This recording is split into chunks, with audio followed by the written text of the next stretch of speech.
So let's go. Amy Victorious. No, it's still not the OG.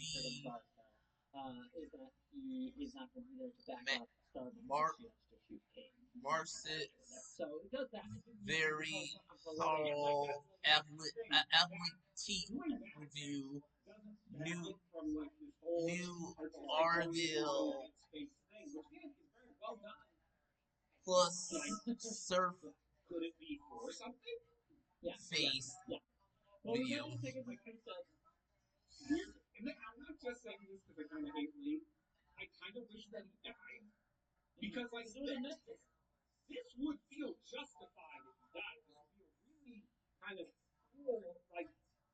Hi guys, welcome back to another video.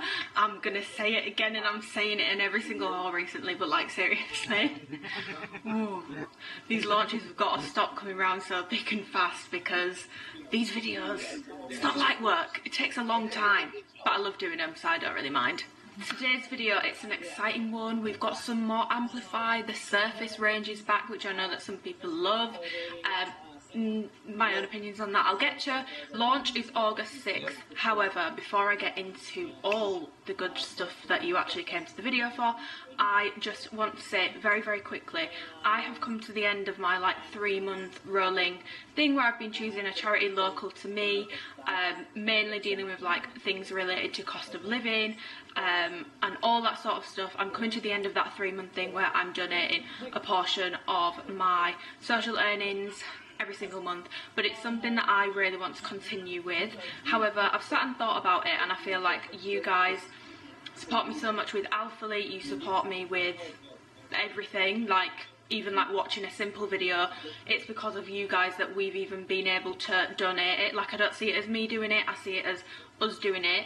So I feel like for the next 3 months I want to pick 3 charities that matter to you guys to do those donations to. So if you could leave a comment below of a charity that is close to your heart, a charity that has helped you, any suggestions, as long as they can take like online payment donations, because I know quite a lot of you are in the US, just let me know. Also, as a little way to give back, by the way, this is not a pressure thing for you to use my discount code Amy for 10% off if you want to use it. Massively helps me with Alphalete, helps me personally and means that I get to keep doing these videos. However, you don't need to use it on this launch, you can use whoever's you want. I just want to do this as a way to give back to anyone who's ever supported me this month, next month, last year, 2020, whenever it was. I want to say thank you. I normally do this on Black Friday and trust me, I've got something very special in mind for Black Friday this year. This isn't my full-time job. I do online coaching. A lot of my clients are like feeling a bit of a nip financially at the moment, and a lot of DMs I'm having on Instagram are from people saying like, oh, I really want some Alphalete stuff from this drop, but like I just can't afford it right now. So I like to do cash giveaways. So I am going to be giving away £500 cash, which you can spend on whatever you want. Put it towards paying off your student loan, put it towards I know it's only a drop in the ocean, especially in the UK housing market, fucking hell, but if you want to save it towards a house deposit, whatever you want to do with it, spend it on a girls' holiday to Zante if you want. I'm not judging, you do you, boo. You can do whatever you want with that money. It's not going to be an Alphalete gift card or anything like that. You can spend it on Alphalete if you want, but it's not that way inclined. On top of that, I will then donate £100 to any charity of your choice, so basically a £600 giveaway, but you will receive 500 and a cause that matters to you will receive 100. I'm going to leave the details of how to enter that in the description box, but it's not like a ploy for you to use my code on this launch, because anyone who's ever used my code ever, even if it was like when did I start working with Alphalete? April 2020, you're still going to be able to enter. So don't worry, and also don't worry if you're not buying on this drop, it doesn't mean you can't enter. This is like the fairest way to do it in my opinion for that reason, because like I've just said, I know people can't afford stuff at the moment, so I don't want to exclude anyone. But yes, I'm super excited to be doing that, and I am just gonna dive in to the haul. I don't know if you can tell, but like this drop I'm a bit happy with, guys, not gonna lie. this, you guys know I'm not gonna do the whole I'm honest, you can't buy my opinion, I've given you that spiel like a million times. Everyone knows how it is by now. If I don't like something, I'll tell you. If I love something, I'll tell you. If I don't think something's worth the money, I'll tell you. You already know how it is. However, this drop, especially some of the lighter colours of Amplify, to me, it's the most impressive I've seen Alphalete do in terms of like sheerness in quite a while, I would say. These colours, it's the most impressive in terms of like opaqueness, stand-up proofness, especially in some of the lighter colours, not all of them, some of them are still awful. Since the OG drops, I've just got to say like shout out to Alphalete, because I feel like that the thing with Alphalete is they are a brand who listens. Like, I know that people think like, oh, why are they giving us this line, why are they giving us that line, they're clearly not listening, we only want Amplify. Everyone wants different things, but there is Amplify in this drop for my Amplify lovers. But Alphalete is a brand who listens to people, and I personally feel very, very, very lucky to work with a brand that actually wants honest feedback. They want honest opinions. Christian is one of like the nicest, most easygoing people ever. Like, I've literally said to him before, I really hope my opinions never come across as too harsh, and he said, literally, don't worry about it, we want the honesty, we want the feedback. He's a perfectionist. I've, like, full disclaimer, I've had work planned with brands before, sent videos off for approval, which by the way you don't have to do with Alphalete, sent videos off for approval, and they've come back to me and said things like, you need to take the sizing comparison out because it reflects poorly on the brand. I just pulled the work, like, I'm not posting it, that's not helpful. How am I meant to tell? Like, it literally, I don't understand the logic behind it, because if I am telling you, look, this is a difference in sizing, that's going to help you pick your right size and mean you're causing the business less faff because they're going to get less returns. It's beneficial to be honest with these things. Anyway, rant over. As you can tell, I'm a lot happier with this drop. So, colour palette wise, the colours are stunning, but like, am I a neutral girly? Hell fucking yes, I'm a neutral girly. So for me, palette wise, I think the like Scarlet Storm Grey drop was probably more my thing. However, bar Scarlet, in terms of like material and stuff, this is my favourite Alphalete drop since the OG drop. Just bloody saying. It's not the OG material. I'll get onto all this. It's not the OG material, but it's definitely my favourite. I'm gonna pop on the rolling PDF, and it's gonna fucking work this time, because it didn't work last time, and everyone was commenting saying, Amy, there's a missing file, and I was like, I know, but the video took me 4 hours to export, and I don't want to do it again. So I just had to leave it, and I'm really sorry because I know it annoyed some people. We're not doing that shit this time. I am bloody checking that everything is looking chef's kiss. I'm actually going to proof watch this video this time because I'm not having that again. I only got my package yesterday, by the way. I got my package yesterday about 3 PM. I've put a shit ton of content on Instagram stories already, which have already been saved to a highlight, so head over there for all that sort of stuff. I'll kind of direct you through the video of what's on my Instagram and what's going to be in this video sort of thing, but I'm going to try and cover as much as possible in this video because I know not everyone has got Instagram. So yeah, I've been up since 6:30 this morning. It's Saturday today, it's now 9:30 and we're filming. I've done all my trying clips, all that sort of stuff, and I'm going to try my absolute best to get this video up this weekend. So fingers crossed you're watching this on either Saturday or Sunday. If you're watching it later, that's fine, but hopefully the date says it was posted Saturday or Sunday. Anyway, PDF time. PDF is going to show you everything that is launching in this drop. We've got Seamless and we have got Surface, which is some people's favourite collection. Like, some people prefer Surface over Amplify. I don't know what the sales are looking like, but I would hazard a guess that Surface might be like the second best selling. But yeah, so we've got some new colours, a new colour palette for Seamless, and the oil stain is back for the Surface. I'll get onto that, but I'm going to go over the Seamless items first. For reference, I am 5'6", the inside of my leg is 28 inches. I am truly all femur and torso. My waist is about 24 inches. I think it might be like more, I think my waist is probably somewhere between 24 and 25 at the moment, to be honest. because I am on a little bit of a gaining phase right now, but I will actually double check that for you and I'll leave it in the description box because I've got a measuring tape at home. I'll measure in the morning. My glutes are 39, but I think the bund has grown since the last time I did it, so I'm going to update in the comments. It might be over 39, and if it is, we'll be celebrating. We'll be bloody celebrating because it's a long and hard road to 40 inches, let me tell you that. I'm a 32 double D, however, the girlies, Phil and Grant, if you used to watch EastEnders, you know, they are fake, they're not real. So when I'm talking about support, when I'm talking about how they sit in the bras, in the surface bras in particular, because I've got different sizes to show you, I've always got you in mind. Just bear that in mind because they do move, they do squish, they do all these things, but they don't quite move like normal boobs do. On to the seamless. Straight away, something that I need to tell you is I don't have any of the seamless V-neck crops.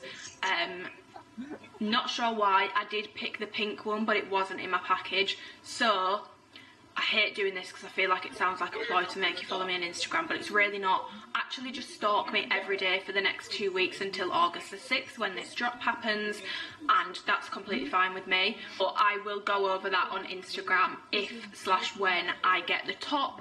However, looking at it, it comes in the whale blue, wash denim, misty lilac blossom, hazelnut. From what I can see on the renders, if the renders are true to real life, the only difference is it's a V-neck and it has like some kind of like underbust contouring, but like I said, I'll let you know when I get it. A lot of the Alphalete girls that I follow, I think Bailey said hers fits the exact same, so sizing wise, again, I will update on Instagram and give you like a proper my opinion if I ever get the top. But yeah, they're basically the same as the Alphalete short sleeve, long, normal crops, so stick with the same size. They won't be sweat proof. The only real difference is a bit of contouring and a V-neck line, but like I said, I will update on Instagram stories if/when I get that stuff.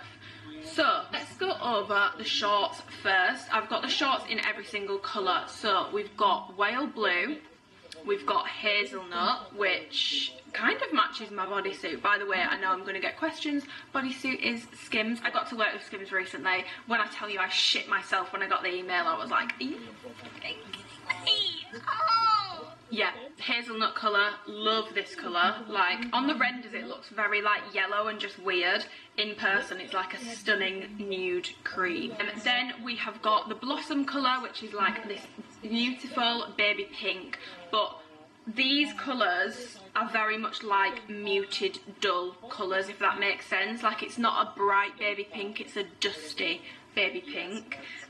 The same with the lilac. It's not like a bright lilac to me, it's more of a dusty lilac. But yeah, that's misty lilac. We've got washed denim, which is this really nice kind of blue colour, most similar to Blue Moon. If you want colour comparisons, I think I'll just pop the screenshots in this video from my Instagram stories, but if you want to see them in like proper quality, they're on the Instagram highlight. Again, I don't believe him, but I believe him. Yeah, exactly. He doesn't know this is very And I always get asked whenever there is a drop whether these colours are like solid or mild. All of them are a little bit mild, to be honest. When I look at them up close, you can't really tell on the hazelnut, blossom and misty lilac because they are so light, but it does look like they've got a bit of like white through them. You can tell on the wash denim that it's mild. I don't know if you can see up close. You can tell a lot on my Instagram thing with the colour comparison, because this next to Blue Moon, you can see that this is mild, whereas Blue Moon at the top isn't. The only one that's not mild at all is Whale Blue. Straight off the bat, this is my least favourite colour of this drop. If I'm going to say don't get a colour, I would actually say this one. If you've got Oceania, I don't know how, girls, I'm from Yorkshire, I don't know how to pronounce anything that's not stark obvious because I'm an absolute uncultured swine. Everything just sounds 10 times worse when I say it. If you've already got that colour, seriously don't bother with Whale Blue. It's very similar. I just think this colour's just a bit like meh. like, because it's such like a muted blue, I'm not a huge fan. Also, the seams is something that I wanted to touch on, because on the whale blue colour in particular, the seams are quite a bit of a different colour to the rest of the legging. Now this is kind of different with every single Amplify drop, like some of the seams are more obvious than others, like the ombre ones were quite obvious. But yeah, I'm not a huge fan of the seams on the whale blue, they look a bit weird. I don't think the seams look weird on the wash denim. The seams on the Misty Lilac are fine, they're actually a little bit lighter. The seams on the Blossom are probably the least noticeable, they're like a dead match on there, and then the seams on the Hazelnut, again, I would say probably the least like noticeable. I don't really like the whale blue colour, and I don't really like the seams on it. Also, just the material of this one just feels weird. I will get onto the material in a second. Right. These are the 4.5 inch inseam shorts. You already know my absolute favourite product that Alphalete do, full stop, period, like, it's curtains, is the biker short. If anyone from Alphalete is watching this video, I might have to shut that window. Yes, if anyone from Alphalete just happens to be watching this video, please, I am begging you, bring back the biker shorts and make them like a consistent thing. For me, I would rather consistently have the biker shorts in drops as like the standard short that they do in an Alphalete drop, as opposed to the short shorts. Now, out of the short shorts and the leggings, I would always go for the short shorts. That's actually my most recommended thing from this drop. However, they don't bunda quite like the biker shorts bunda. The biker shorts just hit different. They don't really roll as much. These roll, whether it's an extra small or a small on me. Yeah, the biker shorts are just superior in every single way. However, then for me in the Amplify range in terms of bottoms, it would be the shorts, and I do prefer the 4.5 ones. They are longer than they used to be, and it's been that way since like the Scarlet Storm Grey drops. If you've had shorts since then that are Amplify that have dropped since then, you've had the 4.5 inch ones. It's the same ones again. If you are familiar with my hauls, you will know I normally go for a size extra small across the board in Amplify.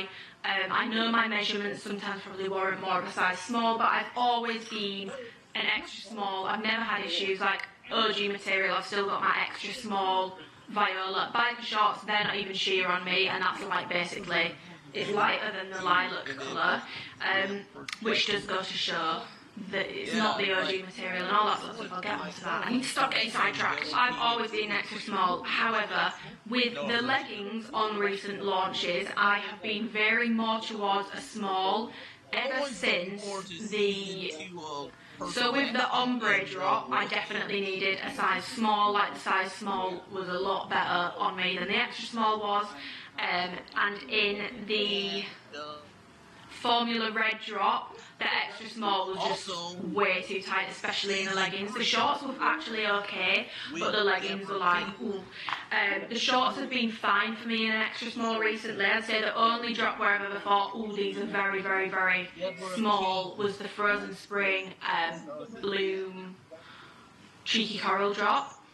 However, so the extra smalls and smalls in both the leggings and the shorts, in this drop across the board, I way prefer a size small. This drop, in my opinion, runs the smallest in terms of waistbands. For example, I laid my extra small Blue Moon and wash denim over each other, which I'll show you, and my wash denim is a size small, the Blue Moon is an extra small, the waist, that they're a dead match, like the waistbands are the exact same size. This drop runs small. Like, I noticed, with some drops I don't really notice too much of a difference between an extra small and a small, other than the small doesn't really feel right on the waist. This time round, the small feels so much better on the waist. The extra small, just full disclosure here, I have cellulite on my stomach. Doesn't matter how lean I am, you'll see in my triangles, I'm still a very, very petite person. I've got cellulite on my stomach. Doesn't bother me as much as it used to, but it did used to really, really bother me. And in the size extra small, it really like emphasises it because of how tight it is. It's very restrictive. Like when I'm stood up straight, oh my god, it looks amazing. It looks snatched in an extra small because it's so like it really, really snatches you in. But as soon as I like walk, I can feel like over each side, like it's just really uncomfortable, and it just makes, it's really not flattering in an extra small on this drop on me. As soon as I move, when I'm stood straight, fine, also quite uncomfortable. Like I sat down in the Blossom shorts yesterday because I trained in them and I thought, like these are, it's just not nice feeling, like super, it's almost a bit like nauseating. So the waistbands on these, to be honest, the legs not so much, it's not like it's super compressive or anything like that, I didn't notice that, but I did notice the waistbands on these are tiny, and they definitely fit the tightest. It's definitely been getting tighter and tighter on recent launches, but these waistbands are even smaller than like the Mocha, French Blue, Titanium restock. So if you have been finding that your current size is getting a bit too tight in recent drops, especially in the waistband, go with your size up. So to cut the very long story I've just given you short, I am a size small. Size small would be what I prefer in both the shorts and the leggings in this drop, other than in the whale blue leggings, because these whale blue leggings just seem to run a bit big. These kind of run how a old size small that I didn't really like the fit of too much would. I think I could probably get away with an extra small in these, but with everything else, size small. So if you are between sizes and you've always gone with like the size down where you could kind of fit in two sizes with Amplify, seriously I would recommend that you go with your larger size in this drop. Just some sizing advice for you there. In terms of details and stuff, let's not go over it too much, but the waistband is the exact same as it has always been, so it moves from like a lower to a higher compression to really like shape you and go like that. I'll put in some overlays and stuff of like how the sizing looks over each other and all that good stuff. Okay, this is a PSA before I get into these little waistband comparisons. Christian messaged me this morning and I'm going to tell you what he said because it's only fair. I'm always happy to take some feedback. He said to be sure you don't measure waistbands against each other that have been worn/washed versus brand new out of the package. The waistband will never be /return to being as small as it comes out of the package, which I found quite interesting. I did find that quite interesting. However, yesterday I did put my Blossom shorts over my lilac shorts, which are both an extra small, before I trained, and when I took them out of the back, they were the exact same size. I trained in my shorts yesterday. When I came back, they had stretched out, and when I put them over, they looked like more like a size small compared to the extra small lilac. However, I washed them because they were like covered in dirt. The light colours, by the way, they're going to get dirty, so if that's going to bother you, maybe steer clear. I washed them. They have shrunk back down to the exact same size as they were before. So I do still think the waistband comparisons are helpful. However, just thought I would let you know that that is what Christian said. I do understand where he's coming from, because obviously if you have worn something, it's going to get stretched out. However, if we're comparing like worn to worn, like obviously I've tried all these on for try-on clips now, and all my other stuff that I'm going to compare it to is worn. So we are comparing worn to worn, but if you want to see all this launch's waistbands before I wore them, go on my Instagram, August Amplify highlights, because I did all those pictures before trying them on. So yeah, just thought I'd put that in there before we get on to some waistband comparisons. So the ombre launch ran notoriously tight. This is what I mean, by the way, when I say Blue Moon was like solid. You can see that this is mild. So the Blue Moon behind, believe it or not, is an extra small. The wash denim is a size small. Spot the difference, because to be honest, maybe slightly bigger in the wash denim, but they fit like an extra small. This is what I mean with this launch. They fit small. They fit small. yeah, I feel like this comparison is useful because the ombre was like notoriously tight. So yeah, obviously I can't go over every single drop waistband comparison or every single colour because this video will be about 300,000 hours long, but if there's something specific you want to see laid over, message me on Instagram and I'll do it. But yeah, do also personally feel this comparison is fair because I've got Misty Lilac over the Restock Titanium, which I've both worn purely for try on clips. I've not trained in my titanium shorts, not because I don't like them, but just because I've got so many shorts that I've not got round to wearing them yet. And you can see that this drop is by far the smallest drop we have had. I'm comparing one for a try on to one for a try on, both the size extra small. These waistbands are tight. One thing I did notice though is that these appear to be a little bit longer. Like this bit's longer, if you can see, like the crotch comes a little bit lower. So this bit's longer, and also this bit is a little bit longer as well, compared to the titanium. So most recent amplified drop. How the shorts fit compared to the leggings this drop, because sometimes the shorts are bigger, the leggings are smaller, all that sort of stuff. They're all just small this time, especially in the waist in my opinion. So extra small Misty Lilac over extra small Blossom leggings, they're pretty much the exact same. Here are all the leggings laid over each other. So the whale blue and wash denim both a size small. This is what I mean by whale blue definitely fits more like a normal amplified size small, whereas this one fits a little bit smaller. So that's the difference between those in the same size. Big jump between the extra small Blossom and the small in the whale blue. This is an extra small, back to are both size smalls. Lengthwise, to be honest, they're all pretty consistent this time around, not gonna lie.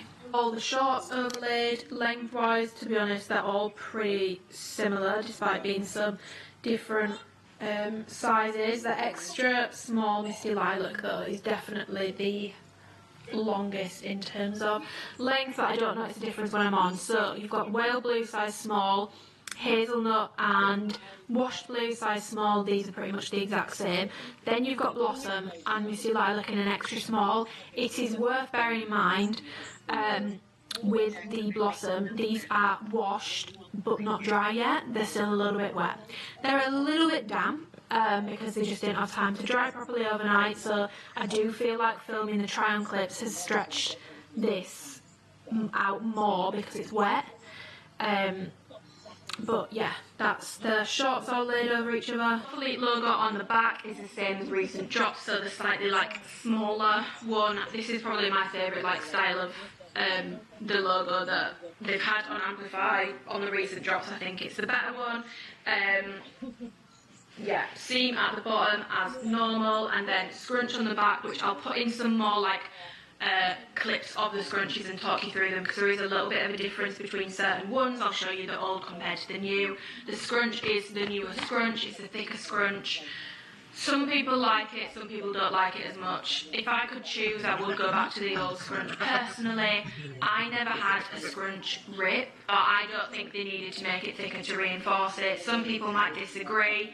I personally think if you got the right sizing and were careful enough, obviously flukes will happen, but I do think if the right sizing has been got and you've been super careful putting them on, the scrunch shouldn't have popped. I know that some people did have that issue, and I don't doubt that there will be cases where it wasn't, you know, the fault of the person using the leggings, but I'm just quite sad that I feel like all those complaints made them change the scrunch, and now it's just not, it's not bad, it still goes up my bum crack, but I have noticed on people with smaller glutes, and like I said, I'm not saying I'm kinky, but I have noticed on people with smaller glutes, the scrunch is more noticeable, and like your lower back, the scrunch is like longer. It's kind of weird. On like your lower back you can kind of see it more at the top. It just used to be best way I can describe it is the scrunch didn't used to be a feature of the legging, it used to be a function of the legging to put it up your ass, even if you didn't want it up your ass. Trust me, that scrunch was making it go up your ass. Oh! Whereas now it's become more of a feature of the legging, like you can see it more, if that makes sense. And with the new scrunchies, you've also got this panel at the bottom. I don't really notice a difference with that, but yeah, I'll put in some clips and stuff of the scrunchies. As you can see, they're all the new thicker scrunch. However, there are differences with this little panel. So as you can see, the hazelnut one is quite short, looks quite normal. Misty Lilac, the same, I would say, as hazelnut. The panel looks the same. Washed denim, the panel's a bit longer than the other colours. It's not quite as short, this little bit here. It's a bit longer, a bit more stretched out. The blossom looks the same as hazelnut and lilac. And then the whale blue one is particularly short. So yeah, there's a slight difference in like the length of this panel. Not gonna lie, do I notice a difference when it's on? Not really, but I just thought it was worth noting because I know the girlies like the nitty gritty and so do I. Everyone wondering what the difference is between the old scrunch and the new. This is the old one, this is my charcoal, so didn't really have this like panel thing at the bottom. Like as you can see, that just goes straight into the legging. There isn't a panel. It's much like skinnier. It's kind of like 3 rows of seams, whereas the new one, it's 4, it's thicker, and it's got this panel at the bottom.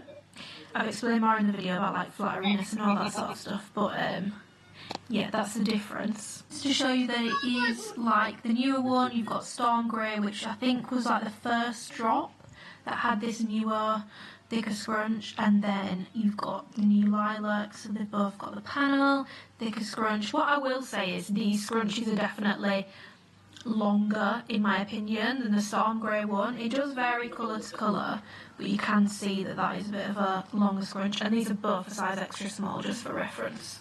And then just to show you the scrunch on the leggings, the size small scrunchies are definitely longer, but these two are like consistent with each other, and these are both a small. This is an extra small, so I think that's more sizing than like a discrepancy.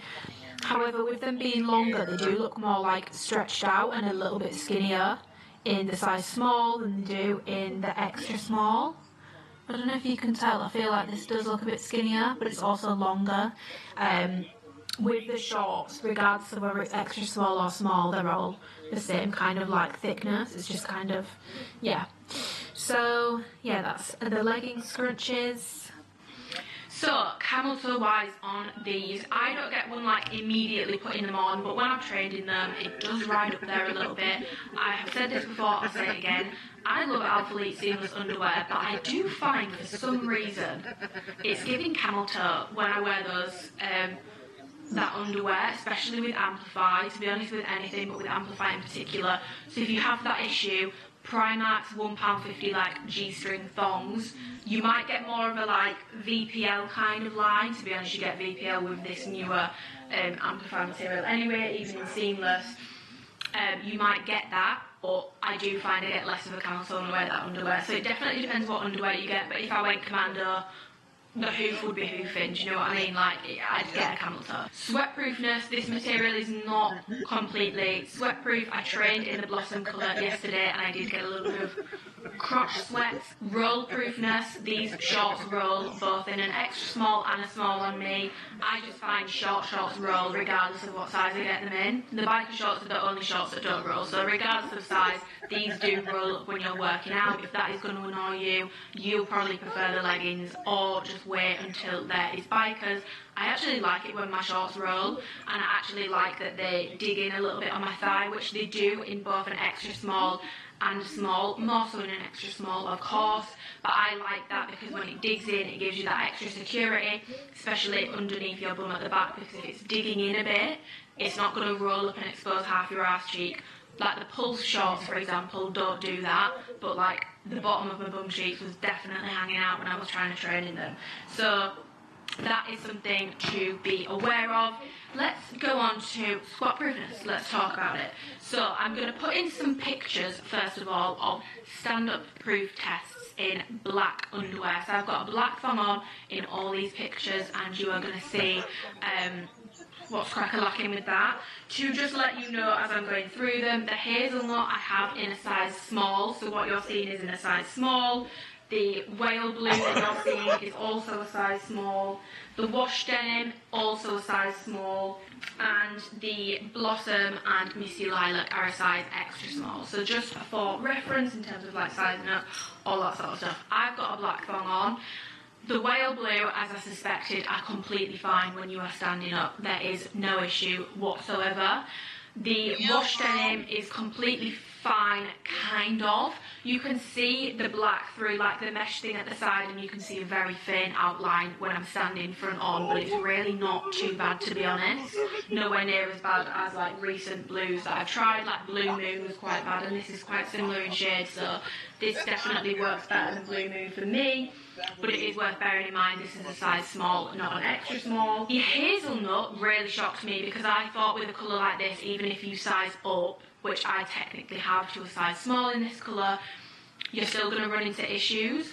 Now, you can see the black underwear, I'm not going to deny that. You can see the black underwear, however, I was pleasantly surprised by how not so bad it was. So you can see it, you can see the black underwear from the front, and you can see it through the mesh panel, but nowhere near as bad as colours like Cheeky Coral, Bloom.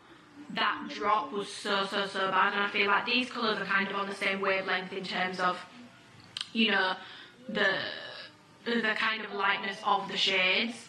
So that really did impress me. So in a size small, with nude underwear, these are actually okay. And for reference, in the try-on clips that I put on, so the video clips, I've got nude underwear on. So if you want to see nude underwear, go to the try-on clips. If you want to see black underwear, it's in the pictures that I have put on the screen. But before I just move on to the size extra smalls that I have, it is worth noting that with hazelnut, I'm not sure how that would look on like a deep skin tone. I do think you would see a more noticeable difference between the waistband and the rest of the leg on the shorts and the leggings in a super deep skin tone.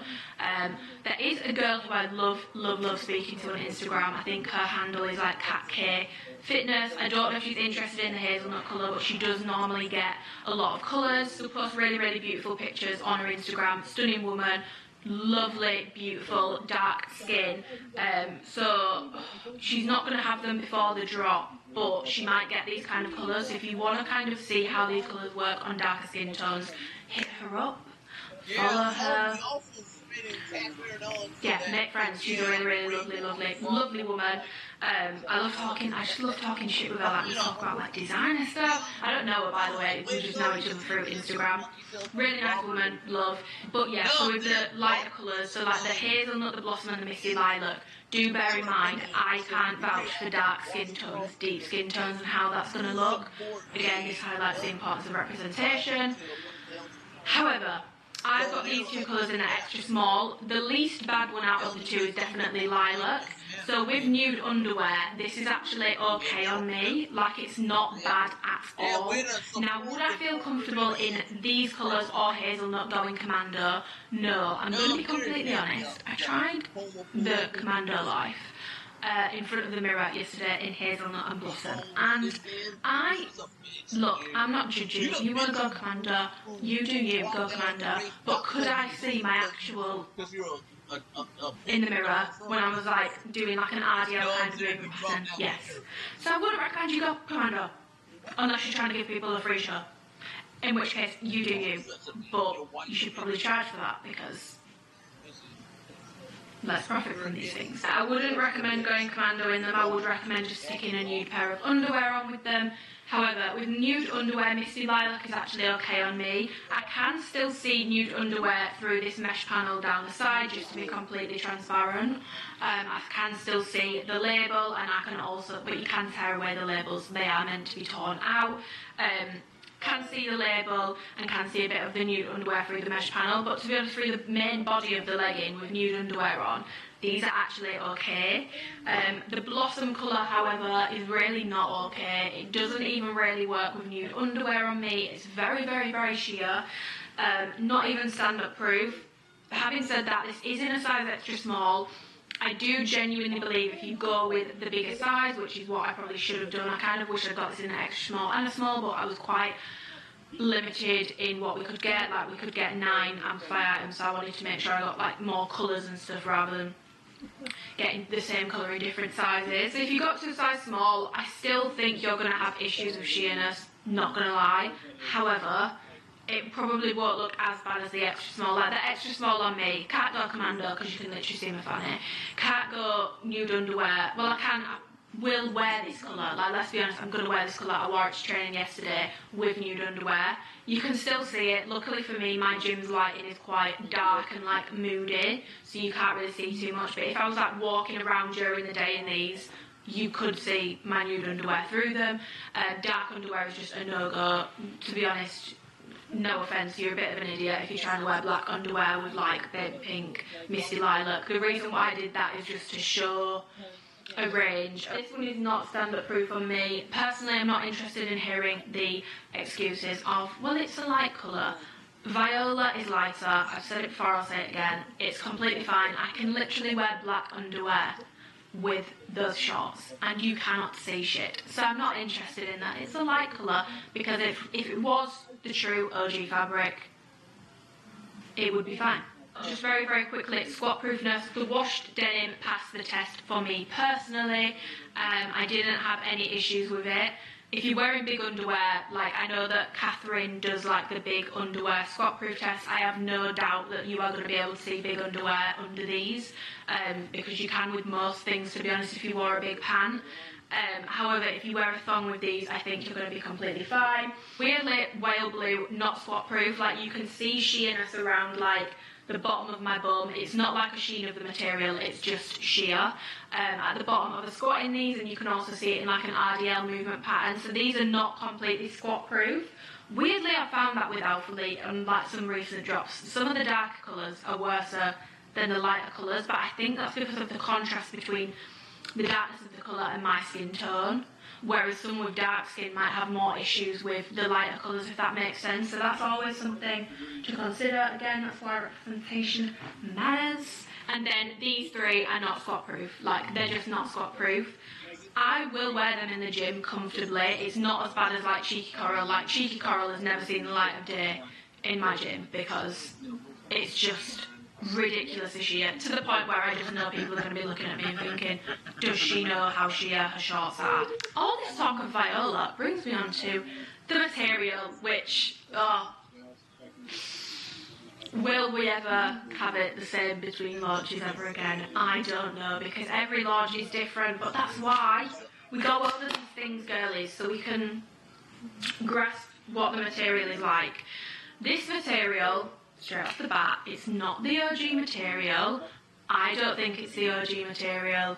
It doesn't perform in the punch through test, which I will put in this video, the same way as the OG material. I'm going to put in like some close-ups and stuff, just talking about the material, so you can kind of see the difference in textures as the Amplify range has evolutionised. The punch through test is not to show you how sheer these are. That's what the stand-up test is for. That's what the squat through test is for. The punch through test is to show you the material. It's material focused. It's to show you how dense is this material, how thick the material is, because sometimes you can't properly tell just by trying them on, if that makes sense. My punch through test, if it's like you can see the whole ring, I'm not saying this colour is definitely see-through, although normally if that happens it normally is.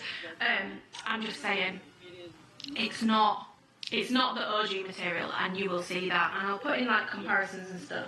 However, I had this conversation with a girl on Instagram when I put my punch through test on there, and I completely agree.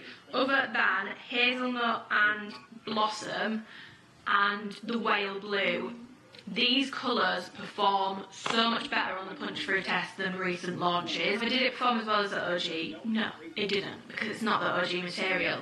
This material is different to previous launches, and there are differences between the colours. So let's talk about it. OG Ivy is up first.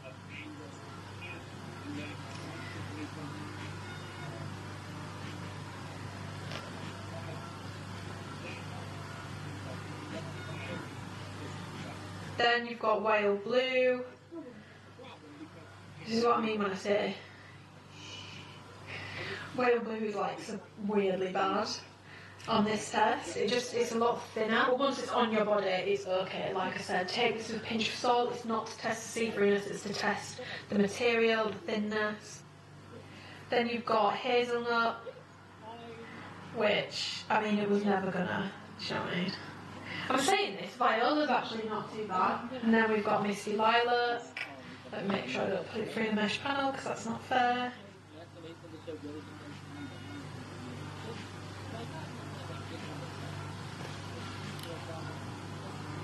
Blossom. You can see it's just not the thickness of the OG material, like it's just not the same.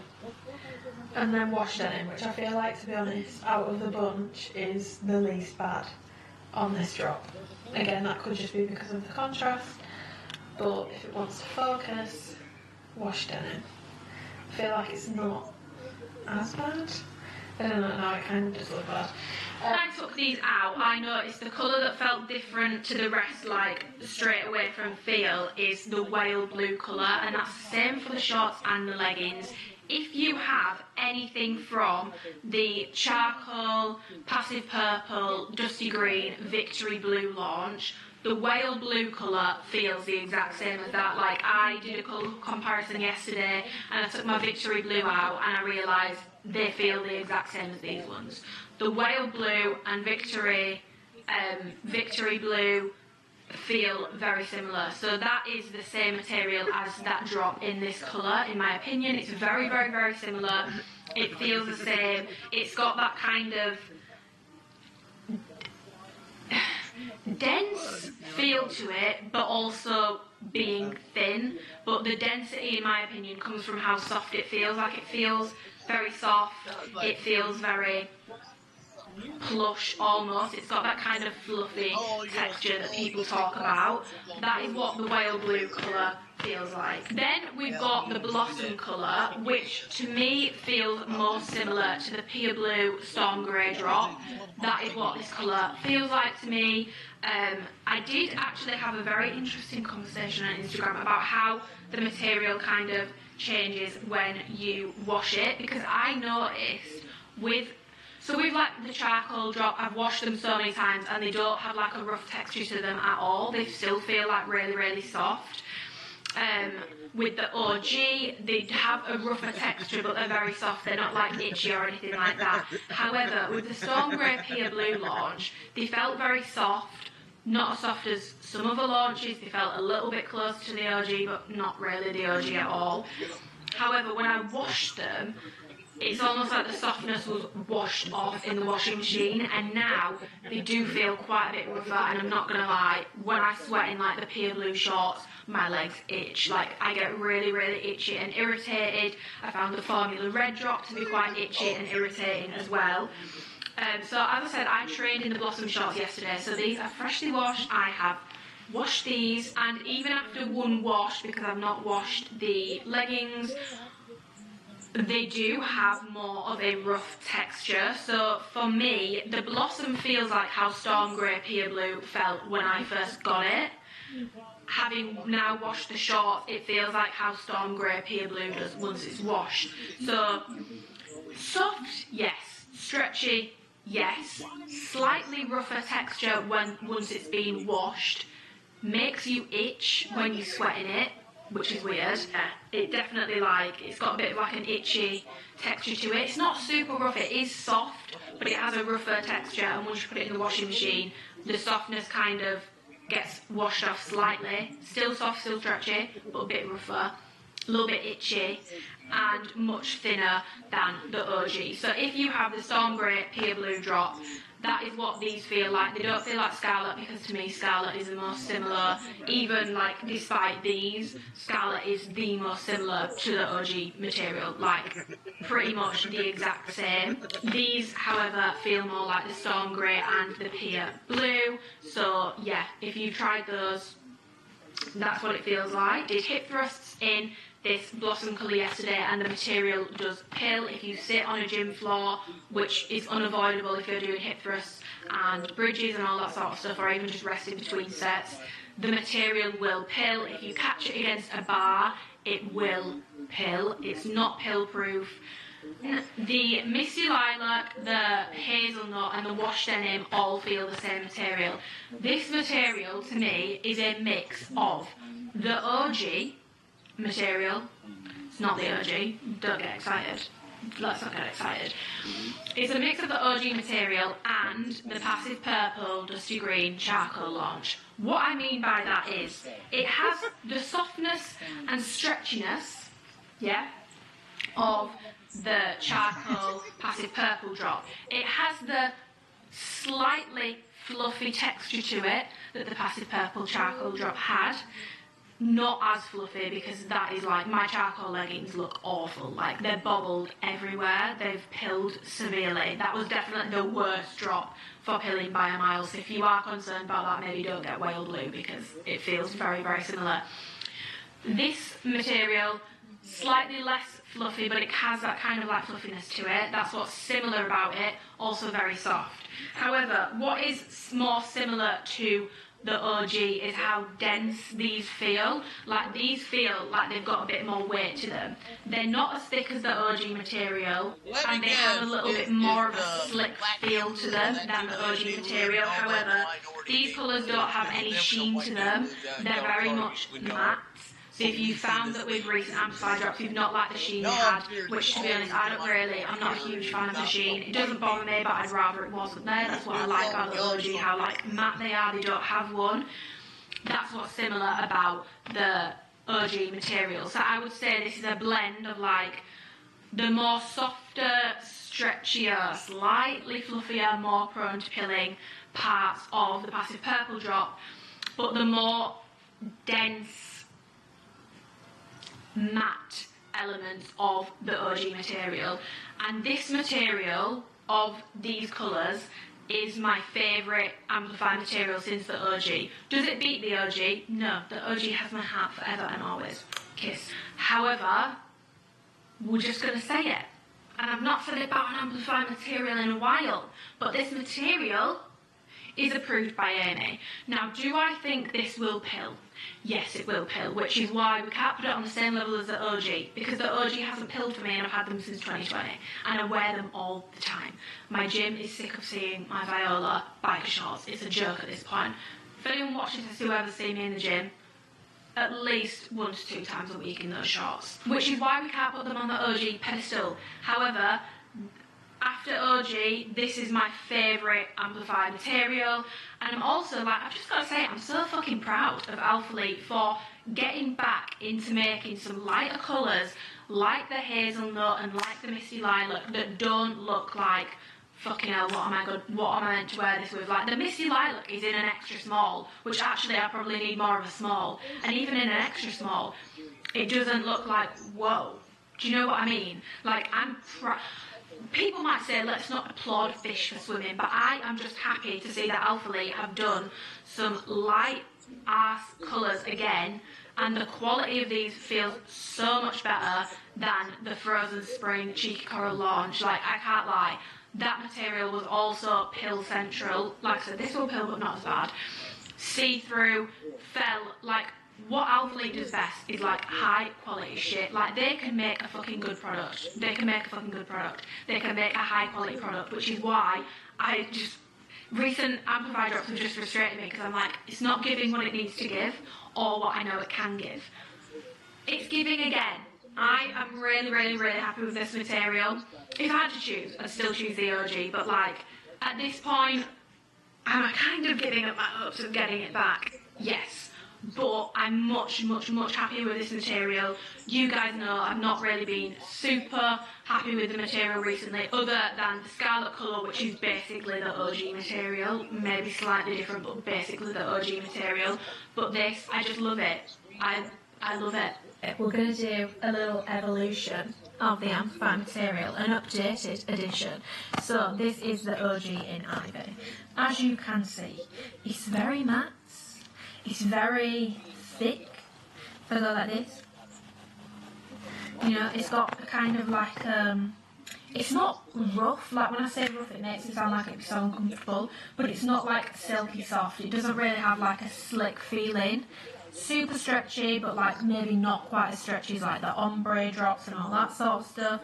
Just a bloody good material. Very dense, very thick, very supportive, all that sort of stuff. Not prone to pilling.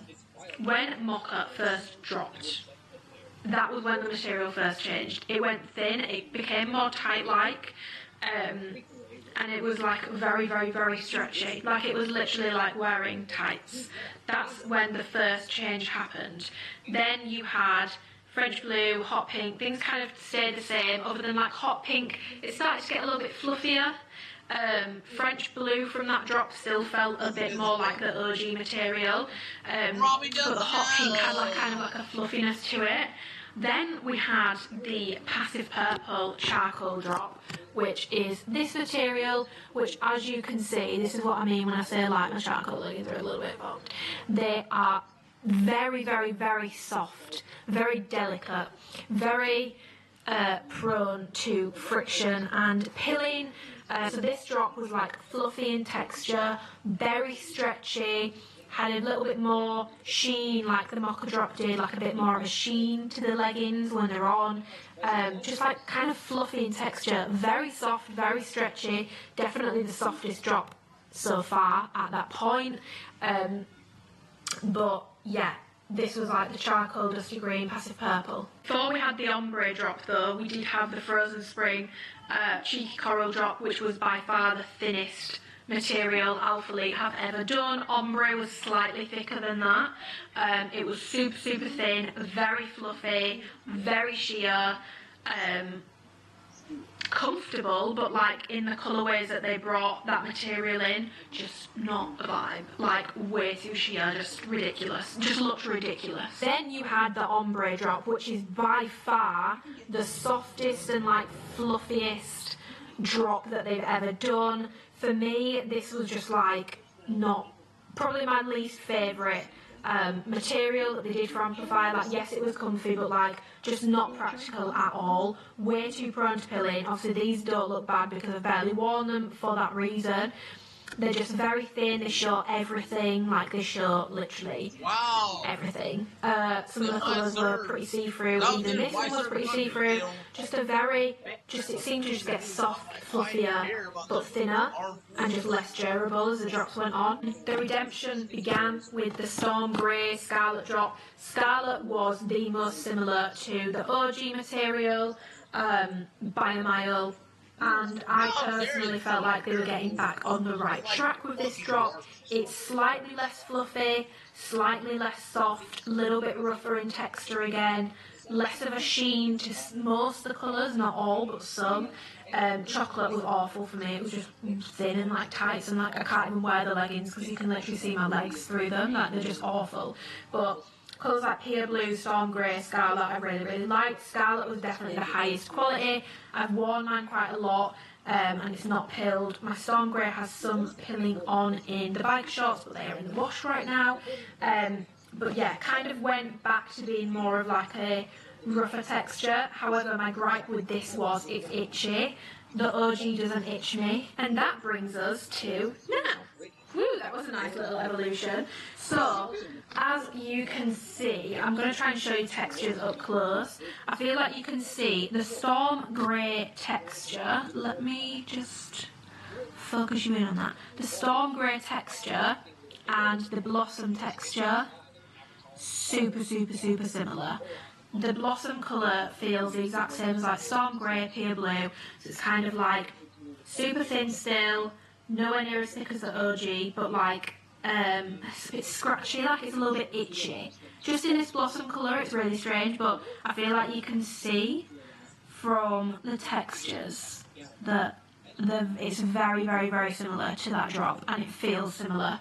Maybe not straight out of the bag, but once you've washed them, you'll realise it's very much the same kind of material. Even when I go out, you can hear it. Yeah, Then we have the whale blue material, No, which seriously, is very basically feels the same as the Victory Blue drop. So as you can see, I've got pilling on the bum on these because they're very soft and fluffy, and that is the same as the whale blue batch that I have received. You can see up close if I show you, the textures are like very similar. These feel the exact same as that drop. Then you have the wash denim, the hazelnut, the lilac from this drop, which feels like a hybrid between the charcoal drop, which is the same as the Victory Blue, and the OG fabric. So if I like show you, you can see it's got like the mild matte kind of texture that the OG fabric does, but it's got a little bit, like texture wise, like I feel like you can see it's got a bit of like a kind of bit of fluff to it, which is more like the charcoal rather than the OG fabric, if that makes sense. So this material, which is on the hazelnut, the misty lilac and the wash denim, is a hybrid for me between the OG and the charcoal. And I really hope this helps, because I feel like I sound crazy going into such depth about the material, but I feel like you can see. One more thing to touch on with the material before I move on. These are not pill prone, these are very lint prone. This material is still lint prone. The worst for it is the whale blue colour. Like, it picks up lint like no tomorrow. Like, let me just put it on the rug slightly and then pick it up, and you can see it gathers like dust and stuff. The whale blue is definitely the worst for it, but the other colours do gather it a bit. But the whale blue is definitely the worst for it. So if you're interested in the lint talk, that is the lint talk over. I'm going to go over the leggings very quickly, but to be honest, there's not a huge ton to go over. I've gone over material and all that sort of stuff. So I've got the leggings in the whale blue, I've got them in the wash denim, and I've got them in blossom. Same details as the leggings. Material is the same between the leggings and the shorts in this drop, so there's not really any differences.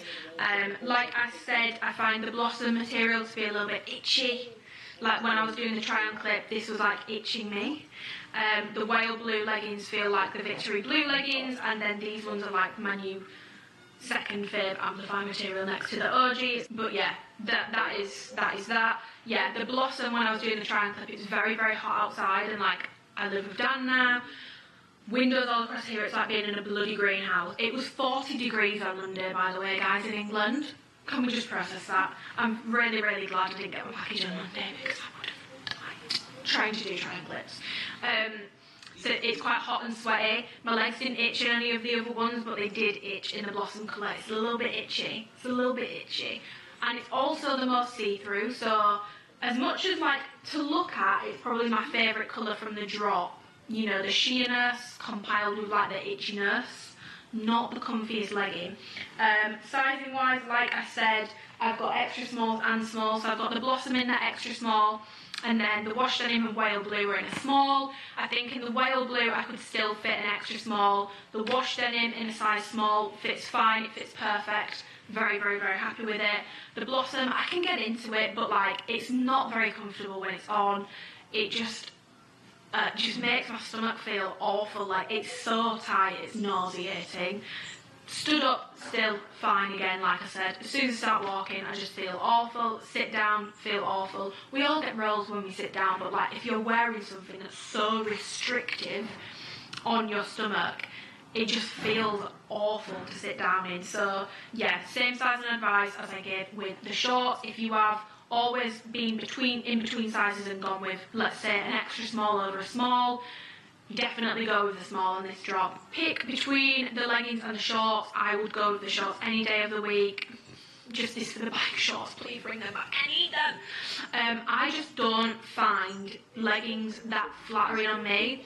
Out of all the leggings I've ever owned, Amplify are like my favourite legging by a mile. Like, they're the most flattering. I absolutely love them. However, when I wear leggings, because I've come from a background of wanting to build muscle, wanting to be bigger, wanting to gain weight, when I wear leggings, I feel super petite. They make me feel rather skinny. Now, there's nothing wrong being skinny. My sister is a skinny legend. That bitch, and I say this with peace and love, looks like Kendall Jenner. Like, her body, amazing. But I just didn't like it on me. So because I've come from that kind of background, it kind of triggers me a little bit when I feel like I look skinnier. I don't know if anyone else gets that. I did do a TikTok about this, and most people do prefer shorts. So I prefer shorts, one, because I find them comfy to train in, to be honest. I get very hot when I train at the moment. You girl have been training hard. But also I like to see like my quad sweep. I like to see my muscle definition, and I just feel like I don't get that in leggings. So I would always go with the shorts over the leggings. There's nothing wrong with the leggings. I'm just being completely honest. Like, if I was buying from Alphalete now with my own money, I'd be buying shorts, because I know, as much as I love having all these leggings and I love working with Alphalete, I love sending them, I love getting sent them. I know if I was spending £50 on something, I'm going to be spending it on the shorts, not the leggings, because it's not my most worn thing. That's just personal preference for me. If you like leggings, Amplify leggings, in my opinion, are one of the best leggings that you could possibly get. They're definitely my favourite. Obviously not everyone's cup of tea, but if you same preferences to me, you love the leggings, I would just rather go for the shorts, in my opinion. But I'm gonna move on to the Surface collection now, which I feel like it did say in the email. Do you know what? I'm just going to double check this. The email says, we are also restocking some of the favourite colours from our Surface collection with a more improved fit, which I did think had been said. I'm going to get onto that, because I feel like, I don't know how timelines work, but I feel like I did play a role in this. I'm not 100% sure. So, in this drop, you've got the Surface pocket leggings in a 27-inch length and a 29-inch length. I didn't get any of these, purely because we could only get 6 Surface items.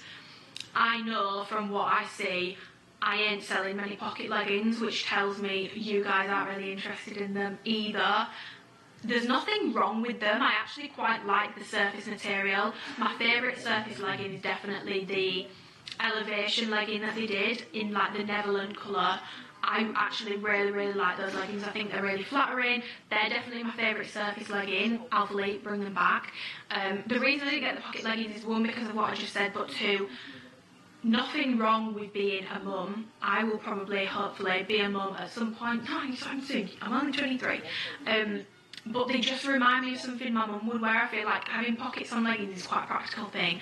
I'm not a practical girl. I am an attention whore.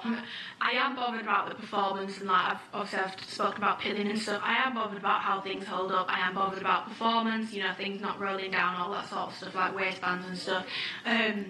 But I'm not bothered about practicality in terms of having pockets to put things in. That's what a locker's for, in my opinion. Unless you're out running, maybe that's useful.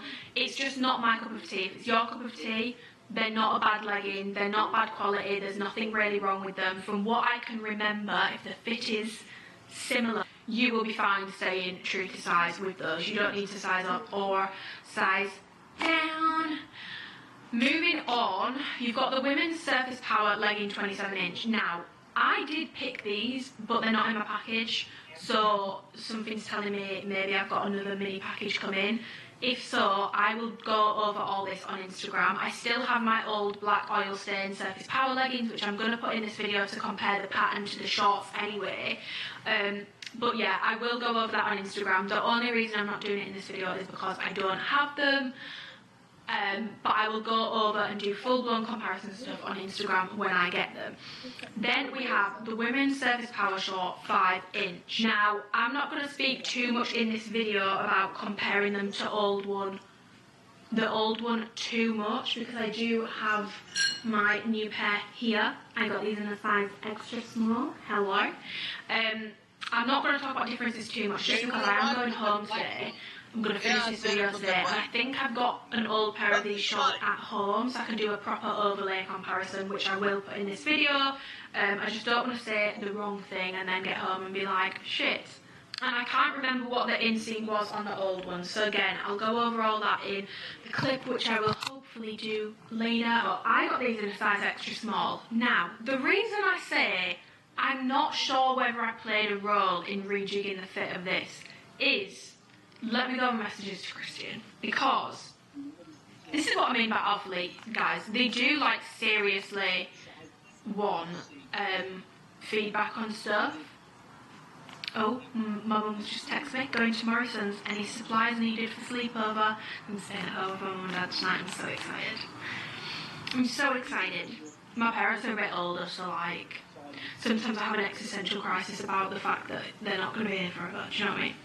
I'm not sure how timelines work because I feel like it takes longer. However, in March, he did ask me to give feedback, power legging, short and pocket legging. Now, I didn't get round to doing the shorts because I sent over some feedback on the power leggings. This is the feedback that I sent over. As you can see, I've got the oil stain ones on. So I said waistband lacking in compression because of how slick they are. It's a very slick material. They slide down way too much for them to be practical for me. Long torso, constantly pulling them up. Not sure how to fix, to be honest. Not very long torso friendly. The actual rise at the highest point on the side is fine, but wouldn't want this any higher. The cross is a little too deep for anyone with a longer torso. It means my belly button is out. Waistband gapes and pulls down at the back when I sit down. Can mean by the end of a set, the leggings on me are more of a low mid-rise, puts me off when I'm working out. And then another example pic of the gaping. Now, I never got round to giving him feedback on the shorts because I feel like I didn't end up going home. That feedback that I gave him was more on the leggings, so I don't know if he's then used that feedback to apply the same for the shorts. I don't know. So, which is why when I get the leggings, hopefully before the launch, I have got 2 weeks, but hopefully before then, I'll be able to go over all this on my Instagram. If you don't have Instagram, let me know if you want me to upload it as like a YouTube short maybe, so that then my girls who don't have Instagram can still see. Let me know, but I will compare the feedback that I gave him on the leggings with how the new leggings fit when I get them. I don't know if he did, say, copy and paste with the shorts. However, I did notice that these do feel as though they fit a bit different to the old ones. So, details wise, if you are not familiar with the Power Surface range, it's the cross wrap at the front. Branding is on the back. It says Alphalete. It's in the raised rubber logo. I used to hate these because with every other brand they've peeled off. These don't peel off. If you look after them properly, follow the washing instructions, you'll be fine. Obviously, don't put a burning hot iron over the logo. That is literally just going to melt off. It comes into like a deep V at the front on the seam, and again at the back. There is no front seam on these. There is a middle seam on the back to separate the cheeks. The bottom of these isn't tight at all. Like, it's got a lot of stretch to it, and this seam isn't like a super strong seam, if that makes sense. Also, as you can see, the print isn't on the inside, it's just on the outside. I've got these in a size extra small. So in the 5-inch inseam, I don't find these to be too short. However, because that seam at the bottom, it's not tight and it doesn't dig in, like these don't dig in, they're a very, very comfortable short. If I worked out in these, I know the bottom of my ass cheeks would be hanging out by the end of my session. So for me, I don't like the power shorts. I don't like the power shorts. I don't like these ones. I don't like the new ones. I don't like the old ones. A couple of reasons. First reason being what I've just said. Second reason being this right here. So as you can see with the feedback I gave, I mentioned about like the belly button, the way it crosses over. Like if you've got a long torso and you don't want your belly button out, you're a bit screwed, to be honest. The people that I've seen loving these are people, I'm just going to be completely honest, with incredibly lean, shredded stomachs, and with much shorter torsos, and so we have short people in general. I'm not short, but I'm also not tall. I'm probably more like normal height with a ridiculously long torso. So for me, my belly button is still out. I'm not gonna lie, I do feel like the fit of the waist has been tweaked because I don't get a weird gaping in these anymore. So I do feel like the fit of the waist has been improved. However, this crossover at the front, my belly button is still out, and I've even tried to pull them up higher so that my belly button isn't out, and I just can't cover my belly button. Like, I cannot get these to cover my belly button, and as a result, these go right on up. The surface material is 68 polyester, 32% spandex. In terms of other materials, it's more similar to Alphalete if you've tried that, but the surface is less brushed, less prone to pilling, and a little bit thinner. Those are the differences between those two materials. It's nothing like Amplify, it's like a much more like slick kind of thin neoprene feeling almost kind of material. So because it's so thin, you pull it up and it rides right on up there, and it's the most uncomfortable camel toe I've ever had. The camel toe I get in these is more uncomfortable than the Lululemon Align pants, and that is saying something. So I am just not a fan of these shorts at all. They're not like unflattering on the glutes. Do I think they're the most flattering thing in the world? No, I'd way rather have a pair of Amplify shorts over these. I wouldn't spend my own money on them. I don't like them. I don't think they suit my body. I don't think they suit my body type. I don't think they suit my proportions for my preferences.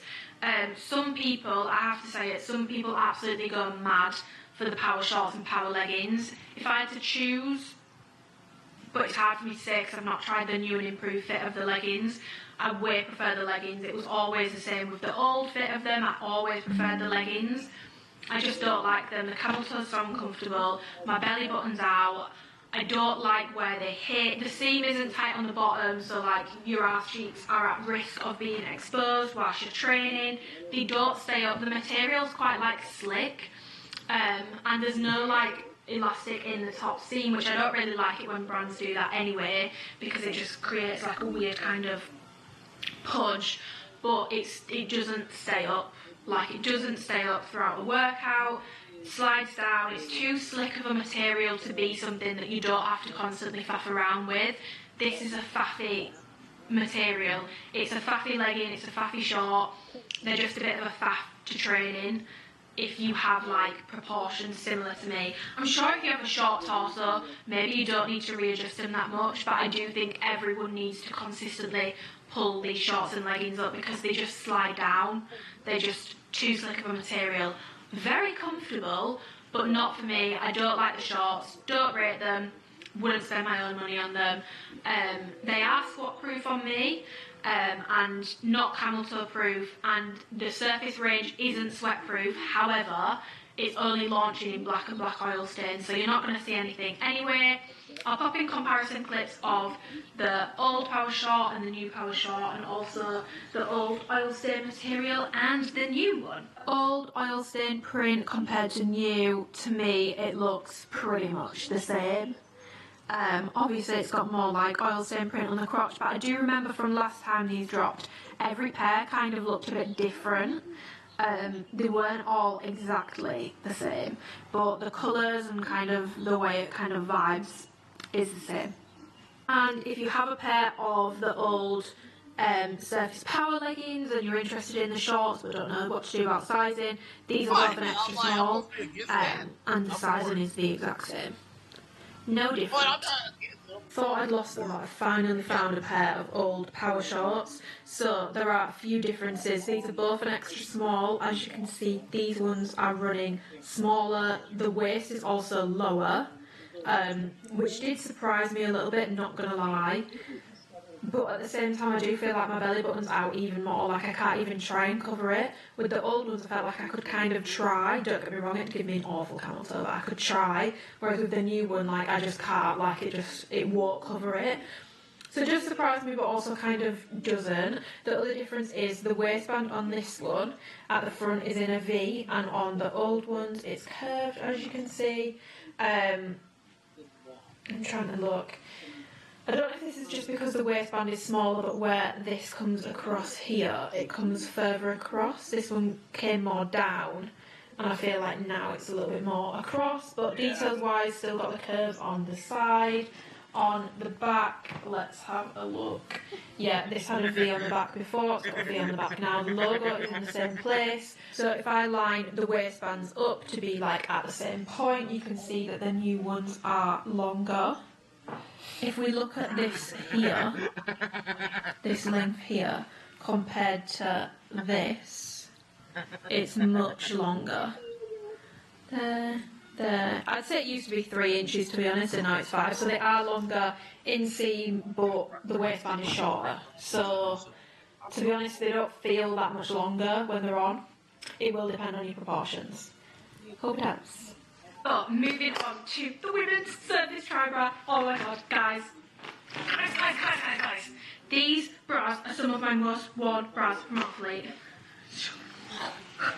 No matter like what cute, fun, funky design Alphalete come up with, I always end up wearing these at least probably once a week, purely because they're so thin. They lie very flat if I want to wear them underneath any of like the Alphalete tops, for example like the Pinnacle tee. This bra goes best underneath it in my opinion because of how thin and like flat it is. There's no like bulky straps. Everything's very thin. It's not like the Amplify bra with like very thick straps, which to me would look ridiculous underneath the Pinnacle tee. These Surface tri-bras, I'm so glad they're back. If you have had the Alphalete tri-bra, there's no difference other than the fact with Surface, the logo is on the front. With Alphalete, it's on the back. It's a block logo on Surface. With Alphalete, the more recent ones, it's been the signature, like cursive kind of logo. And the material is a bit different, like I've just said, with going over the leggings. So because we could only pick a certain amount of Surface items, I thought it would actually be quite good to get some different sizes in the bras, which I don't normally do, but I feel like it's helpful for reviews. If you find this helpful, let me know, because I'll make sure that I get different sizes for bras going forwards. The reason why I really wanted to try different sizes in the tri-bra is because I normally wear an extra small in this, and I will pop in clips of the difference between the new Surface bra, because there are differences, and the old one, so you can see like how the sizing is and all that sort of stuff. But I normally wear an extra small in these bras. However, I've been saying for ages, and I still stand by what I said, I would like Alphalete to make like an extra small plus size for people who have bigger boobs, so that we can get a bit more coverage and not have like hanging out here, because sometimes it looks a bit weird when you've got like half your boob hanging out, which, let's be honest, I'm gonna be completely honest, most of the Alphalete bras are made with fake boobs in mind. There's no doubt in my mind about it. Like, I think they've made probably one super high impact sports bra ever. 1 second, let me just lighten this because I feel like it's got a little bit dark. I've always felt we need an extra small plus, because whenever I've sized up to a small, the band like gapes away, and it just like doesn't give belly any support as a result, because it just kind of gapes away from my rib cage, because I've got quite like a narrow, not this way, but like front on, I've got quite a narrow rib cage. So size small in these kind of bras, especially the Surface range, has always like gaped away from me and looked weird. But then in an extra small, I get like quite a lot of side tip hanging out. So I still stand by, I think we need an extra small plus. Like, do you know what? I'm going to get a small and an extra small. I've not tried a small in a Surface bra in a while. I do have some of my old Surface bras which I've tried on, and the size small still doesn't fit. So I actually just think they've changed the sizing a little bit on these. So I got the black oil stain in an extra small and the white in a size small. Now, to go over the features very, very quickly, you have got like a quite low cut at the front. It's very like short as a bra. There's not a huge space for coverage here. It's quite a short bra. It's definitely shorter than they used to be, which you'll see in the clip where I compare. And then 2 straps that come up like this. They can be pulled apart, but like they kind of sit like as one when they're on. Branded on the front in the rubber logo, plain on the back, and then just a super plain back. And then the band at the bottom is like elasticated, but it's quite thick. And there's a seam, but it's not uncomfortable or anything like that. So I got an extra small and a small. I'm not gonna lie, there's not much in it once it's on me.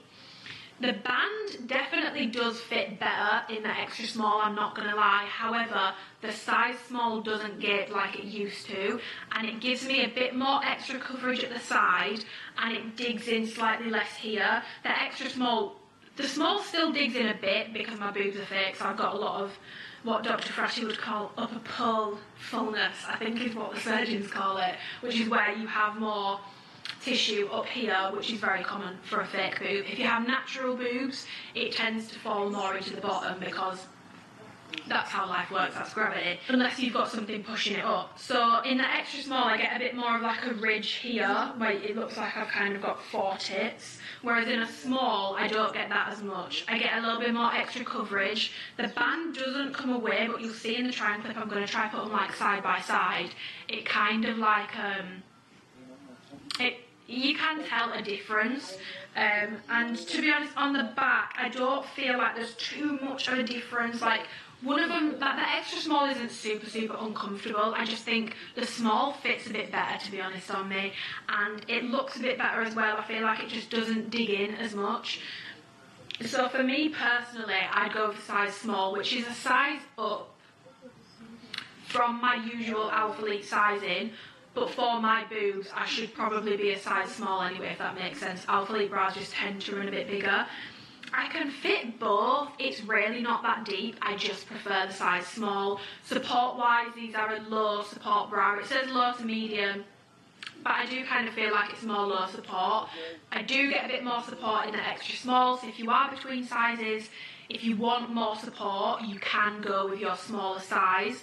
But if you want more coverage and just you want like a low support bra for lifting, you can go a size up if you are like between sizes.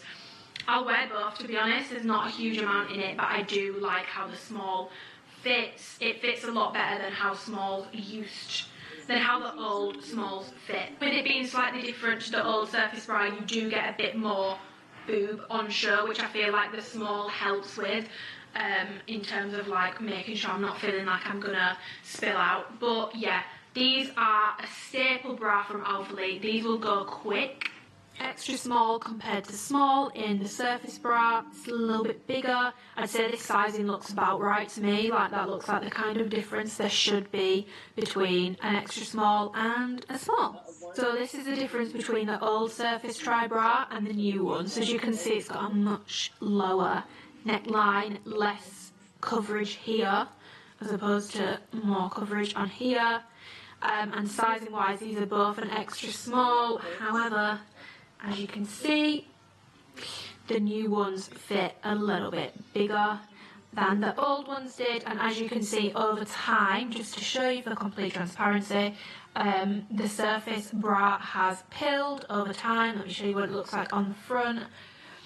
So it's not a completely pill-proof material, it can pill over time, just for full transparency. The Alphalete pills worse, but let's not beat around the bush, this still pills. The material isn't sweat-proof, by the way. You're going to see a bit of boob sweat, but it's black, white and black oil stain, so you're not going to see much anyway.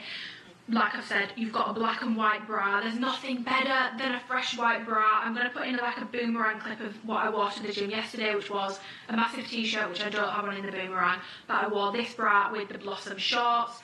Fucking love it. It's a vibe. It's a vibe, man.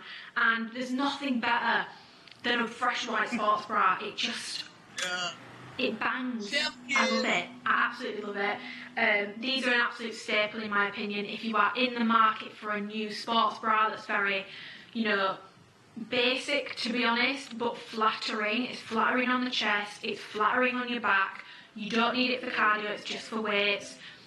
I cannot recommend this bra enough. Like, some of my tri bras look absolutely battered, especially the ones I've had since like mid-2020 because I wear them at least 2 to 3 times a week. I fucking love them, and I'm so glad I've got a fresh white one because I've ruined my old one. It's basically grey now.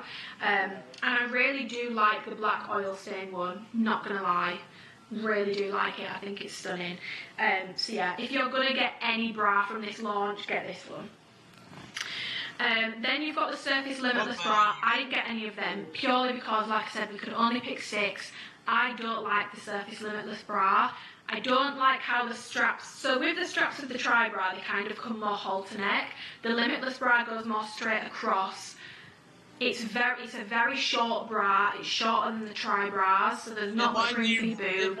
It's very low support. Like the Limitless bra is probably the lowest support bra that Alphalete do. It does have adjustable straps, which the tri bra doesn't, but I still prefer the tri bra.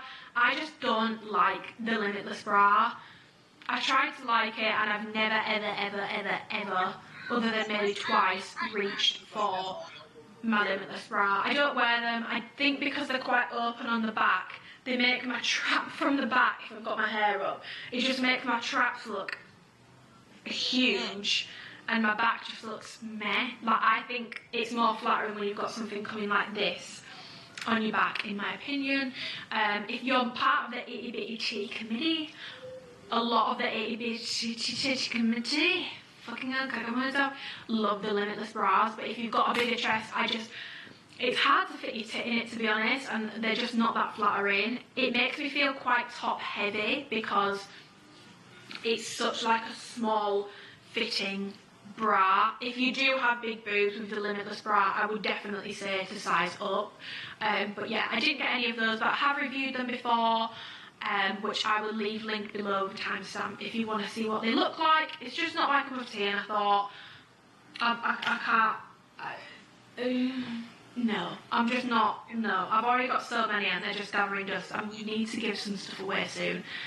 Probably follow me on Instagram, because I'm going to start literally just raffling stuff off and charging for shipping.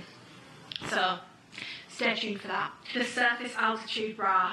Again, if you want one of these bras, you kind of need to be quick, because last time these dropped, I feel like they sold very, very quickly. They were a very popular bra, and they've not done it since, which I've been quite surprised by, because I feel like they did go down well. It's coming in black, white and black oil stain. Now, I got these in an extra small and a small, and I'll show you the difference in like a proper clip, but as you can see, it's really, the black is an extra small and this is a small. There's barely anything in it, and when it's on, to be honest, barely anything in it. I will talk you through how that feels when it's on. But details wise, let's go over it. It's a longer line bra, so if I show you it compared to the tri bra, you can see how much like longer line it is. It basically comes to the bottom of like your rib cage, the Altitude bra. It's a much longer line bra from Alphalete, scoop neck, slightly higher neckline than the tri bras, and it's kind of like squared off slightly. It's not a true square neckline, but it is squared off a little bit more. The straps come up halter neck style, because then on the back they cross over like this. The branding is on this first strap. In the black it's tonal and it just says Alphalete, and in the oil stain it looks like that. And then you've got another strap at the bottom, so it's kind of like two straps sort of thing. One thing I will mention with the black oil stain, which I don't really like, to be honest, especially in this bra, because in this bra there's quite a lot going on with it. You can end up turning things over, and the inside doesn't have the print on it. And I feel like if the thing like rolls or whatever, it just looks weird. I would have much rather had the print both inside and outside. That's just a little thing, but that would have been my preference, because then if anything falls over accidentally when you're working out, it doesn't look as obvious or weird. But yes, support-wise, again, low to medium support, not a particularly supportive bra. These make your boobs look phenomenal. If you are in the market for a bra that's going to make the tits tit, it's this bra. It gives a real like push-up effect. It's very, very, very flattering. It is for me anyway. I just think, yeah, you can really, what I like to do, I'm not going to show you because it's a bit weird, but basically when I put my sports bras on, to make sure that my boobs aren't like sitting weird, because sometimes they can just sit a bit weird, I basically scoop my hand down and go like this and pull them both in. One, so I get less side boob in my sports bras, but two, because then it's like this, and you get, one, it feels a lot more supportive, to be honest, but two, the cleavage and like the tit lift it gives, chest kiss. a very flattering sports bra for the boobs. It's also flattering on the back because you've got like quite an open back at the top, and then you've got these two slits. So sizing wise, extra small and small, there's not much in it, but I do prefer how the size small fits. I get a little bit less side boob armpit pinching. I get a little bit less of a ridge like I talked about with tri-bras. It lies a bit more comfortable. The straps feel a little bit less tight on my traps, which is super nice. It just feels a bit more comfortable. And on the back, so I carry quite a lot of my body fat in my upper body. So in the extra small, it's almost like it's pinching on my back fat, and especially where you've got this like gap here, it can just look quite, it's just a little bit unflattering, to be honest, if it's really pinching. And I do find that these straps can feel a bit like restrictive and tight and uncomfortable if it's not the right size. So this looks a lot better in a size small on me. Doesn't dig in as much, straps are more comfortable, the back looks better. It just fits better in a size small on me. So again, if you normally are between sizes and you've got a bit of like a wider back in particular, if you've got a wide back, I would definitely recommend that you size up from your normal sports bra size. If you have like a fairly petite back, you don't really have any problems with any other Alphalete bras digging in, you don't have particularly big boobs, you can definitely stay true to size. If you've got big boobs and a bit of a wider back, I would definitely go up from your usual Alphalete size. If you've never shopped with Alphalete before, and I would probably go with your size that you get in other things. It's very hard for me to give blanket advice. The best way for me to get you the correct chef's kiss sizing is comment below and tell me your bra size.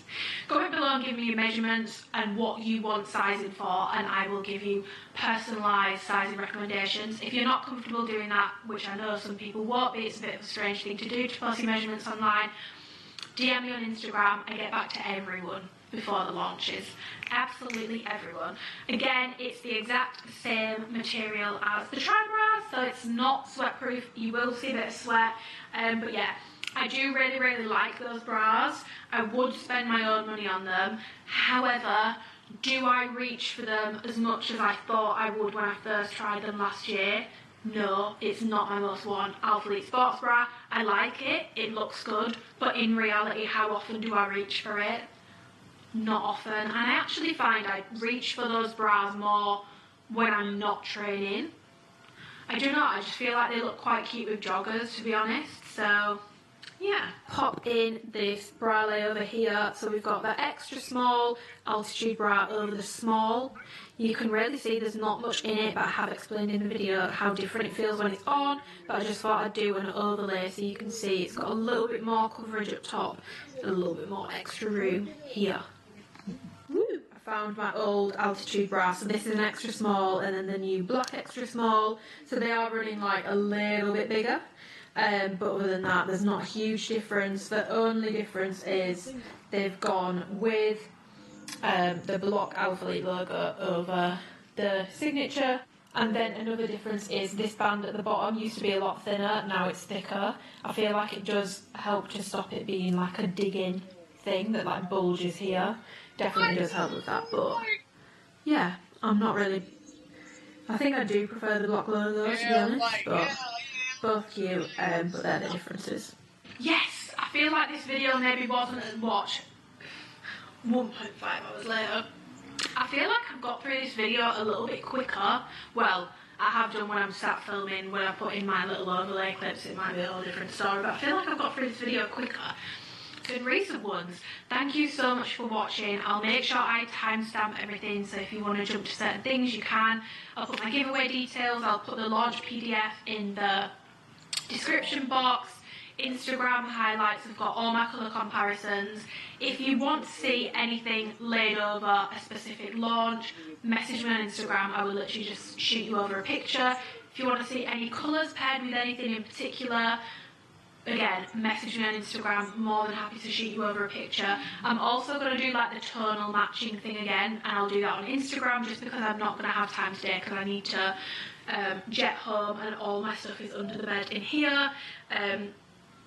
and I really need to get to my mum and dad, so I won't have time to do that, but I'll do it on Instagram. So yeah, anything you want to see, sizing advice, all that sort of stuff, message me on Instagram. I will literally do it for you ASAP Rocky as soon as I can. Absolute top picks from this launch for me would be a surface tri-bra in the white or the black. Absolutely love. I really like the oil stain, to be honest. I think the oil stain can go with like neutral leggings. It'd look really good with the grey leggings. It would look really good with, like green and blue leggings as well, because of like the kind of colour. I feel like low-key looks quite cute with hazelnut, to be honest, as well. But yeah, the tri-bra in any of the colours, absolutely love. And then my other recommendation would be the Amplify shorts. Bear in mind what I've said about like materials, because it'll depend what your material preference is. I can sit here and say things like I hate the ombre material. That was some people's favourite material, so it depends. I've just given you my opinion, make of it what you will. Go for whichever one lines up with your favourite material. My personal favourite, I would probably go with hazelnut. I think hazelnut is my favourite colour in this drop. Yes, it's a little bit sheer, but with nude underwear it does look okay. You can get away with it on my skin tone. Or wash denim. Wash denim is definitely your safest option in this launch. If you want a safe option, wash denim, but 100% a pair of shorts. Remember, if you are between sizes, please go with your bigger size. You don't need to get a smaller size in this launch. The waistbands are looking tiny. Any questions, like I said, message me on Instagram, comment them below. Please give this video a thumbs up if you did find it helpful, because it really helps to push my content out, push my reviews out, so it can be spread far and wide. Yeah, discount code AMY for 10% off your order. If you do use it, please let me know, message me so I can say thank you. I always get back to every question about Alphalete, every message about code use with Alphalete. To me, that's the beauty of having a smaller following. People say to me all the time, do you not want to grow your following? And I'm like, to be honest, I mean, it'd be nice, but I'm kind of chilling. Like, I can speak to everyone. Like, I feel like me and the people that follow me were kind of like friends, but like parasocial friends. It's weird. Social media is weird. But yeah, love chatting to you guys. So DM me any questions. DM me if you use my codes. I can say thank you. Yeah, thank you for always watching my videos. Thank you for always supporting. It massively helps me out, and it helps me out so much with Alphalete. I've been getting quite a few questions recently about going out to the US and if I'm ever going to come to Alphaland. I feel like I might plan a trip, because one of my UK girlies messaged me yesterday and said that she bought her first Amplify thing because of one of my reviews. Then she went on holiday to Florida, and while she was there, went to Houston to go to Alphaland. And that was all because of one of my reviews, which I thought was just so cool, but I'm also low-key jealous that she got to go before I did. I might have to plan a trip, but I only want to plan a trip if someone's going to be my bestie whilst I'm there, because I've never been to America. So maybe. We'll see. Yeah, thank you for always being so lovely, supportive. Love. Excited to be doing another giveaway. Gonna do the overlay clips for this video now. Hopefully get this video up this weekend. And yeah, anything I've not included in this, if I get another mini package with it in, I will be going over it on my Instagram story.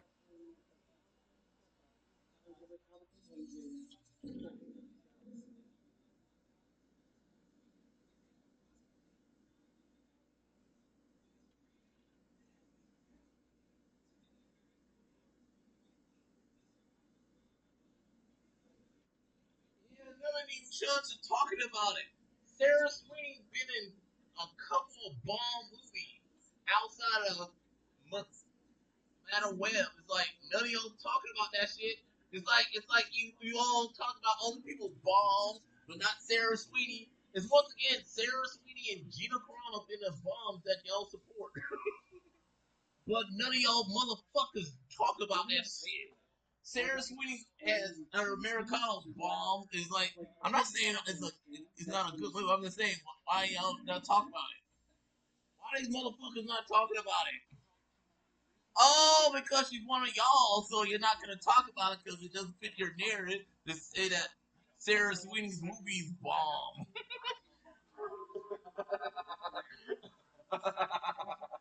Yeah, yeah. No, shut the fuck up.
Fuck your fucking crock ass culture. You got no fucking cojones enough. But y'all making it of all these things. No, serious money. It's like, oh my god, take a walk. Crock hair. No, you fucking bigot. Y'all people are bigots, man. It's like y'all crock ass is so bigots.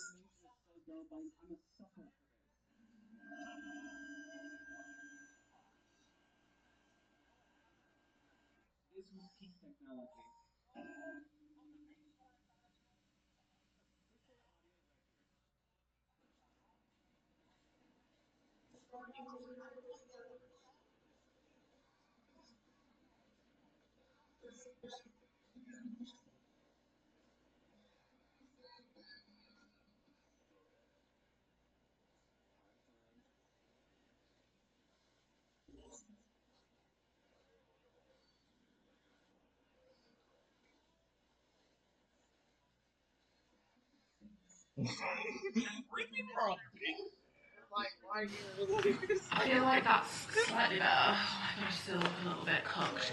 So, today's video is something a bit different. All biggest, man. It's like, oh, the people don't know it's not because it's not done and your like a makeup every day.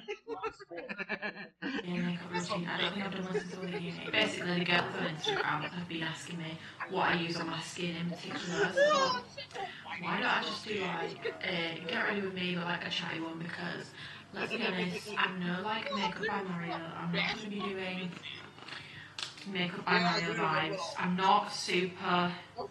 Do you know what? I'm good at doing skin. I'm not really good at like eye makeup, but this is like my everyday go-to. And to be honest, my like full makeup is basically this, heavier, with 3/4 strip lashes. That's what I'll do. Sometimes I won't even put the lashes on, with like a bit of like a siren eye. I always make sure that I moisturise the skin first. I use a peel gun. I'm not sure how I feel about this at the moment because I'm getting like these, if anyone can help me, like feel free to help me because it's annoying me. I'm getting like a lot of like bumps on my forehead at the moment, which I'm just not used to. I don't normally get them, so I don't know where they're coming from.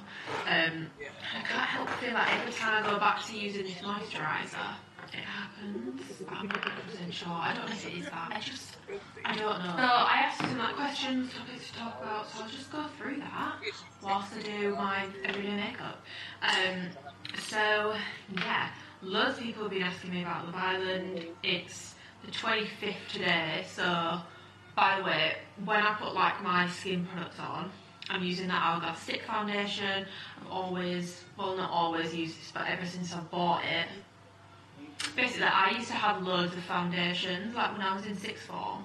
If people wanted to know, like, oh, what foundation's good, I was the girl because I used to probably buy a new one every single weekend. Like, I was obsessed. And then I tried this one, and ever since, I've tried other foundations, but I always go back to this one. But yeah, when I'm putting the skin products on, like the foundation, it will look a bit dark, but I am quite not super tan, but like my neck and face is just not the same colour as the rest of my body, so I'm matching to my chest and arms and stuff. So that's why it's a bit darker. Also, the reason why I used to apply this straight onto my face, and then I saw a thing about makeup by Maria, lol, and he said not to do that because sometimes when you do that, even when you've really tried to blend everything out, there's still like very faint stripes where you stripe the product. Yeah, Love Island, 25th today, so it's near the end. I think there's like a week left. My absolute favourite, people who say either I want to win. I'm not going to talk about the topics with like Love Island topics that people ask me about just because like, I've got my opinions, but like, I don't think I should probably put them in a YouTube video, do you know what I mean? It's not really fair. I wouldn't like it if someone did that about me, because I do have some opinions, but ultimately, even the opinions I have on people in there, I'm also aware that I've formed that opinion from watching and edited hour out of their days, and they're doing stuff all the time, so, you know, there's no doubt in my mind producers have got like agendas and all that sort of stuff. They'll edit people to look a certain way. Who I want to win, because that's quite positive, Ekin and Davide. More so for Ekin, like, I really like Ekin. And I think it speaks volumes that if anyone watches Morali's content, he has been bringing the content. Like, they need to get him instead of Laura doing After Sun, because like he has been doing like podcasts. He started a podcast. He's so imaginative. Like, he had the account holders on his podcast, and he's been getting like the people who've come out of the villa on the podcast as they've come out, and most of the girls that are coming out are saying Ekin was like one of their favourites and like the most welcoming. Like, apparently she's really, really nice, and I feel like that speaks volumes. So I really want Ekin and Davide to win. Last night they went exclusive, that was cute. But yeah, I do think the series kind of is getting a bit boring now. Like, it could end tonight and I wouldn't be upset about it, but that's because it's at the stage now where everyone is kind of coupled up. Let's be honest, everyone wants to be in the final, so no one's going to be doing anything like bad or like dramatic. But yeah, I will probably get this video up before Love Island is finished, so let me know who you want to win if you are watching it. And yeah, I want to see Ekin get like all the opportunities. I think a lot of people are saying that Gemma's going to be like the next Molly May. I think I've got like a feeling that Ekin's going to do really well off the back of this, like really well. Someone has asked me about the activewear brand that rejected my reviews for being too harsh. It wasn't actually an activewear brand. I'm not going to name the brand just because it's really unprofessional, to be honest. I'm just not going to name it. I don't do other activewear reviews because I do work exclusively with Alphalete. If you ever wonder why I don't, if I wasn't, I would be doing more activewear reviews, but if you ever wonder why I don't, it's because I do work exclusively with Alphalete. So yeah, that company that I mentioned in my video the other day wasn't an activewear brand, but I'm not going to name just because it is. I like being like very like raw and honest, but that is actually just quite like unprofessional of me, or whatever. Someone else has said, do you still reject your breast augmentation? I think they mean regret, because when I first started YouTube, I made a video talking about, basically it was like a word vomit of my thoughts about my boob job about a year after I had it done. So let's update on that, because since then I've backtracked on my words in that video. I said I'd never get anything done again, and then I got my nose done. That was something that like really bugged me, because I was like, I just think I always give other people the grace of being able to change their minds about things as they go through life. So I should give myself that grace as well, and I did completely change my mind about it. My regrets in that video were more about like me thinking it would change my life, and like 100% I still stand by that. I went into it with a lot of naivety. I used the Kevin Kwan concealer. I'm just going to put a tiny little bit there, and then I'm going to put a little bit more on today, because why the hell not? This is probably more like what I'd put on if I was going like out. I like putting a bit up here. I'm using the viewfinder in the mirror, by the way. So yeah, I still stand by, like, I was very naive when I went into that. I'm just going to work my beauty blender. You know, I was very naive when I went into getting my boobs done. Fully stand by that. I do have regrets about thinking, you know, it's going to completely change my life and like, oh, I'm never going to want anything done again, all that sort of stuff. You know, that, you know, I've clearly backtracked on. So I don't regret how my boobs look. I'm happy with how they look. Obviously, the health concerns that you can get with implants, I do regret not knowing about that before I had them done. I still stand by that. The thing that I've kind of changed my mind on is obviously not getting anything else done, because I have had my nose done since then. And also, what I've changed my mind on, well, I have kind of half changed my mind on it. So in that video, I spoke about how, you know, if people say they're doing cosmetic surgery for themselves and then themselves only, and that can't possibly be true, because, you know, if you were locked away in a room with no access to like social media or like the media, you wouldn't think there's anything wrong with, you know, a smaller chest, you know, whatever it is that people don't like about their nose. You wouldn't think there's anything wrong with that if you weren't exposed to all this stuff, which is true. However, I think I've come to realise it's a little bit of a silly argument, because that's just not how life works. We don't live in an isolated environment. Like, unfortunately, the damage per se, sounds awful to say, but like, the damage is already done. Do you know what I mean? Like, we live in a society. We live in a society. We live in a society. We live with other people. We live with social media. We're in that day and age now. We can't go back on it. We've just got to deal with it however we can. And if someone decides that they cannot bear to, you know, live their life a certain way, and they want to do something that's maybe going to make them fit into the beauty standard a little bit more, to make them feel better and to make their life easier, because we all know like pretty privilege is definitely a thing. People shouldn't be shamed for that. So like the argument of being like, oh well, if you were put in a room by yourself but no one is, like, that's just not a thing. Like, that just doesn't happen. I'm using the Revolution concealer in C13.5. I just use this as like a cream, like bronzing product. So yeah, like, that's just not a thing. Like, we don't, life isn't like that. So it's a bit of a silly argument. I do still stand by the fact that, like, I don't think, because of how like intertwined we are as individuals with society, I still fully stand by the fact that, like, I don't think anyone is ever truly doing surgery just for them, and, you know, outside factors have not impacted at all. Of course they have, but that doesn't mean that someone is getting something done because they want to be more attractive to other people. It's because of how external forces have made them feel about themselves. So in that sense, it still is for them, if that makes sense.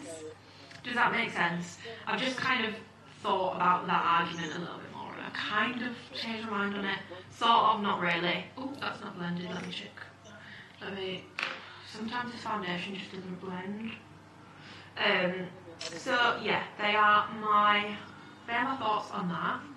So no, I do and I don't. I kind of stand by some stuff that I said in that video, other things I don't stand by, but that's life. I started doing YouTube. I'm 23 now. Started doing YouTube when I was, what, 20? Maybe 21. Like, it's 2 years on. It's not a long time, but like, a lot's happened. COVID happened, lockdown happened. You girls changed their minds on some stuff, and like, we can't, you know, shackle people to the words that they've said before, and, you know, live in a world where like you can never change your mind about anything. So yeah, that video, I know from like messages I've received, made so many people feel better about their chest. It made women who weren't already aware of breast implant illness. I've had messages from people saying that it made them actually realise that they were doing surgery for the wrong reasons. They didn't end up getting their boobs done. So for me personally, I still stand by that video. That's why it's still up, because it has really helped some people to change their mindset. But some people are wired the way they are. I'm wired the way I am. I decided to get something else done. It is what it is. Someone else has said opinions on long-term relationships at a young age, like high school into actual life. I don't really have too many strong opinions on this. I don't like it when people say, oh, if you've been together since you were like 16, you're like doomed, like you'll never last forever. As my sister and her partner Jack, they didn't get together when they were 16, but they were like were they at school or at uni actually? I can't remember. But quite a bit younger when they got together. Been together years. Obviously they've not been together forever, but they've just got a house together. And also, like, I think about like my grandparents and stuff, and obviously we live in a very different day and age now. Like, there's no negating that, like the dating scene is completely different, but it does go to show that two humans can meet at a very young age and live a very happy life together. I'm not saying there'll be no problems along the way, but that's the same for anyone. It doesn't matter whether you get together when you're 16 or whether you get together when you're 30. I think obviously if you think about it logically, you know, if you were each of us, as like cringe as it sounds, if you were each of us first of certain things, you know, some people will probably, you know, think, well, it can't work in that case because how can you go through life only experiencing one person? But like, I think what people fail to remember is that everyone's different. Not everyone is bothered about stuff like that, and if you're not bothered about stuff like that, I don't see any reason why you couldn't be together from high school into like actual life, like live like your full life together.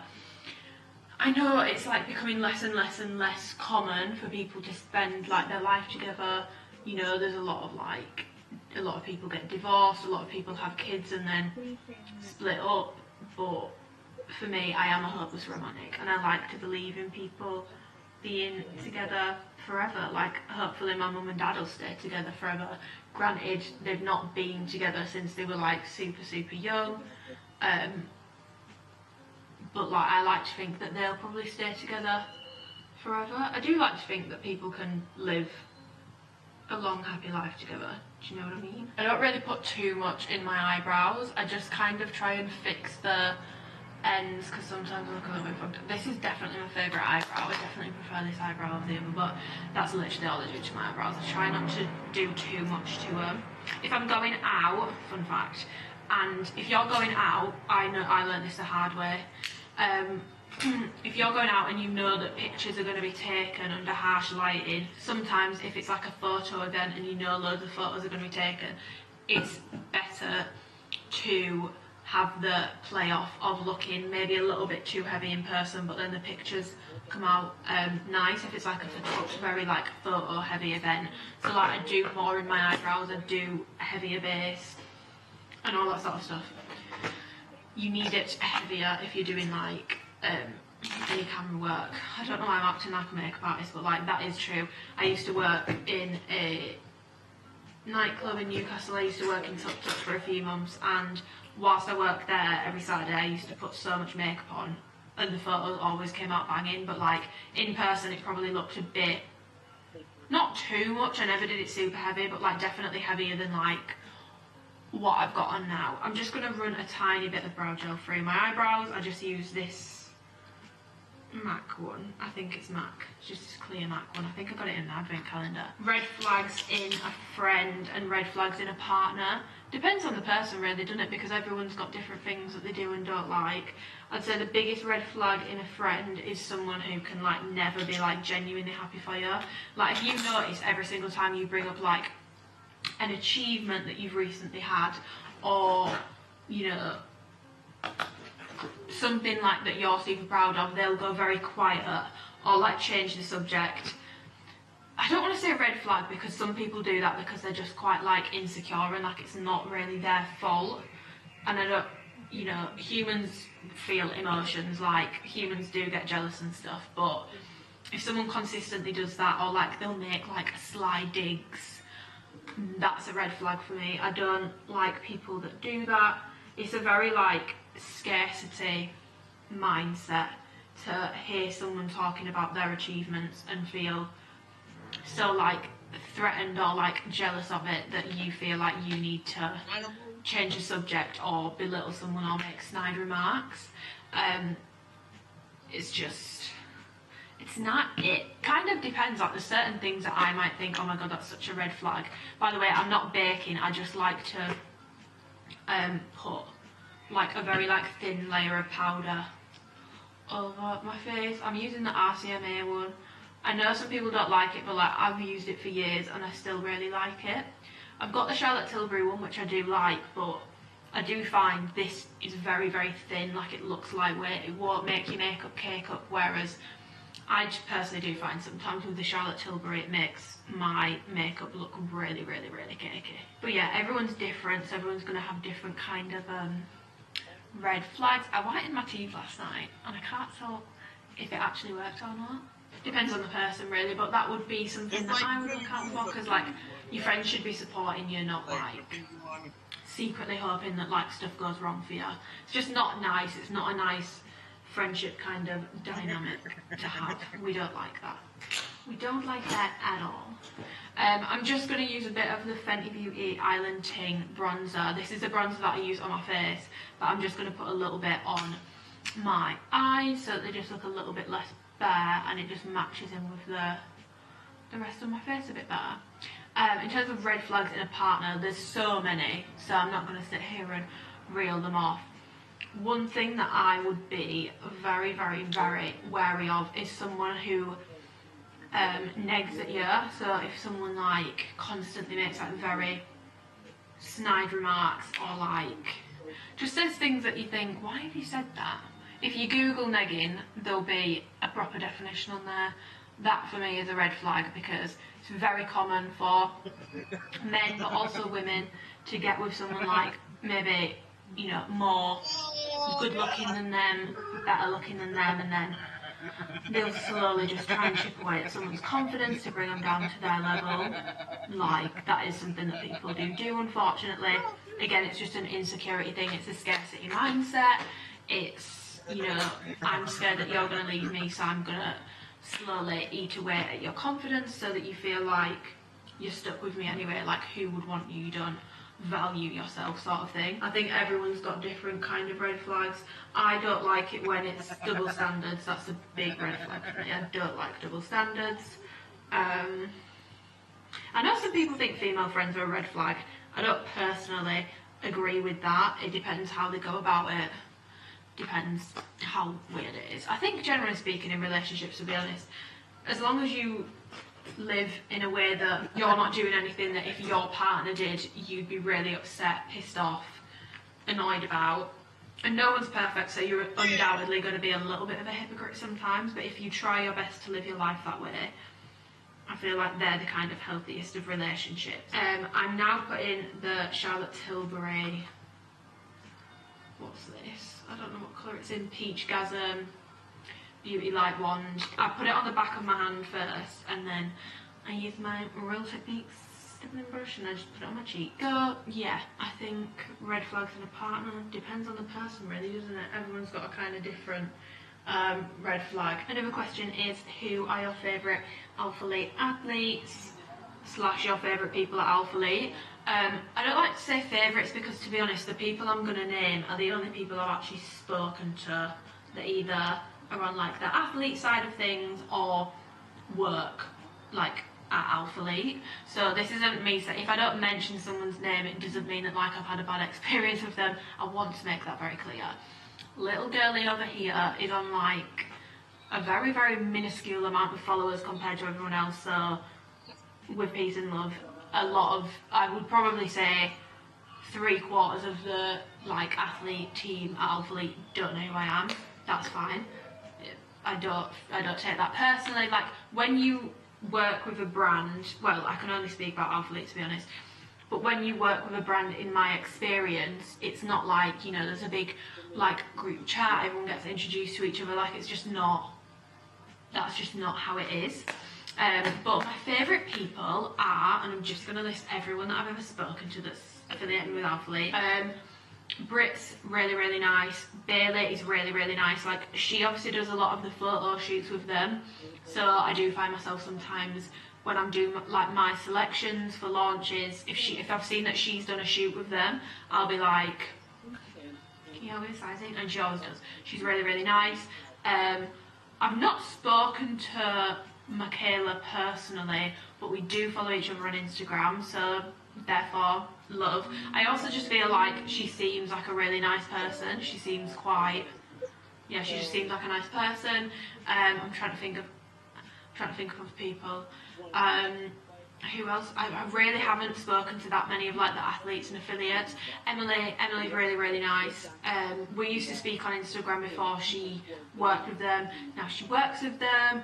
We still speak from time to time. She's really nice. Like, Christian is one of the nicest people ever. Like, I think a lot of people might have the wrong idea about him, because I feel like men in the fitness industry, and it's a stereotype, but like I do understand why there is one, because there is a lot of men with like massive egos in the industry, and obviously like he loves like a good motivational video, a good quote. I personally like that sort of stuff as well, but I know some people might think, oh, I bet he's like not nice, got an ego. I've never got the vibe from him that he's got a big ego. He's always been really nice to me. Christian was the person who like watched my, like Christian is the reason I have the opportunities with Alphalete that I do, because he used to watch my review videos. He's always been so kind to me. Like, he's just a really nice person. He's also like quite, I think it would surprise people how like hands-on he is with individuals. Like, you can have conversations with him, do you know what I mean? So yeah, Kelsey's really nice. Dylan is like the best person ever that works at Alphalete. He deals with like the athlete side of stuff and like just so helpful, super helpful, like just the most helpful person ever. There's a girl, I won't name her because I don't know if she'll want to be named, but there's a girl I speak to quite a lot who I think still works up there, works in customer service. She's amazing, love her, really nice. I'm just popping a tiny bit. I know I said it takes my eyes up, but I like to put a tiny amount of the Charlotte Tilbury airbrush powder. Mine's in the shade 1. I like to put a tiny amount under my eye just because, I don't know if you can see, but like it really makes it look like airbrushed. And then I put a bit on my nose because that gets greasy. The Milani Luminosa Baked Powder Blush. I've had this for years, it's probably out of date, but it doesn't give me spots, it's still fine. I'm a blush girl. I like having quite a lot of blush on at the moment, so I just place this like more towards the back to start with, but then I like putting it quite like, there wasn't a mirror on that and I thought there was. I like brushing it like under my eye and just kind of blending it with like my concealer. My boyfriend is sad I don't want to have kids. Do you think it'll become a deal breaker later on? I'm quite inexperienced in these topics because I'm 23 and like, the conversation with kids is just not really a thing for me, to be honest.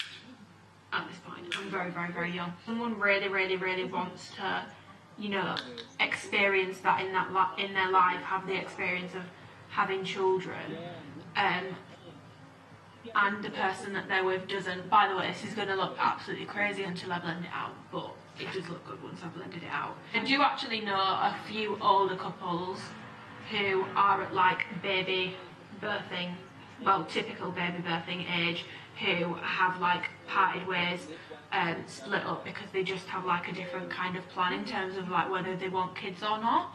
I do personally think stuff like that will be a deal breaker further down the line, because it might be all good now whilst you're at her age where like your partner wants kids but like they don't want them right now, but like they are going to get to an age where they want kids, and them staying with you is basically them banking on you changing your mind. And if you know in your heart of hearts that you're not going to change your mind on something as big as wanting kids, and you know your partner really wants them, I do think it'll probably become a deal breaker.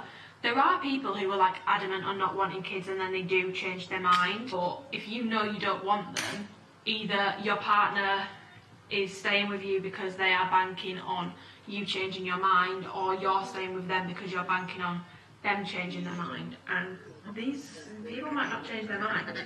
People can, like, it's not unheard of, but like also they very well might not change their mind. Do you know what I mean? So yeah, I personally do think things like that will become a deal breaker in the end, because it's quite a big thing in life, isn't it? Like having kids and stuff. Someone has asked, would you ever work with another activewear brand? Honestly, I don't think so. Like, I've worked with Alphalete for, let me actually just set my face and then we'll let it die down. So I use the Charlotte Tilbury setting spray. I like to spray like 3 times very like lightly, let it dry down, and then go in and like spray a lot more on top. I don't know why, I just find it makes my skin look a lot better. I feel like the first one's to lock it in and the second one just makes me glow. So just do some very light ones and now we'll let it dry. I don't think I would, just because when I first started working with Alphalete, I wasn't exclusive with them, and then I went exclusive with them in like April 2020, I think. And the reason being is because I had a call with Christian and he was asking me about like if I'd want to do it or not and all that sort of stuff, and I said to him, and I still think the same now, is me being exclusive with them, other than like, you know, the content I can, you know, review on YouTube and stuff, to my personal life it doesn't make a difference, because Alphalete is pretty much all I wear to the gym. I might, you know, once in a blue moon wear my Lululemon Align pants, or to be honest that's it. Like I don't really wear any other gym wear. Sometimes I'll wear like a really cheap super like strappy sports bra on like an upper body day that's like super open back, but like other than that it's pretty much all I wear. So it didn't really mean that I was kind of forcing myself to wear Alphalete all the time, because I wore it all the time anyway. It kind of made sense. And I like, they're so easy to work with that I really can't complain.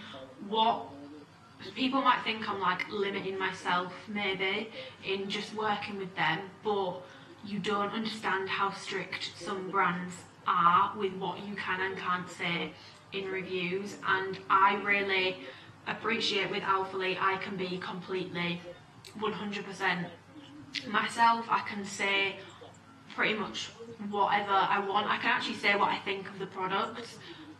Most brands like will not allow you to do that. You wouldn't be allowed to say I don't like this product with most brands. You wouldn't be allowed to do sizing comparisons. So I'm very, very, very, very, very lucky. Like I've kind of fallen on my feet with working with Alphalete, because they allow me to do the reviews in the way I want to do them. So yeah, I'm happy working with Alphalete in terms of like the way they do things. I've had questions also about why I haven't been to Alphaland yet, why I haven't done photo shoots yet. There isn't really an answer for that, like there simply isn't an answer. I've never asked, so I actually don't know how it works, but like I'm pretty sure people get asked to go out and do that stuff. And conversations have been had about like, should come over, all that sort of stuff, but I've never actually been asked or like booked on a shoot. So that's why I've not been over, because I do feel like they fly people over that they want to shoot. I don't think they just fly people over willy-nilly, because it is a work trip, like you're going there to work. I don't know, I might have this wrong to be honest, so like anyone feel free to correct me, but that's why. Yeah. There's no tea, there's no drama, it's really that boring of an answer. Someone else has just put Instagram algorithm. I mean, where do you want me to start? I truly, truly, truly believe that the Instagram algorithm is like fucked. Like in the past week, since the 25th today, in the past week I have seen most big influencers that I follow who've never done this before turn their likes off on their most recent posts from like the past 2 weeks. People's comments, they used to get like 300 on a post 3 weeks ago, now they're getting 50. So there's something definitely going like awry with the algorithm. I just think like the whole influencer Instagram world is completely changing. I don't think influencer marketing is dead by any means, but I do think it's harder and harder to have like genuine influence. A lot of Alphalete related questions. Someone else has said, do you really not get in trouble for reviews? No, like I'm not joking when I say I don't get in trouble at all. I don't get in trouble. Final question slash topic, moving in with significant other. So I live with Dan. I moved in with Dan. This is the first time I've ever lived with a partner, which isn't surprising to be honest, because I'm only 23. When I moved in I was 22. I moved in about 6 months ago. So me and Dan started seeing each other in like September 2020, boyfriend and girlfriend by December 2020, and then So we've been together nearly 2 years now. At the point of me moving in, we'd been together just over a year, but because of the time of seeing each other, and I've known him since 2019, but because of the time of like seeing each other, probably been together more like, it felt like we've been together more like a year and a half, to be honest. It obviously, like, advice on moving in with your significant other depends on like your situation. Are you going to be buying somewhere together? Because to me that's a whole different ball game to one of you moving in with the other. If you are signing for something together, you need to be very, very, very sure that it's the right thing to do, because that's a big commitment. A mortgage is a big commitment, so it's definitely, if you're doing that, that's a completely different ballgame. I've not been through that, so I can't speak on it, but I can speak on me just moving in with Dan. Obviously it depends on what kind of like a living situation you've got. Are you moving into a house, a flat, an apartment? I think the main like tips I would give is make sure that when you start living together, you do still actually make a conscious effort to go out and do things together, rather than just getting home from work and you just sit and watch TV. But there's nothing wrong with that. Me and Dan watch a lot of TV. We're watching Love Island together at the moment, and like most weeknights, to be honest, we do that, but we might go for a little walk. Even things like going to the supermarket together, we really like doing that on a Sunday. We'll go out for food together, we'll go and do stuff together. We don't just like sit and not do anything. It's very important when you're living with each other that you still continue to like date each other. I think the second thing is you're going to get on each other's tits, like, and just because you're getting on each other's tits, it doesn't mean it's the wrong relationship, it doesn't mean it's not right for you. There will be little things that they do that drive you mad, and there will be little things that you do that drive them mad. Like, that's life. Like, when you're living with someone, no matter how much you love them, there's going to be points where you think, you are really, really, really annoying me. And that's completely fine. I don't agree with the notion that like everything's going to be sunshine and roses, and like if you really love them, the little things wouldn't annoy you. I just don't agree with that. I think, let's be real, we're not living in fairy tale land. So yeah, be prepared for like a bit of a bedding in period. It's going to take you a while to get used to living together. It's a big change, like I said, it's a big adjustment. And when you live together, if you have arguments, if you have disagreements, it's a whole different ball game, because like you now live together. But I think it's important to know that like you can't always immediately resolve an argument. Sometimes you literally cannot resolve it. You just need to kind of both move on from it. Not every argument has a solution, not every problem has a solution. I feel like I've just spoken about like all the like problems about living together. Moving in with your significant other is so lovely, it's so nice, it's such a good experience. If you're doing it with the right person, you're going to love it. It's literally like having a continuous sleepover with your best friend. Like, that's how I feel with Dan. I love like making breakfast on a morning when he has a later start at work, and like we can have breakfast together. I love when we have tea together on a night. I love just sitting and watching telly with him. I enjoy living with him. I've never lived with a man before. Dan's very easy to live with. That's another thing. Be considerate when you're living with someone else. Like, try and be like as tidy as possible. Obviously, I'm not gonna lie, the apartment's a little bit of a mess right now, but like try to be as tidy as you can be. Be considerate. But honestly, if you do it with the right person, you're gonna have a whale of a time. You have so much fun. It's like one big sleepover. But yeah, I'm gonna leave this video here. I hope you enjoyed. This is my finished little makeup look. It's very much basic vibes, but I like it. Sometimes I'll put gloss on, by the way. I've not put any on, but if I do, I just use the Fenty Beauty like really baby pink one. That's my favourite one. But that is all I will do. If you enjoyed the video, give it a thumbs up, comment anything that like I've spoken about. Let's comment, let's have a little chat about it. If you want more of like these kinds of videos which aren't necessarily fitness related but like just a bit more chatty, let me know. I've had people asking me if I'd ever do a podcast recently, which I think, I can talk for England, so like that's a very dangerous game. I don't know. But yeah, if you enjoy these like chatty videos, let me know, because I can definitely do more of them. I really like doing them. It's been quite nice just sitting here, getting ready for the day, do my makeup, chatting, getting ready, all that sort of stuff. Yeah, I hope you have have a lovely week, whatever you are doing. And I do apologise that, like, I know that with my last 2 videos it was Alphalete hauls back to back. That's just because I thought I was going to get a new camera, and then my tax bill came, which I need to pay by Sunday. So that just kind of all went a bit tits up. So I basically delayed doing a video because I thought I was going to get a new camera, so I was waiting for it, and then I didn't get it. So I didn't post a video, and then my Alphalete package came, and people want the reviews quick, so that's why that happened. But hopefully won't happen again. I'm gonna go. Have a nice day. Goodbye. I feel like I've spoken so much.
At Wawa, every sip is made for your moment, whether you're in the mood for a juicy jolt.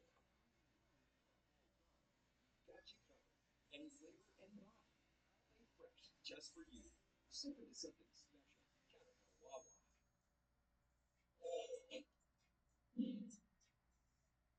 Oh boy, get your bibs on, get your paws in your mouth, wet your jaws open because it's time to eat some chud slop, folks. Aren't you excited?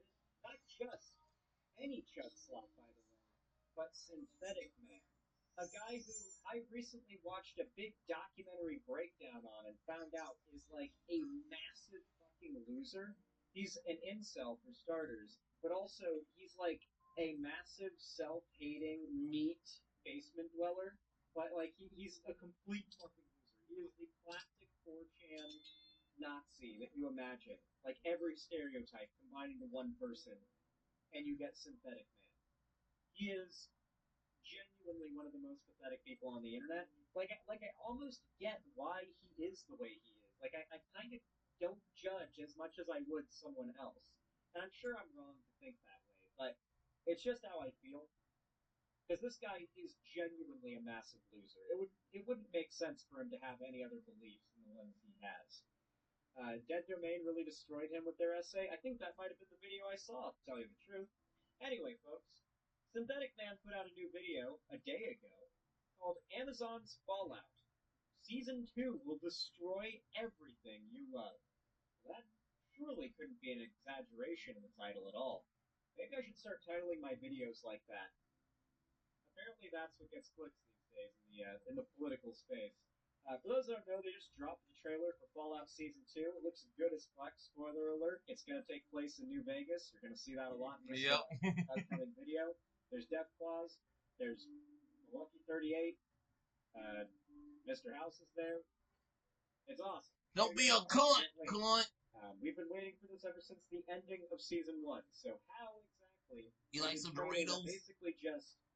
everyone hyped for exactly what we were all excited for since the end of Season 1. Yeah, don't be a cunt, motherfucker. That this show will destroy everything we love. Also notice... Good morning. It's the start of a bit of a different video. I don't think I've done a weekly vlog since the first time I did one. Purely because when I did that weekly vlog, I realised it's actually quite a lot and it's quite hard to get it the right kind of a length without it being like 3 hours long. However, I'm going to film one this week just because It's been a while and I feel like I've got some interesting stuff going on this week. The main thing being I'm getting my lips dissolved tomorrow. If you watch my videos for a while, you will know I have had my lips dissolved before, but only my top lip. Tomorrow I'm getting the whole thing dissolved, but I will probably explain more about that tomorrow. I've got quite a lot of work bits on, some like new fun coaching bits that I want to work on this week. So yeah, it's Monday morning, I've got my coffee, it's just before 8. I've been up for about an hour. I'm gonna go and train when I've had this. I usually will train a little bit later in the day, but today, basically, I want to film my makeup because I've been getting asked about it on Instagram, so I want to film that for everyone. But I've got a massage appointment at 5 and normally I would train at like 2. And I don't want to do my makeup and then have to take it off, and I don't want to train in my makeup, so that's why we're training early doors this morning. Yeah, I need to decide what I want to wear to the gym because there is an Alphalete launch next weekend. What day is it today when I'm filming this? The 25th. There's an Alphalete launch next weekend, which means the next 2 weeks it's going to be a lot of Instagram DMs. I might actually try and reorganise my active wear this week. That could be interesting. Anyway, I want to wear this top, but I don't know what shorts I want to wear. I am going towards wanting to wear my hazelnut ones, but I feel like I like them. It's probably like one of my favourite colours, but to be honest, it doesn't really matter what other people think, does it? I just don't want anyone to think I'm naked, because I'm not, but it's a little bit of a naked colour, especially because you can't tell now because like the brightness from the window is severely washing me out, but I've actually got quite a like deep orange tan at the moment. Here's little shorts with this bra because I feel like there is kind of like a bit of a cream in there somewhere that kind of ties in, and then this t-shirt. I mean the bra's kind of irrelevant because I will probably keep this on throughout like my entire session, but the thing I love about this is it kind of matches up with this. Anyway, I'm gonna drink my coffee, go to the gym. I might try and film my leg workout. I think I might make a new program this week as well, to be honest. There's just a lot of stuff I want to do this week, so I thought, okay, let me just film it for everyone. I don't really like filming because I feel like it's a little bit unfair to get other people in. Stuff like that never really used to bother me, but I feel like on social media now it's like a big thing not to get other people in the background of your stuff, and it's very hard to do that in my gym because it's so like open plan. All the machines I use are next to like 5 other machines. But yeah, coffee, dressed, gym, and I think I am going to wear this today. I think it's going to be my little gym fit. Good afternoon, you are seeing me. I've literally just finished. God, what a mess. I've just finished filming my little get ready with me. That's what I wanted to film. It's now 25 to 3. I didn't film my workout this morning, guys. 2 reasons. One, I actually forgot to take my camera to the gym completely, so that's just poor form from me. Second of all, I wouldn't have been able to film it anyway. It was quite busy, and as I suspected, all the machines that I wanted to use were like, had people all around them, machines around them, which is obviously fine, it's a public gym, but like I just don't want to make anyone feel awkward. I don't really know what to do about filming workouts at the moment, to be honest, because I feel like I want to start posting workouts again. I want to do really like in-depth workout videos again, but it's a bit hard. Like, I don't know, I feel like social media is just a completely different landscape now. I've actually spoken about that a bit in that video, but yeah, I need to go to the post office, and I want to get some like skincare. I think I'm going to try the Ren stuff because basically I don't know if you can see, but I've got a lot of like bumps on my forehead at the moment, which is fine. It's fine, it's not a huge problem, but it's just a bit like I don't know why I've got them or where they've come from. So I think I might try get some like skincare from Space NK. They've opened one in Trinity now and it's really nice in there. It's a vibe. So I think I'm going to go in there. But I need to do my post office returns. Sending this beautiful dress back. They finally got back to me. I bought a dress from BBX brand. I got a couple of bits. I've got 3 bits, but this one I'm sending back. yeah, it was £220, which is ridiculously expensive. Oh my god, so expensive for a dress. It's part of the reason why I'm sending it back, because it's just not quite what I was expecting it to be. Like, it's got like a clasp on the back that's kind of like a bra, but it just looks like really bad quality for £220. Like, it just looks quite cheap. But yeah, I just need to make sure that I put everything in here. £285, and then I need to send a Depop parcel off as well. This Sorel dress, never buy from Sorel, absolutely shit brand. I don't like to roast brands or companies, but like, This is the kind of money you're seriously, the way that they go about business is just not okay. When I've done this, I'll walk to the post office, post these off. I don't think I ever explained about Sorel. Basically, I bought a load of chainmail dresses. I don't even really like them. I got them because I had Dan's 30th, and the theme that he did was just ridiculous. And that was one of the only things that fit it. And then when I returned it, it had been 15 days, not 14. So they didn't accept the return. I've seen quite a lot of bad stuff about them on social media recently, so yeah, definitely a company to be wary of, ladies, if we're doing online shopping.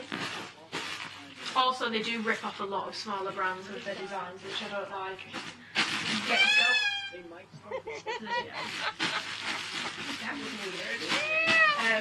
Evening. I can't drive with these in, so I better bloody take them off.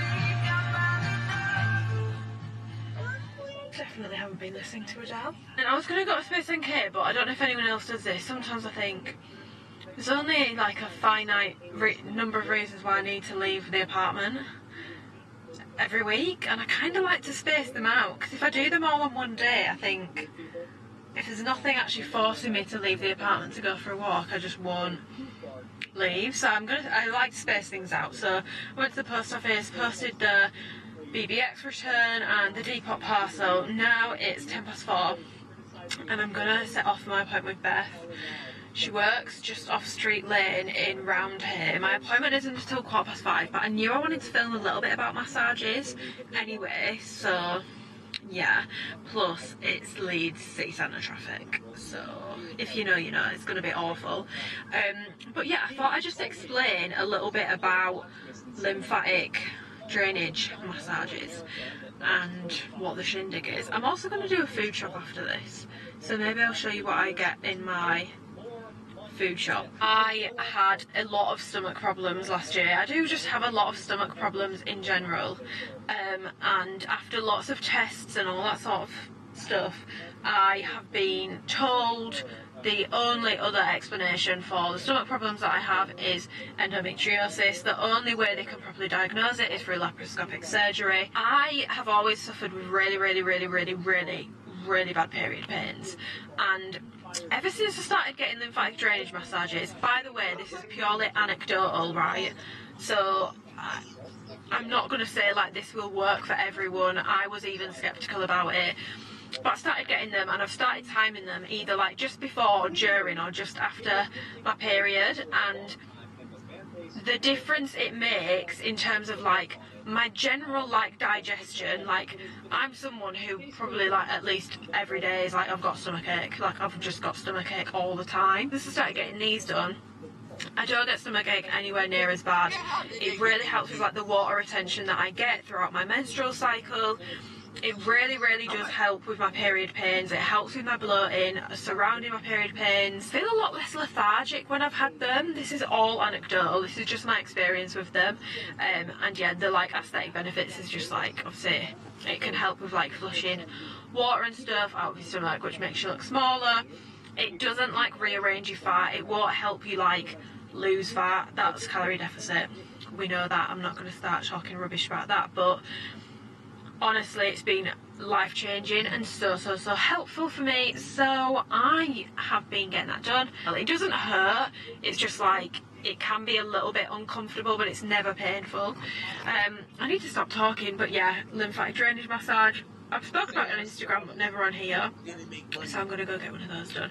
I'd love to do like a little drive with me section in this weekly vlog, but still don't have a car tripod and I'm still not sure what I'm doing about cameras, so I still need to pay my tax bill. I was gonna do that today. I've not even checked who's paid me this month yet. I need to do that tomorrow. Yeah, I'm gonna go now. I'm in two minds about this vlog. I don't know, because at the moment I'm not really showing you any work stuff, but I feel like it's just quite, not boring for me, I love what I do, but like it's quite boring for you to sit and watch me do emails and admin and reply to client messages and make coaching packs. It's just a bit, I don't know, I might show you some through the week. Anyway, I don't understand British weather. 40 degrees last Monday and Tuesday, now it's pissing it down. I just got caught in the rain. I'm back from Morrison's. I'm going to show you my food shop because this is a prime example of why you should just go shopping with a list. Yeah, why you should go prepared. Know what you want when you go in there. And don't go shopping when you're hungry, because I'm looking at the food shop and I'm thinking, I've only actually in my brain put together one meal with this food, and that's the salmon that I'm going to make for tea tonight. I also really need to tidy, so I think this is probably going to be the last clip of today, but I will show you what I got from the shop. So, I got pineapple, cheeky pineapple, and I got this,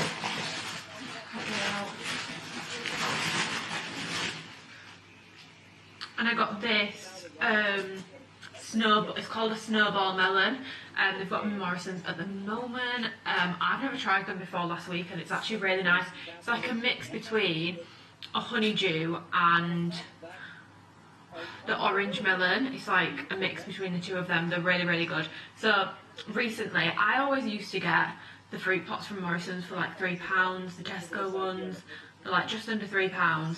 First of all, it's awful for the environment, let's be honest, like plastic every single day, because I did used to have one every single day. Second of all, it's very expensive, so recently I've been buying like pineapple, mango, melons, like whole ones, chopping them up and putting them into square boxes and keeping them, and like a whole pineapple, whole melon, forget like mango, apples, other stuff like that. Like I've got some nectarines in the fridge, passion fruits. It literally cost me like £5 for all this fruit, and that fruit will last me like a whole week. So 10/10 recommend. Also, I just feel like pineapples are so aesthetic. What else have I got? I got this bacon. This is one of the nicest bacons if you're a bacon eater. Love that bacon. I got some proper chips. I've not tried this flavour before. Love the salt and vinegar and love the barbecue. I'll let you know what these are like because I don't know what they're going to be like. I've not tried them. Alphalete, no added sugar, mango yogurt. I got some garlic, chili and jalapeno olives. I love olives. If you don't like olives, then to be quite frank, grow up. I got a broccoli. I'm moving away from my tender stem ways because it's just very expensive. Doesn't give the aesthetics that tender stem does, but life's not all about aesthetics, and tender stem is like nearly £2 at Morrison's now, so 55p, you can't go wrong. Also, you get so much more when you get one of these. It's kind of a no-brainer. I got some rice bags, not me saying about plastic and the environment and then not just buying a bag of rice. Not good. I got Caribbean rice and peas, sweet chilli and lime, and I got another flavour. I've got lemon and herbs, so I'm going to have one of these with the salmon that I'm going to make for me and Dan. These, oh my god, you get these from the frozen section in Morrison's. So good. They're like 99 calories per waffle, vegan friendly. These would then like, oh, I think I've got some in here. With this is a vegan, I'm pretty sure, yeah, dairy free. Wait, I don't know if it's vegan. No, but it is free from dairy. This cream on top, squirty cream, so good with some fruit. They're amazing, and they literally take like 4 minutes in the oven. Then I've got some salmon for tea. A little bit expensive to be honest, but I've not had salmon in a while and it is really good for you. Then I've got some chicken. This particular brand of chicken and this size pack from Morrison's is always the cheapest chicken you can get. And I don't know about other Morrison's ones, but the one in Leeds it's always got the latest use by date, like it lasts the longest, it lasts so much longer than the Morrison's own ones, and you get more and it's cheaper. It's a no-brainer. Alpro vanilla puddings. I do really like these, but this was just a random buy, to be honest. And then I think I've got one more thing here. I got some Morrison's free from vanilla ice cream. I'm going to try a little bit of this actually, because again I got this on a whim. I wasn't intending to get this and I don't know what it's like. So let me try a little bit. Oh, by the way, if you've not tried the Robinson's watermelon ice lollies, so fucking good. So good. Right. Taste.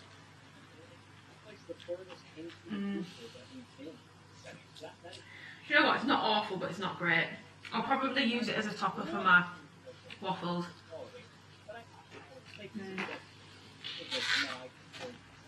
It's not great, I should have got the Oatly one. But that Oatly one was £3.50 and this is at £1.45, so. Good morning, hi, hello. I have just, well, not just woken up, I've been awake for about half an hour and I've been sat scrolling on my phone, replying to some Instagram messages.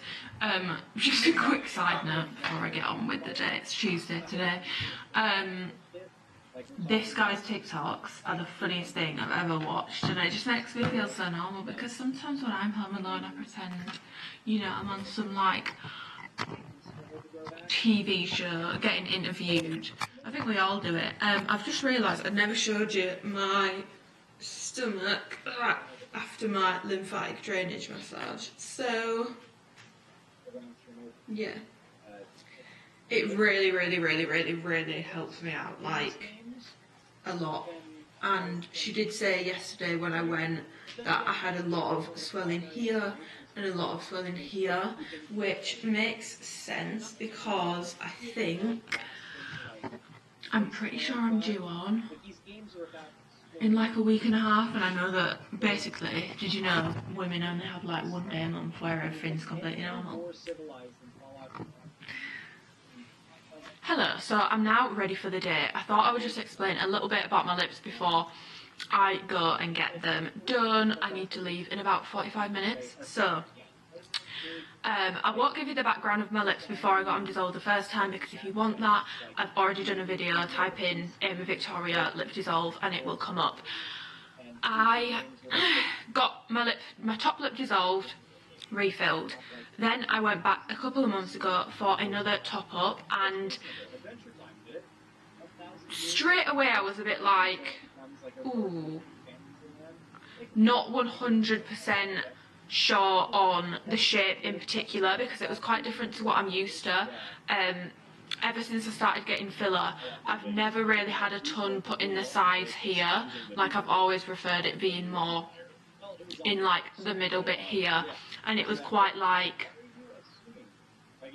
this sort of thing, like it felt like there was quite a bit in my sides. Anyway, I was very swollen, and I think she did the Russian technique on me, which is it goes like downwards and it's a lot of jabs, so you get a lot of swelling and a lot of bruising. That's quite normal, and that happened with me.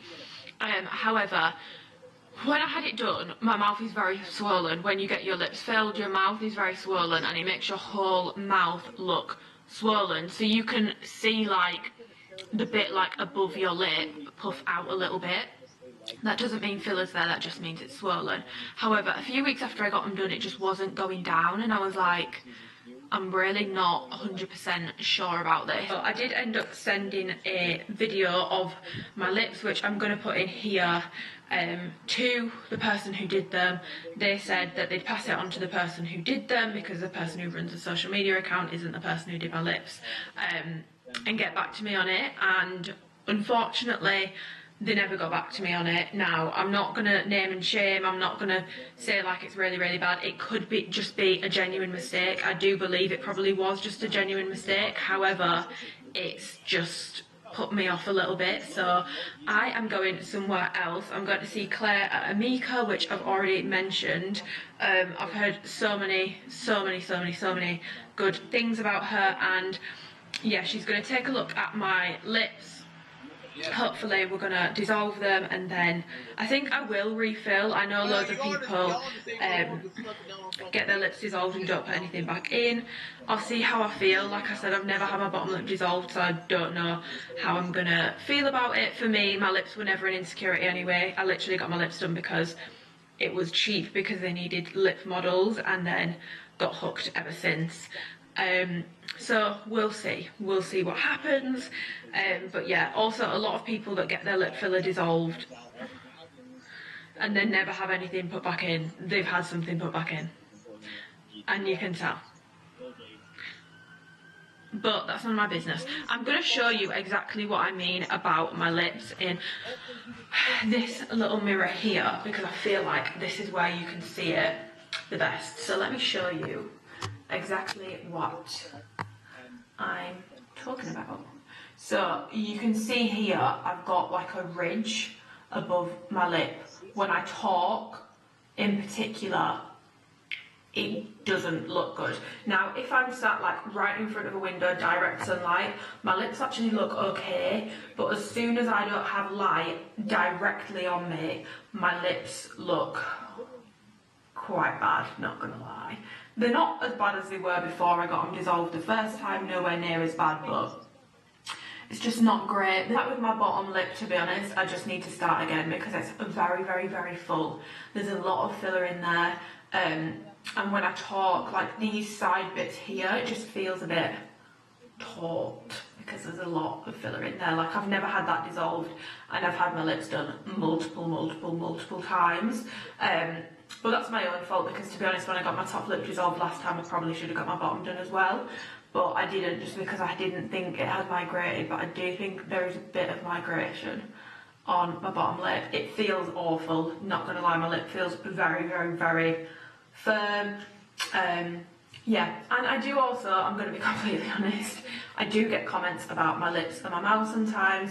I get comments saying that my mouth looks weird when I talk, and I'm not gonna lie, I can kind of see what they mean, and I think it is because of the filler. The reason why I got the top up last time was because when I got my nose done, this section here got a bit longer, because as you can see, my nose is very like, it's not upturned or anything like that, but like it's very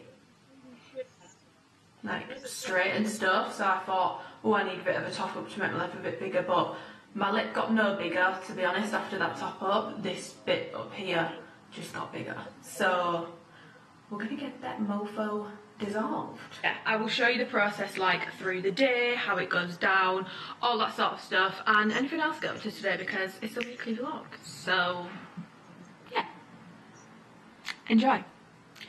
Goodbye to these lips. Hi guys, I am outside the clinic. I am a little bit nervous, I'm not gonna lie. I'm just a little bit nervous. Like I said, I've never had my bottom lip dissolved. I've got no idea how it's gonna look. I'm just a little bit nervous. But I'm sure it'll be fine. The next time you see me, just be prepared for like comedic value, because I'm probably, if the same thing happens that happened last time, my lips are gonna look ridiculous. I'm gonna look like pea burns. So be excited for that. But yeah, I'm gonna go in now. But I am on the way home. I'm not gonna look at the camera unless I'm at a traffic light, because your girl is driving. This is why I want to get a car tripod, because I feel like driving with me is gonna kind of be a little bit of a vibe. I've knocked the brightness right up.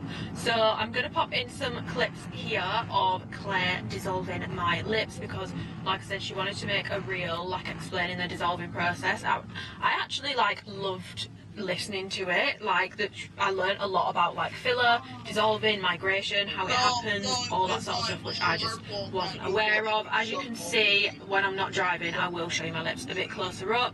If you watched my dissolving journey last time, it's not anywhere near as adventurous, which is making me think what the hell happened last time, because my top lip, like I looked like pea burns. Like I actually couldn't leave the house. Like I couldn't leave the house, whereas now I feel like even before I show you close up, you can tell my lips look a bit plump and swollen, but it's nowhere near anything like it was before. It takes 48 hours to fully go down. I won't put in like the full thing that Claire did. I'll leave her Instagram, it's Amika Aesthetics. I'll leave her Instagram in the description box so you can go and watch the reel. I'll probably link it. It's just really educational, but yeah, 48 hours for the full process to finish. But from the point of view like getting, so sometimes when you get filler in your lip, you'll swell, and then the swelling can kind of increase for a couple of days, whereas with dissolving, the most swollen you're going to be is pretty much like when it's freshly, the dissolver's been freshly put in there, and then from there it's a downward trend. So yeah, my lips are swollen now, they'll go down by the end of tonight, to be honest. I know the full process takes 48 hours, but Claire did say by the end of tonight your lips will be pretty much back to how they were before you had any filler put in. She did also explain that she likes to dissolve both the top and bottom. Last time obviously I only had my top done. She said that she wouldn't do that. She used to do it, but she said that she wouldn't now, because then if you want them refilling, you're not on an equal footing. Like, it's not a blank canvas for both, it's just for one. So I learned a lot. It was very, very interesting. She's given me some arnica cream. She's given me a freezer thing, which is really cute, which you put in the freezer and then you put it on your lips to help with the swelling. I need to be massaging because she said if you don't massage, a higher layers, which is the product they use to dissolve, can like just sit in little pockets in your lip, and then it can mean that you need more than one session of dissolving, which is really annoying if you are wanting them refilled, because you need to wait 2 weeks. If you need 2 dissolving sessions, it's longer before you can have them refilled. I have booked in a refill appointment for 2 weeks tomorrow, so just over 2 weeks. But we'll see how I feel about my lips, to be honest, when they go down. If I want to get them refilled, I will get them refilled. I've not got them dissolved because I'm like, oh, I want to go on my natural journey. I got them dissolved because they looked bad. So this isn't me being like, oh, I'm embracing my natural beauty, she says, with a fucking fake nose and fake boobs and makeup on her face. That's not why I got them dissolved. I got them dissolved because it looked bad. So if I want to refill, I might, but equally if I don't, I might not. Like last time I really did toy between getting them refilled or not. The main reason why I did get them refilled last time was actually because it looked ridiculous, because my top lip was flat and my bottom lip was like, I mean, you've seen, like my bottom lip sticks out quite a lot because of how much filler is in there, so we'll see. But yeah, I'm really, really happy I've got it done. I'm gonna go home, chill, moisturise, make sure I get plenty of water in, because I know from other stuff I've had done, like hydration is always going to help with recovering from anything. Yeah, I will show you my lips close up when I get home. I'm going to end this clip now because I'm about to go on some windy ass roundabouts and my camera is probably going to get yeeted. My camera is probably going to get yeeted to the other side of my car, which is already looking worse for wear, do you know what I mean? So, bye guys, I'll catch you when I'm back. Of course I had to get in the lift because I can't break a sweat going upstairs. I don't want to get sweat on my mouth and I've just had them dissolved. So, this is, if it'll focus, this is my lips. I feel like you can already see that the bit above my lip is starting to go down. Nowhere near as swollen as last time, which I feel like is how.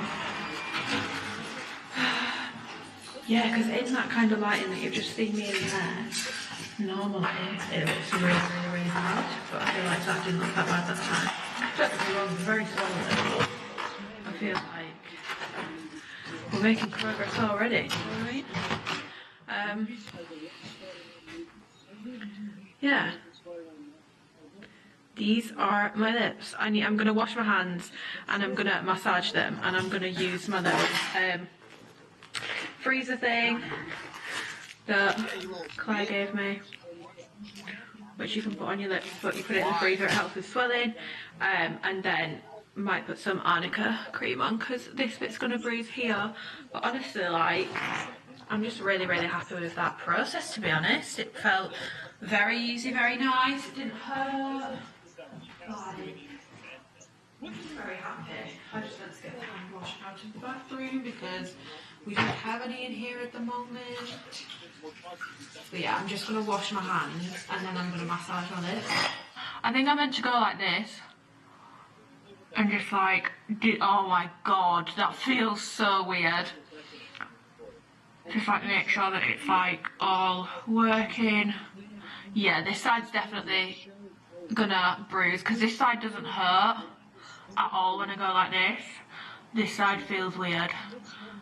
Make sure that I'm getting it all in lips. I look so funny right now. Yeah. I'm really intrigued as to what my bottom lip's gonna look like. I feel like my top lip not so much because I can remember how that looked. Because it's like not long ago at all. I was trying to make sure that I'm like getting there. Like before, I don't know how to explain it. If you've had filler, you might understand. Like I didn't have Juvederm in my lips before because that's what I had before, and it's quite like prone to moving around and stuff. So the filler I had was Teocyl, which I think is quite a firm filler, so my lips felt pretty firm. It's really weird feeling them now, like they don't feel firm, and it's like they've gone squidgy already. I feel like there might be questions on like how I structure like my work week. So Monday, which was yesterday, as you saw, I try and leave Mondays for like doing content if I can think, well, if I've got any particular content that I want to do that week, I try and do that on a Monday. So I'm a bit annoyed that I didn't edit my video yesterday, but I just didn't end up having time, which is fine because I can just slot it in. I might edit it today. And then Tuesday I tend to do, basically every day I reply to client messages because it's 24/7 support. I check my messages like multiple times a day, do form checks, make sure I'm getting back to people. Tuesdays I tend to do more like admin kind of work. So things like checking payments, which I need to do today because July ends this week. I need to confirm an eating reservation. I need to pay my tax bill. That's something that I need to do today. Chase up on any payments that have been missed. I'm going to create some like coaching post content for Instagram, even though I hate Instagram at the moment, but I feel like I need to post more on there. What else? I'm also in the midst of working on a coaching pack. So basically all my clients, when you sign up for coaching with me, you get access to a Google Drive that has a supplement information pack, a welcome pack, and a menstrual cycle info pack, which is very in-depth. Like took me hours and hours and hours, took me days actually, including all the research and stuff that I did.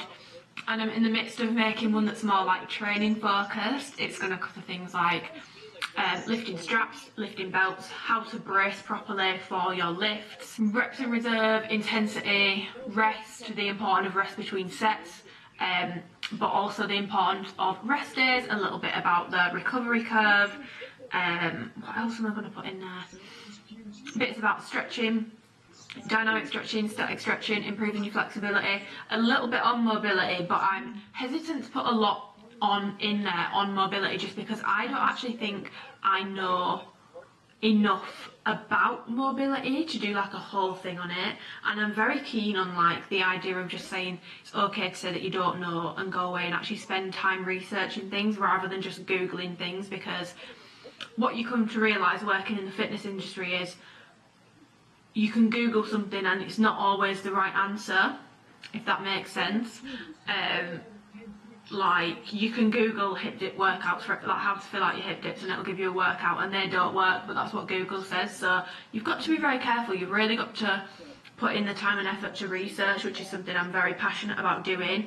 And I don't like to put anything in my information packs that I've just read elsewhere or not done my own research on. And mobility is an area where I feel like I need to do a lot more research. I kind of want to do a whole course in it, to be honest, but yeah.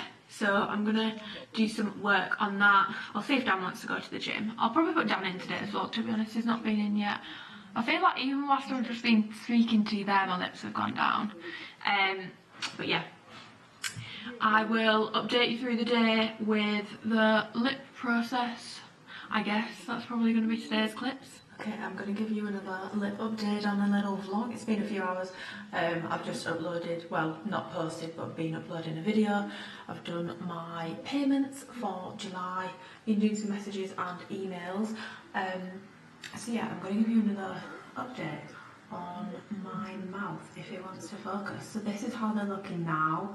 They've gone down like significantly, like they've gone down a lot. They look a lot better. I've got a little bit of a bruise here, but other than that, they're like going down significantly. I'd say there's probably a tiny bit left to go, but so in terms of like my lips coming out, it's definitely going to go down a little bit. But in terms of like the size of my top lip, because I have had it dissolved before, I can remember what it looked like, and this is kind of how my natural lips are. They're not a bad pair of lips. I just got, you know, like I said earlier, I was a lip model and then I got hooked on the stuff. But yeah, these are my lips. It's really weird to see myself with no filler in either of my lip because also I've never dissolved my bottom lip before. But it definitely does look better, like it just does look a lot better. You can see I've got, that's not going on. You can see I've still got some swelling to come down here, but that is just so much better. I feel like I actually have a really, not to toot my own horn, but I do feel like I have a really nice shape to my actual natural lip, so, and I don't know how to explain it, but like when I'm talking like this, I'm talking so much easier than I was when I had loads of filler in my mouth. It's really, really hard to explain. But yeah, the only thing that I'm noticing, which is annoying me a bit, is not, well, I am getting it on my top lip, but more so on my bottom lip. I'm getting like the like little wrinkles, but that's just because obviously my lips have been stretched for a while, so they're going to have little like ridges in them when you take that out. But yeah, I feel like they do look a lot better. Let me show you from the side and the other side. Definitely still a little bit to go out, but they've gone down like significantly. I've just realised I've got the wrong lighting setting on that, no wonder it's so bright.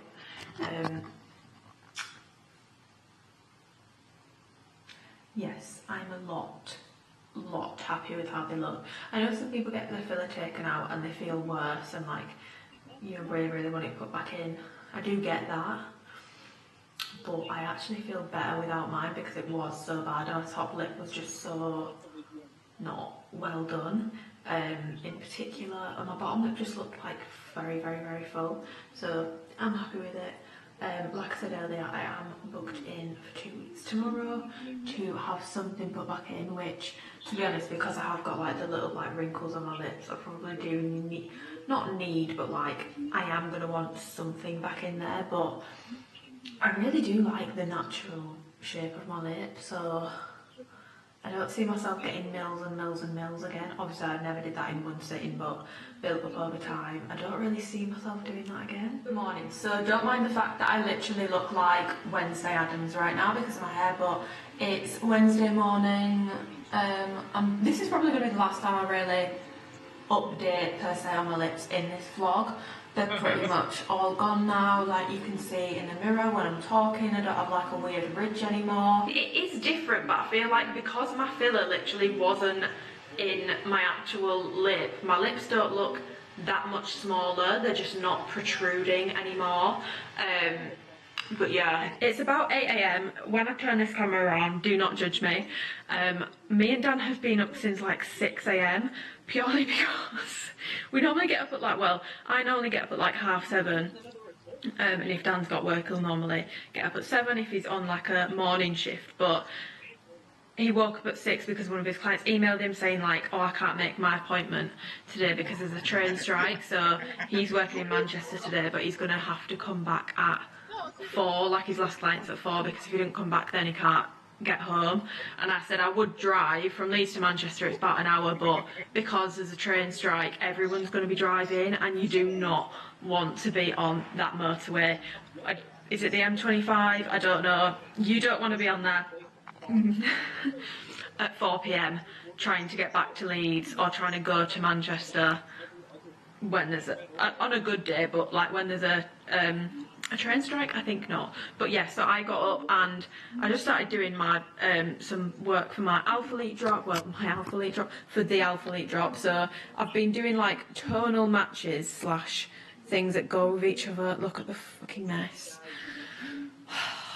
I love doing stuff like this, but like the tidy process afterwards just drives me insane. I've got one left to do, which I'm gonna see what goes best with this. Weirdly, this is actually like, it's part of what I do for work. Like, I'm not gonna lie, it's a good job putting stuff on the floor and seeing what goes with what. But I'm gonna do the oil stain tops just to see like what kind of colours like look best with them. I feel like it goes with this whale blue. Probably not going to film my work bits today. Wednesdays and Thursdays are my check-in days, and it's just really, well, I love it, but like for you guys it's going to be super boring, so I probably won't film that. But very exciting. My mum is getting a new pet today, so I'm definitely going to film that. I'm going to go with her to collect him. I'm not going to tell you what it is. I'll probably put it in the thumbnail, so you probably already know. But yeah, I'm very excited. Wednesday, let's get it. Wednesdays are one of my busiest days. I said Wednesdays is probably my busiest day. It's the day I've got the most check-ins on, and it always just ends up being a busy day. So let's start the day. Well, the day's already began, but the camera day. Guys, this was a surprise. Deborah and Garth have got a new son. Oh, he looks so scared. Fudge! Hey, little Fudge. You okay? Oh, you've got to get used to it, haven't you? What's on your ear? This is Fudge. Thumbnail! I've got a really annoying animal voice, but... Oh, he's exploring. He's a mini lop. Hello. Hello.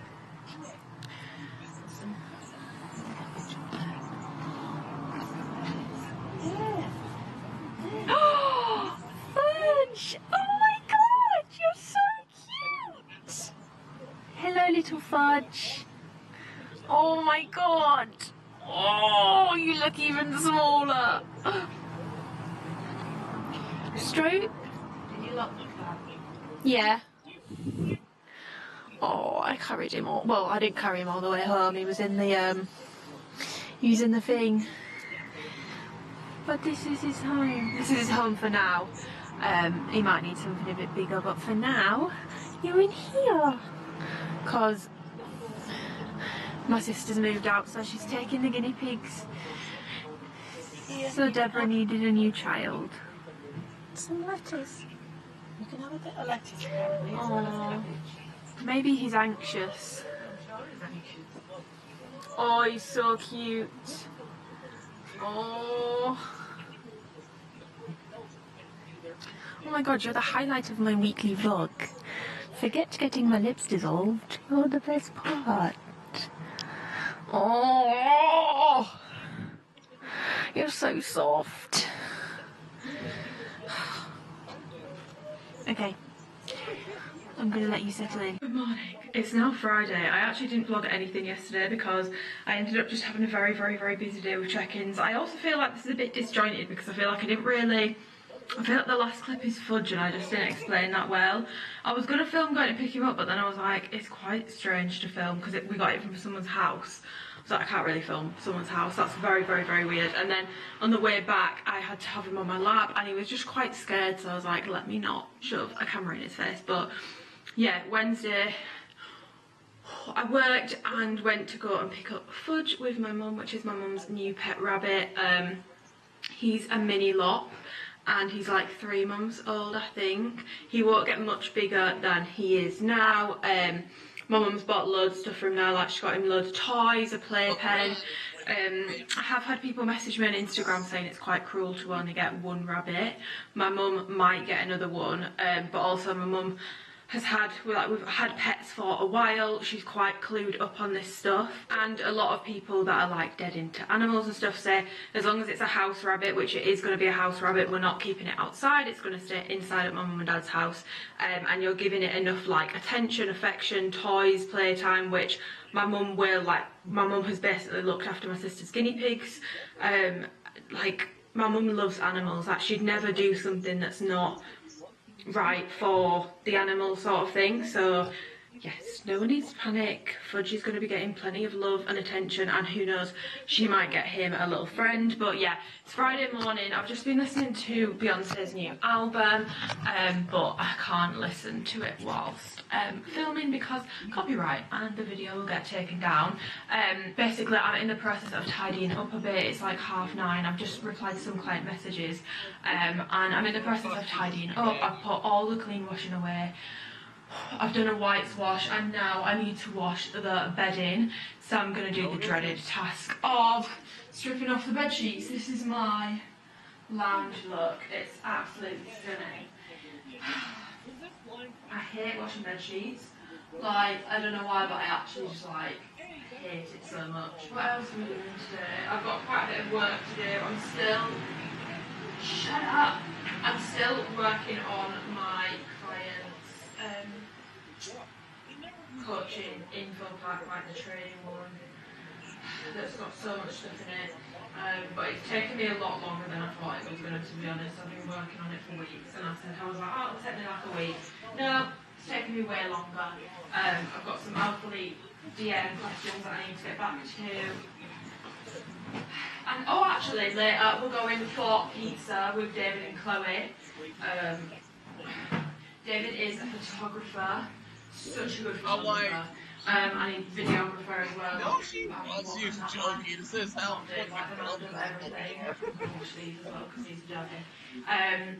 so yeah, we're going for pizza at Rudy's. They've just opened a new one in Chapel Allerton. So there's a company in Leeds called Pink. She was joking.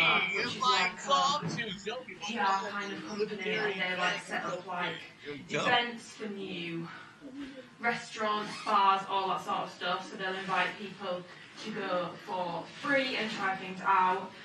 So if you ever see me on Instagram tagging PG in my stories, that's what that is. So yeah, it's one of their clients. So that's why we're going. I've never been to Rudy's. I think there is one in like Leeds City Centre, but I've never been to it. So I hope the pizza's good.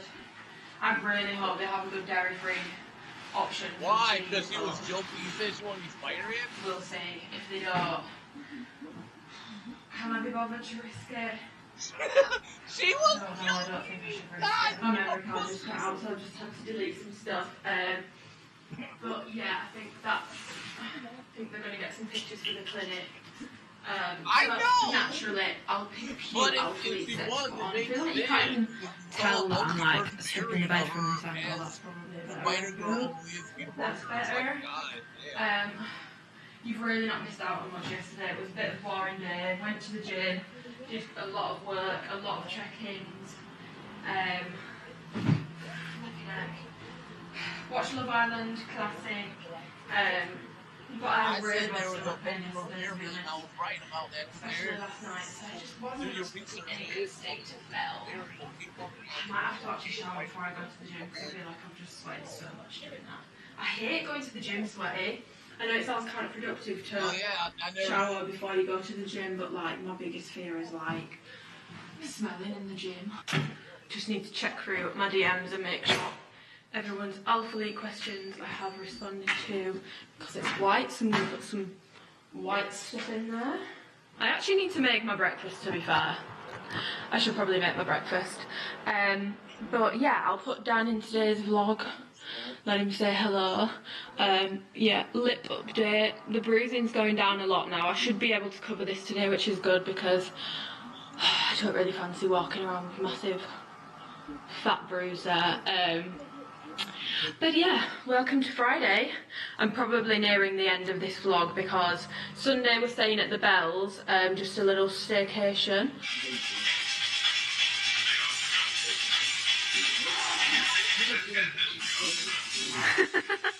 That was Dan's Chris Jenner moment of he's basically you're a manager. No. I've been a manager for a while now. Whether you want to pay me or not. Dan, what did you hear the song on? A TikTok?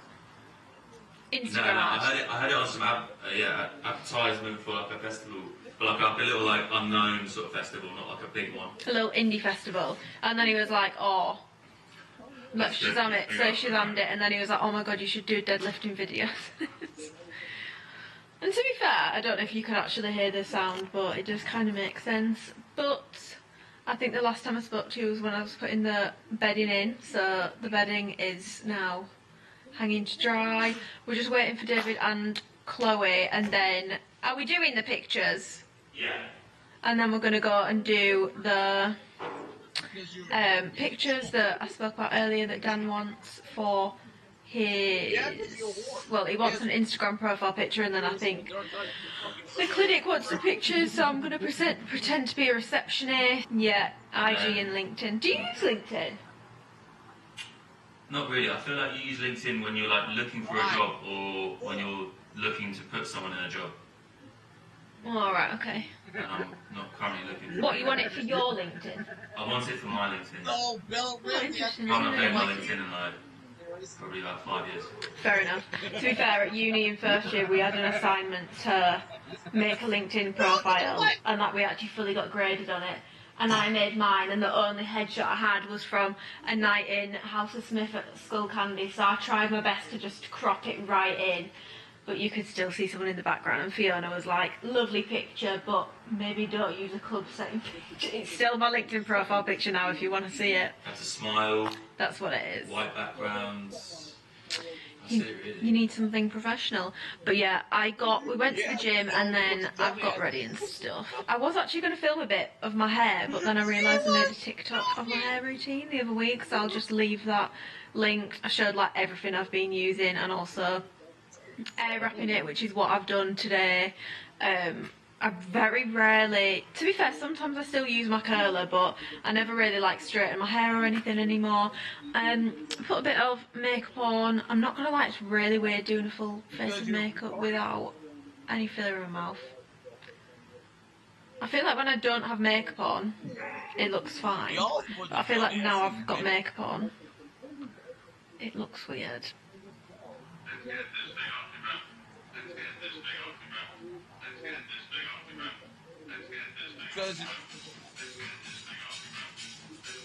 I've just decided, well, Dan wanted me to wear my Scarlet set, but I've put my seamless pullover, so I feel like I just look way too done up to be supposedly going to get my back cracked, but maybe it's after work, pre-gym. I actually didn't realise how good this all looked together. I think this might be a new potential go-to gym outfit, to be honest, so thanks to Dan for the recommendations.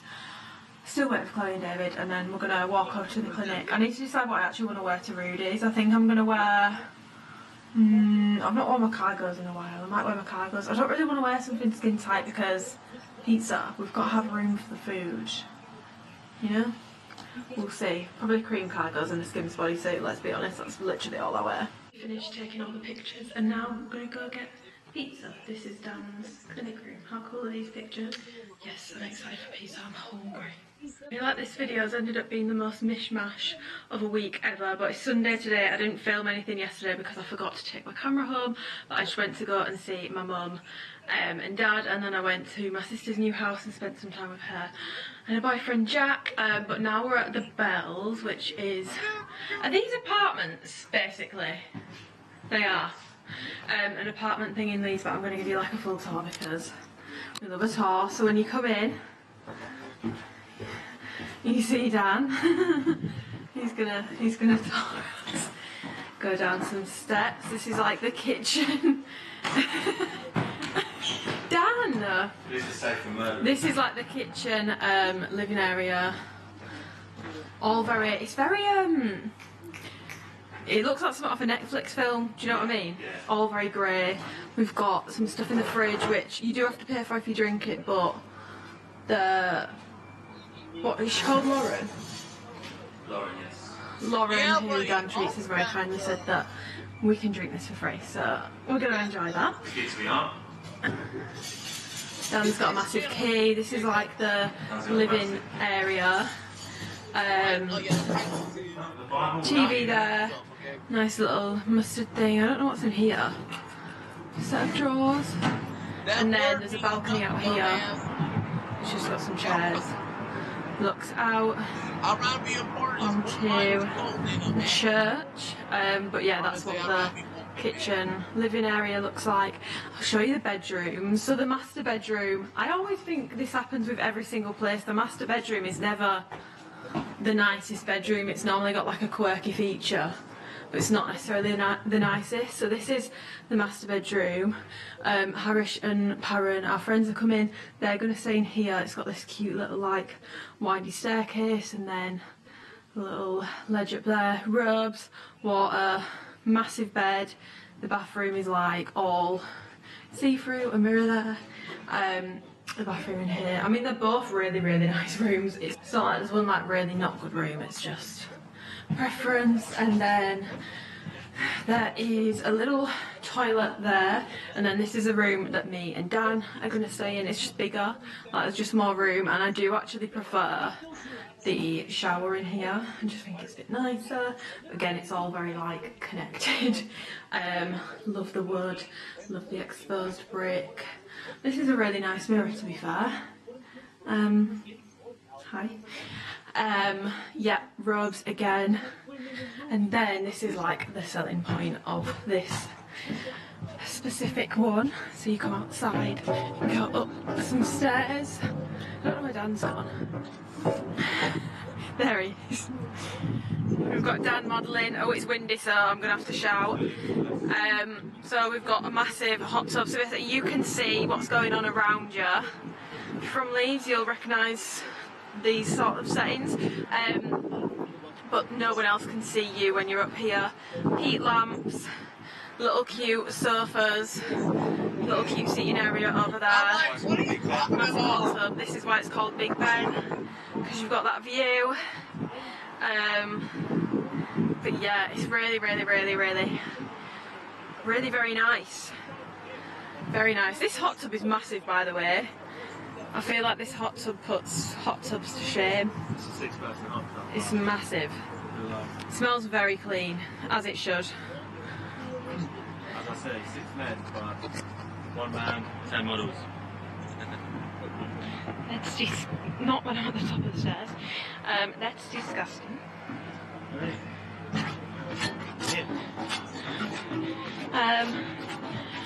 But yeah, we might go for a roast.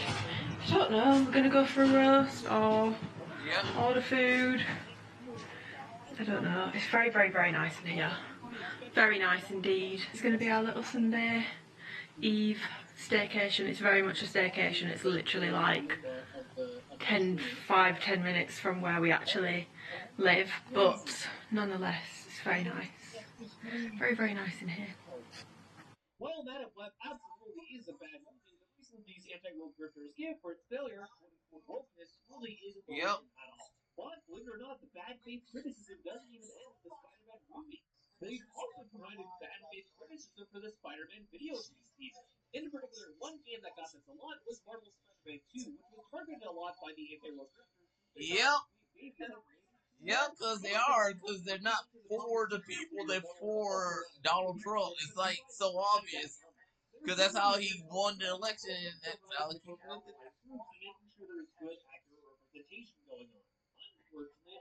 That's why Fox sucks. Propaganda is changing over completely. When no, this really wasn't happening at all. This is something I talked about in my anti-woke game criticism video. So you can go check that out if you want more information. But interestingly enough, one game that Community Inc. was called in to consult on was Marvel Spider-Man 2. And of course, this caused a lot of the grifters to make clickbaity videos about how Marvel Spider-Man 2 is woke propaganda. Oh boy, one particular channel that talked about this was none other than Andy Miles. Let's see what he had to say. Yeah, do one of us, you doing it now, motherfuckers? Sure, it sounds cute, but dog bugs out you. That lady will be turned into human sushi, but whatever. Content I guess. And the lady is blind, so there's some inclusiveness for you too. And speaking about inclusiveness, that's kind of what this video is all about. How Insomniac has built Spider-Man 2 to the brand of pandering to the point that it feels like it overshadows other key features. What? Whoa, guys, there's a blind Tanner? I had no idea. I guess blind out from the Deadpool movies was completely pandering too. In all seriousness, though, it's just funny that he tries to claim a blind person existing in the game is obviously one propaganda and totally pandering. Yeah, sure, whatever you say, buddy. Don't worry, no spoilers for the story or anything. But all I'll say is that the game makes it very clear that Insomniac has plans to eventually phase Peter Parker out of the role of Spider-Man. Not really. You might take a vacation. And I, for one, am not cool with that because Peter is Spider-Man, always and forever. No one says he isn't. They both Spider-Man, dude.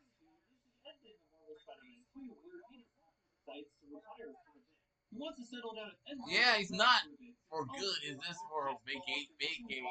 I'm sorry, but doesn't Peter Parker deserve a vacate? Oh, I'm just not All deserve a vacate. Hello, so as you can tell, Peter today's video is something a bit different, and to be honest, probably the most chaotic pack with me video ever, because I'm sat here and I'm thinking I've got to film a pack with me, and I actually don't know what I'm packing. But the logic was, I wanted to film a video, so I've got a video for next week, and I need to pack. So I'm killing two birds with one stone. I'm going to Ibiza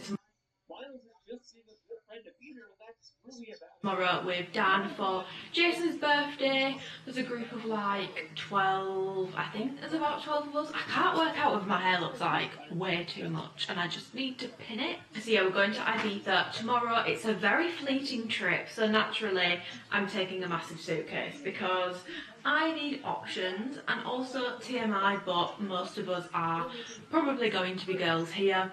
I have a sneaking suspicion I'm going to come on my period, which makes me want to pack even more options, because when I'm on my period, I just think I need options, because if my bloating situation or whatever, basically I get really bad period symptoms. If it's too much, I actually probably won't be able to get certain things on, so we're gonna need the options. I have my suitcase here, which, as you can see, it's not designer, it's not exactly stunning, but it does the job. Also, it's very fucking light, which is the whole point of a suitcase. Why would you want to take up like 5 kilos of your allowance on the suitcase itself? It makes no sense. My dad got these from Boys when I was like a fetus, and we've still got them, still work. They're not broken. Look, people can spend their money on what they want. I buy stupid shit, but I can think of a lot of other stupid stuff I would rather spend like £3,000 on than a suitcase. And I probably will spend that money on other stupid shit. So I'm not really one to judge, because I do spend money on stupid shit, but designer luggage, like pretty luggage that weighs a shit ton, I don't really get it, and I can't really get on board with it. I think I'm basically in this video going to pull everything out I want to pack, and then I'll probably pack off camera, because it's just a little bit much really, isn't it? I have got this white bag, which I'm actually going to pack. I've never used this, as you can see. It's from PLT, and I've had this for like, I'm not gonna lie, I think I've had this for like 2 years and I've never used it, but I am yet to find a white bag or like a nude bag that here we go with my stupid spending, that I really like and want. So I don't have a white bag, so I remember there was something I needed a white bag for, and I thought, I'm gonna get this. So it's very holiday vibe, so I definitely am actually gonna pack that. What else have I got in here? I just use this to lug stuff that was at home, and I also brought back with me, I need to wipe these before I pack them, my Doc Martens. I have had these for ages. They are slowly, very slowly but surely getting worn in, and I know I will get questions about which ones these are, because they're not just standard Doc Martens. I think they're the Jaden ones, not the ultra platform ones, but like a little bit of a platform. These just look so cool. When I was at uni, I used to wear them on nights out with like dresses, and I felt like an edgy girl. Some of the stuff I'm going to show you is new and I have bought recently. Please don't judge me. I just need options. Some of this stuff, do you know what? I'm probably going to return it. I'm going to keep the labels on and I'm going to return it if I don't wear it whilst I'm out there. But I'm going to pack it anyway just in case. Basically this holiday just came around way quicker than I was expecting it to. And it threw me off guard, which has meant I've ended up having to order like, you know what, whatever. So I've got some new bits, I've also got some old bits, but I feel like this video is going to be perfect timing because it's coming to the end of summer, so the things I'm showing you are probably already on sale or going to go on sale. Come in. You've got your bucket hat. Oh my god, my bucket hat. I'll get onto that. Also, if you see anything that you like in this video, do keep an eye on my Depop because it might end up on there, especially if I go past the returns. First of all, let's do swimwear because, to be honest, the main thing I'm probably going to be packing is swimwear. Swim. This is some new swim bits that I got. I got these from IMG. I've never bought from them before. I didn't get charged customs. I've seen people say they get charged customs. I personally didn't get charged customs. I'm not really sure why. It's the one that basically every man and their dog has on Instagram, and because I'm a basic bitch, so it's got the Gia thing in the middle. Really simple tie situation. I'm yet to try this on. This literally came today. I didn't actually think it was going to come. I completely forgot I'd even ordered it. I got this in an extra small, which normally I'd rather get a small in bikini tops, but they didn't have a small in stock. And when I looked online, because some of this actually was already on sale, when I looked online at like resale sites, I was looking at pictures of what people's sizing was, and actually I feel like their sizing runs a little bit big. Actually, I don't know. Is it going to be substantial? I don't know. So yeah, I got the full bikini set situation of this. So then the bottoms are literally just like this. These, I think I also got these in an extra small, which I definitely need more of a small now. But again, these don't actually look that tiny, to be honest. I mean, they are tiny if you know what I mean, but they're not tiny.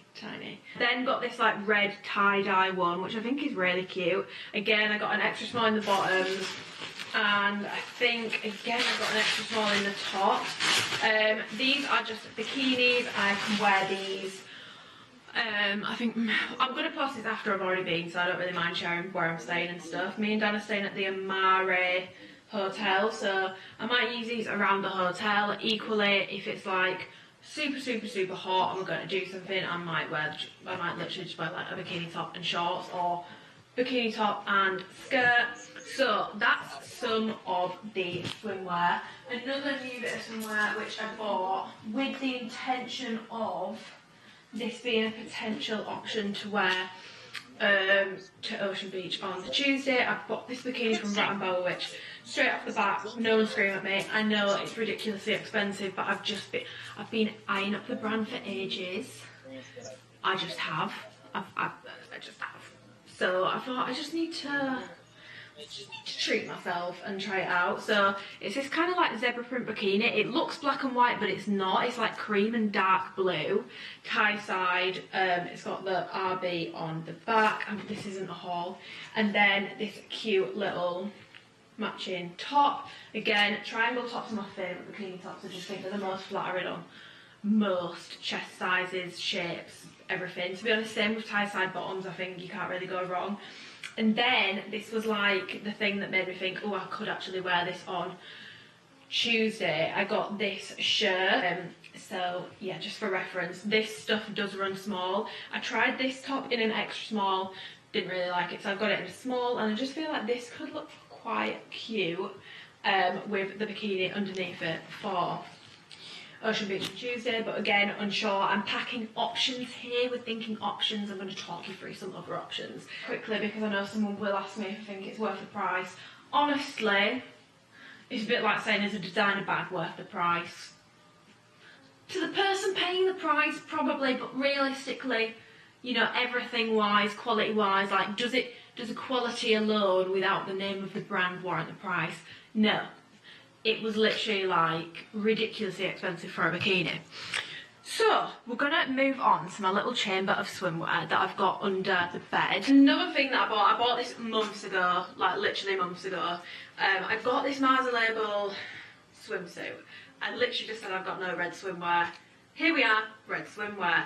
I am going to pack this just because, like I've said, I'm during my period and I feel like I get really bad bloating and stuff, and I might feel more comfortable in this swimsuit. These swimsuits as well, you can tie them like any way, so it's just very, very easy. It's very comfortable. You can like snatch yourself in. They do make you feel amazing. The only reason why I kind of don't know if I will end up wearing it is just because I feel like months ago I bought it with the intention of wearing it to Ocean, and I just feel like Ocean is probably a sea of a variety of different colours of this swimsuit because it's an amazing swimsuit. But do I want to be a part of the sea? I don't know if I do, especially if I'm wearing. I don't know.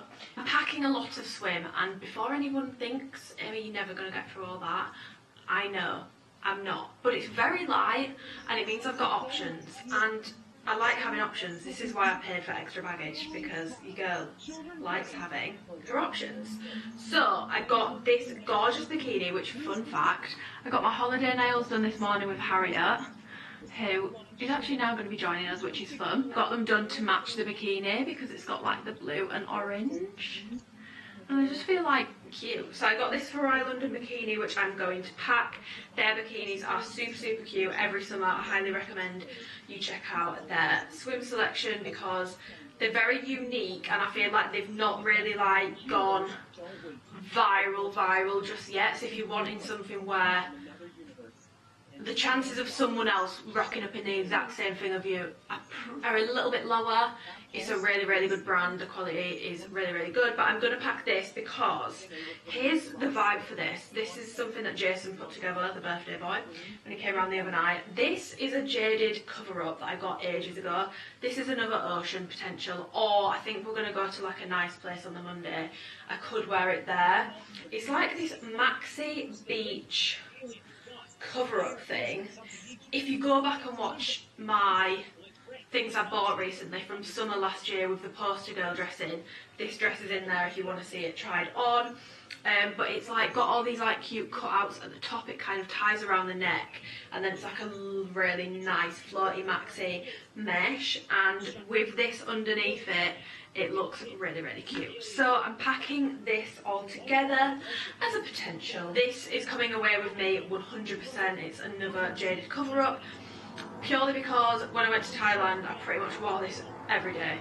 Like, this is one of those things where you could pack 100 outfits, but it's my one thing that I will just end up putting on every day. It's this like cowl neck, tie it around the back, mini dress cover up. It's super flattering, so easy to wear, and I'm packing that just for like day to day for walking around. Someone that lives in England, I've got an awful lot of bikinis, is my Skim Swim Chef's Kiss. Skim Swim is the only swim that can get me to wear a bottom that is not a thong. Like, these bottoms are like, I mean, could you believe it? This is actually the front run, that's the back. Can we believe we've got me wearing this kind of swimwear? No, but Kim clearly put crack in this bikini because I wore it so much in Thailand. It's a staple, and I've now got thong bottoms that she launched a couple of weeks ago for when I want to sort it out. You just can't not pack a white bikini, and of course I got the marble Skims one, so I'm packing another white bikini. Just the triangle top, literally for whatever. I mean, if I do come on a period, it's really not practical, but the bikini top, a white top with shorts and stuff during the day. Shall I take this as a fun option? It's my swim studio bikini. It's like swirly. Do you know what I feel like I should? Do you know what? I paid for 20 kilos luggage, so I may as well like at least use 12 of it. Do you know what I mean? Like, swimwear is so light. So I feel like that's it for swim. I'm probably, oh no, I'm absolutely talking out of my arse. That is not it for swim. This is something that I want to take as well. This is another jaded piece. They don't sell it anymore, and I've actually had this quite a while. But I just think this swimming costume is really quite cute. I am not going to be able to show you what this looks like on. If you Google Jaded cutout ombre swimsuit, the e-commerce pictures should still be on Google. You should still be able to find them. It's just like this cutout Jaded London swim bikini. I'm going to take that in case, again, I want to wear it for ocean, because if I am on period and I feel more comfortable in a swimming costume, albeit it has got a cutout over the stomach, so does that make sense? Not really. But if I want to wear a swimming costume and feel more comfortable in one, but I don't want to wear the Mars label one in fear of just being in the sea of fishtail swim, I can put that on instead. So I'm going to take that, and then the final like kind of cover up sort of thing that I'm going to take is this. Again, this is from Re, I'm probably saying that wrong, London. It's just this cute purple thing, cute for if we go for any like daytime beachy drinks vibes. I'm gonna pack these two Missy Empire little jumpsuits. You've probably seen the long version of this absolutely everywhere in like bright pink and stuff. I bought these ages ago in the short version for, I think it was for Mardi Gras Festival, and then I've got the baby pink one as well, just in case on Sunday I don't feel comfortable in any of the things that I want to wear for Glitterbox or any other nights out. They're just super easy to put on, they're so flattering, like they just make your body look 10-10. Super easy to wear. Can wear them during the day with slides, at night with trainers. The black one I'd probably actually, to be fair, I'd even wear the pink one with my dogs. I'm also going to pack, I don't have the shorts to hand because they're sopping wet, but I'm going to pack a pair of Zara shorts that look like this because can't go wrong with a pair of denim shorts. But I'm not making the mistake of packing multiple again because I do that every time, and denim in the heat, and it's very hot there at the moment, it just doesn't work. When you sit down, girls, you know what I mean, it just gets very uncomfortable when you sat down for a prolonged period of time. A big group of us go in, and Sophie and Danny are coming. They own a company called Go Guy. I'm pretty sure Jason said Sophie has packed me a dress to wear on Sunday for Glitterbox, but I know what I'm like, and if I'm super bloated, like I've said, there is also a chance I won't even fit into it. So I wanted to make sure that I had a little bit of backup options from Cuckoo, who I have ordered from a couple of times recently, and I'm just going to say this now, their sizing is worse than Ope Holly. I got like a black two-piece set, which I love, but I'm not packing because it's long sleeve. And I got that in a size small, and like it fits, and it fits pretty well, but like I'm thinking this definitely isn't a small, like it's a very small size small, if that makes sense. So you'll have seen these dresses and tops everywhere on Instagram at the moment with the fluffy skirts. I got all these in a size small, and I'm going to pack them because I might wear on Sunday, not 100% sure. This looks really weird off camera, but if you go on Cuckoo's Instagram, that's how you spell it. You'll see in the tag pictures, it's basically everyone and their nan in these bodysuits. So this is the dress version, which I feel like this could look really cute with my Sunday, maybe. Then I got the bodysuit version in the grey again, in a size small, purple one, which I think is really cute and very unique. Which I'm going to get onto in a second what I would wear this with, but I am going to pack this as a backup. Like I said, these run very small. Like these bodysuits are so hard to get on and off, which is the one thing that's kind of, to be honest, it's the only thing that's putting me off wanting to wear it, because I'm just thinking, when I'm pissed coming back, am I actually going to be able to get this off? I actually don't know if I will, especially when I've sweated in it. I'm concerned I'm going to have to cut myself out of it. So, but then when it's on, it's not, I mean it's tight, but it's not like, oh, I can't breathe tight. It's just so hard to get off. I buy the bodysuits. I did buy this from Jaded, but as you can see, it's not the same shade of purple, and it's really driving me mad. So I actually don't think I'm gonna pack this one. I think this one is just gonna have to stay at home, but yeah, I will probably be returning that one because, yeah, I got that in a medium, by the way, and it's definitely way too big on my waist. I got it in a medium out of desperation because it was the only one left. I'm gonna pack my Urban Outfitters t-shirt. It's just this one. If you follow me on Instagram, you'll have seen it a million times. It's got this like writing on it. I'm gonna pack this to sleep in and maybe probably fly home in. I need to sort out what I'm gonna wear to the airport, but I feel like I'll do that when I finish filming this video. So let's look at the little pile we've got so far compared to the size of the case. Can we see I've probably been a little bit excessive there, but we move. Now we can move on to another thing that I'm going to be packing, which is fragrance. So I'm going to be packing this one, which I got the other day. It's from Zara. If you've smelt the Louis Vuitton Ombre Nomade, what's it called? Yeah, the Louis Vuitton Ombre Nomade, I don't know if that's how you say it, perfume. When this is dried down, not when it's sprayed straight away because it does smell a bit rosy, but when it's dried down, it smells exactly like it. My friend Alicia has been wearing this for weeks and I keep saying, have you got Louis Vuitton on? And she's like, no, it's Zara. So yeah, this was literally 20 quid and it smells so, so good. This fragrance is just gorgeous.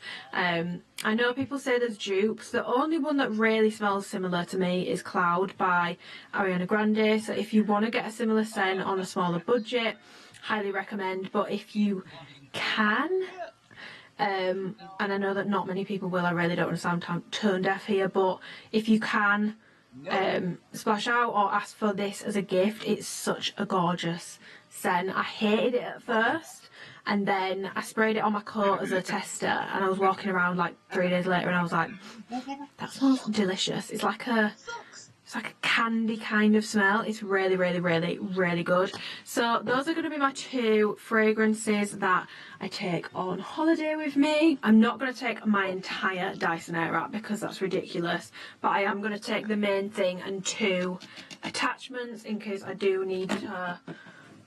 I don't see myself wearing my hair down, but if I do want to, I'd rather have this than a curling iron because it just works so much better. But just for now, whilst we are on the topic of hair, I'm also going to take this number 6 Olaplex, and also the oil will be coming with me.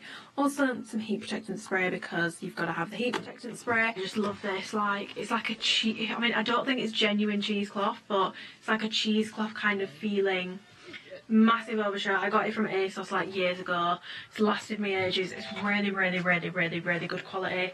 You might not always think of ASOS and think good quality, but girls, it's good quality stuff. So I'm gonna pack that to wear like over bikinis and whatnot. I'm also going to pack my cap, this little Alphalete one. I love wearing this. Yeah, me and Dan went into Lids the other day. Dan's a massive like basketball NBA fan, and obviously they've got all like the jerseys and like cool hats and stuff in there. So I've got, I think Dan said it's a new era hat. It's not like got anything cool on it other than that. It's a bucket hat.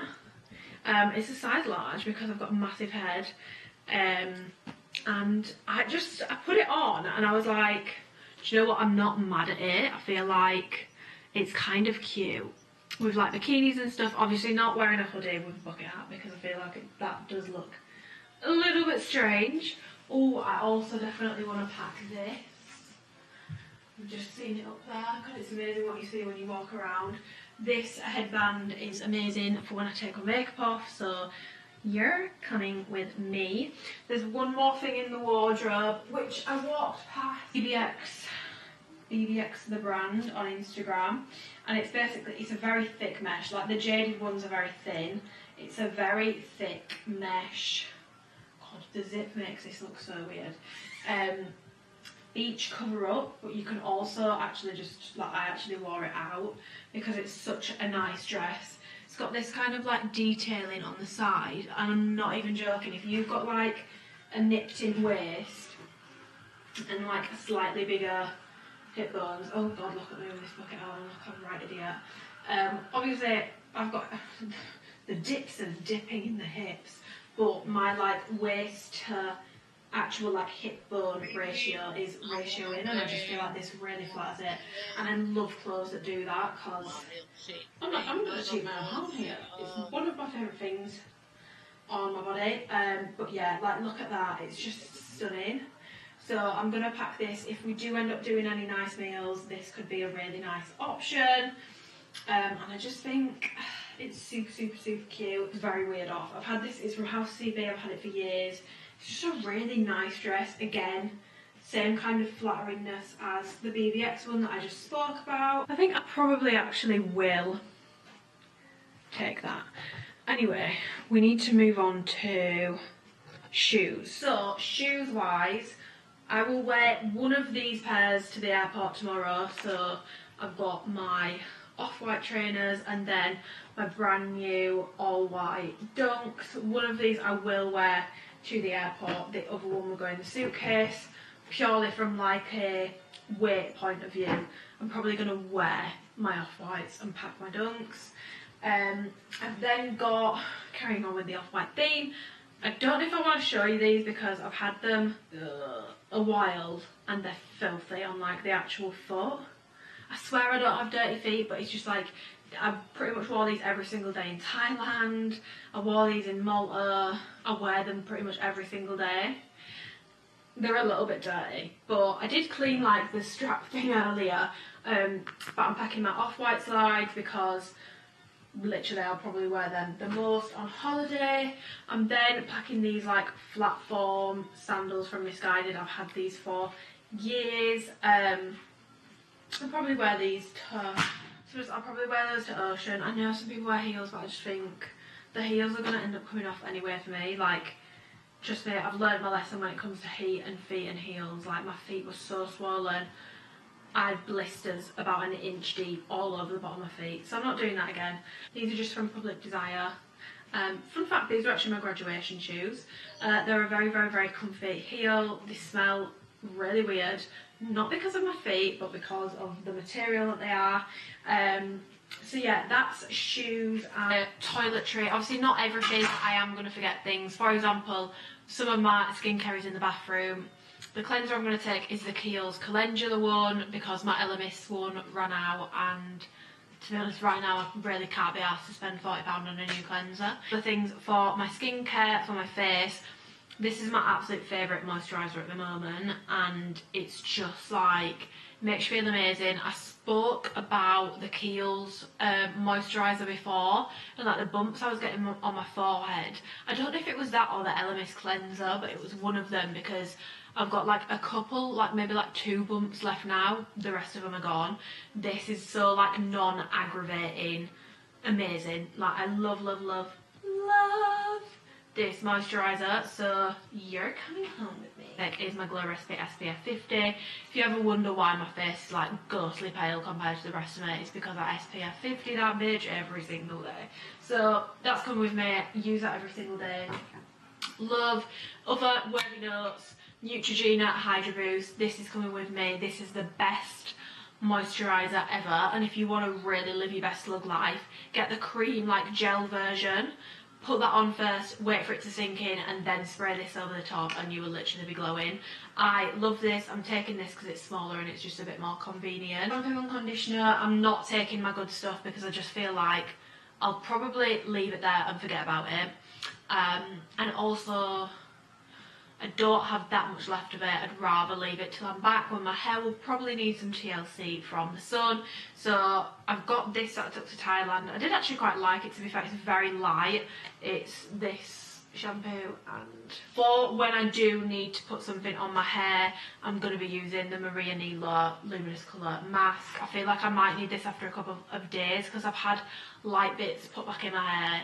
I feel like I just might need a little. I feel like I'm really overthinking it because I'm probably going to wash my hair once, but just in case, I like my hair to feel nice. I don't like it when my hair feels like straw.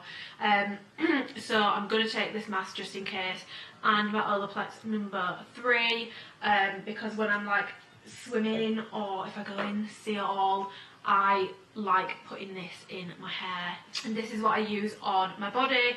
We've got a couple of different versions, but honestly the aerosol version slaps. So easy to use. The only thing I don't like is it does go on the floor all around you. It's a lot harder to control, so someone might break a neck, but because I know it's there, it won't be me. So for selfish reasons, it's coming with me. What other things have I got toiletry wise? Razor things, say no more. I do get laser hair removal, but you still need to touch things up a little bit sometimes. Number 8, eyeliner ones. If you find lashes make your eyes look really droopy and just like they're too heavy on your eyes, because I've not got super small eyes, but I haven't got huge eyes either. Massive strip lashes really don't suit me. These eyeliner 3/4 ones are so good. The best ones are the number 13 ones, but they are a lot more subtle. So I'll probably use those for like day stuff, ocean, beach. Never tried these ones before. They look a little bit more intense, but still not too much. So I'm going to give those a go. And then the number 2s as well, again, really good for daytime. The number 8s are a bit better for nighttime, so I'm going to pack those. Couple more accessories I'm going to pack. I'm going to take this black bag as my cheap black bag to take anywhere with me. This will go in my luggage. It's not going to be what I basically take on the plane with me. I'm just going to pack it in my luggage. I'm going to take this bag. This bag is like, well, it's sad how it came about. I actually bought this one because my Saint Laurent bag, which was my first ever like big designer purchase for myself, someone smashed the back window of my car and stole it, which you could argue, why did you leave your bag in the car? But I was really upset. I waited a few months and I decided on this Prada bag, and I use this every single day. The cost per wear on this bitch right now is probably 2p. Well worth the money. So that's also coming with me, just not in the suitcase.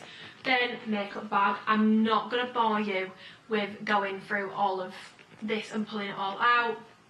But I've got my makeup brushes, 2 eyeshadow palettes just because there's like one specific MAC one that I really like using. You can tell I've been nattering. My voice is literally going. Obviously I need to pack underwear. If anyone's thinking what the hell, like you've got no like actual like warm clothes, like I said, it is going to be like 31 degrees pretty much whilst we're there. I don't feel like I'm too overpacked for a few days. I feel like I've definitely overpacked way worse than this before. I'm actually quite proud of myself. Oh, do you know what I am going to pack actually, which I've just remembered? I am going to pack this pair of Alphalete material shorts, because material shorts are so comfy, way comfier than denim shorts ever could be, and these are my favourite material shorts that Alphalete do, other than the essential / core shorts, I think that's what they're called now. But yeah, obviously my underwear as well, I do need to pack. She's just packing up and I just feel like I've gotta show you. I was a little bit overzealous because I've literally filled half the thing, but you will be glad to know I've actually realised I've forgot some complete holiday staples, so I didn't want to leave you out or leave you in the lurch, so I'm going to show you exactly the little extras that I'm putting in. I've just got this like white, it's kind of like a towel crop top from Zara. In Zara, again, white basics. I've had this for ages. I've had this for a while, as you can tell, because it's PLC. I've got this like toweling button down dress, which is just a really cute dress. I quite like wearing it on holiday, and I do find it's a bit of a staple for me. So I'm also going to pack that. Then this top, which I literally bought for Ibiza, which doesn't make much sense because it's long sleeves, but it's mesh, and it's from Farai London. It goes really well with the bikini, so I could actually wear this with the bikini underneath it for ocean. That's another option. But I'm very much a just in case girly. Then final 2 things, I'm saving the best till last. It's my favourite holiday item ever. If you watch the Thailand vlog, you'll know. I got this BBX brand vest top, which is, to be honest, it's just a white vest top, but it's very cool. It's very cool vibes. Like, you can tie it multiple different ways because it's got like 3 straps. and I really, really like it. It's very low at the back as well, so you don't get like weird super high tan lines. And then the final thing that I'm taking, I've worn this to death, Misguided size 6. I've had this for like 3-4 years, this ribbed mini dress from Misguided. Sounds weird because it's from Misguided, but really thick, really good quality, stands the test of time. I use this every summer and it's still like, look at the shape retention, like can we just, it's a really, really nice little dress. This is kind of like the jaded, like flowy one that I showed you, where I'll just kind of wear it anywhere and everywhere. There it is. We've got all my shoes. You can tell that these are new. These were never white, to be fair. They were always off-white. Clues in the name. All the shoes. I need to wipe these down. All my clothes are here in this pile. I mean, you can see even in like size comparison to the bag, I've not really got loads. And then all this as well. And then for my big like bag that I take on the plane, because obviously I can't fit everything in this, I just take my £5 Primark bag. I've had it for like, I want to say like 4 or 5 years, and it's not failed me yet, so it lives on. And it's coming to Ibiza with me. Like I said, I've never been to Ibiza, so I'm very, very excited, very, very intrigued. By the time this video goes up, I will have been and probably already be back, just because I am aware that when you film a pack with me, you're essentially telling everyone exactly what's in your luggage. So if they want to have a little pick of it, if anything went wrong, I just feel like a complete idiot. So this won't be going up until I get back. But for anyone else watching who is maybe going to Ibiza for the first time, it might be helpful if they have recommendations. So feel free to leave any recommendations for things to do, places to go in the comments. I'm very, very excited. I'm intrigued. Everyone that I know that's been has been like, you're gonna love it. It's like magical. Like everyone says it's like magical, and you go once and then you get hooked. So we'll see. I'm not like a big drinker. Don't get me wrong. Sometimes I'll have a massive blowout, and I feel like that could be Sunday, but I'm not a massive drinker, so I should be able to have some good memories. Also, I'm not promoting binge drinking in any way, shape or form. We'll see you in my next video. More fitness content coming soon, I promise. I'm getting so many questions recently about glute videos and glute workout videos, and like, I felt personally as though people were sick of seeing glute content, but clearly they're not. So I will film some glute workouts, I promise. I will do more content around it. I will do more training content in general. It's just very, I don't want to say hard because I have a relatively easy job compared to 99% of people, but people are very like funny about people filming and stuff at the moment. So yeah, I've just remembered actually I should probably pack some Skims bodysuits. If I do pack any, it'll be the Fits Everybody ones and the essential ones. And follow me on Instagram because I might have posted some holiday pictures. I also might have not. I've not posted a selfie on Instagram in 3 months. Make of that what you will. Goodbye. The other Ava, along with Juan and the other What the hell are you talking about, motherfucker? from Wakanda and Talokan, as well as several other heroes from the 616 universe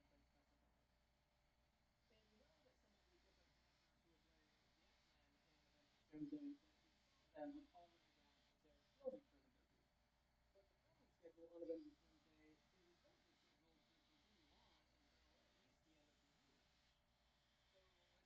So it sounds like there's still a lot left to film, and I do think there's a good chance that some of the other actors who haven't been officially announced yet or officially confirmed yet will be some of those characters that will be involved in this whole multiversal war sequence that will reportedly be happening. Hi, first of all, I just want to say I'm really sorry for how long this video has taken me. Normally, you know, I get my videos up as quick as possible, but as you can probably tell by my voice, I'm not 100% well. I've actually had flu since Thursday. Yesterday was the first day I got my voice back normally.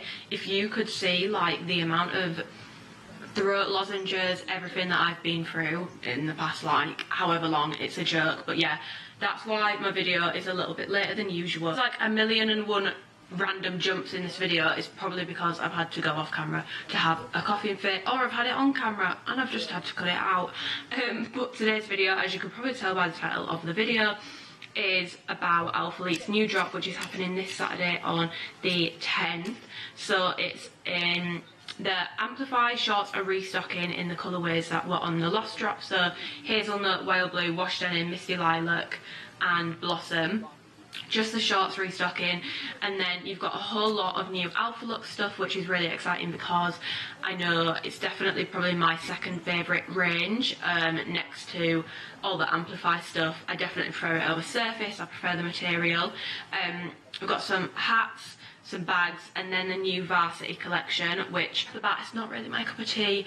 And there is one thing missing from this haul, which is the skirt, which I did actually request. Not my thing, but people asked me to get it so I could review it, but it actually wasn't in my package, so it should be coming tomorrow. If you follow me on Instagram, I'm gonna review that on there. Also on there is going to be my colour comparisons and like my tonal matches, just because it takes me quite a while to actually do the colour comparisons and the tonal matches, and the tidying up process also takes me a wee while, and I just don't have time to do that before this video, but I want this video to go up today, which is Wednesday, so hopefully it goes up today. So all that's going to be on my Instagram, but yeah, I will pop on the screen the launch, everything that's in the launch. I feel like I've stopped saying this in videos because I just think everyone already knows, but if you don't already know, I do have a discount code, and it is also a support code because I do get commission from it with Alphalete, which is just Amy. It gets you 10% off your order, and if you do use it, please message me so I can say thank you. I reply to every single message. Same with questions before a launch. If you've got anything you want to know, sizing help, you want to see certain colours of certain things, drop me a message on Instagram and I will get back to you. Sizing help, you can comment below and I will get back to you. I get back to everyone. I've also just remembered, it's me from later in the video, but I've just remembered that something I really wanted to mention was I've been quite vocal about like the lack of representation within Alphalete, the lack of diversity, particularly in like different shapes of women, different sizes of women, different to be honest, men too, but like obviously my audience is female, so the feedback I get is from women and what women want to see. But men too, like, let's be honest, like men don't really get much diversity in the fitness industry, and particularly with the women's side of things. I've been quite vocal about wanting to see a way wider variety of skin tones because, like, I'm not gonna mince my words here, it literally feels like they get to a certain shade and then they're just like, no, I think we're done here. Like, there's no like super deep, rich, dark skin women, especially on the athlete side of things. I know that sometimes they'll get models in, but like on the athlete side of things, like they don't have a single dark skin black woman. Well, they don't at the time of me filming this video. I brought it up with someone who works at Alphalete who can actually, like, you know, do something about it, or at least put my feedback from you guys forwards. This was going back a few weeks now. It was with the last launch, and they were really receptive to my feedback. They took it on board. You know, with Alphalete, like, you can speak to them about these things and they've not got like a stick up their ass. They're not like, oh fuck off. Like, they actually do listen to what you're saying. I too truly feel like they have listened to what I said. Well, said individual has listened to what I said, and I actually got an update the other day which I wanted to include in this video, and he said he has scouted, basically picked out a bunch of like potential athletes with like a wide range of ethnicity, wide range of skin tones, complexions, and he's going to put them forward to the people who can make these things happen, bring athletes on board. And so hopefully we are going to see some changes, and yeah, at least now I know, like, the people who needed to hear this have heard it and it has been passed on, and we will see what happens. Hopefully some changes sooner rather than later. I'm well aware that like the ship has already sailed for so many people, and I completely understand, like, if people don't want to shop with Alphalete anymore because of lack of representation, I completely understand. It's not my place to say you shouldn't feel a certain way about things, and it's not like they've you know, not had opportunity at this point. I've spoken about it, Billy's spoken about it, a lot of people have spoken about it. So yeah, I do completely understand, but just an update, because I don't want to be that person that just says something and then just never updates anyone on it. That is the update that I have to give you. Just for reference before I get into it, because I always forget to do this and I'm actually inserting this from further in the video, my measurements for reference. I'm 5'6", the inside seam of my leg is 28 inches, my bra size is a 32DD, but they are thick, so take what I'm saying with a pinch of salt when I'm talking about support and stuff. My waist and glutes, this is as of last week when I came back from holiday, but obviously I've had flu, so I've not been eating as much. So if you're looking at the shower clips thinking, that's probably why. I've not really been training or eating as much. But my measurements as of coming back from my holiday last week were, my waist is 25 and my glutes are 40, around like the biggest point. So yeah, they are all my measurements for reference. This video is going to be a helpful one. I've got some different sizes, so I can show you what the sizing's like on the Alphalete range, but really quickly right at the start, because the varsity stuff comes up first in the PDF, so I'm just going to go over that first. Like I said, I don't have the skirt, I've just got the women's varsity crop and the women's varsity short in an extra small. I've just got these in the white. So very quickly to tell you about the material: 100% polyester jersey knit, oversized crop fit for the shirt, drop shoulder, crew neckline, custom jacquard, reinforced seams construction. I'm gonna go over the top first, which is just this like oversized crop t-shirt, drop shoulder style. If you have pretty much any of the cropped oversized tops from Alphalete, they're all very much the same kind of fit. Yeah, it's not got like a raw hem at the bottom, it has got like proper seams at the bottom. Details wise, it's just got this Alphalete varsity style logo, a big like 15 on the back, and it's like a you know, like when you're younger and you get your swimming badges and you like sew them onto things, it's kind of like that. It's like a sewn on, but it's not sewn on, it's definitely glued on. So that's how like the detail on this kind of feels. It feels like a badge, but it's definitely glued on, not sewn on. As far as what I can see, yeah, it's definitely glued on. As you can see, it is kind of like a mesh kind of material. So it is like a little bit sheer. You can see through it slightly, so if you are going to wear the top, definitely wear something underneath it, otherwise you're going to be able to see the titties and you might not be that way inclined. So yeah, crop wise, it's not super cropped, it's pretty standard for like Alphalete's crop tees, so it comes to like here kind of area. As I've shown you in the try-on clip, when you go like this, it doesn't actually lift up too much. It's not a super short crop, so you don't need to worry about, you know, exposing too much if you don't want to expose too much when you're wearing it. You can move quite freely in it. It's very lightweight. It's like a thick kind of mesh, but lightweight, if that makes sense. And it does have like a little bit of give to it. It's got a little bit of stretch, but it's not super stretchy. Then you've got the shorts, which have just got like an elastic waistband with the drawstring, classic with Alphalete. So much attention to detail. So they've got like Alphalete embossed on the little things here. Again, you've got the Alphalete varsity logo, which is on the front left of these.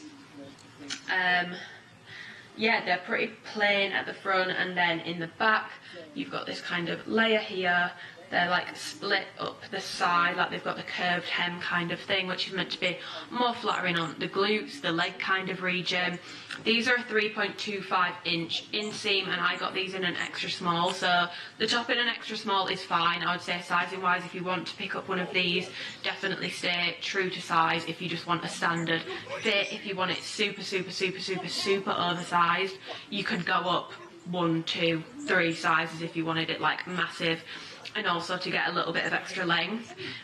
The shorts I have in an extra small. With these being white, by the way, you do need to, if you are getting the white ones, just be cautious what colour underwear. Obviously I wore black underwear and you could kind of see it, so with it being like a kind of mesh kind of thing, make sure that you're wearing like a lighter coloured underwear, unless you're getting the black ones, in which case you're probably going to be completely fine, I'll be honest. Yeah, I got these in a size extra small, and I actually think whilst these fit with like, I would say in an extra small me, these are quite a tight fit, not super relaxed. I would actually prefer a size small, so if you want more of a relaxed fit, I would probably recommend going up a size in the shorts. If you are between sizes, I'm typically between an extra small and a small, so it might be something that is worth sizing up in. Also, something that I did note on these is in the extra small, they do give me quite a bad camel toe. I've got quite a long torso, and I feel like these don't have a very long waistband to the bottom of the crotch kind of thing. Like, these kind of actually have my belly button on show. These don't cover my belly button, so these shorts do sit a little bit weird on me in an extra small with, like, obviously, like I said, it's not really a relaxed fit, and I feel like it looks like they should be more of a relaxed fit. They don't come up quite high enough to cover my belly button, and when I'm trying to pull them up, they do give me quite a bad camel toe in the front, so I would definitely prefer a size small in these shorts. Overall, I don't think these are bad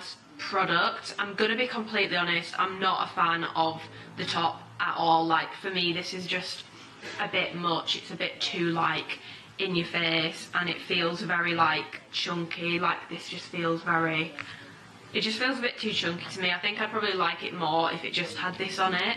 I'm not mad at this, but this just feels a little bit chunky, and it feels a bit weird when it's on your back because it's so like, do you know what I mean? Like, the rest of it's flowy, and then this bit just feels a bit hard.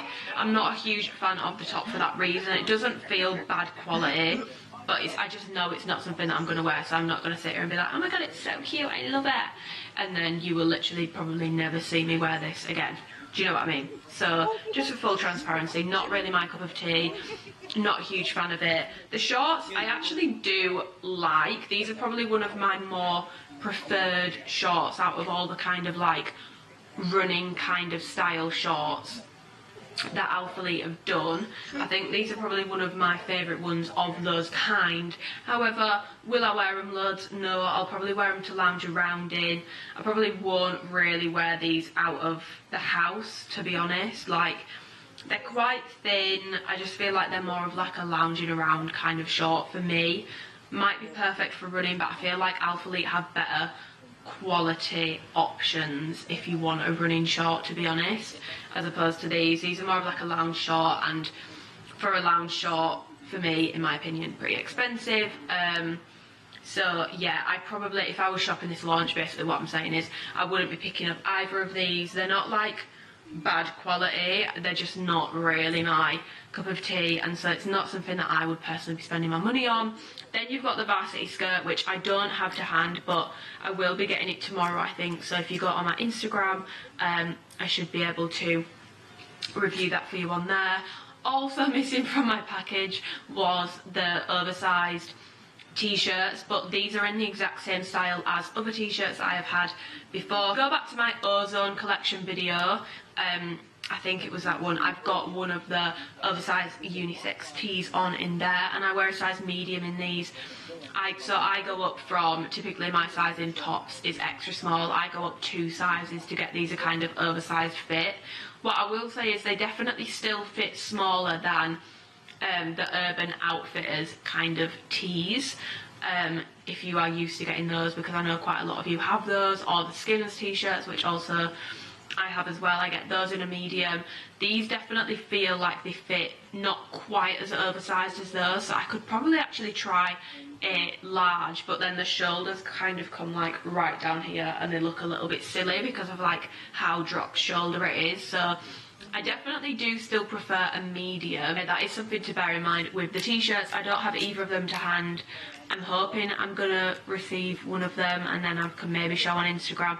I'm really sorry, like I did actually select this stuff, but it's just not come. So if you're wanting an oversized fit in the oversized tees from your normal like sports bra t-shirt size, I would go up 2 sizes minimum. If you want it super oversized, obviously you can go up more. And what I do is I like to like gather all the material, tie it in a bobble like this, knot it, make it into like a bun like you would with your hair, and then tuck it under, and Bob's your uncle, Fanny is your auntie. So onto the Alphalete, which is probably going to be the main bulk of this video.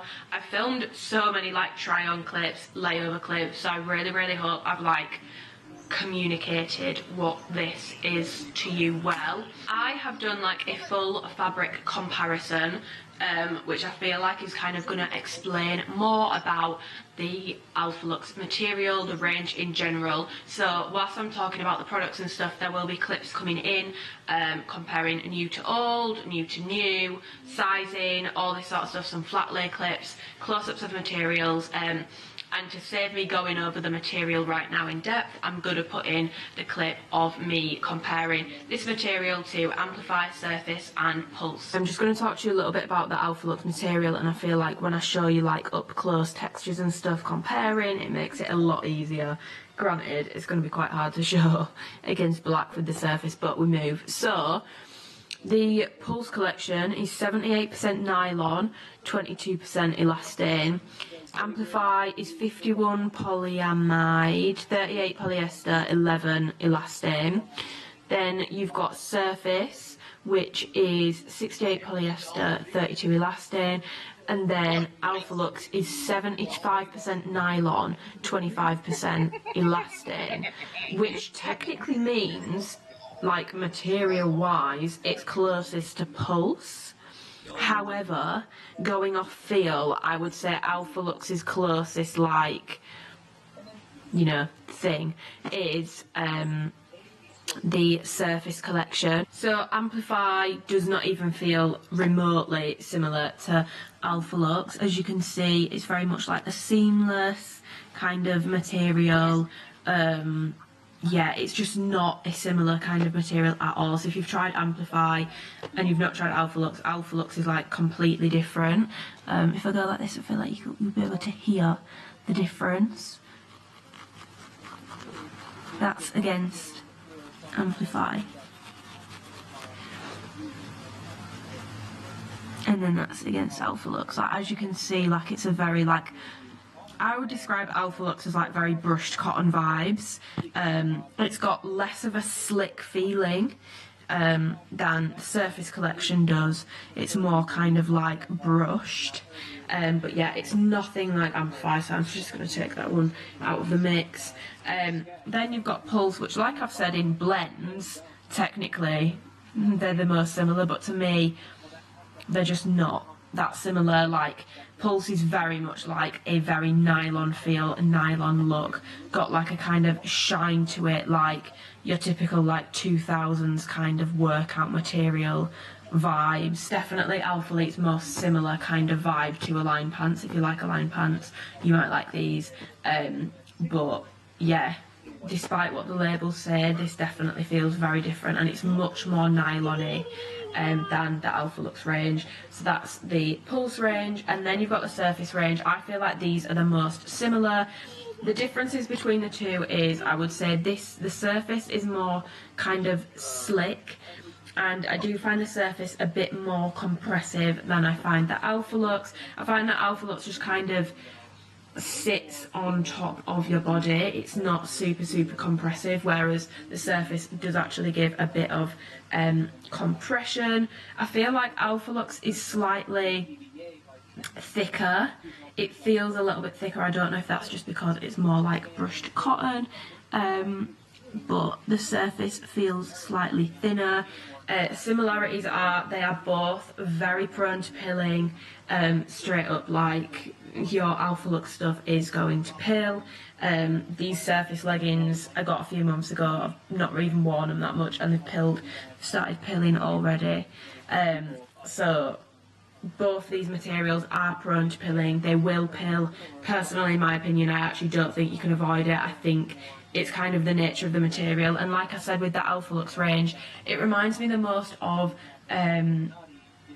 Lululemon Align pants. I've got a pair of Align pants and they're pilled to absolute shit, and those leggings are like £90, so for me it's kind of more the nature of the material, whereas when it comes to Amplify it pisses me off because it never used to do it. But with this, it's always been like it's a brushed cotton feel. It's gonna pill. So they both do pill. But yeah, I would say surface feels a bit more slick and slippery, and this just feels a bit more less compressive, more of like a brushed cotton kind of feel. So yeah, it's been a while, it's been a hot minute since Alphalete have dropped any of new Alphalux items. I feel like it's been since maybe the 4th drop, which was like a year ago, because it was definitely my last video I did before I had my surgery. So it's been a while. Alphalux is, like I said, it's probably my second favourite range, next to Amplify. My Alphalux Essential leggings are my second most worn Alphalete leggings. I don't really train in them anymore. When they first came out I definitely did, but now I'm such a shorts person that I don't really train in them anymore. But my black ones have been worn to death. Like, if I need a black pair of leggings, I will put those on, because I love my Amplify, but like, they're so compressive in the waist that if you actually wear them all day, they're not super comfortable to chill and lounge around in. So if I'm doing errands, the chances are I've got my essential leggings on. Also does show they do stand the test of time. They've not ripped or anything, but they will pill. Like, this material, it's almost like you look at it and it pills. I'm very careful with my washing. I follow the instructions, but it just pills, and it's always been that way ever since this material came out. It's not something where I think they've scrimped and saved on quality, so now it pills, whereas with Amplify, my issue with that is when it first came out, it didn't pill, and now it does pill, so to me that's a decline in the quality of the fabric that's being used. So with this drop, there are some things that are brand new, and there are some things that have dropped before, but they've changed. So first thing to go over is the women's Alphalux asymmetrical bra. Now, Alphalete themselves sent out a thing basically telling us what's been made different. I'm going to put in a side-by-side clip also of the old one versus the new one, so you can see exactly what the differences are. Essentially, they've brought the armhole down, so this bit here brought down further, so it's not like as high up. They've removed fabric around the body for a more true fit, so it actually does run a little bit smaller, and they've reduced the length of the top, so it's shorter in length now. And I'll put in clips and all that sort of stuff. So here is the new bra over the old bra. So as you can see, obviously I've pulled these both to the bottom. The new one is significantly shorter, and I will like go over in the video, I've probably already said it, the specific changes that Alphalete have said that they have made. But if I pull it up like here, you can see that this strap is shorter where it lines up, so this strap isn't as long. I know that that is something they've changed, and there's a few other things they've changed. If you look here, if you look on this side here, you can see that this panel of stitching isn't as long as on the old one. So the old one comes up to there, this one comes up to here. Let's check the other side and see if that's the same. Yes, the same case on the other side. Stitching comes up to here, stitching comes up to there. This gap in the middle is still, you know, still a pretty gap, but it's definitely a wider gap than it was before on the new ones. On mine it is anyway.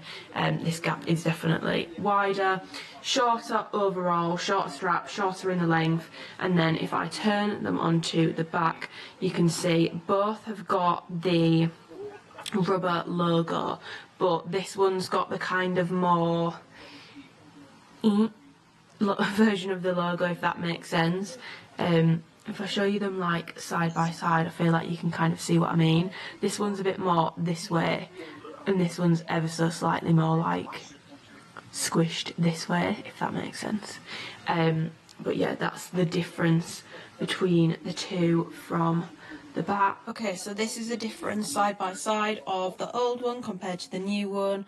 As you can see, the longer line one on the left and the new one on the right, it is significantly shorter now. I just think the longer line version looks better, but yeah.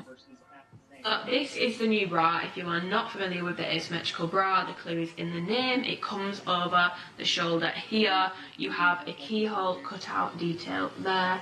You've got these seams here, that seam there, and then at the back it's super plain. It's got the like embossed rubber texture logo, one strap, and yeah, like I said and like you've seen, it's shorter than the old one. It is different, it's not the exact same, they've kind of changed up the fit. I've got this in the whale blue colour and in the hazelnut colour, and I've also got the hazelnut in a size small as well. From the information that they've given, it says double brushed finish on the inside and the outside, medium support bra, moisture wicking fabric. I think they're kind of like the standout things that they've written on there. Also, all this collection has like a tie-dye kind of print on it.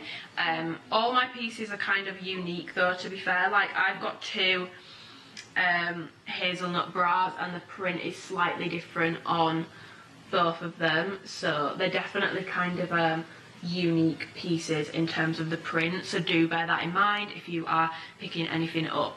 So let's address things. It says it's a medium support bra. This is a low support bra and I have fake boobs. This is not a medium support bra. I don't know who, maybe if you've got basically no boobs it would offer you medium support, but for me this is a low support bra. It's also literally got one strap, so straight out the gates we've already reduced some of the support there, which is fine because some people, if you have smaller boobs you don't need support, and also some people want a bit of a cuter look when they're working out in the gym. Like these do make your upper body look really cute, they make your shoulders look nice, it makes your back look really nice. Like these do look cute, but from a practical point of view, if you've got bigger boobs, these are not practical.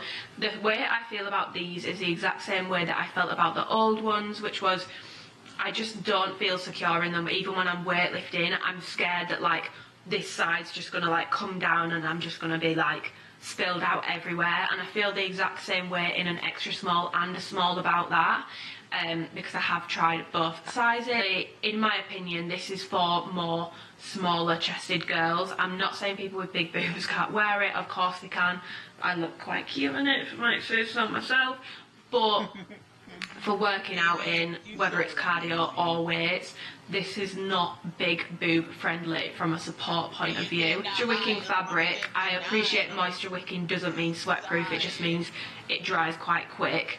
Alphalete is Alphalete's least sweat proof material, and in my experience it is the one that takes the longest to dry because it is that kind of brushed cotton. If you have a pair of Lululemon Align pants and you've sweated in them, you will know like that sweat kind of not stays in them, but it takes a long time to dry. It's not kind of like a sport kind of feel fabric, in my opinion. This is more of like a lounging kind of feel fabric as opposed to, you know, super sporty, fast drying, all that sort of stuff. So I don't understand why women, as women, we are made to feel weird about looking sweaty in the gym. Like visibly sweating for women is seen as like gross, whereas for men it's seen as like, oh, look at how hard he's working, oh, he's got sweat dripping all over him. But for girls it's like, ew. I just don't subscribe to that way of thinking, so I personally don't give a shit, and I would encourage you all to not give a shit either. So like sizing advice and like overall thoughts on this bra. Sizing advice for me personally, there's not much in it, and you'll see in the layover clips, like this range, there really isn't much between sizes like across the board of any of the items. Sizing on the asymmetric bra, so you've got a size small in the back and then a size extra small at the front. As you can see, again, there really isn't that much in it sizing wise. There's not a huge difference between sizes. It does look a little bit like you get a tiny bit of extra length here.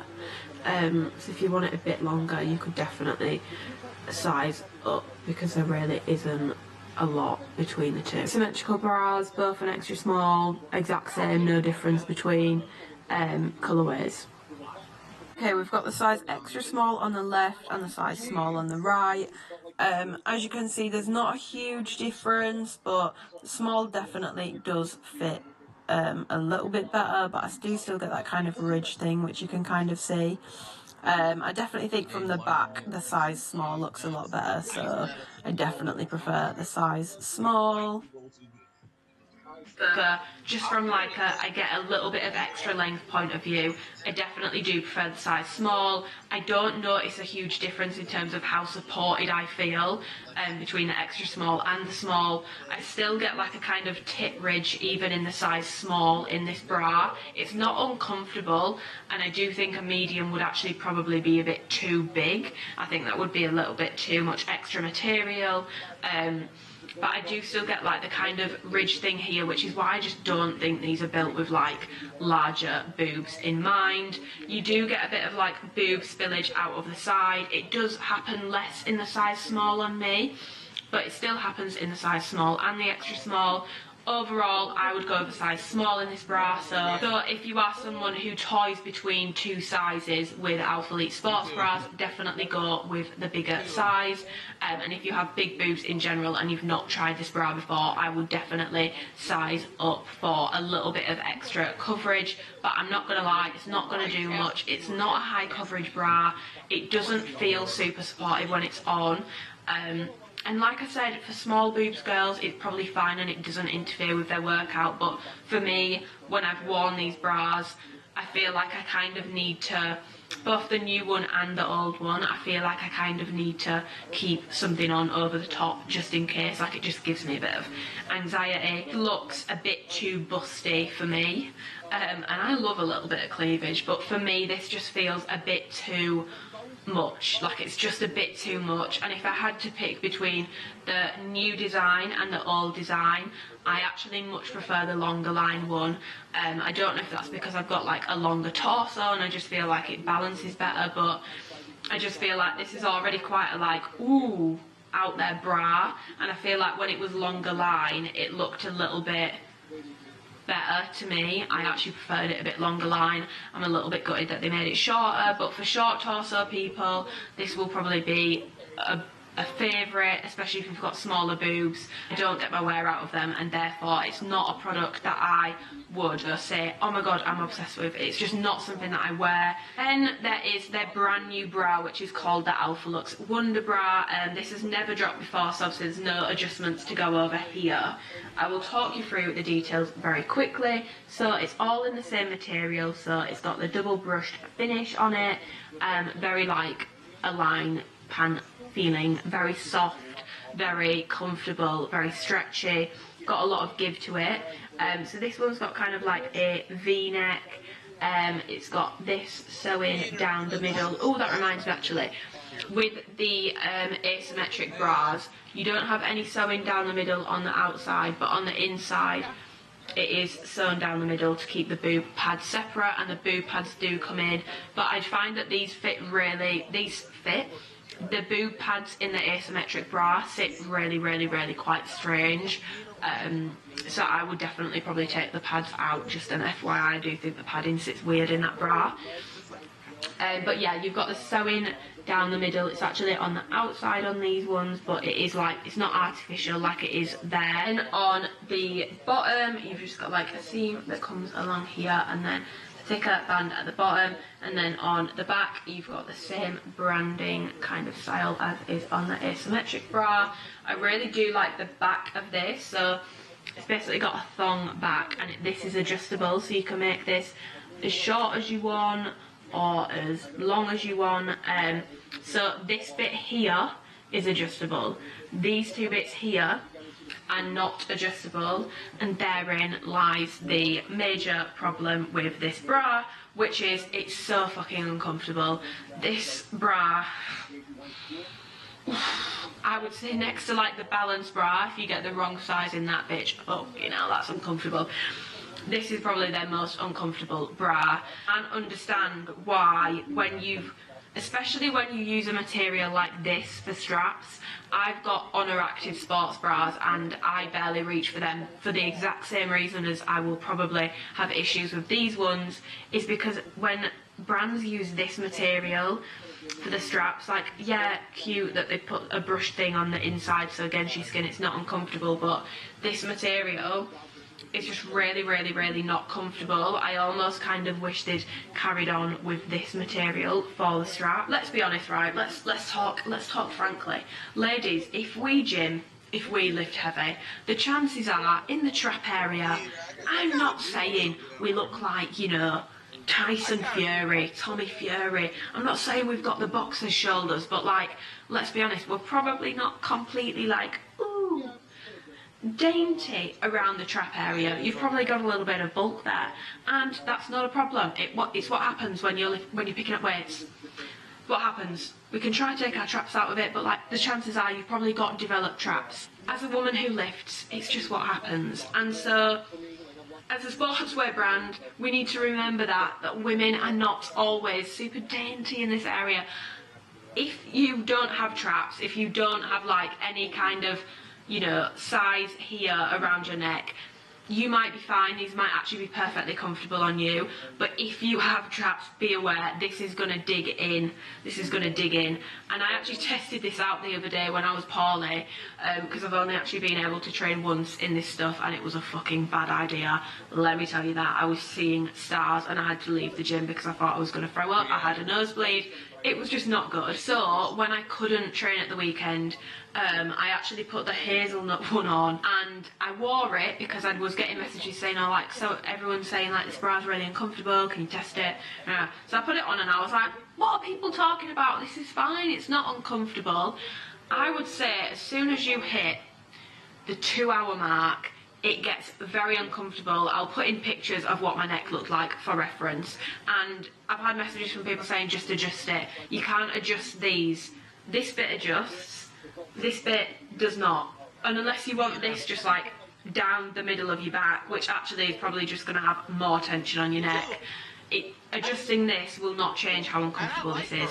So I would say the wear time of this bra, which, to be fair, if you're working out, you probably won't be working out for over 2 hours. It's probably 2 hours maximum. Maximum. It would be the workout time for this bra. Yeah, it's very uncomfortable and honestly makes me quite sad because, like, on flatteringness, the back design, the front design, it makes your boobs look amazing, it makes your back look amazing. It's such a cute minimal design. I actually love this sports bra. I far prefer this to the asymmetric bra. Like, if you are picking up a bra, I would definitely recommend this one over the asymmetrical one. But these straps have really let it down because, like, I know no one would really work out for longer than 2 hours anyway, but like I would actually have quite liked to have been able to wear these like under hoodies or with leggings during the day to go and get coffee. But like my coffee dates go on for like 4 hours because me and Alicia have a heightened level of self-awareness and we basically just catastrophize about whatever we've done that week. So I couldn't be coffee dating for 4 hours in one of these, and that was the plan. I've got washed denim, I've got the hazelnut colour, I've got the blossom colour, I've got the washed lilac colour. By the way, I'll put in the Amplify thing, but as you'll see, these are completely different to how the Amplify look. And then I've got the plain black one. As these have got the same names as the Amplify drop, which by the way is restocking. Definitely get your hands on hazelnut, it's my favourite colour. But I'm just going to show you how they actually match up. So this is the new blossom, that's the Amplify blossom. This pairs pretty well, I would say. I feel like the whale blue pairs pretty well as well. The hazelnut pairs pretty well as well, it's not really that far off. However, these two, in my opinion, should have just been called something completely different because, I mean, I'm not saying they don't pair well, but like, it's nowhere near the same colour. So this is the misty lilac bra with the misty lilac shorts and the wash denim bra with the wash denim. These are the leggings, but same thing. But the shorts are all restocking. So yes, that's what they all look like with the Amplify in the same colour. I've got an extra small and a small. I'll show you the difference between those two. Wonder bra size extra small laid over a size small. That's the sizing difference between the two when they are laid flat. Again, really not much in it. A bit more coverage. These are a bit wider in the size small. but a bit wider. Then you've got the new bras. I think these are called the Wonder bras. Again, the sizing is very consistent. These are all an extra small, very, very, very consistent. Okay, we've got the extra small on the left, small on the right. Looking at this, I definitely prefer the way the extra small makes the tatters look. They just look better in the extra small. It definitely squishes them a bit more. Small's probably more of a comfy fit, but the extra small does look better. But again, elsewhere, not really much in it, to be honest. Not much difference. Sizing wise for these, I've tried an extra small and a small. I like how both fit. Sizing up actually doesn't help at all with the trap situation, because like it just doesn't help. Like if I show you, so I'm going to show you why sizing up to a size small really actually doesn't help. The wash denim colour is in front and that's an extra small. The lilac colour is a size small. Look at the length, yeah, of those straps. They start here and they both end in the same spot. The straps are the exact same regardless of what size you get, so don't size up for more comfort in this area. It just doesn't make sense to do that. It doesn't add any extra comfort, so you're screwed either way. I would say sizing wise for these, I think I prefer an extra small, but to be honest, like I said with like the asymmetrical bras, there really isn't much in this. Like with the balance bras or the tri bras, I actually think there's quite a bit of a difference between sizing. With these Alphalete things, across the board, there's not a huge difference between sizing, so you can go either way, which is kind of good because it means if your size sells out, you're good. Like you can kind of just do whatever. I would definitely say you can stay true to size in general with this bra. Like there's no need to size up. You can if you want to, but you don't need to. It's not like a balance bra situation where you have to. There really isn't much in it between an extra small and a small. I don't really notice much difference. It still gives me really good like cleavage and stuff in a size small. The extra small, again, there really isn't a big difference between the sizing in these bras in my opinion. It's quite low at the front, so if you aren't a fan of like having quite a bit of cleavage on show, it's probably not the bra for you, but I fucking love this bra. Like if the tightness of these was not a problem, this would probably be one of my favourite bras that Alphalete has done, but I really need them to fix this because for the girlies with the traps, it's just not comfortable. If you don't have much strap going on, you're going to be fine, and I would definitely recommend you get this bra. Even if you do have trappage going on, I would still recommend giving it a go because you've got the 2-hour timer. But after 2 hours you should probably take it off because I left mine on for hours the other day and I was covered in marks. Just to address again, moisture wicking, no, it's going to show every ounce of sweat. If you are bothered by that, stay clear of this range. I cannot stress that enough. Stay clear of this range if sweat bothers you. I don't care. Again, they've said this is a medium support bra. It is not a medium support bra. This is a low support bra. It's a low support bra. There's no other way around it. I wouldn't probably want to do really intense cardio in this. If I'm doing intense cardio, realistically I'm going for an amplify bra or a balance bra because of how tight they fit. They offer me like a lot of support. I wouldn't probably wear this for like super intense cardio. I'd say it's low to medium rather than being a medium support bra. But yeah, it is a really flattering bra. It is a cute design. I just wish it wasn't so uncomfortable up here. In terms of like, would I recommend it overall? I actually would recommend you give it a go because if you don't actually have, maybe I'm just like a big bulky bitch around the traps. It could just be a me problem. Maybe it's just me. It's definitely probably worth giving a go if you like the look of this. If you like something that's got a bit of a deeper thing here, it's going to give you a bit more, it's got an open back. If you like that kind of vibe, it's worth giving it a go and seeing how uncomfortable it is. But yeah, if you know you have quite developed traps, just know if you are still going to pick up a piece, don't be surprised if it hurts after like an hour and a half, 2 hours of being on. Yeah, Alphalete, I'm gonna need you to fix this because this is a really cute design. This just needs to be a lot more comfortable. Like it does have stretch to it, but it's just so so uncomfortable, and unfortunately sizing up doesn't help. We're playing musical chairs today to avoid the shitty lighting, but yeah, I'm going to move on to the shorts and leggings now. So I'm going to do the leggings first. These are the women's Alphalete Wonder leggings, and these are coming in a variety of colours and two lengths, but the 27-inch leg comes in all the colours, whereas the 30-inch leg only comes in black, whale blue, dusty rose and washed denim. Colour wise for these, I do have a black pair, but I wore them yesterday and I actually don't know where the hell I put them. So that's brilliant. But I've got the wash denim, I've got the hazelnut colour, I've got the blossom colour, and I've got the whale blue colour. Then they've got the tie-dye pattern print on them to match the bras that they go with. But as you can see, I'm going to show you on these because I feel like you couldn't really see earlier. Like, each piece is definitely unique. Some of my pieces have a lot more tie-dye on than others. So just something to be aware of. They'll still match, none of them are like different colours, but this pair of leggings definitely has more tie-dye on than this, and they're the exact same colour, just two different sizes. And my whale blue leggings are in the 30-inch length. Straight off the bat, just before I go into the details, I prefer the 27-inch leg. Like I said, I've got a 28-inch inseam on the inside of my leg, so I really don't need 30 inches.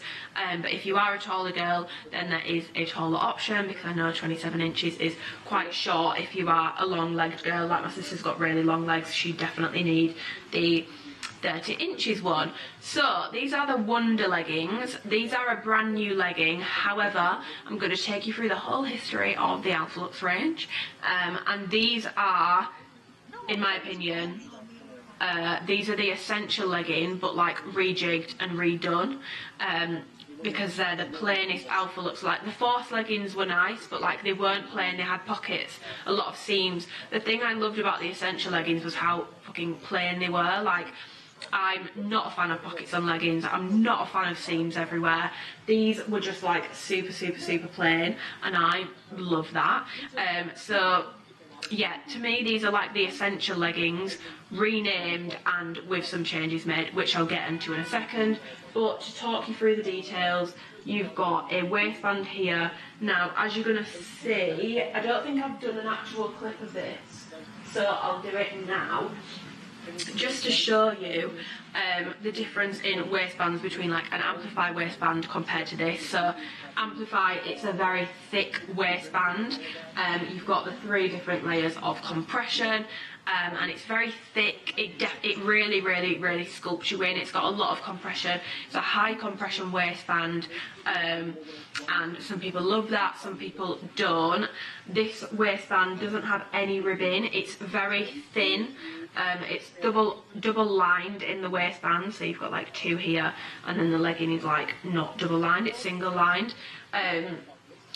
You've got a seam at each side to kind of give it a bit of structure, but there's no compression in this waistband. It's not a compressive waistband compared to Amplify. Like, this is a very low compression waistband. It's not super compressive, it's not going to snatch you in like Amplify does. I had requests on Instagram to show like the waistbands compared to each other for like sizing, which, as you can see, like I'll show you here, like Amplify's technically got a bigger waistband, but because of like the nature of Amplify, these fit so much tighter than these do, because it's just not as much compression and it's not as thick. I feel like the extra width there is just like the extra thickness of the waistband, to be honest. It's a very plain legging. You've got a seam that runs down the inside, but there's no seam on the outside. At the bottom, it's just kind of like standard kind of seam at the bottom, not like super tight or anything like that. It's not like, let me show you really quickly. So at the bottom of the Force leggings, it was kind of like this, so you couldn't really see the seam at the bottom from the outside, and then the seam on the inside was like that, whereas the seams on these are just like normal. Just flip this inside out, it's just like a normal seam. And that is the legging. At the back you've just got like a V, a deep V here, a middle seam at the back, no middle seam at the front, Alphalete embossed logo, and we're gonna go over the changes, and I've also got tons of clips to like compare, and I'll be putting those in throughout these. Now these have never come out before because they've called them the Wonder legging, but like I said, everything about them design wise is like the Essential leggings, so when they're talking about the changes they've made, I feel like it's changes to the Essential legging. This hasn't been confirmed, this is just my theory, just putting that out there. So they've removed height on the waistband and tapered it to make it tighter. They've moved the gusset back so it doesn't show. We'll see about that one, because that didn't quite work out for my bodily anatomy. And they've loosened the calf area. I'm going to put in some clips and talk about like the Essential leggings before and sizing and all that sort of stuff, so you can see that it has genuinely changed. Just to show you for sizing, so with the Alphalete range, especially the Essential leggings, which these new ones are not the Essential leggings, but like everything about them design wise is very, very, very similar to the Essential leggings. Like if you are looking for a legging to compare these two, it's the Essential legging. It's by far the most similar. So last time the Essential leggings were out, they ran huge. Like I never thought I'd need a double extra small, but there I was needing a double extra small. So on the bottom I've got my Essential leggings in a double extra small, and on top I've got the new ones in an extra small. Now I know they look even a little bit smaller, but I think that's just because these are like fresh out the packet, and I'm sure when they stretch they'll probably be more equal to the double extra small ones. So the sizing has definitely been fixed, because don't look at this by the way and think they run tiny, because they don't. The double extra small fits like an extra small, and the extra smalls fit like a small. They just ran huge, whereas now, as you can see, the extra small fits like how an extra small should. So the sizing has been fixed.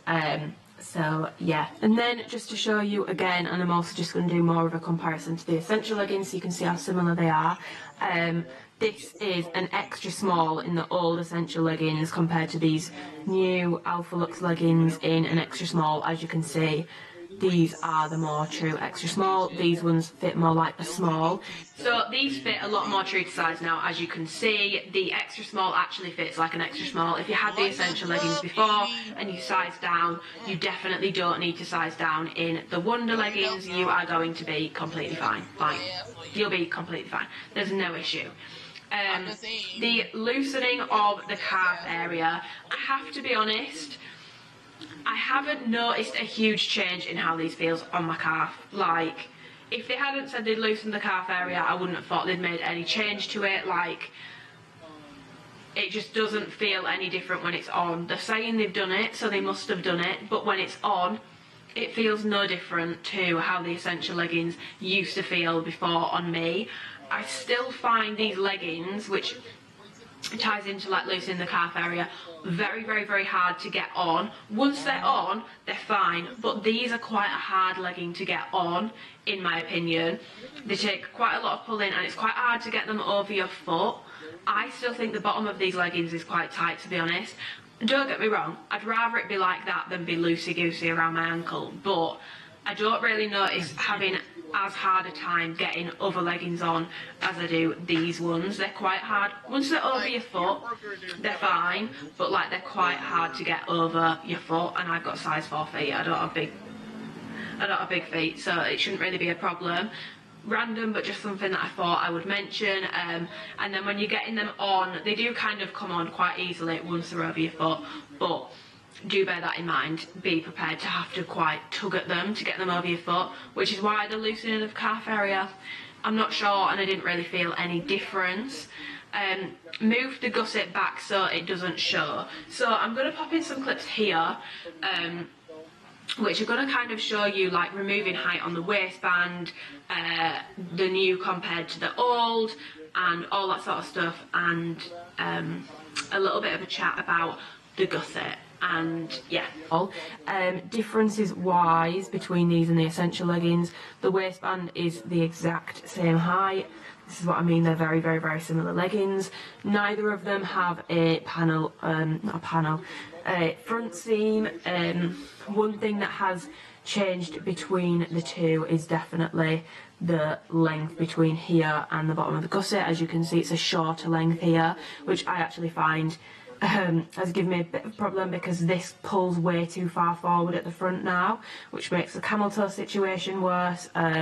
For me personally, I would have rather they just left it as it was before, but clearly there was a reason why they did change that. So yeah, this length here is shorter on the new leggings compared to the Essentials, and then in the leg pretty much the same. One seam down here, no seam down the side, seams at the bottom are the same. They're the same length as the Essential leggings, which means the Essential leggings must have been 27 inches, because that's what these ones are. I feel like when I put them side by side like this, you can really tell the difference in length here. Laid down, this actually does look really weird now, but yeah, I definitely think this length was better than this one, but everyone's anatomy is different, I suppose. It kind of depends. I'm a long torso girl, so obviously like to hike these up to cover my belly button. Yeah, we get a bit of a situation here. Again, differences. This is the new way that the logo looks on the back. This is how the Essential old, I know these aren't called Essential leggings, but they're pretty much the exact same thing, which is why I'm comparing them. This is the old. They've both got like a deep V at the back of the waistband. You can really tell when I turn them over just how much shorter this seam is, that runs down the middle at the back. Like, it's a lot shorter on the new ones. I'm going to actually put that side by side. Yeah, you can see how much shorter that is on the new compared to the old. But yeah, as you can see, they're pretty much the Essential leggings, just kind of rejigged and revamped and renamed. So I know it's been a while since they brought the Essential leggings out, so very, very quickly I've put them over the Force leggings, which were like when they did like the cute like tie-dye pattern, so both extra small. Obviously I've worn the Force leggings, which is why they've probably got a little bit of extra size, but they're pretty much very similar in sizing. Exact same thing as the difference between the Essential leggings. This new area here is significantly shorter than it was on the Force leggings. As you can see, it's quite different. Yeah, and then lengthwise pretty much the same. Details are quite different on these, to be honest. The Force leggings have obviously got like the lines down the side, it's got the extra lines on the waistband, it's got this on the back, which obviously the new leggings don't have. Pocket on the side, which the new ones don't have. But yeah, fit wise, they're the comparisons. Okay, and to compare on, in this clip we've got the Essentials on the right, the new Wonder leggings on the left. So you can see they're a very, very, very similar legging, but the new fit is definitely better. These are both size extra small. You can see I've got far less extra material in my Wonder leggings compared to my Essentials, but overall a very similar vibe. And then we are comparing the Force leggings to the Wonder leggings. Yeah, I feel like the Force leggings are definitely a bit more high-waisted, same with the Essential leggings, and they've got more room for the bum, like the waistband dips more on these new Wonder leggings, whereas the bum space was a bit bigger on the Force ones. Yeah, I don't know, I feel like maybe the less space, it does look more flattering. I'm kind of undecided, I'm not sure. So yeah, because of those changes that have been made, I wish they hadn't have been made. I'm going to be completely honest. I actually prefer how the old Essential leggings fit. Now, if you're a short torso girl, great news, because I feel like they probably were a bit too high-waisted before. If you're a bit of a shorter torso person, these will now fit you a lot better than the original Essential leggings did. However, if like me, you have a longer torso, this new fit of them isn't quite the one for me. I still prefer the original Essential leggings. Now, do I think they're going to bring them back? probably not, but like please do, because I appreciate not everyone's got a long torso, but like they were one of my favourite chilling in leggings because it's really annoyed me. It really annoyed me. I'm being quite selfish here because not everyone has got a long torso, but like it's just annoyed me slightly. Like, people shouldn't have to roll waistbands, but like waistbands can be rolled down. There's nothing really you can do if there's not enough material and you're giving yourself a chronic camel toe, which is what happens with me. So on me, these do cover my belly button, but like they take some work to cover my belly button, if that makes sense, because they have been brought down slightly. So it will cover my belly button, but I do definitely have to pull them up. I wore the black ones yesterday, chilling, like I said, and I did find that like I had to keep pulling them up to keep them above my belly button because they just weren't wanting to stay, to be honest. And then because I have to do that, again, this ties into like the gusset situation and removing extra thing. Because this distance now is shorter than it was before, and it's also shorter at the back. Like, if you actually look at this, it actually looks quite weird. It's a very short space to have for your bum, in my opinion. I feel like they should have at least kept a little bit of extra length there. I feel like it's just a bit weird. Because I have to pull so much, I end up with quite a bad camel toe. The Essential leggings did give me a camel toe, but these definitely give me a worse camel toe. Bordering on surface path level camel toe for me, which is it's just annoying. It's just annoying. And then obviously they've moved the gusset back so it doesn't show. Well, tough luck for me, because the gusset really shows at the front on these now. Like, it's literally like a mound there and then a camel. Like, I'm not someone who's super bothered about camel toe. Like, I have a fanny. It's probably not a secret to anyone. I do have a foof, and if you're wearing tight things are going to go up places and things are going to mould things. But the old Essential leggings didn't give me a camel toe this severe, so I'm a little bit annoyed. I'm not going to lie, I feel like you can tell I'm annoyed. I feel like I've got a bad attitude. I don't mean to have a bad attitude. I'm really sorry if I'm coming across as really negative, but like, I'm just a little bit upset because when I saw these were coming out, I was like, oh my god, they're bringing the Essential leggings back, they've just renamed them. And then I don't hate them. I'd still say out of all the Alphalete leggings, I definitely like these probably second to the Essential leggings. Like I said, I just love a plain legging. I don't like things that have got seams all over them, but like the fit of these has rubbed me the wrong way. Sweatproof, no, they are going to show every ounce of sweat. I cannot stress this enough. If you do not like showing sweat, get black or whale blue, or don't buy from this collection, because they are going to show sweat, and they're going to show sweat a lot. Swat-proofness, so if you are wearing black underwear or anything other than nude, even standing up, you're going to see it in the blossom and the hazelnut colour. With the other colours that I've got, which is basically just washed denim and whale blue, you can't see a thing. These are completely fine. Squat proofness wise, if you're wearing like a nude thong and your gym doesn't have super bright lighting, you're going to be completely fine. But I don't think anything is ever 100% squat proof for absolutely everyone, because it depends on your measurements and all that sort of stuff. I've tried an extra small and a small in the wash denim, and I don't notice a difference in squat proofness from sizing up. I find them both to be squat proof, and with nude underwear, these are completely fine for me.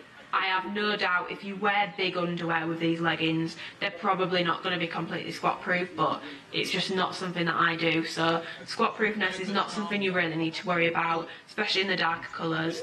I did notice in the black there's a bit of a sheen to it, which can look like it's sheer, but it's not sheer, it is actually just a sheen to the legging. Only colour that I noticed was like very tight fitting was the whale blue. The whale blue and the black definitely do run tighter, so I would actually probably, because there isn't much in sizing in this, if you're getting a darker colour and you are between sizes, if you're a true extra small, definitely probably don't size up, but if you are between sizes, in the dark colours, the whale blue and the black, definitely try, say you're between an extra small and a small, definitely try a small. They'll be a lot easier for you to get on. With that being said, I've got the wash denim in an extra small and a small. honestly there really isn't much in it sizing wise. Like, I can't tell a massive difference. All I would say is that size small is a little bit less compression and a bit easier to get on. Not so much. I could wear an extra small or a small. I'd probably wear the extra smalls on the day where I want a bit more compression, a bit more, but not a lot of. If I want a lot of, especially in the waist, I'll wear my Amplify. But if I'm wanting more of like a comfy fit and I don't really want them as tight, a size small. So my sizing advice would be, if you are a true size, go with your true size. You don't need to size up or size down in these leggings. If you are between sizes, my advice would be, take the smaller size if you want these to have a bit more compression to them. If you want more of a relaxed, comfy fit where the legging just kind of sits on top and doesn't hold in much, definitely go with the bigger size of your two sizes. But to be honest, they're not a high compression legging. Like, if you are wanting something that's really gonna hold you in and sculpt you, this probably isn't the legging for you. I definitely think there's other leggings that Alphalete do that offer a bit more compression. But if you want like a comfortable lounging legging, then this is definitely their comfiest material that they do. Just to show you for reference, this is a size extra small in the leggings over a size small. So as you can see, there actually isn't really that much in it sizing wise.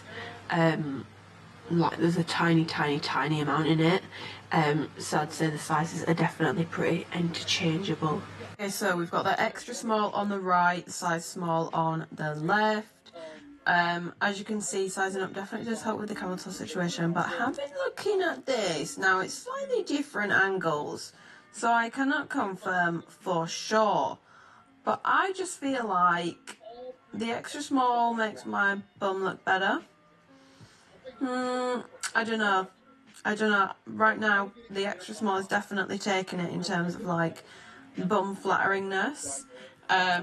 Maybe the extra tightness just helps, but yeah. All the extra small leggings over each other, as you can see, sizing is just like very consistent. The waistbands are all pretty much the same.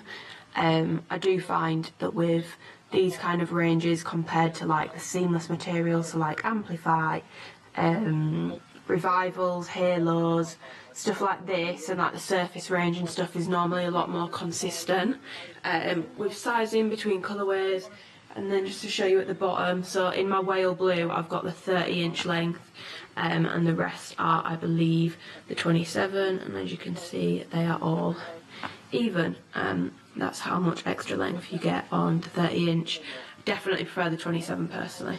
Anyone who's new to the Alphalete range, I thought, or even anyone who's not, it might be good to jog memory on like the kind of history of the Alphalete leggings range. So these were the first ever Alphalete leggings. I never wear these, but I've kept them because they've got such a special place in my heart, because it was actually the first time Alphalete launched, where it was Christian messaged me and sent me some bits out in advance to try and review, and then that was the first time I ever had a code with Alphalete. So I keep these because they've got a very special place in my heart.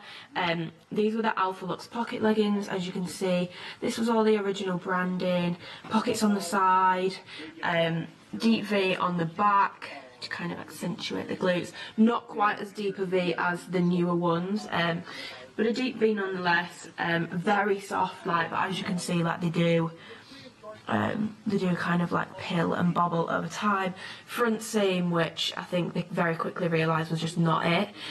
But these were actually surprisingly a very flattering legging, other than the front seam. Then they continued to bring out pocket leggings and like tweak them, got rid of the front seam.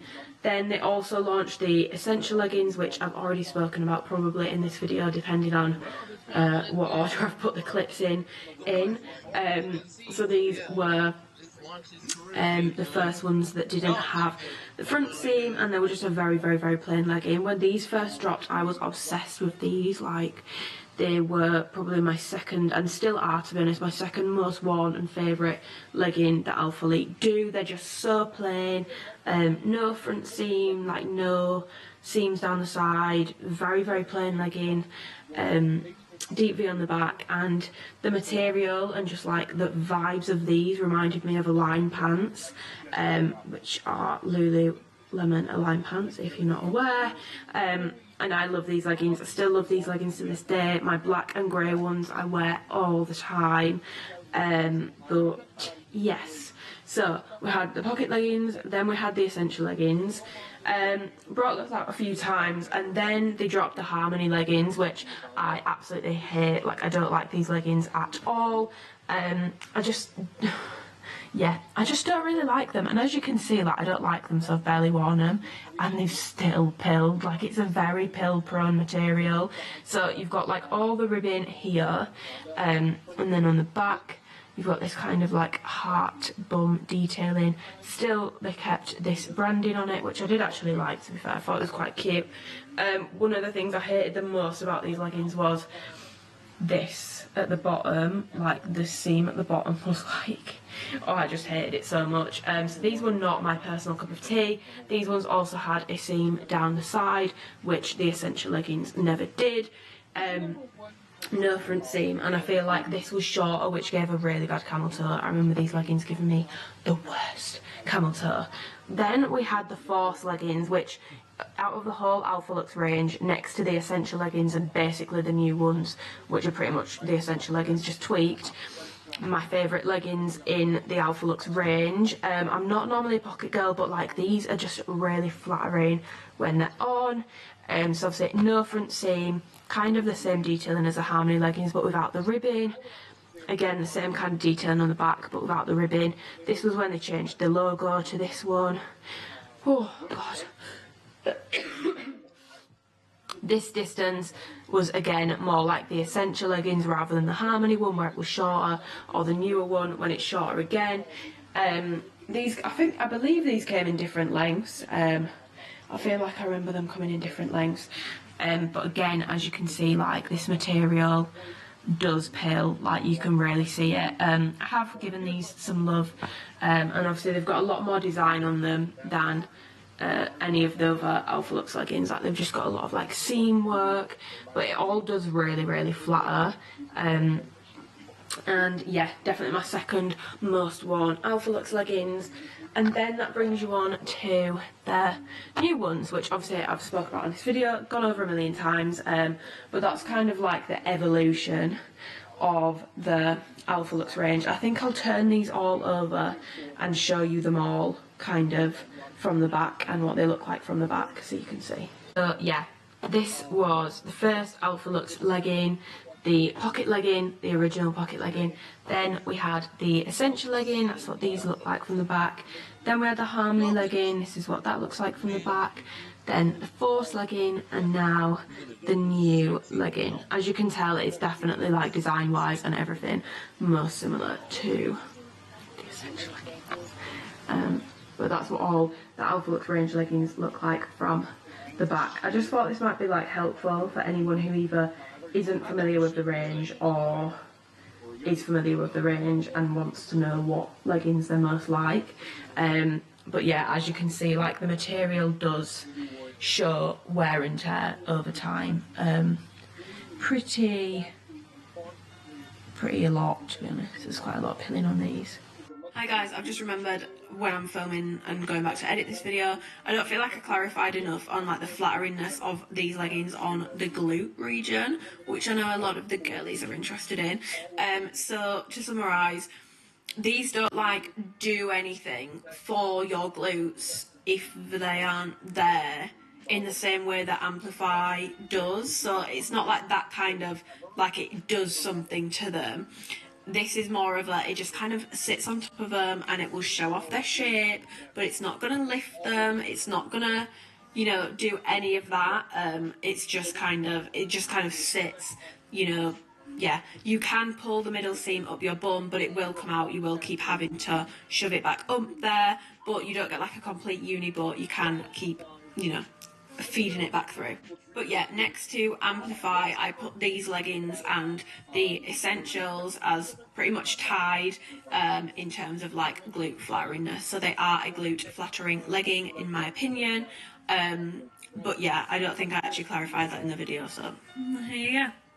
Gorgeous. Back to editing. Actually, it's been taking quite some getting used to, I'm not gonna lie. Anyway, then we have the Women's Wonder Alphalete Short. I've got this in wash denim, I've got this in hazelnut, and I've got this in blossom. This is a 6-inch inseam short, so it's much longer than, for example, the Force short. I've done like a proper comparison between the Harmony, the Force, and the new one. Okay, so to go over some Alphalete shorts comparisons, behind the new ones I've got the Harmony shorts, which are the ones that had this ribbing on, and then I've got the Force shorts, which are the ones that have like the same kind of panel here, but you know, whatever. It's not ribbed and they've got a pocket on the side. So I'm going to show you them all laid flat. These are all a size extra small. As you can see, those two pretty much identical, and then again the new one is pretty much identical. I do find the sizing with this sort of stuff to be rather consistent. If anything, the new one is a little bit more cinched in at the waistband, but definitely not to the point where I think you need to be sizing up.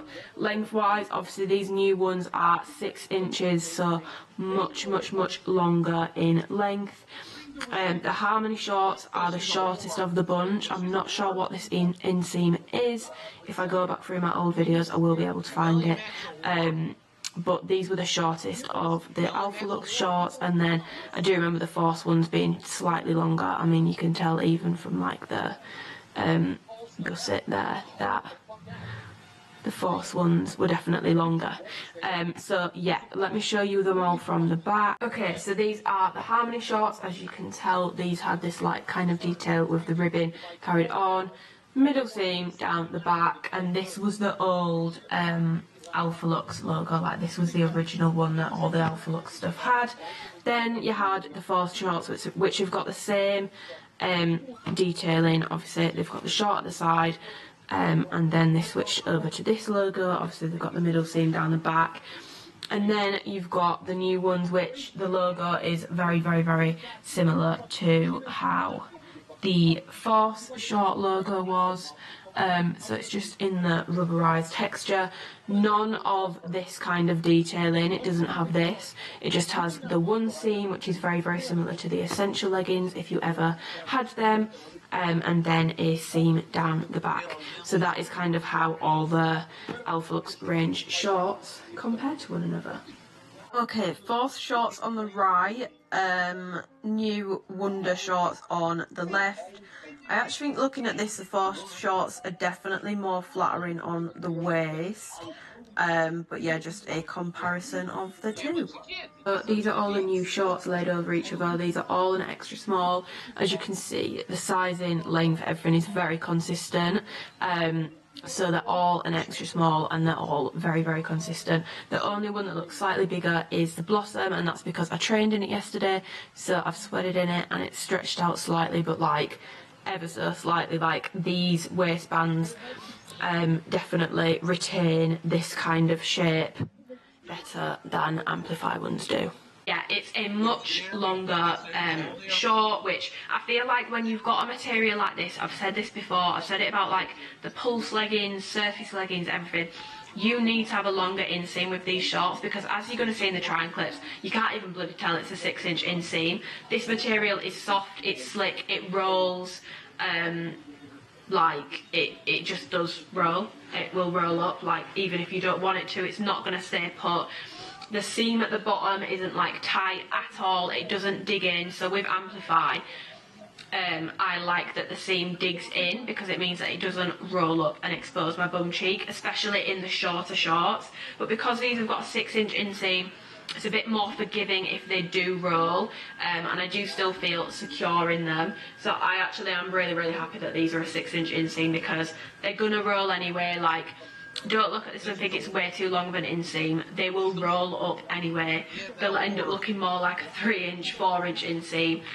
So I'm really, really glad that they've done a longer inseam on these. The gusset situation also works slightly different on the short compared to legging. So if I show you the gusset on the legging, it's like the oval one, and then there isn't like a double seam on the inside, whereas with the shorts it's just kind of like one big thing, like there isn't like an actual oval gusset there.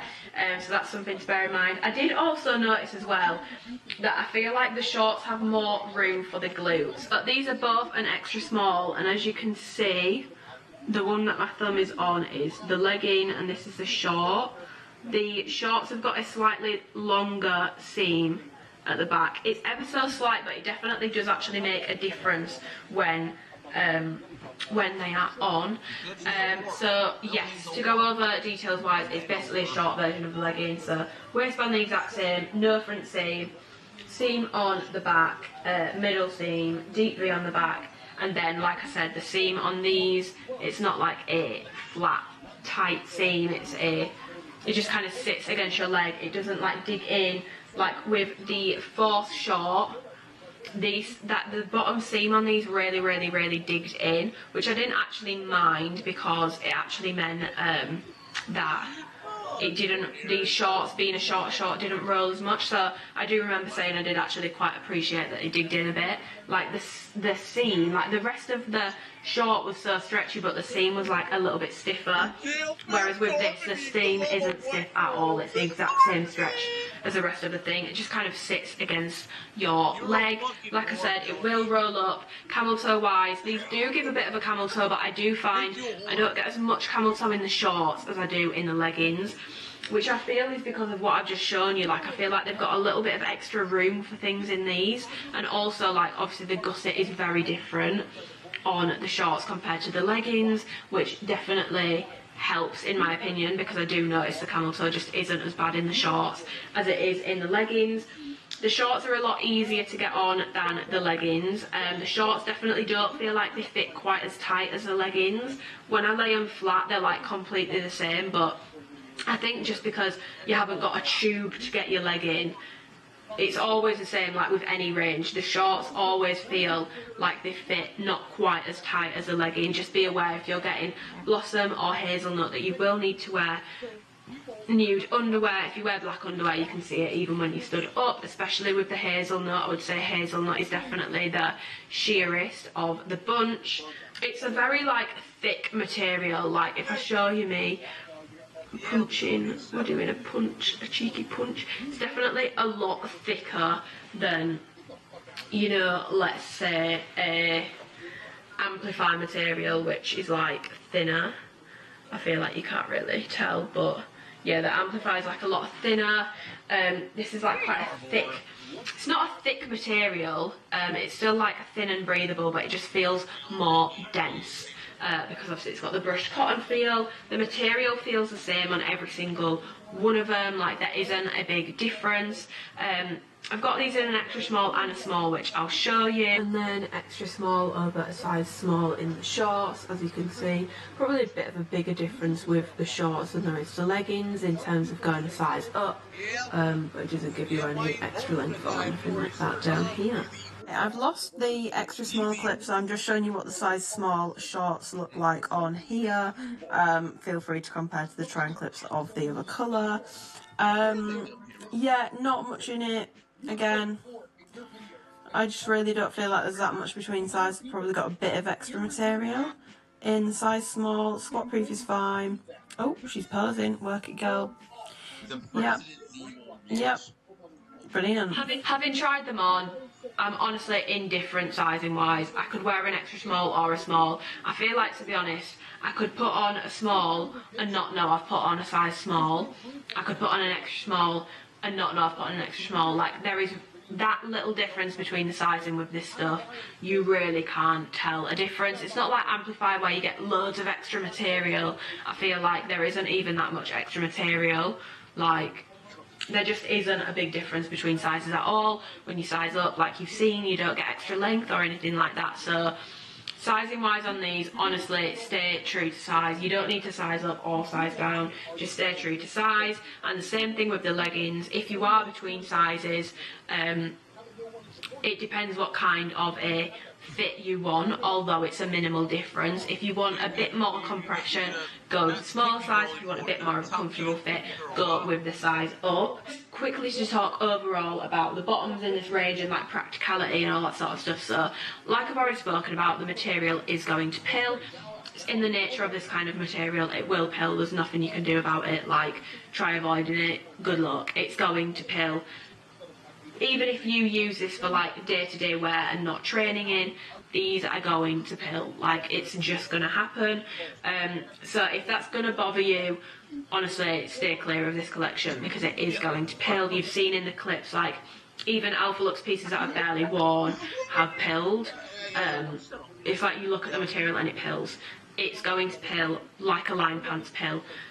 If you've not tried anything from the Alphalete collection, but you have tried Lululemon and line pants, this is Alphalete's most similar product to a line pants. I'm not saying it's the same thing, but it's definitely the most kind of similar feel. It feels more similar to a line pants than the Surface collection does. In terms of like how they wear throughout a workout, how they wear throughout chilling in, whatever, I found with these leggings I definitely have to pull them up because that extra height has been removed, a bit more than I used to have to do with my Essential leggings, just to keep them high-waisted. Not as much with the shorts, to be honest. It's mainly with the leggings. I find that I have to pull them up a little bit more frequently to keep them high-waisted, but I do have a long torso, so if you've not got a long torso you'll probably be completely fine.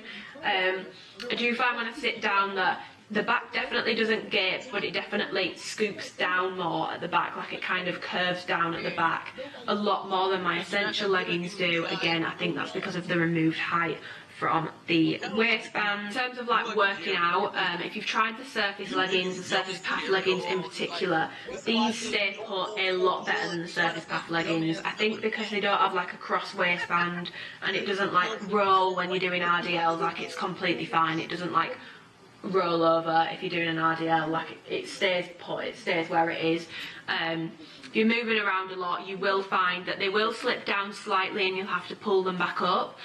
They definitely don't stay in place as much as Amplify leggings do. You do have to readjust them a bit, but it's not to the point of like Surface Path leggings where I actually get pissed off and I just can't wear them because they drive me mad with how much I have to constantly readjust. I don't like having my belly button out and I feel like I'm constantly re-pulling them back up. You don't have to readjust these as much, but they will slide down more than, let's say, an Amplify one would, but not as much as Surface, because they've got that brushed cotton thing. Once you get sweaty in them, they stay put a lot better than Surface, which is more of a slick material, which when you get sweaty, I don't think it stays in place as much.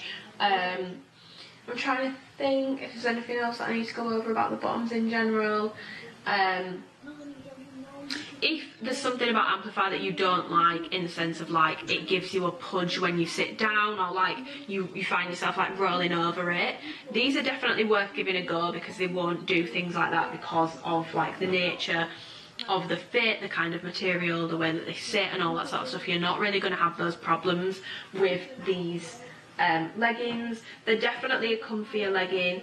I will train probably more in the shorts than I will the leggings, but that's just because I'm more of a shorts person. I will get my wear out of these leggings for chilling in. Will I reach for my Essentials more still, especially my black ones? Probably, but these are definitely going to be in my chilling legging rotation, but I will probably be more likely to train in the shorts just because I'm more of a shorts person. I wouldn't say they're not a training legging, but I would say they definitely fit more on the chilling in kind of side. So they're my kind of like final notes on the bottoms, and with that being said, this video's done. Like I said, the skirt, the hats, the bag, and I feel like there was something else that wasn't in this video. Oh, and the t-shirts, they're going to be on my Instagram when I get them. As soon as I get them, I'll do like a mini review of my stories. I'm going to make a highlight and save everything there so you have access to everything. You don't have to follow me. I'm not bothered about followers. You can literally just go and tap through my stories and stalk me. You won't find me, you know, messaging you being like, what do you mean? Or like blocking you for watching my stories and not following me. I'm not that person. I don't really care. As long as you get the information you need, I'm really not bothered. Colour comparisons and tonal matches with, you know, various different amplify pieces, other drops, previous things that you can wear this stuff with. I'm going to be doing probably on Friday morning on my Instagram, so head over there on Friday if you want to see those. I'm sorry I couldn't do it in this video, but it's just, honestly, like, I actually feel a bit still. And I'm also really sorry for my voice has been weird in this video. I've actually got like a permanent retainer fitted behind my teeth now, and it's added a significant amount of stuff to my mouth that I just wasn't expecting. So I feel like I'm a little bit like struggling with my S sounds. So I'm going to leave below a Google form link doc where you can suggest charities for me to include in my socials donations. If you have a charity that's important to you, leave it there and it will stay there, and I will be using that list when I need to decide the next 3 months charities. I've already done the next 3 months for now, but I will be going back to that form, so I'm going to leave that linked below. I'll leave the launch PDF linked below so you can see that. I'm trying to think if there's anything else I need to leave linked below. Do you know what, actually? Fuck it. We're going to do an impromptu giveaway. I'm also going to give away, I will give away the Misty Lilac Sports Bra Wonder Bra in a size extra small. I'm going to give away an asymmetric bra, where is it? The asymmetric bra in the hazelnut colour in a size extra small. I'm basically giving away things I've got doubles of. I'm going to give away my washed denim leggings in a size extra small. These are a 27-inch legging, and yeah, they're the things I'm going to give away. So I'm going to give those 3 things away to comment your favourite pizza, and I'll pick 3 of you to give away. In the comment, please, please, please leave your Instagram handle, because otherwise it's a mess and I literally won't be able to do it. So leave your Instagram handle, tell me what your favourite pizza is, and I will pick 3 of you to give those away to. Also, let me know where you're from, because shipping costs money, and I've had issues with international shipping recently, unfortunately, which makes me hesitant to do international ones, because I've actually sent things before and they've just like not got there, and I've paid £25 for shipping. So love that for us. But yeah, I'm going to do that little mini impromptu giveaway. Top picks from this launch would be, I would recommend that you try out a Wonder Bra. The thing around the traps is annoying, but I would recommend that you try it out, because at the end of the day, like I said, I might just have massive fucking traps. That is a possibility in this world that we live in. So I would recommend trying a Wonder Bra, and Amplify shorts restock. Obviously, stock up on the Amplify shorts. Hazelnut is like fast becoming my most worn Amplify colour. Get those shorts, like you need them. You need to get on the hazelnut train, especially if you've got a deep skin tone. An oversized t-shirt, I love those t-shirts. I think they're really good quality, and I fucking love that Christian gets them printed locally. He gets them printed in Texas. We love supporting local businesses. We love to see it. So I would recommend getting one of those t-shirts, and you can also feel good about it because you're supporting a local factory. So yeah, one of those t-shirts, and it's not part of this launch, but if you can find a pair of essential leggings on Depop or something, I recommend you pick those up, because I do prefer them to the new like rejigged version, because I'm a long torso girl. But if you are a short torso girl, I would definitely say you can't go wrong with a pair of plain black leggings. My favourite colourways are the hazelnut, the blossom and the washed denim. So if you are picking anything up from this collection, I would definitely get one of those. For me personally, I'm probably going to get more use out of the shorts, but then I know I'm going to go more towards my Amplify shorts anyway, so I'm being a bit of a fake in recommending them, because It's not that I'm not going to wear them, but I will wear my Amplify shorts more. Like if someone put gun tread and they were like, you've got to get rid of one of them, I would get rid of these and I'd keep my Amplify shorts. So for that reason, actually, fuck it. Because I just know I'm going to probably wear the leggings. I might not wear the leggings more to work out in, but I'll probably, actually, I'm going to get more use out of the leggings for like day to day. I definitely recommend that you just pick up a pair of the bloody leggings. The black is like an absolute staple, but like I said, I do really like the other colourways, but black's probably the most wearable, especially if you're getting it for running errands and not the gym. I definitely go with the black. So those would be my top picks. I hope that kind of makes sense, and yeah, I hope I've been okay. I hope my voice isn't too annoying, because I know I sound a bit nasally and stuff. I'm still, to be honest, I'm literally sweating buckets. Like, I'm really not well, and I'm really sorry if I've been a little negative Nancy in this video about the stuff. I feel like the leggings just kind of upset me a bit, because I was expecting them to be my new replacements for my old Essential leggings, which are getting a bit old now. I was just a little bit like, oh, because they weren't quite hitting the same way that the Essential leggings used to for me, so I was just a little bit upset. Okay? Anyway, I'm gonna go give the video a thumbs up if you enjoyed it, subscribe if you want to and you haven't already, and if you've got any questions about anything, literally anything to do with the launch, message me on Instagram before launch and I will get back to you. Comment below and I'll get back to you. But that's it. I'm going. Me and me. We're going. Bye. The best course of action for her is to sort out marginalized communities. People that are literally fighting for there are 60 plus countries in the world where it is illegal to be gay and trans. Yep. There's almost 15 of them where you can go under the death penalty for being gay. She thought that the best course of action for her was to take her fucking privileged ass here on social media and express her freedom of speech by slurring out my community. I don't even think I could get away with what the fuck I want to say on YouTube right now. I feel like YouTube would come down on me with the fucking hammer and knock my channel out if I would say what's actually in my motherfucking head right now. What's actually going on here, I would get in so much trouble. So I'm gonna keep it cute. I'm gonna keep it real cute. So, anyway, those are but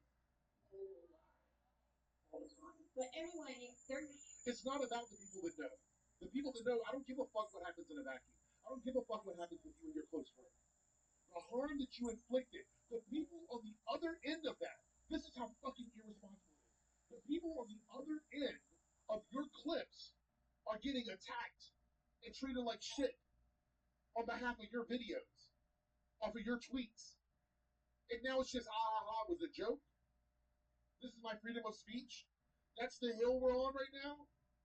So you stand for motherfucking nothing. You stand for nothing. This is crazy. I started out annoyed by her and laughing. Fucking seriousness.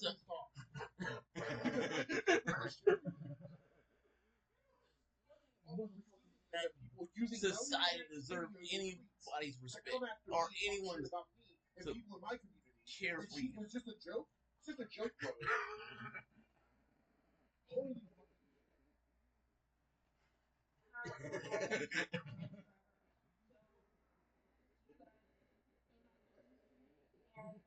Fuck you, bitch. I don't even want to finish this.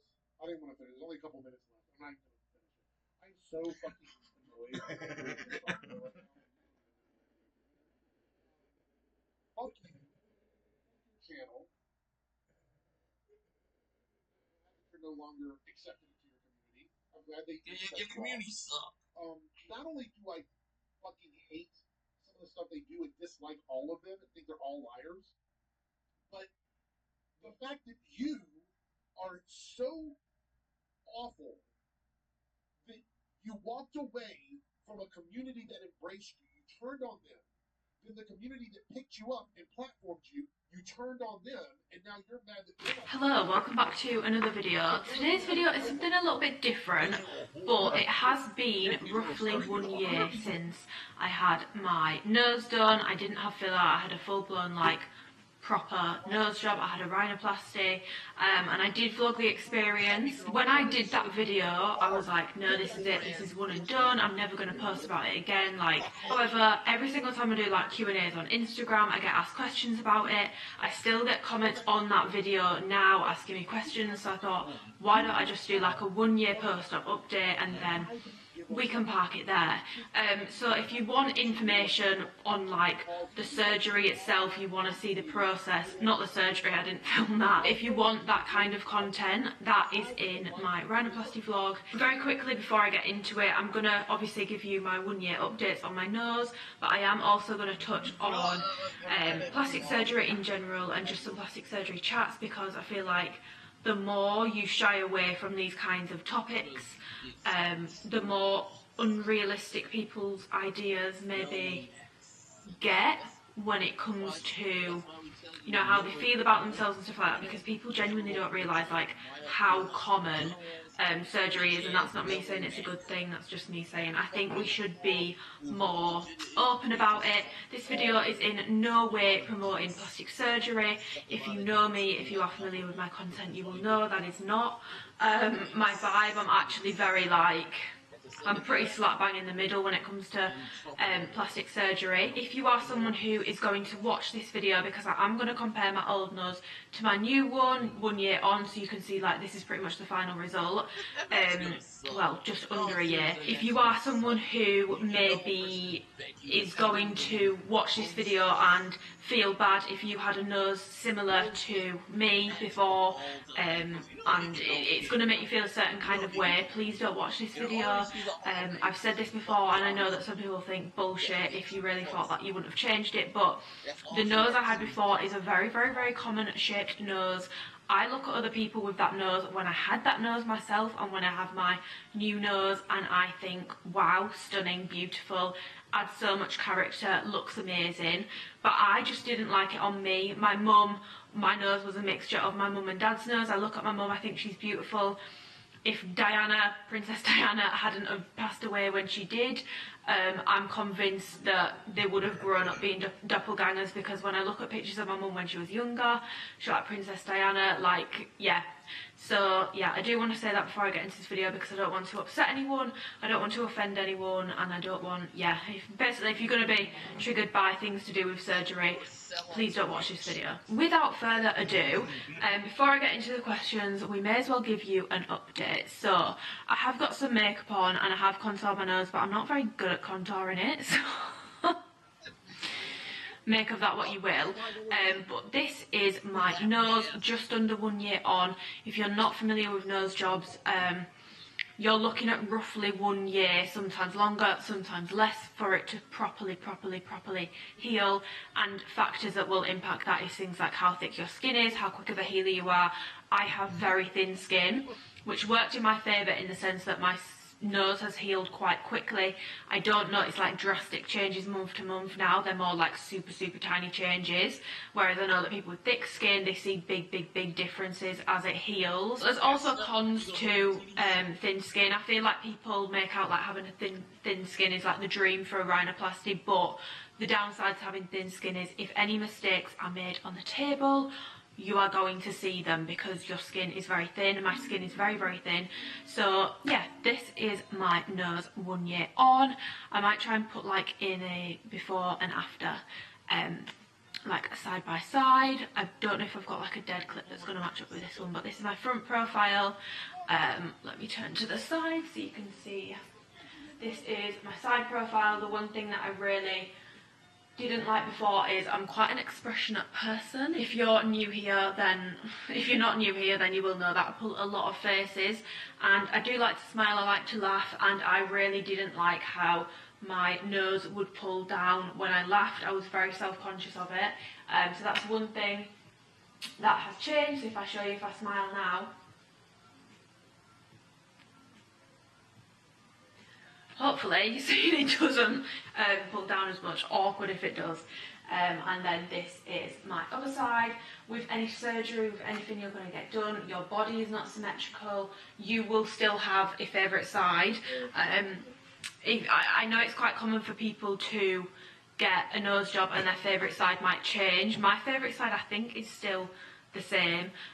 But yeah, if you're getting a nose job, don't expect to love both sides equally, because you will still have a favourite side. No one face is symmetrical, all that shindig. But that is my nose 1 year on.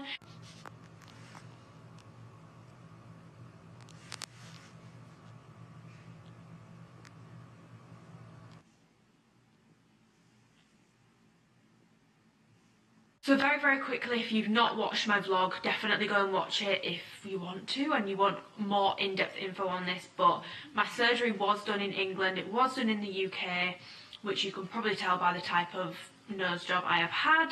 I had an open rhinoplasty and I got it done at Manchester Spire Hospital with Dr. James Murphy. I had 2 consultations, I had a third one booked in. So the 3 doctors that I saw was someone called Dr. Honor in London, I saw Dr. James Murphy, and then I was booked in to see Dr. Silver, I think he's called. He's a very in-demand surgeon that's based in London.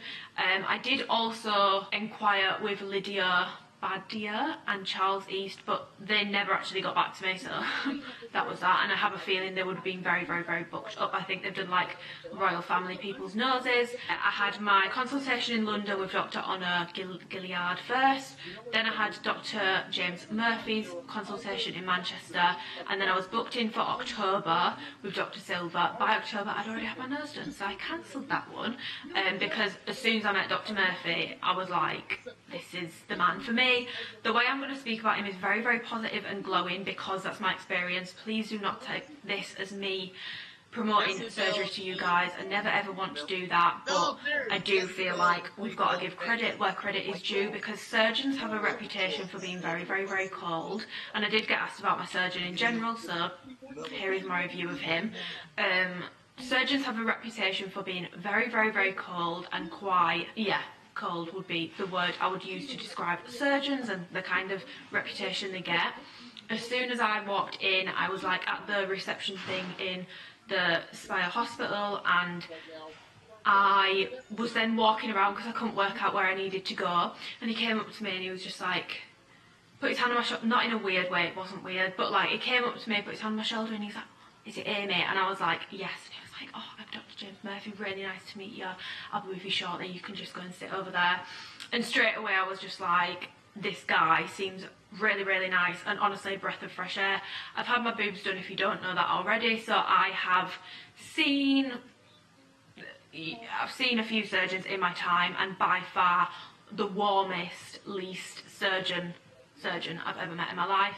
Consultation went really well. He uses a simulation. If you want to see the simulation and more information on that, I did put it in my vlog, so I will redirect you to that, because I don't just want to regurgitate that video.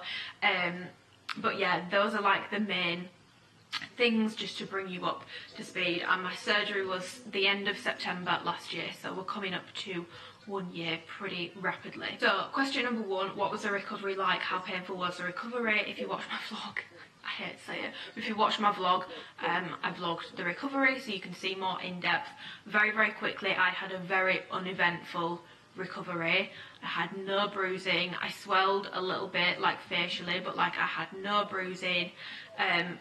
Dr. Murphy on me didn't use like the tampon things up the nose, so I could breathe. Like I remember the first thing I thought when I woke up from surgery was, whoa, I can breathe. Didn't have any pain. They gave me paracetamol. Even on like night 1 they were coming in to give me paracetamol, and I was saying I actually don't want it. I'm not a fan of taking things if I don't need them. I don't want to. I feel like people take things like paracetamol willy-nilly. I don't like to do that. Just a personal preference, and because I wasn't in any pain, I was like, I'm not going to take them. The only thing I did get is I got a couple of headaches throughout the first week, but other than that I was completely fine. The worst part of it is having the cast on. It gets quite itchy, it gets quite and then like having dry blood up your nose, which like you're not meant to like pick at, and as much as you clean you're gonna have like dried blood there, to be honest. And I had a massive one up like this nostril and it was not a vibe. It was just not a vibe. Other than that, I had a very uneventful recovery. However, I do want to caveat that with saying that is not the norm, and I do know other people that went to Dr. James Murphy and had, you know, the bruising, the swelling, all that sort of stuff. So it's definitely not the norm, and I don't want anyone to, if they're looking at getting a nose job, go to him and think they're going to have like as easy breezy a process as me. Everyone's different, everyone's healing is different, and to be fair, everyone seemed quite shocked by how the fact that I didn't get any bruising. So yeah, do be prepared. Most people do bruise, most people swell really bad. Quite a lot of people do find it quite uncomfortable, but Dr. Murphy did say in my initial consultation, it looks so much worse than it feels, and I would agree with that analysis. Same person has said, I'm struggling to decide between a nose job, in brackets permanent, and nose filler, temporary. I can't advise you on this. What I would recommend maybe is going to see someone that you can trust to give you an honest opinion. Some people will fill your nose anyway, even if they know it's not going to give you the result that you want, so you kind of need to be careful. I don't really have any recommendations on who you should ask about this. The main difference between the two, other than the fact that one is permanent and one is non-permanent, is the fact that you can only make your nose bigger with filler. Now, having a bigger nose, not a problem.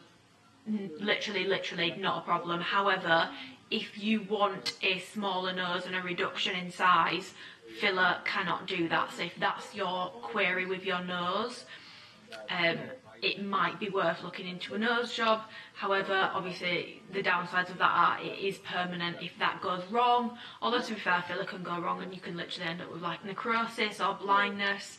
There's risks with everything that you do, but obviously a nose job is a bit more permanent. So if you really don't like it, revisions are very tricky. They can be done, but they are tricky. It's something where if you're going to get it done, you need to try and get it right the first time, because the more you have it tweaked with and the more you have it looked at, the harder it gets. So yeah, I can't really answer that one properly. Were you nervous to go back to places where people knew you and would notice a change? No, because I knew I'm a nitpicker, and I knew that to people that don't see me that often, they're not going to notice the difference. They might look at me and think, oh, something's changed, but I can't quite work out what it is. But they wouldn't be able to actually work out of, oh, she's had a nose done. And everyone that's close enough to me and spends enough time with me to know the difference already knew. So I wasn't really nervous about this. It wasn't something that worried me too much, to be honest. I was very open with it. I didn't try to do it under the radar. I mean, it was literally all over my Instagram story as soon as I woke up. So yeah, there was quite a lot of questions along the lines of things like, what were people's reactions like? What do your family and friends think? Have you had a lot of backlash from family and friends? Just a little bit of backstory, because I never want people to see the things I've had done and think my parents haven't done a good job, or my parents must be like, my family must be super vain, like vanity project. And honestly, like, in the the best way of putting it is, I am the ugly duckling, i.e. odd one out of my family. No one else in my family has ever even had filler, I don't think. I think I'm the only person who's touched themselves cosmetically. My mum and dad are not really pro it. When I go to them with something like my nose, my boobs, when I've had filler put in my lips, they're not, the reaction isn't good. They don't have a good reaction. They're not super laid back. But for me personally, I would be the exact same as a parent. I don't think it's good to be surrounded by people who, if you're going to say, oh, I'm going to have this surgery done, because surgery is such a serious thing. It's not a little thing. No matter how common plastic surgery gets, it's a big procedure. It's a big thing to put your body through. My parents are a lot older. and they don't really get it. And I'm glad I got the reaction that I did, because I think if you're someone who goes to people around you with things like that and you don't get any pushback, my memory card died, you know, if you don't get any pushback, it can normalise it a bit more, and it can almost mean that you don't think about things as deeply before getting them done, and before you know it, you don't even look like you anymore. You've lost what made you you, and you might look back in years to come and regret that. I think it's good to have people around you who will push back against your decisions. So yeah, my family were not super supportive, to be honest. What my dad said about it actually made me really, really sad. His initial reaction was quite like angry, which I get it, like I get it, I don't really judge him for it, to be honest. And then I was sat upstairs and he came into my room and he was like, I'm not angry, I'm just disappointed, and I'm really upset that we've not been able to raise you to feel good enough about yourself that you don't feel the need to do this. And that broke my heart a little bit, because my dad's raised 4 children. I've got 2 half brothers, I've got a big sister, and they've all turned out they don't have surgery, they don't do the things that I do. So the fact that my dad felt like he'd failed with me made me feel a bit sad, because I was like, I'm clearly like the odd one out here. You're not the common denominator here, your parenting is fine. So that made me feel a little bit like, oh, like I felt quite bad. But yeah, yeah, my family were not like super pro it, they're never going to be, and I don't judge them for it. I really don't. I don't know about my extended family. I never told them, and I don't know if my mum and dad told them. I don't know who knows to this day, because no one said anything to me about it. So I actually don't know who knows and who doesn't. And my dad always says it don't look any different, so apparently I don't look any different. So the complex that gives you when we've undergone like a traumatic surgery and someone goes, you look any different. Ah, good times. Yeah, friends, they were like a lot more chill about it, which they're going to be. They were like similar ages, they get it a bit more, they've grown up in this generation, they just get it a bit more. The only real like shit I've got for my nose and like bad reactions is from people online, which I spoke about in a like chatty video that I did in my car a few months ago, and I was getting quite upset about it, but the comments on that video did kind of help to make me feel a little bit better. Obviously I didn't go for like the classic nose job nose, and the reason for that is like I just don't think it would suit my face, so I didn't go for it. And like the issue that I had with my nose, that I didn't have I wasn't super bothered about like a massive reduction in size, I just wanted the bump taken off, and as a result, because I had the bump taken off, we needed to change the tip, because otherwise it wouldn't have fit the new nose, and it would have been a dead giveaway of very, very nose job looking nose, because it would have as a result been a lot more scooped out, but the tip would have just not fit with my nose. And I've had questions from people saying, oh, why didn't you get a scoop out nose? Oh, I'm really surprised you didn't get a ski slope nose. Why?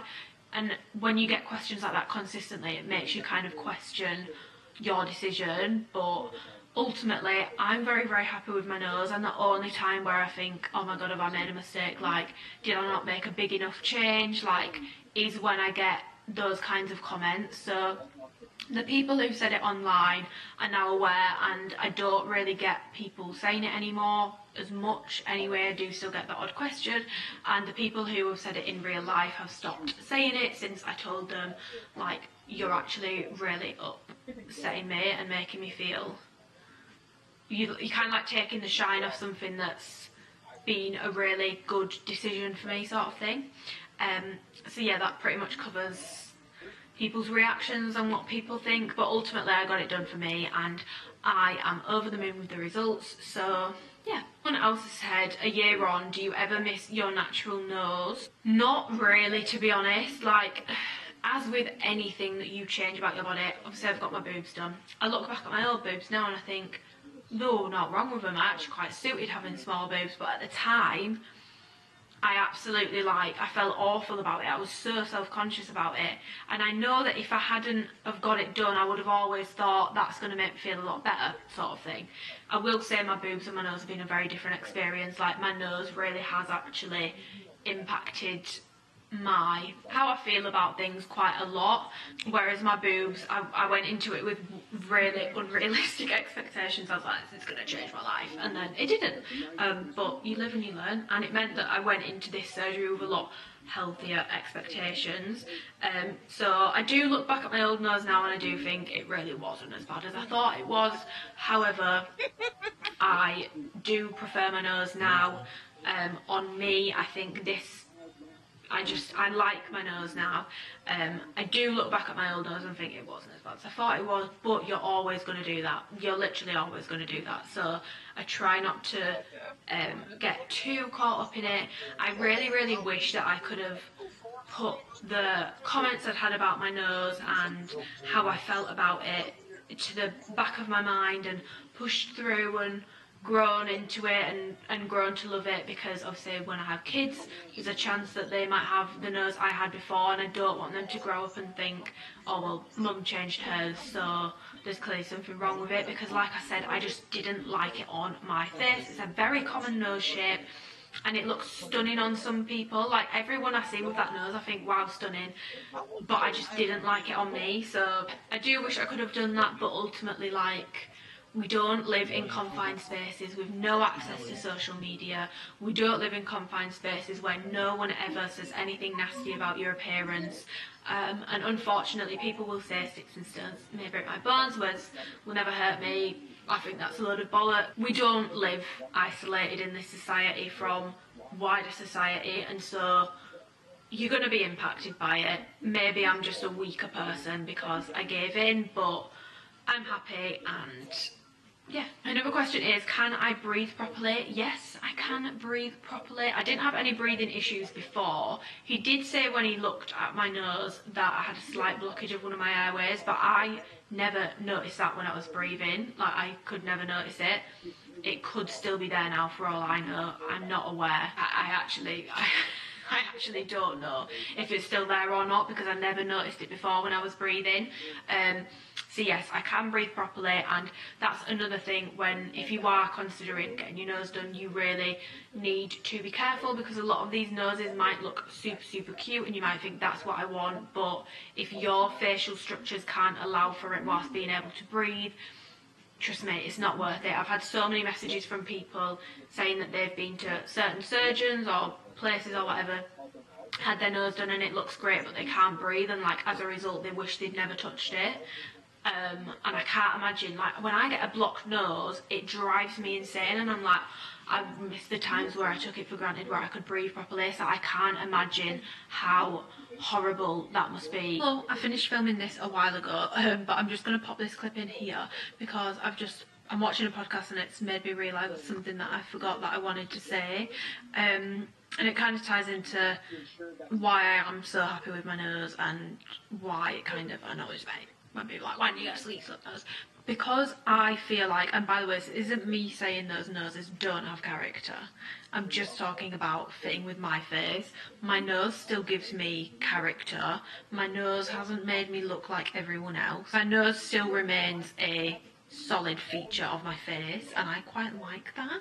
I kind of dig it. I quite like it. And another thing that my surgeon did say to me, which again I just feel like he just advises people well, was, I'm not going to put a child's nose on your face because it's not going to look right.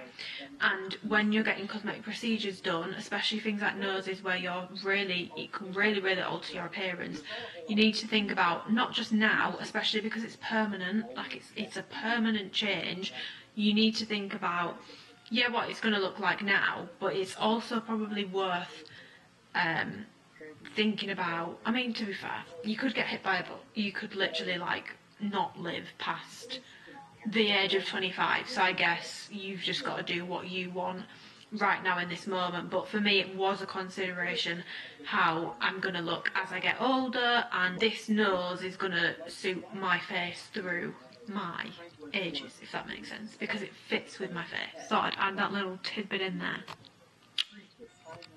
And if you do want your nose done and you're feeling the pressure to completely change your nose into a super tiny ski slope nose to fit in with people, but it's not actually what you really want. You just want like a slight tweak. Just do the slight tweak. You don't need to do the whole shebang. You don't need to end up with the like Barbie nose. If it's not what you want, you don't have to do it.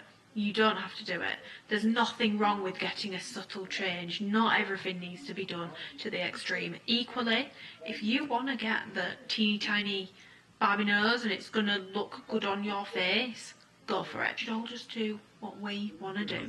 And that's what I did. So please, no comments about the ski slope nose, because I just can't. Do I regret my surgery? No, I think it's quite clear that I don't regret my surgery. Now I'm just going to go over some general surgery questions. How much filler do I have? I don't have any filler in my face other than in my lips, so I don't have any cheek filler, I don't have any jaw filler. I get asked on Instagram all the time, how many mils do you get in your cheeks? None. I've never put filler in my face, purely because the thought of putting filler in my face scares me quite a bit. Right now, no, I don't have any desires to have filler in my face.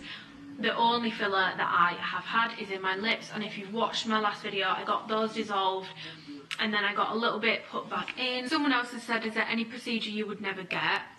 Purely, I don't like to say never, do you know what I mean? But purely from like a health perspective, I don't think I'd ever get BBL. It scares me, it terrifies me. I don't like to say never, but like I really can't see myself going down that road. Someone else said, how old do you think you should be to have surgery? I know in every country it's different. In the UK it's 18 if you want a cosmetic procedure, that's the age you have to be. I got my boobs done when I was 19, so I can speak on it from like quite a fresh over the threshold point of view. It is my actual personal belief, I think the age should be heightened.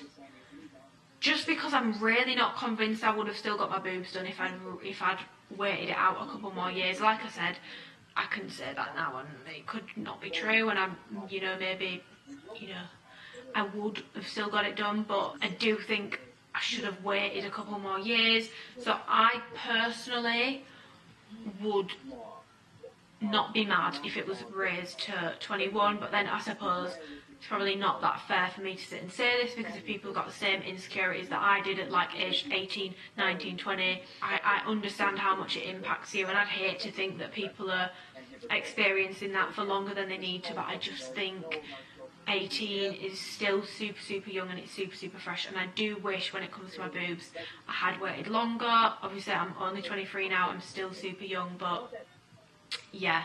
I also don't really think people really, especially with boobs, contemplate the fact that they're not lifetime devices, and at the age of 18, 19, you are signing yourself up, if you're going to consistently have them, for multiple surgeries over your lifetime, having them replaced, taken out, and like a boob surgery, in my experience anyway, it is not a walk in the park. That was the pain-wise, and I don't like saying this because it was self-inflicted, that was the worst week of my life. Like, I was not prepared for that at all. I watched every single vlog, read every single thing. People were, you know, out and about on day 2. Like, no one seemed to find it excruciating that I watched. That was the worst week of my life, and yeah, it was very painful. It's not a walk in the park. Do you think social media encourages plastic surgery / impacts how we view ourselves? Honestly, 100%, it definitely does. And the irony of that is I am going to post this video on the YouTube platform, a social media platform, and some people might take it as me promoting it, but I feel like the answers I've given in this video, it's very clear that I'm not like, yeah, go and have surgery. Like, it's not going to fix. I will always say this, surgery, cosmetic procedures, if you have like really serious self-esteem issues, it's like putting a plaster on a broken bone. It's not going to fix the deeper issues. It's just not. And if you don't fix those deeper issues, I can pretty much guarantee that you're going to have one surgery, and then after that you'll be like, oh, and then you'll get like the dopamine rush of having that done, and then in a few days time, hopefully not in a few days time, a few months time, few years time, you'll be like, oh actually I want this done, that didn't make me feel better, so this is the thing I need to change. I've realised it wasn't that, it was this thing I need to change, it's going to make me feel better. And you just go down a slippery slope, and you keep going and going and going until you run out of procedures to get, to be honest. And surgery, like I've said, it's not something that should be taken lightly. It's a very big decision to make, and unless you really want it, I don't think it's something to flippantly make decisions on or like be encouraged through social media about. But yeah, social media 100% impacts how we see ourselves. I saw a TikTok the other day and I thought it's so sad. But I completely understand where people are coming from, and it was a girl and she was saying something like, just being pretty doesn't feel like it's enough anymore. Like the beauty standard is like sky, so high and so unattainable, and that's like, surgery aside, filters, editing, which most people do engage in. It's hard. Social media really can impact the way that we see ourselves. I've actually done a video on photo editing, so if you want to watch that, it's on my channel, probably like a few videos down from this one. So yeah, there's no doubt in my mind that social media does impact how we see ourselves. The main thing I would say to kind of take the edge off, if you want to enjoy social media and still use it a lot, or you need to use it a lot for work like I do, is make sure that you follow people that look like you, especially if you are inclined to compare in like a negative way. Now, we all compare, and comparing is actually not a terrible thing to do. You can compare positively and it can inspire you, but if you are someone who's prone to comparing negatively and your feed is full of people that don't look like you, they're built completely different, just everything about them is completely different, they look nothing like you, you're going to be looking at that every day and you don't look anything like that, and it's going to impact how you look at yourself if your brain is that way inclined. So the main tip I can give to like take the edge off social media is to curate your feed to people who look like you, and if you are going to follow people who don't look like you, make sure you're not following them for their look. Maybe you're following them for their fashion sense, or the content they put out is helpful, it makes you happy, not a negative point of comparison where you just think, oh my god, this person's so good looking but I look nothing like them, and it's a negative cycle. Editing and all that sort of stuff, like everyone kind of edits themselves in the same way, which by default, in my opinion, encourages things like BBLs, because everyone seems to have round hips. I don't have completely round hips, I've got hip tips. I've been quite vocal about it, and it's literally a part of my anatomy. I don't care. I do understand why people edit them, because we've been made to feel like it's so undesirable. Oh god, God forbid our anatomy, our literal bone structure, be undesirable. It's like saying, to me, like the hip dip thing, I get it, but I also don't get it. I don't get why it's become a thing, because I don't really like the length of my tibia. I don't really like the length of my femur. I don't like the shape of my shoulder bone. Do you know what I mean? It's literally anatomy, but because everyone edits themselves in a particular way, it encourages a specific body type, which can only be achieved by surgery, or if you're going to editing. So I do think social media does encourage plastic surgery, and I feel like because people only ever seem to share their positive experiences with plastic surgery, they might like sugarcoat the pain, or you know, they might take an ad for a plastic surgery procedure. It does by default kind of encourage it and promote it, because obviously if you're doing an ad for like a BBL or something, you can't talk about it in a negative manner. Like, you've got the surgery for free, like there will be things in your contract that mean you have to sugarcoat things. So I do think social media does encourage it. Personally, someone has said, my mom says if you have plastic surgery you will just have another thing you want to fix. Is this true for you? For me personally, this is not true. However, like I've just spoken about, I think I spoke about it briefly in the last question, you are using plastic surgery as a means to fix deep rooted self-esteem issues, I can guarantee you'll have one procedure, you get the dopamine rush, like I said, 6 months you feel amazing, and in 6 months to a year's time you're going to think, actually that didn't make me feel any different, I still feel rubbish. And then you'll pick up on something else on your body, your face, something that you don't like, and you'll think, do you know what, actually, if I just get this one more thing done, I'm going to be like 100%, I'm going to feel so good about myself. You'll do that one, and then 6 months to a year time you'll do the next one, and that happens if you have deep rooted self-esteem issues. Now, I know that you could argue anyone who gets plastic surgery has a self-esteem issue. I wouldn't necessarily say that's true. It might just be a self-esteem issue directly tied to one thing, maybe because of things that people have said, or the way that it's portrayed in the media, or something like that. Not necessarily an overall generalised trait that they have. So it's not necessarily true for absolutely everyone that gets plastic surgery, but I mean, it's no secret, if you have lower self-esteem, you're probably more likely to have a cosmetic procedure. That just kind of makes sense, to be honest. But this is why any good surgeon will screen you for things like that.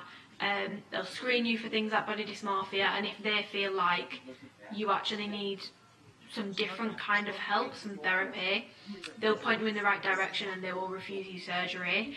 Unfortunately, I do believe those surgeons are few and far between, but they are out there. I just wish it was more of a thing that like they absolutely had to do, and maybe had to have someone else in the room whilst they did it to make sure that they did it.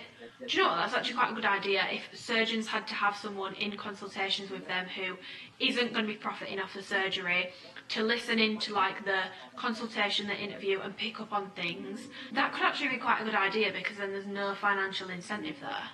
I don't know how that would work, but I actually think that's quite a good idea, because that could really help surgeons be held more accountable for not performing surgery on people who don't need surgery, they need another form of help, sort of thing. Definitely is true for some people. In terms of if it's true for me, I was concerned that it maybe was, but since a young age the two things that have really bothered me the most were my boobs and my nose. I'm a year on now from getting my nose done. I'm not saying, because I made this mistake after I got my boobs and nose, that I'll never get anything done again, like me, and then I got my nose done. So I'm not going to make the mistake of saying I'm never going to get anything done again, because I might change my mind. Something might go wrong, and I might think, oh, I need to, you know, something could go wrong. I might need a correction with something. And also with age, I might just change my mind. I might decide, you know, when I get to 60, I want a bloody facelift. I might decide that that's what I want to do at that point. But as of right now, it's a year after having my nose done, and I know for a fact, a year after having my boobs done, I was already thinking, I'd say probably kicked in like probably about after around the 1 year mark, you start looking at other things. I'm currently not doing that. I feel very like content at the moment, so I wouldn't actually say that's true for me. That's not me saying I'll never get anything done again, because I'm not going to make the mistake of saying that again. So yeah, that's my 1 year nose job update, and just some chats, some open dialogue about cosmetic procedures, about plastic surgery, because this stuff should be spoken about, not just more in general, but openly, honestly, and like from a holistic point of view, not just, oh, I did this and it completely changed my life. Like, really be spoken about more in depth, rather than just saying I had this done, because that just comes across as encouraging and promoting, rather than just talking about a taboo sort of subject, if that makes sense. With all due respect, please keep your thoughts on my nose. If you think I should have got like a super small button nose, to yourself, because I'm just not here for those comments. I didn't go into my surgery wanting a super small nose. I went into my surgery wanting the bump taken off and for a nose that fit my face, and that's exactly what I got. But yeah, I'm going to leave this video here. Give the video a thumbs up if you enjoyed it. Comment down below so we can get a little conversation going, and subscribe if you want to and you haven't already, because I'm trying to get back more consistent. I've had a bit of a nightmare of a few weeks. I've just got a lot going on. Yeah, I hope you enjoyed the video, and I'm going to leave it here. One last little Shot of the nose. This will probably be the last time I like directly talk about my nose job. Here we are, front on, and I will also show you from like a 3/4 view from the side.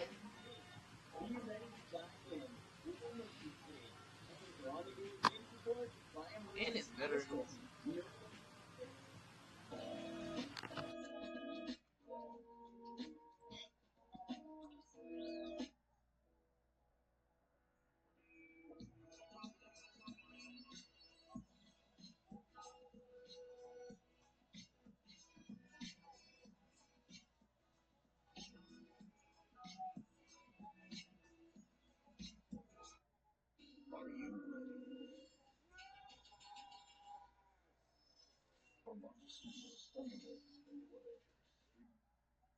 Good cake.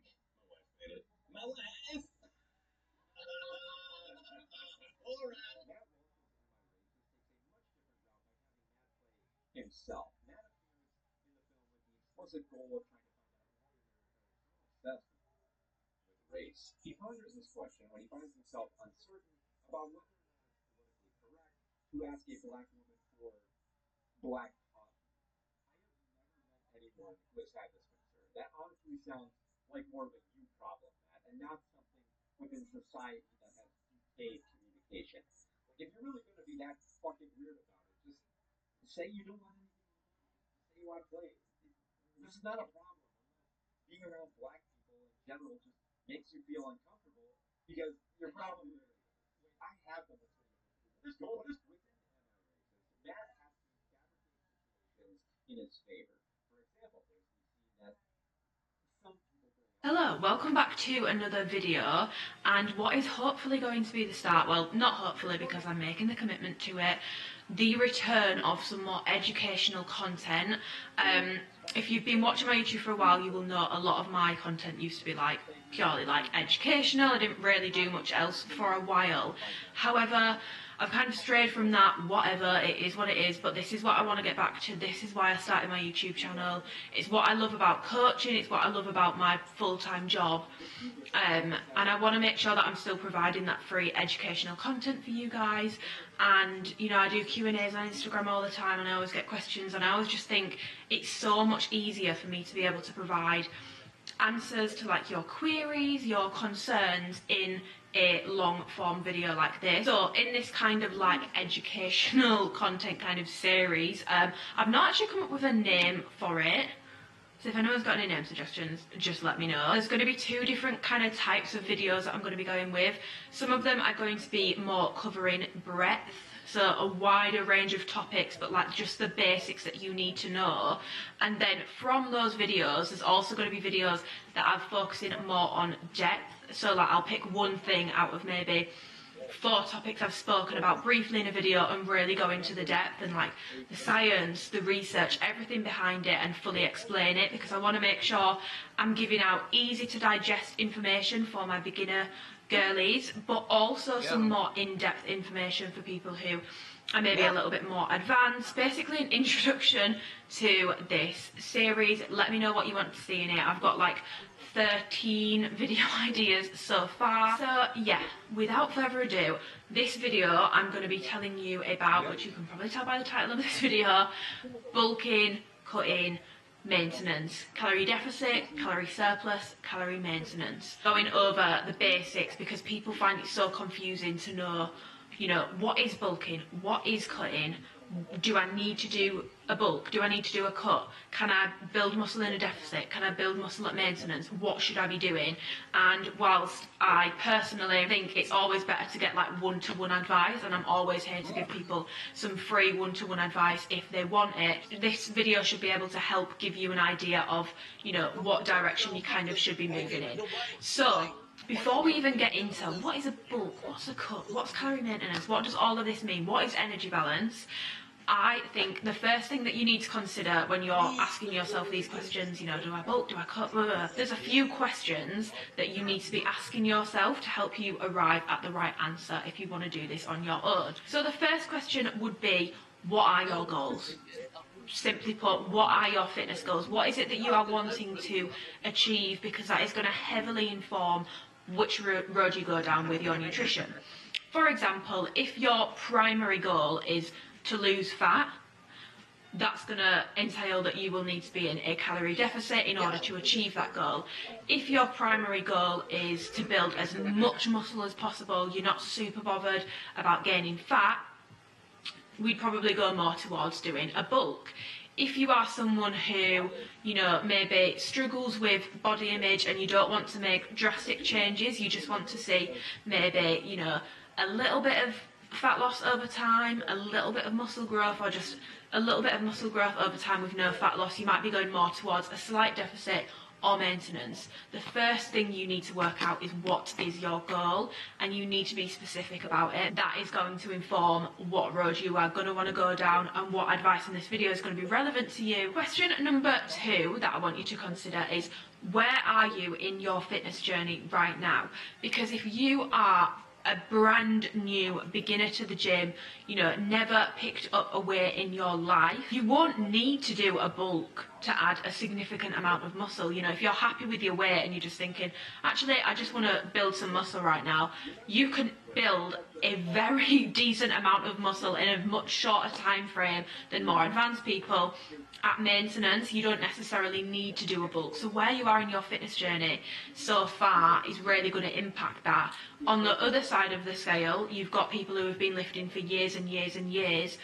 The longer you've been lifting, the closer you're getting to your genetic potential, the harder it is getting for you to add mass. And if your primary goal, going back to question number 1 that you should have asked yourself, is to build muscle, I personally, as a coach and as your little YouTube friend, would be looking more at doing bulk cut kind of cycles to get closer to the physique you want, to add more mass in particular with the bulking, because I've seen it with clients time and time again. The more advanced they are, it's not impossible to build muscle in a deficit, it's not impossible to build muscle at maintenance, but they do see much better results the more advanced they are going with a bulk. So that is the second thing that you are going to want to consider. Where are you in your fitness journey right now? Because that is also going to impact what strategy, nutrition-wise, energy balance-wise, you're going to want to be going with. And the third question that I would ask, which is something I always go over with clients who have been maybe working with me on, you know, a certain phase and then they want to move on to another one,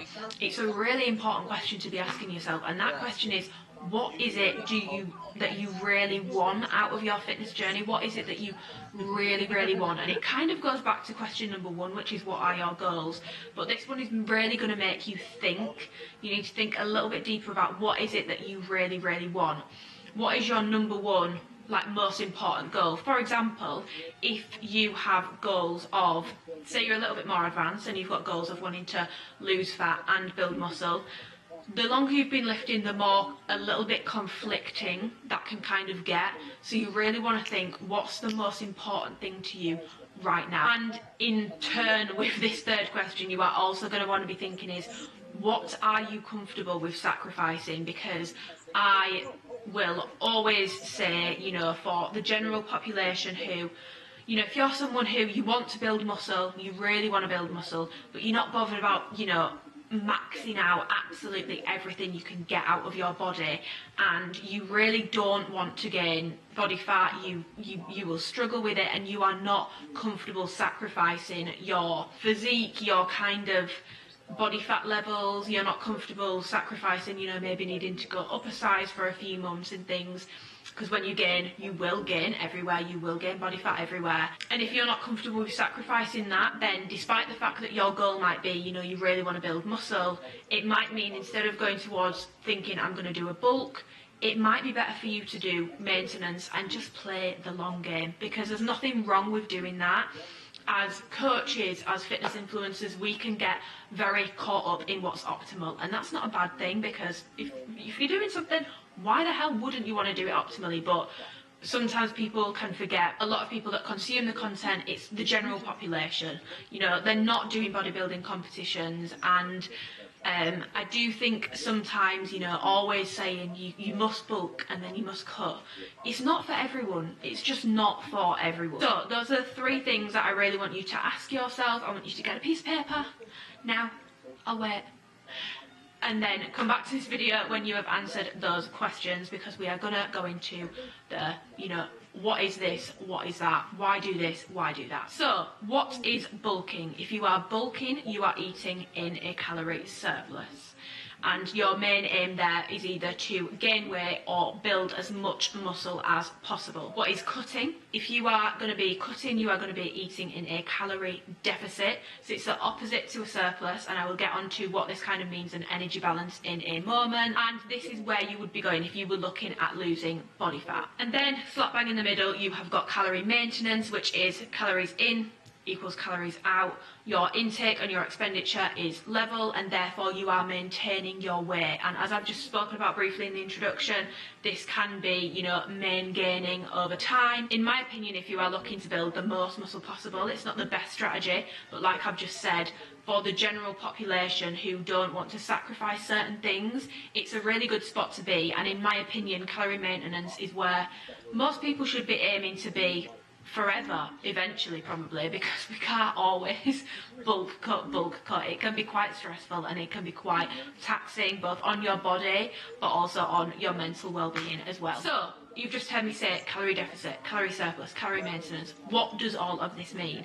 Now, some people can get very caught up on the calorie, but energy balance is not just about your calories.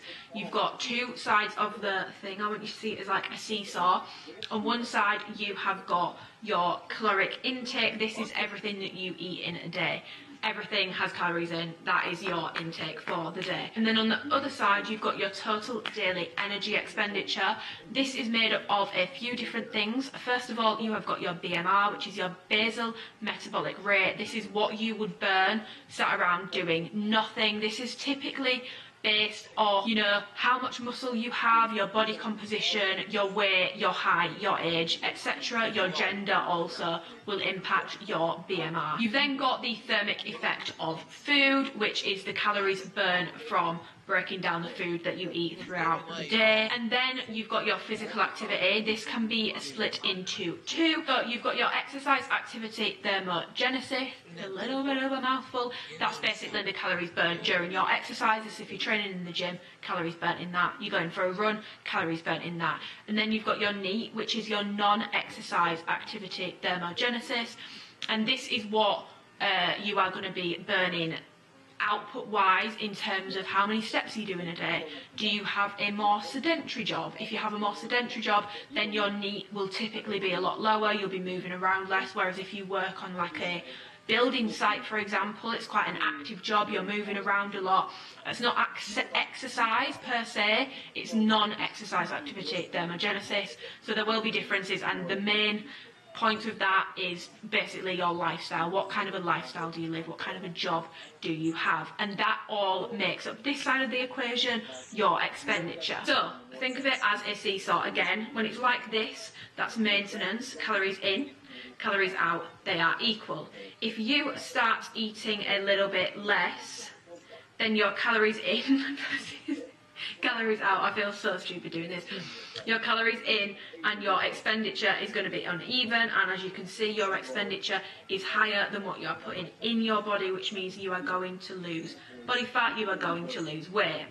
Alternatively, if your intake is higher than your expenditure because you have gone into a surplus, or simply you can even end up in a surplus or a deficit sometimes, for example, without even meaning to, which I'll go on to in a second. Basically, your intake is higher than your output, and that will mean you will gain weight, but it's not necessarily a bad thing. There's nothing wrong with gaining weight. When I first started going to the gym, it was about building muscle, but I also just wanted to gain a little bit of healthy weight. And because you are going to be gaining weight, you're going to have extra energy. It's more fuel for your body to put towards building those muscles. Now, one thing that I am going to put in here is a figure, which is like a pie chart, which is going to show you a little bit more information in terms of the output side of things, because sometimes we get so caught up in like, oh my god, I didn't burn X calories in this workout, which, by the way, just a little side note, Apple Watches, Fitbits, all that sort of thing that measures the calories burn, they're not entirely accurate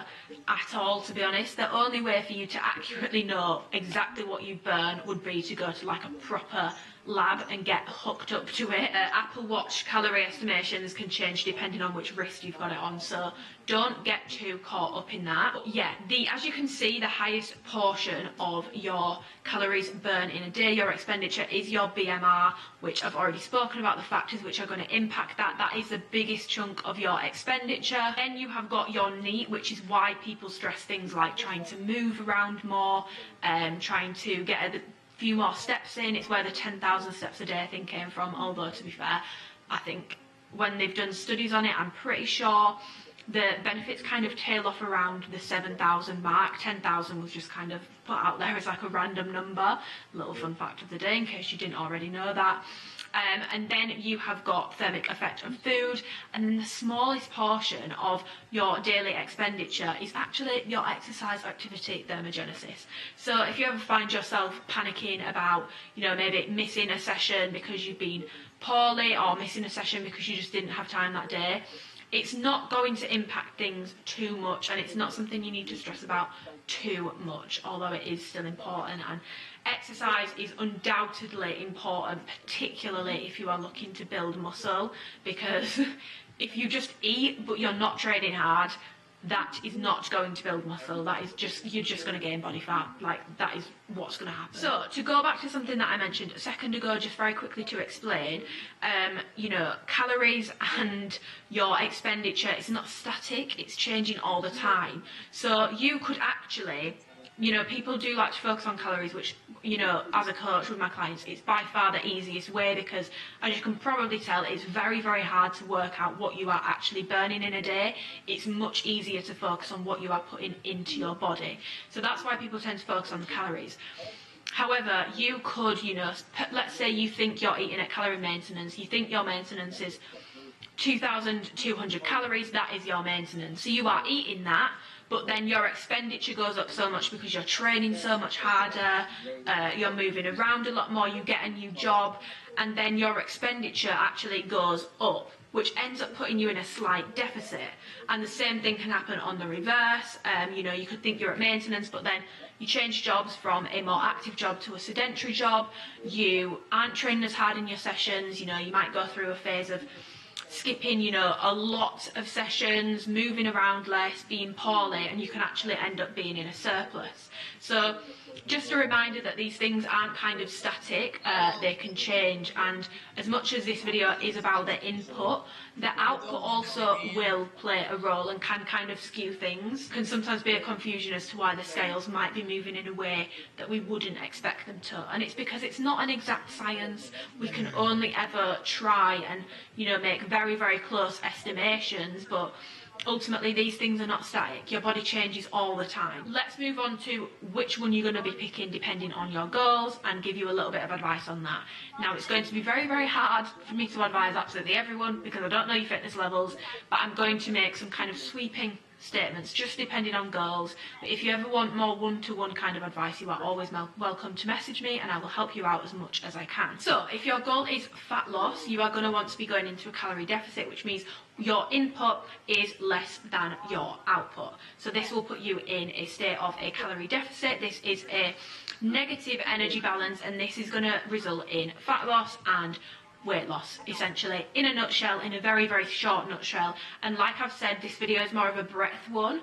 I am fully intending on doing more in-depth videos on things like main gaining, body recomposition, which I will touch on very briefly in this video, to kind of point you in the right direction with this video, and then those depth videos will kind of really help give you the deeper understanding of it, and maybe help you, you know, educate yourself a little bit more. But if you want to gain weight, or really, really max out your muscle growth, or you want to grow muscle, but you're not bothered about, you know, gaining fat, you would be going with a calorie surplus. It is not the only state in which you can build muscle. You can build muscle in a deficit, you can build muscle at maintenance, but it is the most optimal state for you to be in to build as much muscle as possible. So if that is your goal, I would always recommend a surplus. If a client comes to me and they don't want to lose weight, they just want to build muscle, I'm going with at least maintenance. I would not put them in a deficit because it's just not in line with their goals. And as we've just spoken about energy balance, a calorie surplus means that your intake is higher than your output. So the seesaw is this way around rather than being this way around for a calorie deficit. And then if your goals are kind of, you know, to maintain your recent weight loss, to maintain your current physique, or you think, you know, I've done a fat loss phase, I've done a few bulks, and I've recently finished my most recent fat loss phase, and now I'm thinking, do you know what, actually, I just kind of want to chill for a while, maybe build a little bit of muscle over time, but nothing crazy, and I'm just kind of happy with my physique. We would be going with maintenance, which is where it's equal. Like I've said, it's not impossible to build muscle here. It's not as optimal as a surplus, but it's definitely more optimal than being in a deficit if you are looking at building muscle, because your body has more energy to fuel the muscle building processes. But yeah, that would be calorie maintenance. So you've got a cut, you've got a bulk, and then you have got your maintenance, and your goals really will be the main driver of which one of these you are going to want to be going with. Now, very, very quickly, and I'm not going to go into depth on this because I will do a whole video on it, but it's something I get asked a lot when it comes to nutrition, and this is body recomposition. What is body recomposition? Body recomposition is simply changing your body's composition kind of simultaneously at the same kind of time over a period of time. So you might be losing a little bit of fat and gaining a bit of muscle at the same time. And it's kind of touted as like the perfect thing to do. Oh my god, like it's perfect, I can do both these things at the same time. However, it's not going to be perfect for absolutely everyone. Yes, and I do think I've seen it with clients when they've come to me before, and I've seen it with clients who I've had experience working with. You know, recomposition is for some people like chasing a golden pot at the end of a rainbow, especially if you do not have patience, because it's a long, long, long process, and the longer you have been lifting, the longer this process is going to be. So you need to be aware of that when you are thinking about body recomposition.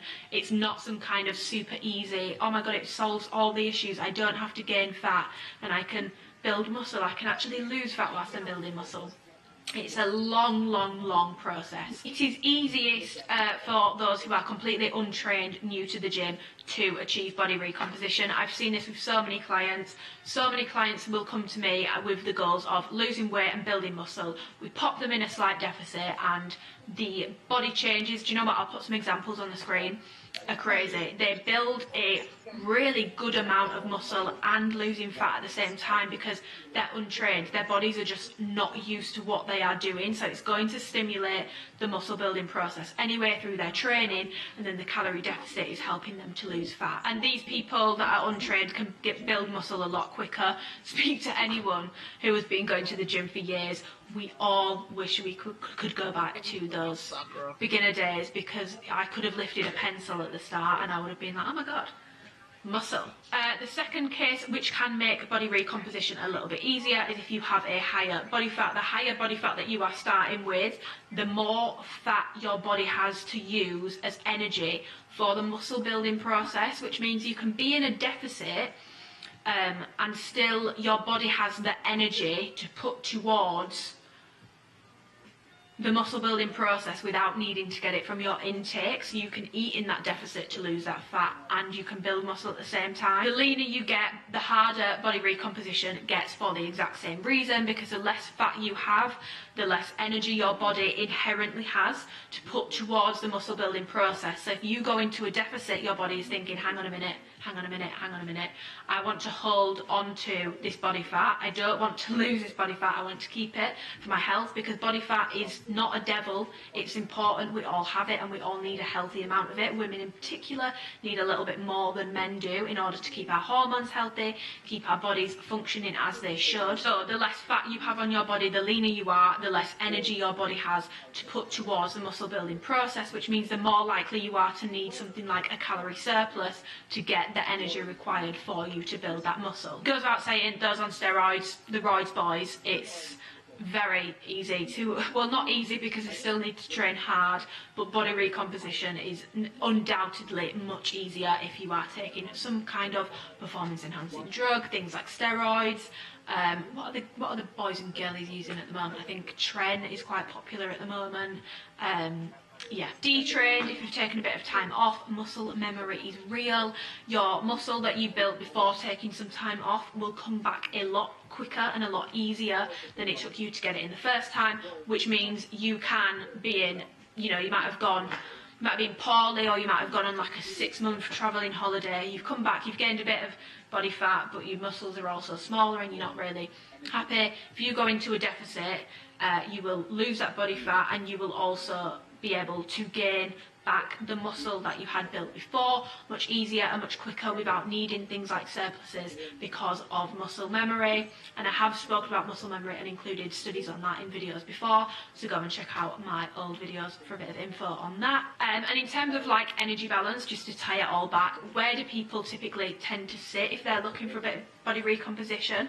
Most people, because they're looking for fat loss and muscle growth at the same time, they do a slight deficit. You don't want to do one too big because it's going to make the muscle building process even harder, and it's going to reduce your chances of a good body recomposition. But a slight deficit is where people tend to, in my experience, from what I've read, from what I've seen, and from also my experience working with clients, where the people who are suitable for body recomposition will see the best results is with a slight deficit, maybe like a 10%. So you've picked your goal, you've worked out what point you need to be in, what kind of an energy balance you're going to be aiming for. How do we work out calories? How do you work out what a calorie deficit is for you, maintenance is for you, a surplus is for you?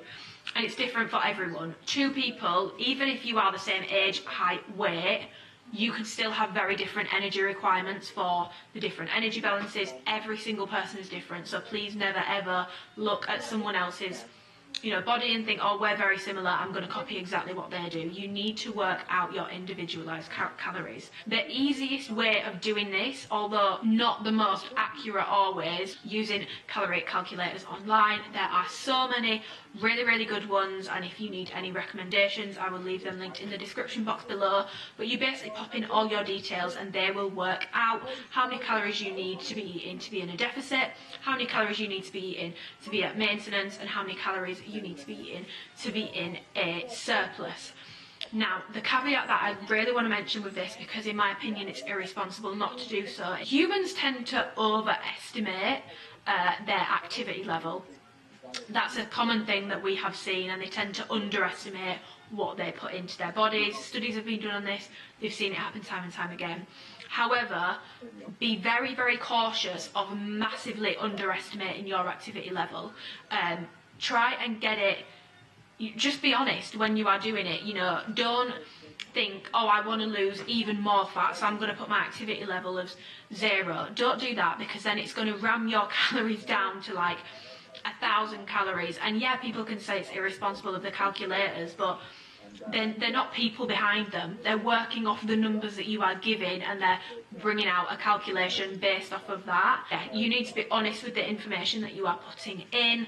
I would always, if you are looking at calorie calculators, go with a slight overestimation of your output rather than a gross underestimation, just because if your goal is to lose fat, you want your deficit calories. Let's say it gives you deficit calories, you start eating them, you eat them for 3-4 weeks and you don't see any differences, you can then just bump the calories down. You can bump the calories down from there slowly, rather than starting on like 1,000 calories. You won't be able to stick to it. It's way too low. It's not healthy. It's not something that you should be doing. And you'll end up really tired, really fatigued, really low energy, foul mood, and you won't be able to stick to it, which is so demotivating. So I'd always go with a slight overestimation than a gross underestimation when it comes to using calorie calculators. The most accurate way for you to work out a deficit, whatever, is if you are not tracking, track about 2, maybe 3 weeks of your eating every single day, your typical days of eating, track everything. Let's say your weight maintains throughout those 2-3 weeks, you have found your calorie maintenance, and from there you can work out what would be a deficit and what would be a surplus. Now, people love the 3,500 calorie rule, which basically, they've done studies on this. To lose a pound of fat a week, which is like a steady rate of weight loss, it's healthy, like it's not unhealthy. You would need to be eating 3,500 calories in a deficit over the week. So your net deficit over the week, not every single day, would be 3,500 calories. That would be your weekly net deficit amount. That's not me saying 3,500 calories eaten across the week. That's me saying 3,500 calories less across the week under your maintenance, which works out about 500 calories under your maintenance a day. There can lie a problem, and this is why I don't use it for clients. By the way, the 3,500 calorie rule, people also use that the opposite way, so 500 a day above maintenance in order for you to be in a calorie surplus. Now, I don't like using this rule with clients. I don't use it. I do percentage-based work. I don't really like it for a couple of reasons. You know, first of all, like I spoke about earlier, your energy balance is not static. It's always changing every single day, and so just saying eat 500 more or 500 less every single day, I don't really like that notion. And the second thing is, calories are not like rigid things. Like, we have ranges. It's not like you are, you know, your maintenance is bang on 2,000 calories. Anything under that is a deficit. Anything over that is a surplus. Everyone's ranges are different. Some people genetically have wider ranges than other people will. I know that I'm someone who definitely has much wider ranges. So your maintenance might actually be between 2,000 and 2,200, 2,300. So if you're just saying, you know, add 500 or take away 500, from which number? I don't really like doing it. So I do like percentage work, and I will typically start off with 10% either way. So if someone wants to do a deficit, I'll always start off typically with a 10% deficit, so 10% less than their maintenance calories. So whatever their maintenance calories, 10% of that amount, and then take it off. Same way the other way around with a surplus, I will always go with a small surplus first, about 10%, and it works the same way the other way. And that is how I like to do it. Most calorie calculators, if you are doing the calorie calculator route, will do it on percentage base. I know my coach school has a really, really excellent calorie calculator, which will actually give you the different ones. It'll tell you what a 10% deficit would be. It'll tell you what a 20% deficit would be. And what kind of rate of loss you would be looking at depending on those percentages. The final thing, which is just a very basic question which I get asked all the time relating to cutting, bulking, maintaining, is calories burned. Do I eat back calories burned? And this ties into how to work out your calories. If you have used a calorie calculator, then this is already, they ask for your activity level. So your exercise activity thermogenesis is already taken into account, so you do not need to eat back calories because it's already been taken into account with the calculation that they have thrown out. Same goes for if you are doing the more kind of accurate route, tracking your food for 2-3 weeks. Say, you know, you have been eating 2,300 a day and that you've maintained your weight for a few weeks, so that is roughly around where your maintenance would be, at least some point within the range of your maintenance, and you have maintained that whilst doing your NEAT, whilst doing your EAT, your training sessions, your, you know, lifestyle, your job. The calories burnt are already taken into consideration with that as well, because it's how your body has responded to your training and your eating. So you don't need to eat back calories burnt with any of these, and any good calorie calculator will take into account your activity levels, so you don't need to eat back calories burnt. If you have any questions on anything I've gone over in this video, please comment them down below, as I would be more than happy to help you out with it. Like I've said, any videos you want to be seeing in this educational train that we are now on together, let me know and I will get it researched, get it planned and get it filmed, edited and uploaded for you. If you want to speak to me about advice on anything, my Instagram is amyrookes. You can always DM me, my DMs are always open, and I do get back to pretty much everyone. My Instagram DMs have been broken recently. When I filter unread, it only shows me the past week's unread messages, which is not helpful because some weeks I don't have time to go back through them. So if I haven't replied and you've messaged me recently, please just resend it. That is the reason why I haven't replied. But if you do need advice, you can message me there, and my coaching page is Coached by AV on Instagram, and my email for that will be left in the description box below. I hope this video has been helpful, insightful, and you've learned something. I know as a beginner it can be so confusing, so overwhelming, so much information, and I really hope that this video has helped clarify a few things for you. But yeah, give the video a thumbs up if you enjoyed it, as it really helps me out. Subscribe if you want to and you haven't already, and I will see you in the next video.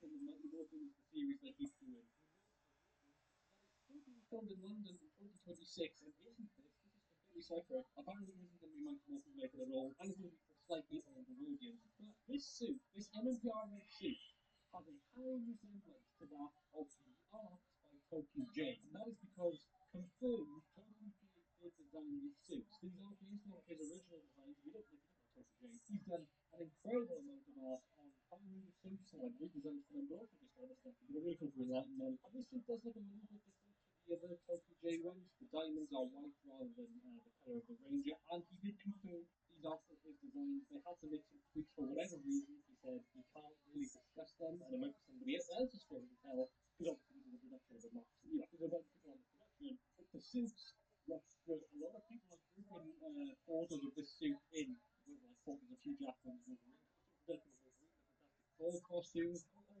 different comic movie suits. You know, they kind of got for like, and I really love that. I'm going to shot the Blue Ranger against Nick, Phil, and also then Reflector. I'm not very sure the Blue Ranger personally. You guys know that I love the Blue Ranger. There's some more photos where we can see the pink and the Yellow Ranger, and also Goldar, which we'll talk about in a minute. I love that they've still got the sort of half diamonds on their back. I think they look sick.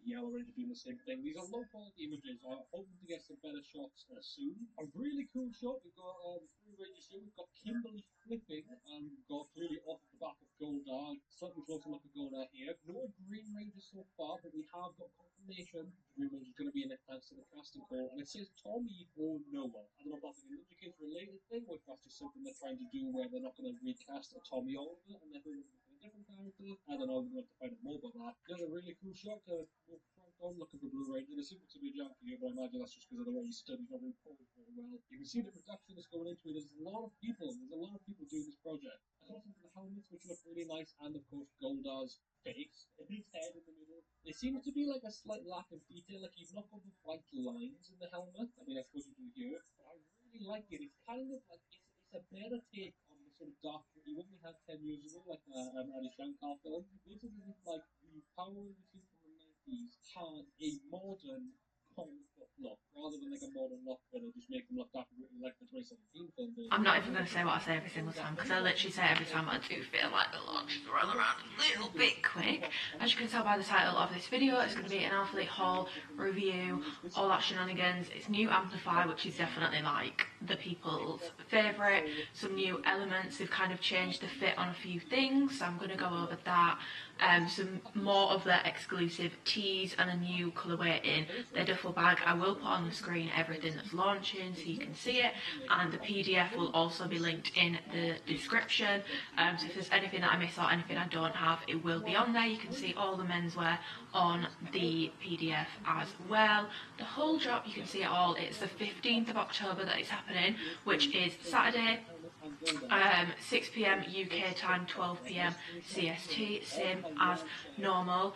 One thing I want to say really quickly is every launch, like I'll always like launch days, I tend to stay in, so if anyone wants to see what any of the new stuff looks like with like old stuff, I'll stay in and I'll make sure that I can answer questions. However, I am not even going to be in England when this launch happens, so if you want to see any of this stuff with like old collections, to see if it'd go together, DM me on Instagram Monday, Tuesday or Wednesday during the day, because those are the only days I can do it, because then I'm not going to be in England and I'm not going to have access to all my stuff. So any questions where it's going to need me to physically have the stuff with me and my entire collection, please message me between today and Wednesday, because otherwise I'm not going to be able to do it and I'll feel really bad. I just wanted to let you know that. The reason why, going on a complete tangent, the reason why I'm not going to be in England is actually because I'm going to Texas and I'm so excited. I'm literally so excited. I wanted to mention it in this video because obviously I'm going with Alphalete, so it is kind of relevant. It's not a complete tangent. I wanted to mention it because I said it on Instagram, but obviously I know that not everyone that watches my videos has me on Instagram or even has an Instagram account, and I just want to say genuinely thank you so much. Whether you've used my code like when I first started working with them or more recently or whatever, you've watched a video, left a nice comment, whatever, thank you genuinely so much, because I would not be able to go and fly 10 hours to go to Texas to go and meet them and do whatever I'm going to be doing if it wasn't for the support. And I'm so grateful. I've wanted to go for ages. I'm so excited. I'm so grateful to have been asked, and I know a few of you have also been asking me about it, so there's a little update. I'm super excited, and yeah, thank you so much. Like, genuinely, thank you so much. It means a lot. Having said that, support code Amy if you want to get anything from this drop and support me. It helps my relationship with the brand and also helps me out a lot personally. All the athletes have codes and they will give you 10% off whatever you order, so whether you use mine or someone else's.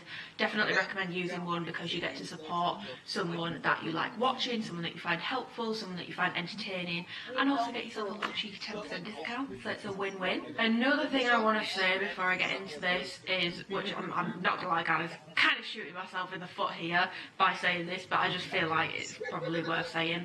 Black Friday is around the corner. Now, I know with Amplify some of the stuff does go out of stock, but they have been doing a lot better with stock recently. So if you're a little bit tight on money at the moment, Black Friday is gonna be, is Black Friday normally in November?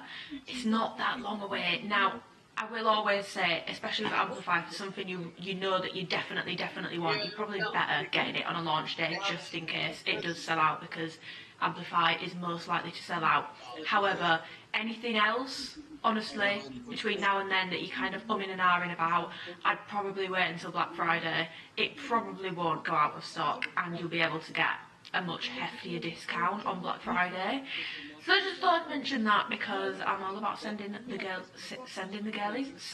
girlies some money. Before I get started, my sizing for reference: 25-inch waist, 40 around my bum, around the largest, most big part of it. I am 5'6". The inside seam of my leg is about 28 inches. I'm pretty much whole torso. I'm a long torso girl. My boobs is a 32 double D, but they are thick, so please bear that in mind when I am talking about supportiveness of the sports bra. Without further ado, I'm going to get into it. I'm going to go over the new bras first. There was so much confusion when I put this PDF on my story because the renders are not giving what this bra looks like. Now I'm looking at them, I can see the cutout slightly, but it's a really poor render. People were like, the picture on like the header of the PDF looks very different to like the digital version. So I did ask, and it is the same bra. So this bra is coming in a lot of colours, but the colours that I have this bra in is, I've got it in most colours actually. I've got the white bra, I've got the black one, I've got the true indigo colour. By the way, I'm going to do colour comparisons in this video. I'll do it when I go over like the shorts and leggings. I've got the bra in utility grey, I've got pixel pink, and then I've got rich brown. So I've got a lot of the colours. The colour palette this time round, I feel like it's quite a good mix. It kind of reminds me of, I feel like this launch is kind of a mix of like the chocolate launch with the last launch. So there's a good amount of neutrals and also some bright pops. I do like this colour palette, and I feel like there's definitely something for everyone. I really enjoyed the last launch's colour palette, but I feel like this one, there's definitely something for everyone in here. There's a lot more neutrals and some more dark colours. This is the Amplify Stratus bra. One thing to go over very quickly is the difference between this and the Amplify bra. I'm going to put in an overlay where I kind of talk about it, a side by side of me with it on, so you can see the differences between it on. So I'm going to pop that in here. Comparison of the original Amplify bras and the new Stratus ones. As you can see, these are both an extra small and they're actually quite similar laid over each other, but as I'll explain in this video, the material feels very different and it affects the fit quite a lot. So differences are, the scrunch on this one is a lot shorter and it's just got a lot more detail. So it's got these lines coming up here, it's got this kind of embossed, like going round in circles, print in like little panels, and then it's all over the back. yeah, shorter scrunch cut out at the front, whereas this one has got the longer scrunch. It's also got the branding. This is ribbed, whereas this is more like waffle kind of feel. Then if I turn them over, obviously this one has a racer back at the top, and then it's got the cutout and the band around the bottom, and this is not stitched in, whereas the branding on the old one is stitched in, which is my preference, but it is what it is. Yeah, this is stuck on, racer back. This one has got more of like a open crisscross back. They cross over at the back, no branding on the back.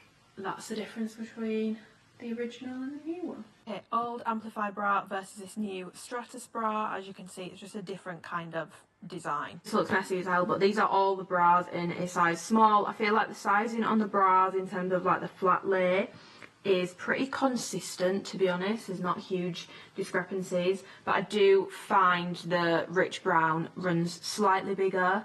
I don't know how it's going to impact the fit. I will update in the video, but flat lay, the rich brown does run slightly bigger, just a smidge. These are all a size small, by the way. This is then an extra small and a small in the new Stratus bra. This is the extra small, the white is the small.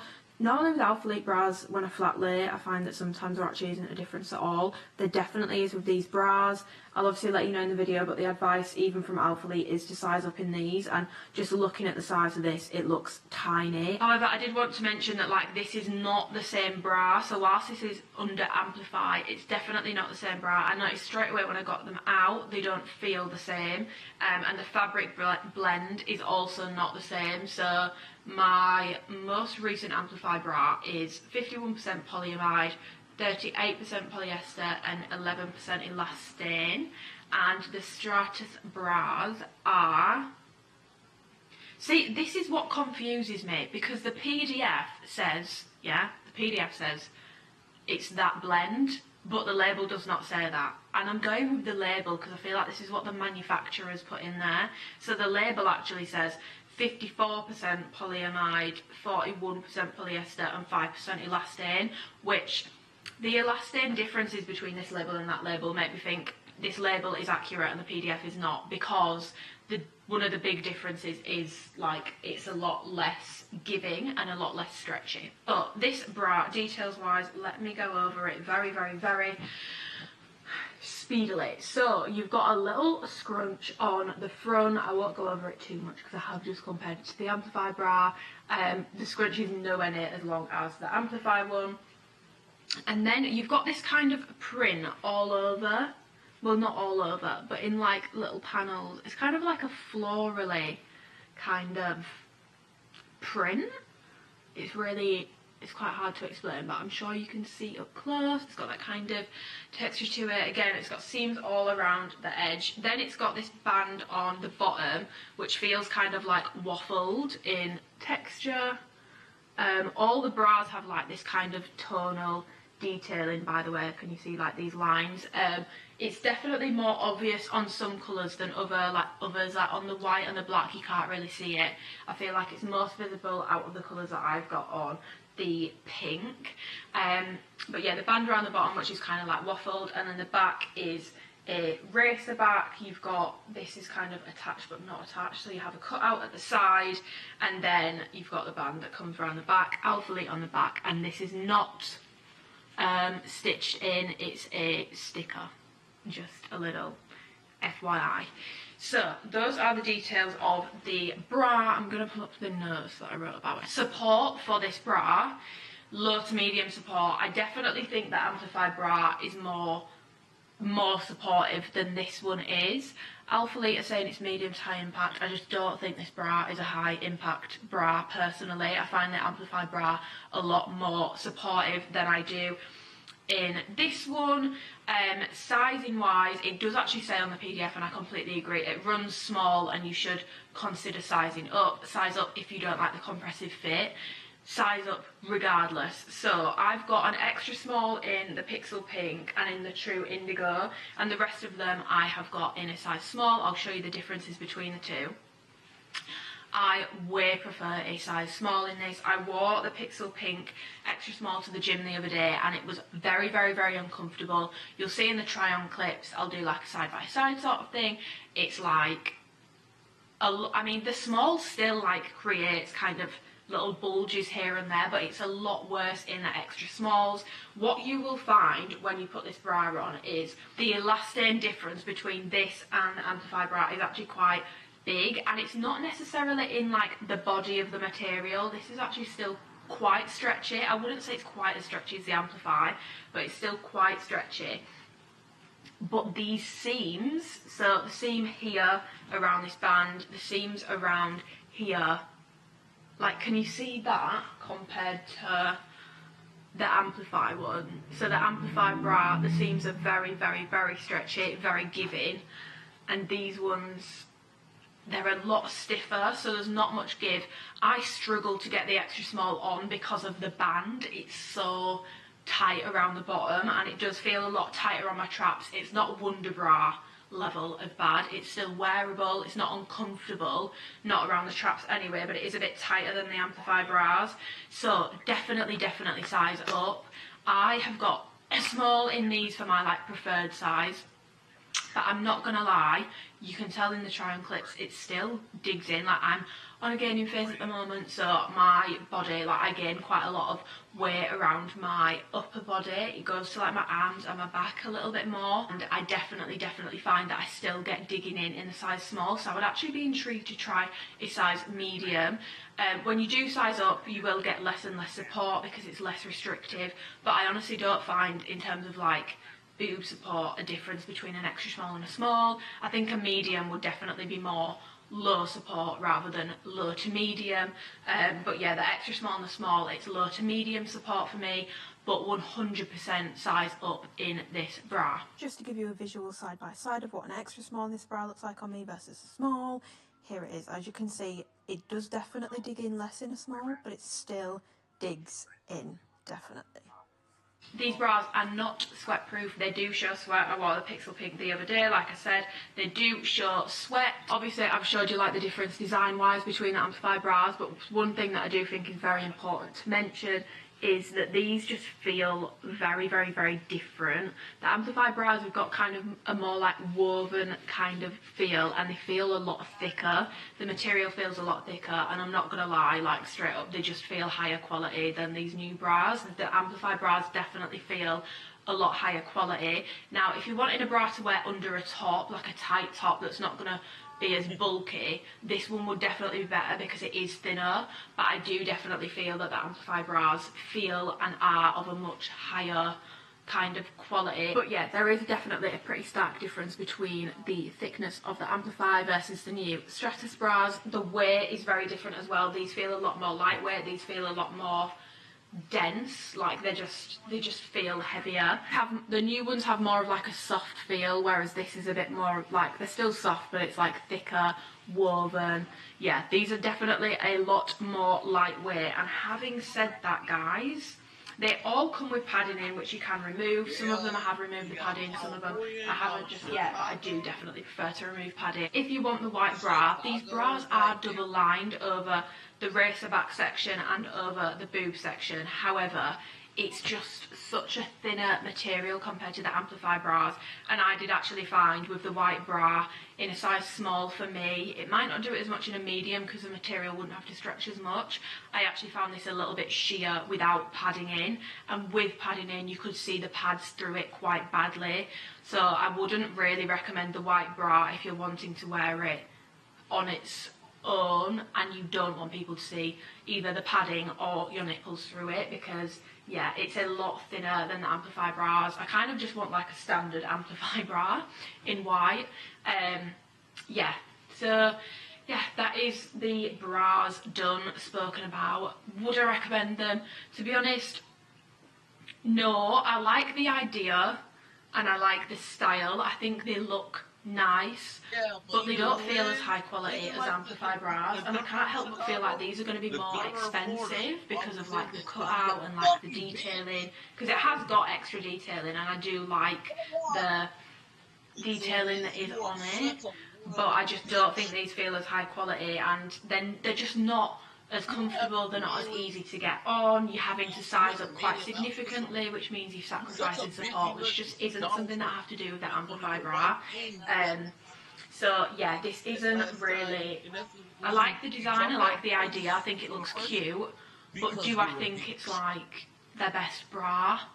No, this will definitely be a personal preference thing. If you want something a bit thinner, you're happy to have something a bit thinner, you're not bothered about the feel of the quality, you'll probably love this. But like for me personally, I like the idea, I'm not a fan of how it's been executed, and yeah, that's basically my opinions on the bras. And if you are getting one, you need to size up. Okay, now I'm going to go over what everyone and their man and their dog came to this video for, which is the Amplify. I swear I asked for a pair of black leggings, but I didn't get them. So I've only got the leggings in rich brown and utility grey. However, other than black, I do have something in every single colour. I went for a lot more shorts because I'm a more short person, so I'll go through the shorts with you all first, but kind of talk about them interchangeably because there's not too much differences. I'll go through differences between the leggings and the shorts because there is a little bit of a difference with fit, but you can kind of talk about the two interchangeably. So I went for more shorts. These are the 4.5 inch shorts. They haven't been doing the shorter ones, and they also haven't been doing any bloody bikers. If someone puts a gun to my head, I don't know why I always say gun to my head, but like I just feel like, let's be dramatic about things, and they said you can only keep your bike shorts or your short shorts. I keep my bike shorts. The bike shorts make the bunda in a way that the bunda has just not bunded before. The 4.5 inch shorts are definitely more flattering in my opinion than the short shorts that they had before. I do prefer these to the previous ones, but still, the bikers are my baby and we need more, and it's making me sad. I just feel like they're left out of every single launch, and like people are screaming and asking for the bikers, so we need to get some. So I'm gonna go over the colours that I've got. I've got the rich brown, and I will be putting in colour comparisons. This is a very warm brown. In my opinion, this is what chocolate should have been. I think chocolate and mocha, in my experience, are quite cool toned browns. Chocolate almost looks black in some lighting. This is very much giving chocolate, and this is the colour that it should have been, in my opinion, all along. Then we've got utility grey. This is more similar, if you have Thundercloud, it's more similar to Thundercloud. It's got that kind of bluey tone to it, and it's definitely my favourite grey that they've done in a while. Thundercloud is one of my favourite greys that Alphalete have ever done, other than Silver Sky, because that's an OG colour. And for everyone that says, oh, light colours are always going to be sheer, no, they're not. They're not, because my Silver Sky is fine. And so are my violet bike shorts, so are my leggings as well. But yeah, this is like a bluey toned kind of grey. Then we've got Pixel Pink, which, I mean, Dan said the same thing, and I do agree. This should have been called Coral. It's Coral. It's Coral. I struggle to find another colour that is similar to this from Alphalete. So if you're wanting a unique colour that they've not done anything like before, Pixel Pink is definitely a good option because it's very, very, very different to anything else. It's very different. It's very corally. It's just, I like this pink. I didn't think I was going to be like a huge fan of it, but I think it's actually probably colour-wise, and we'll get onto like sheerness and stuff, but colour-wise I think this is probably my favourite colour in this drop. It looks really, really nice with like my hair colour and my skin tone, and I really, really like it. It makes a tan pop. Then we've got True Indigo, which is an indigo colour.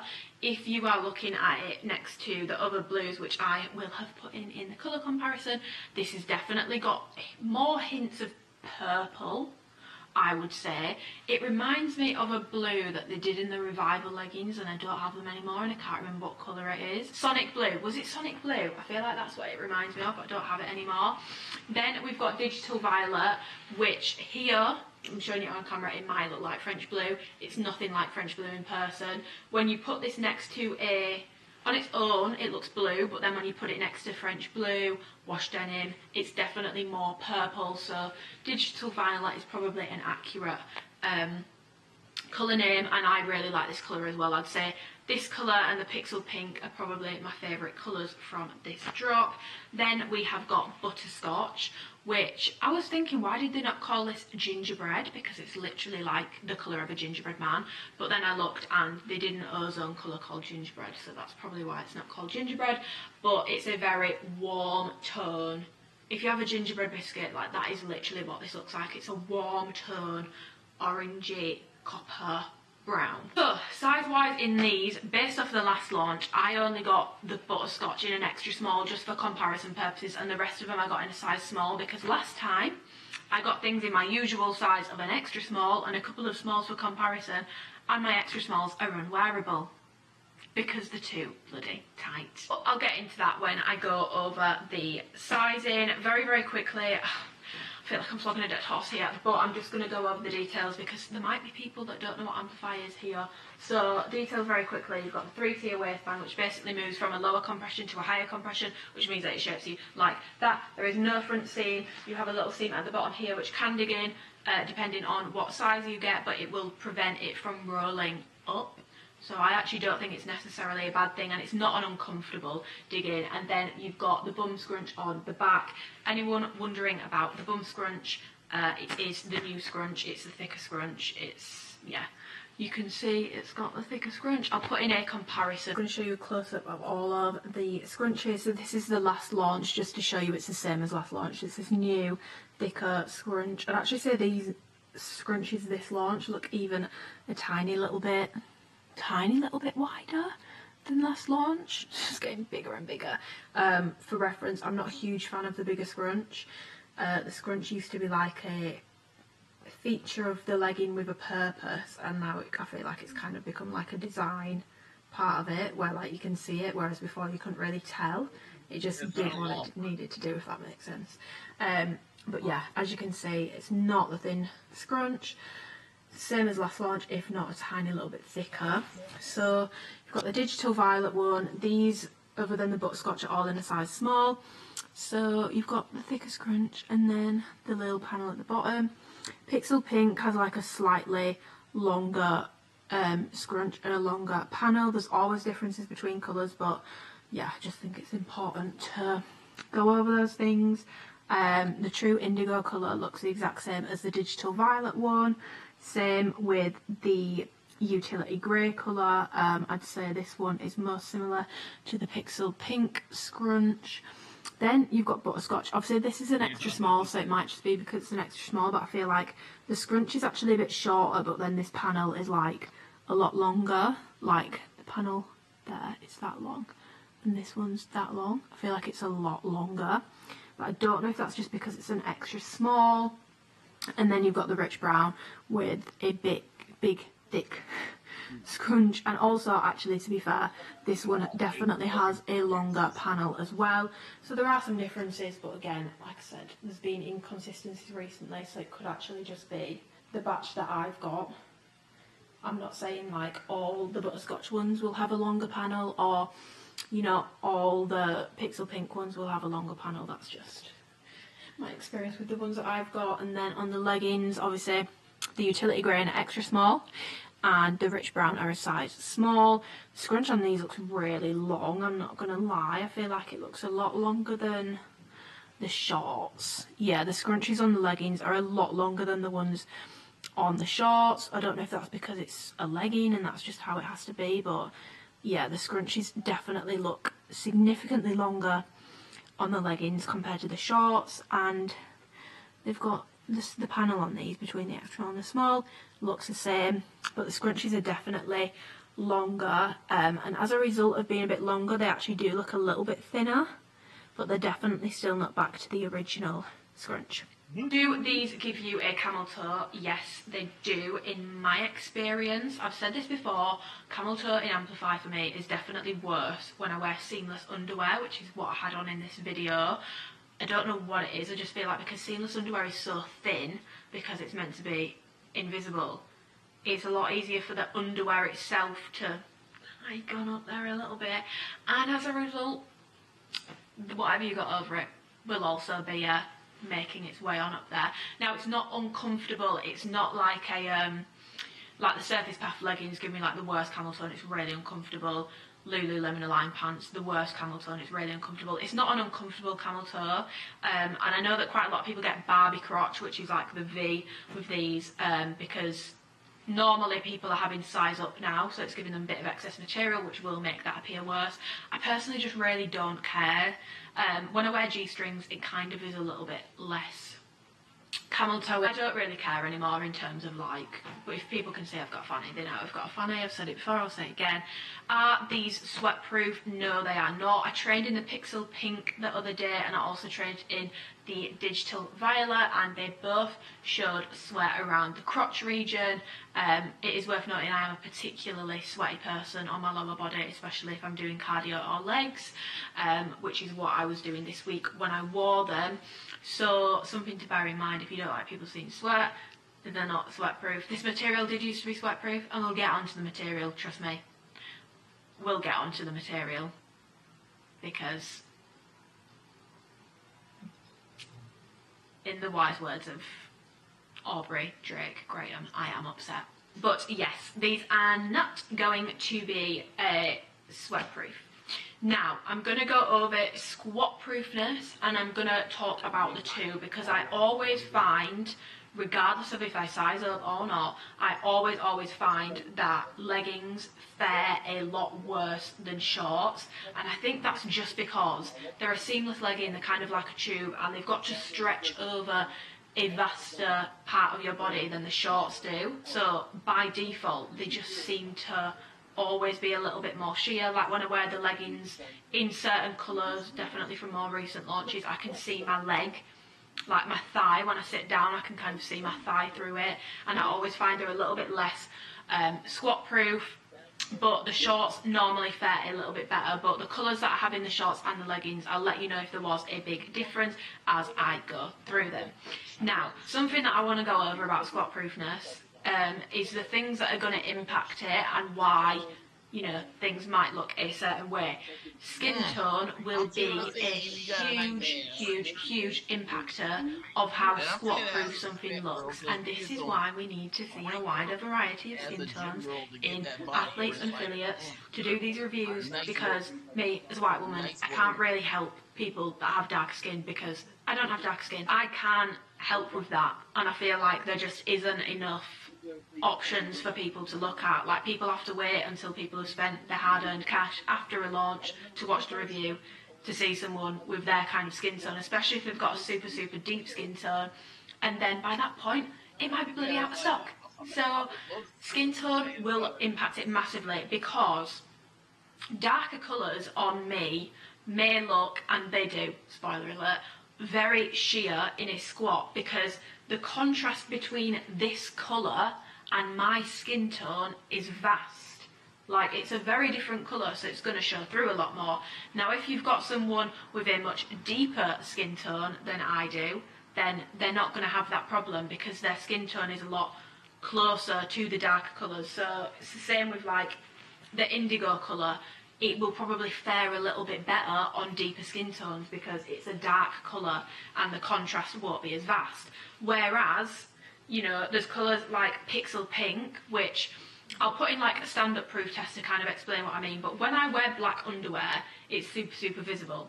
Pixel Pink is one of the, you know, sheerer ones in my experience. You know, even when I wear white underwear, you can kind of see it from the front slightly, but it doesn't look not squat proof on me because, one, I wear a thong. So I have no doubt, by the way, if you wore a big knicker under this, you would see the whole thing. Like, it would be incredibly sheer, but I wear a thong. And like the contrast between this and my skin tone, obviously I'm not coral in skin tone, but it's not as vast, whereas someone with super deep skin might put this on and even stood up, they might be able to see the difference between the waistband and the leg, because when I put like black or really dark underwear on under this, you can really see it. Are we getting where I'm going with that? I hope that makes sense, but it's just something that I want to explain before I go over squat proofness, and also it'll probably help clear up some confusion as to why certain things are super squat proof on some people and certain things aren't on others. And another thing to mention before I get into, you know, the squat proofness and the material is, Amplify seems to have been quite inconsistent recently. For example, the chocolate and scarlet launch, my scarlet was super thick, like very OG material, and it's fared well. I've got no pilling on it, whereas my chocolate was super thin, literally like tights, and my shorts in that colour have pilled quite badly. So, you know, I gave all my review, I gave my advice on that launch, and then people messaging me saying my scarlet have just arrived and they're so thin. Or people messaging me and saying my chocolate have arrived and they're so thick, like they're not sheer at all, like they're very, very thick and they feel sturdy, they're not as stretchy as normal. So unfortunately you're going to have to take all the reviews with a pinch of salt, because for all I know I could just have a dodgy batch of some of these colours. I don't know, but it's something that I just wanted to mention very, very, very quickly before I get into it, as well as the skin tone thing. So, squat proofness. Are any of these colours squat proof? We'll go over the shorts first. The answer to the question is no. None of them are entirely squat proof. I'm going to put in all the stand-up proof pictures now. And I feel like these didn't fare too bad with the stand-up proofness test. The worst ones, you could definitely see my underwear, which FYI, in these pictures I've got black underwear on, in the try-on clips I've got nude underwear on, so you can see both. Pixel pink was definitely the worst for the stand-up proof test. The grey you could kind of see as well, even if it doesn't show in the picture you could see it. The digital violet you could kind of see it as well. I feel like with the butterscotch, weirdly, you could see it as well. I don't think you could see it as bad with the indigo or the rich brown, but again, that's like a contrast thing. You're not going to be able to see it as much because it's a darker colour. So that's the stand-up proofness. The squat proofness, none of these colours are 100% squat proof. I'm not confident in saying any of them are, but in the shorts, the worst colours, in my experience, how it looks for squat proofness is definitely the indigo, the rich brown and the utility grey. Now that's not me saying that these three colours are squat proof, because I don't think they are. I just think they fared better on the squat test, and it's a bit weird because stand-up proof, these are some of the worst ones, but I feel like again it's just that contrast with my skin tone. When I've got nude underwear on, you can't see it as much, if that makes sense. Now I definitely wouldn't recommend going commando in any of these colours, even the darker ones, because I know people say like you can't see anything, but like I'm utterly convinced like you would be able to see something. So I would definitely not be doing commando in any of these unless you want to give the gym I would say a private show, but let's be honest, it's more of a public show. So yeah, they're not squat proof, they are sheer. Indigo and rich brown are definitely the worst on me, but I feel like that's because of my skin tone, and these are in a size small, and these are also, which I'll get onto when I go over the sizing, the biggest size smalls, and they're still very, very sheer in a squat. So that's something to be aware of. None of these colours have been entirely squat proof on me. And the squat proof tests were done in like natural lighting, so it will depend on your gym's lighting. If your gym's a very dingy, dark gym, you'll probably be a bit safer, but if it's like a very natural lighting or a very bright lighting gym, you know, all things to consider. By the way, actually, I filmed my try-on clips yesterday. I've been filming this video for a few days now because of my work is condensed, so I've not been able to just say, right, let's do a full day of filming this video and sorting it out, because it's just not been possible to do that. So I filmed my try-on clips yesterday. Dan doesn't own blinds. I've said this before, he doesn't own blinds. It's the final straw for me this time though. I'm buying us some blinds because I can't do this anymore. I deconstructed this entire sofa, the whole thing, and propped it up against the windows here.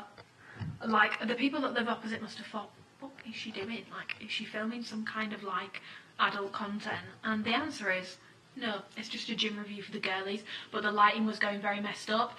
That didn't even really work, so I just waited until, like, 3 PM when the sun wasn't at, like, its highest point anymore, and did the try-on clips then. In terms of the leggings for squat proofness, the rich brown leggings are definitely worse than the shorts, and I've got these in a size small. The utility grey leggings, I've got these in a size extra small, and these are definitely not squat proof either. So the leggings, again, definitely worse, and I noticed with the rich brown leggings when I put them on, you can like see my leg. like you can see my thigh when I sit down in them, kind of like how you could with the chocolate. So something to be aware of, the leggings are not squat proof on me in a small or an extra small. And the shorts that I have in utility grey are a small, and they're still not squat proof. So to segue my way into talking about the material, I'm going to insert a clip here which is going to be me doing my classic punch through test. I want to reiterate, I've just gone over stand-up proofness and squat proofness. This test is not to show you how squat proof or not squat proof something is. That's what the squat proof test is for. The punch through test is to show you the difference and the let's say deterioration in density of the Amplify material, because as soon as I took these out of the box, straight away, last launch I felt like we were moving kind of a little bit closer to the OG material again. Now I feel like we've gone back to square one with it, I'm not going to lie. All the pieces I've received, I just feel like we're back at square one. All fared last launch, the wash denim etc. a lot better with the punch through test than previous launches. Like chocolate was so bad, it was literally like tights. As soon as I took these out, I can tell by the feel now, after like so many launches, when they're going to be like tights. And as soon as I took them out, yeah. Punch through test will be put in here, and I'm going to compare them to other launches so you can kind of see what I mean. Punch through test time. I'm going to show you the washed denim. So this is from the last launch, and I feel like, yeah, we weren't quite at the OG material, but it was definitely a lot more similar. So this is the wash denim. So I'm comparing it to the most recent launch to show you just how different it is. Then we've got this rich brown colour from the new launch. You can just see it's like literally like tights and not very dense at all. Like it is literally like tights.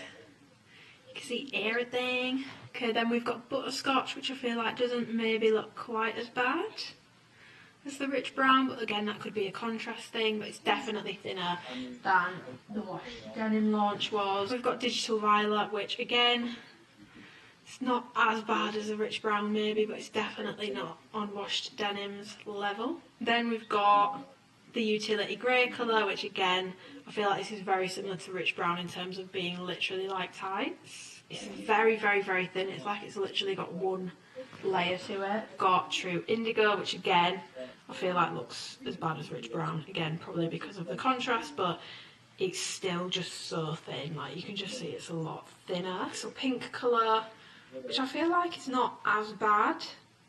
I feel like this and digital violet are maybe like a little less bad, but they're still not washed denim.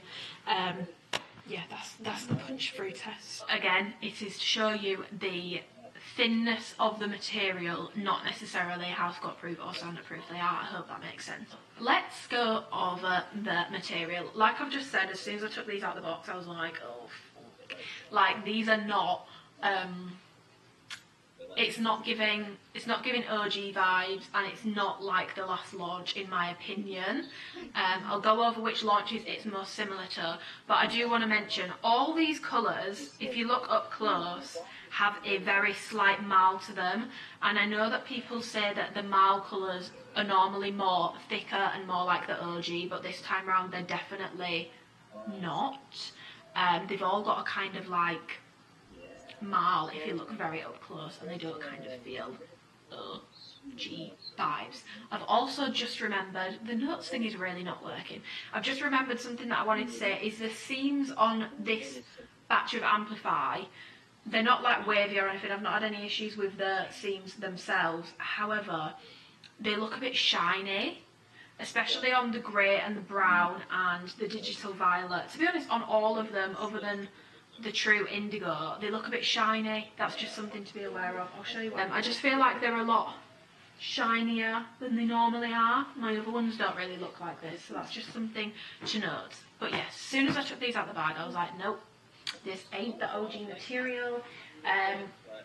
Yeah, it's not giving OG material. This material is most similar to the ombre Amplify, and it's most similar to the it's most similar to the charcoal kind of dusty green passive purple launch. Yeah, it's most similar to the dusty green passive purple charcoal launch, the ombre launch, and if when you bought from the chocolate launch you experienced the thinner, fluffier, tight like material in colours like chocolate, it's like that. So that is the material that this is most comparable to. One of the reasons why it's a lot more comparable to the Here Comes the Sun collection is the Here Comes the Sun collection is the only one where I found my nails kind of pucker the material, and my nails aren't like, I don't get like sharp acrylics, it's Builder Gel and it's not super sharp, but it's kind of like puckered the material. I don't know if you can see that, and the only other launch this has happened on is the Here Comes the Sun one. So yeah, it's a very thin material. It's thinner, it's like tight, so you're going to see that in the punch through test that I have put in. It's the fluffier material, like these have like kind of like the fluffy texture to it. I feel like you can see it in the stand-up proof pics that I put in. It's got that kind of fluffier texture to it, which also means if you put this, if you have like pets or anything, fluff attaches fluff. Get yourself a lint roller because these definitely gather lint, especially in the darker colours. It's a lot more obvious, but they're very lint prone. So it's a thin, fluffier kind of material, almost a little bit like spongy in feel, if that makes sense. Very soft. I will say that, like, if you found like the Misty Lilac wash denim, it was a little bit rougher because it was a little bit closer to that OG material, which personally is my preference. But if you like a really soft material, this launch, the material is unbelievably soft, very slick feeling. And yeah, if that's your preference, that's your preference. I don't want to make anyone feel bad if they prefer the thinner material, because I know some people really don't like the OG material. They prefer the newer one. So if you prefer the thinner, fluffier, you know, not as bothered about like it being completely squat proof material, very soft, not bothered about it pilling, because this material is a lot more likely to pill and will pill a lot quicker than the OG kind of material, like the wash denim from last launch, which is just like not as soft but still soft. Super stretchy, like tight pantyhose level stretchy. This is the launch for you, and if you don't like that material, this is not the launch for you. The only colour I have that feels slightly less soft and a little bit rougher is the Pixel Pink. But even then, it doesn't feel like wash denim. Like, it's not giving wash denim, but it does feel a little bit rougher. Not uncomfortably rough, but it does feel slightly less soft and a little bit, I feel like almost like a tiny little bit thicker than the other colours. And the only other colour that feels a little bit different is the Digital Violet. It's still very soft, very fluffy. You know, it feels softer than the Pixel Pink, but it just feels a little bit more dense than the other colours. But the rest of the colours, yeah, the material is pretty consistent between them, but those are the two colours that I noticed that felt a little bit different. And by far the stretchiest out of this launch is, in my experience, the Rich Brown and the True Indigo, which is quite strange because normally darker colours tend to run a little bit tighter, but no, that has not been the case. And like I said, other than the butterscotch colour, I've got a small in everything. And with the leggings, it's the exact same with the material. There isn't a difference in feel or anything like that. So the material, it's up to you guys to decide whether it's still worth it for you. I will still wear these items, but like, I kind of have a bit of like, I don't want to get like cognitive dissonance, because like, there is a level of awareness that like, I don't pay for this. I get this stuff for free. So I'm still going to wear it and I still like it, but sometimes I just struggle with Amplify at the moment, especially with the inconsistencies, because I'm like, hang on a minute, if I was buying something for like, you know, it's not cheap, it's like 50, 60 pounds, we're in a bloody cost of living crisis, is it okay for that to then pill so easily? No, it's not. But then some people really love this material and I'm not judging. But that's just my 2 cents, and I really don't want to kind of lose touch with like how expensive these items are. They need to stand the test of time, and like I can honestly hand on my heart say my OG ones have really stood the test of time. My Viola bikers, I wear them all the time. My Silver Sky shorts, I don't wear them as much anymore, but I've worn them so many times. My Fireside shorts, and they're still in immaculate condition, like they don't even look worn. But then, like I said, some people really love this new material, so I just feel like stuck. I feel like they'd probably be better at this point just having two different forms of amplify. One for the people that want the super thin, stretchy, fluffy material, not bothered by pilling, and one for the people that want the kind of like a little bit rougher, still soft, still stretchy, but like a lot more thicker, a lot more dense kind of vibe. But then is that just really wasteful? I don't know. Material, not as high quality feeling in my opinion. That's just my opinion. Again, I'm not roasting you if you like this version of the material. I'm just saying I don't think it is as high quality as, you know, how my washed denim and like hazelnut and stuff feels. Another thing to go over is the rise of these. These are the same rise as they were last time, so they come up just as high, which I know some people don't like. And I did actually compare the other day. I wore my Ivy shorts, and they definitely don't come up as high as these ones do. So I can actually see what people mean when they say that like these are too high-waisted. But then I'm confused because when I lay them over each other, there isn't actually that much difference in the height of the waistband. So why do these sit so much higher compared to the other ones? I don't know. But yeah, if you have found that these are like too high-rise on you at the moment, they're still super high-rise. So something to be aware of there.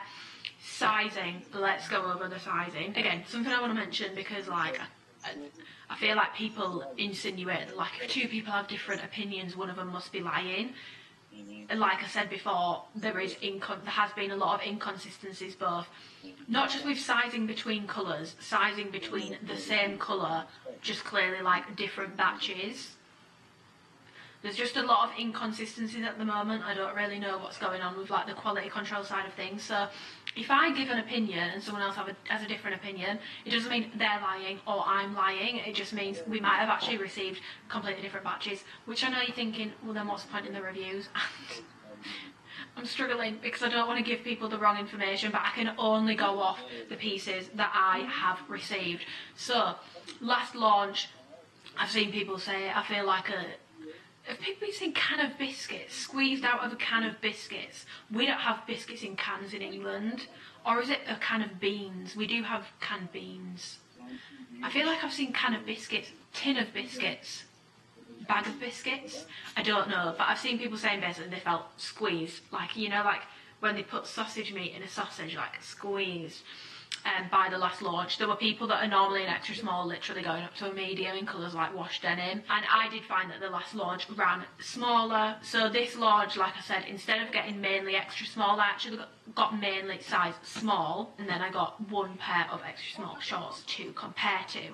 Now, it's actually quite difficult because I don't have an extra small and a small in the same colour, and there can be differences between colours, so bear with me as I process my thoughts. In my experience, the sizing is pretty much the exact same as the last launch. So if you sized up in the last launch, you should size up again. Like, you should get whatever size fit you best last launch, go with that size again, because these do not run any looser in my opinion. They still feel the exact same, like they don't feel any kind of, you know, any kind of different. And I'm going to show you, so both these have been worn. They're not bag fresh anymore, but they're both worn, so I'm comparing worn to worn. I'm going to show you the Misty Lilac extra small compared to the Digital Violet in a size small.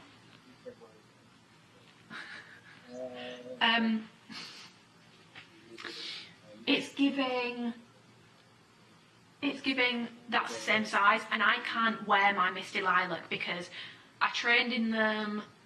I think I trained in them a couple of days after I received them, and I actually had to cut my session short because I had really bad stomachache and I was feeling violently unwell because they were so tight. So like the material, because the two are kind of interlinked, yes, it's super thin, stretchy, soft, but the waistband is just a completely different kettle of fish, and it's still stretchy, but like the waistband on the Digital Violet is by far the smallest this launch. Like, this waistband is tiny. If you thought last launch ran small, bear in mind an extra small from last launch is the same size as a small in Digital Violet this time round. I'll put in clips of like when they were bag fresh so you can just see how much smaller it is. Okay, so these are all the size small shorts over each other. So we've got rich brown at the back, then we've got indigo, then we've got the pixie pink, digital pink I want to say, the utility grey and the digital violet. I definitely feel like this is pixel pink. As you can see, there's actually quite a big difference with the lengths in this one, which there hasn't been for a few drops now. These are all a size small, but you can see the brown looks a lot longer than the other colours. The other colours are kind of similar, but they're all a little bit off, so something to be aware of. And then sizing wise, for me, this is the most inconsistent batch I've had in a long time of Amplify in terms of like sizing straight out the bag. These are all a size small, and I feel like there's quite big differences. So the rich brown and indigo are pretty similar. They're pretty much the exact same at the back.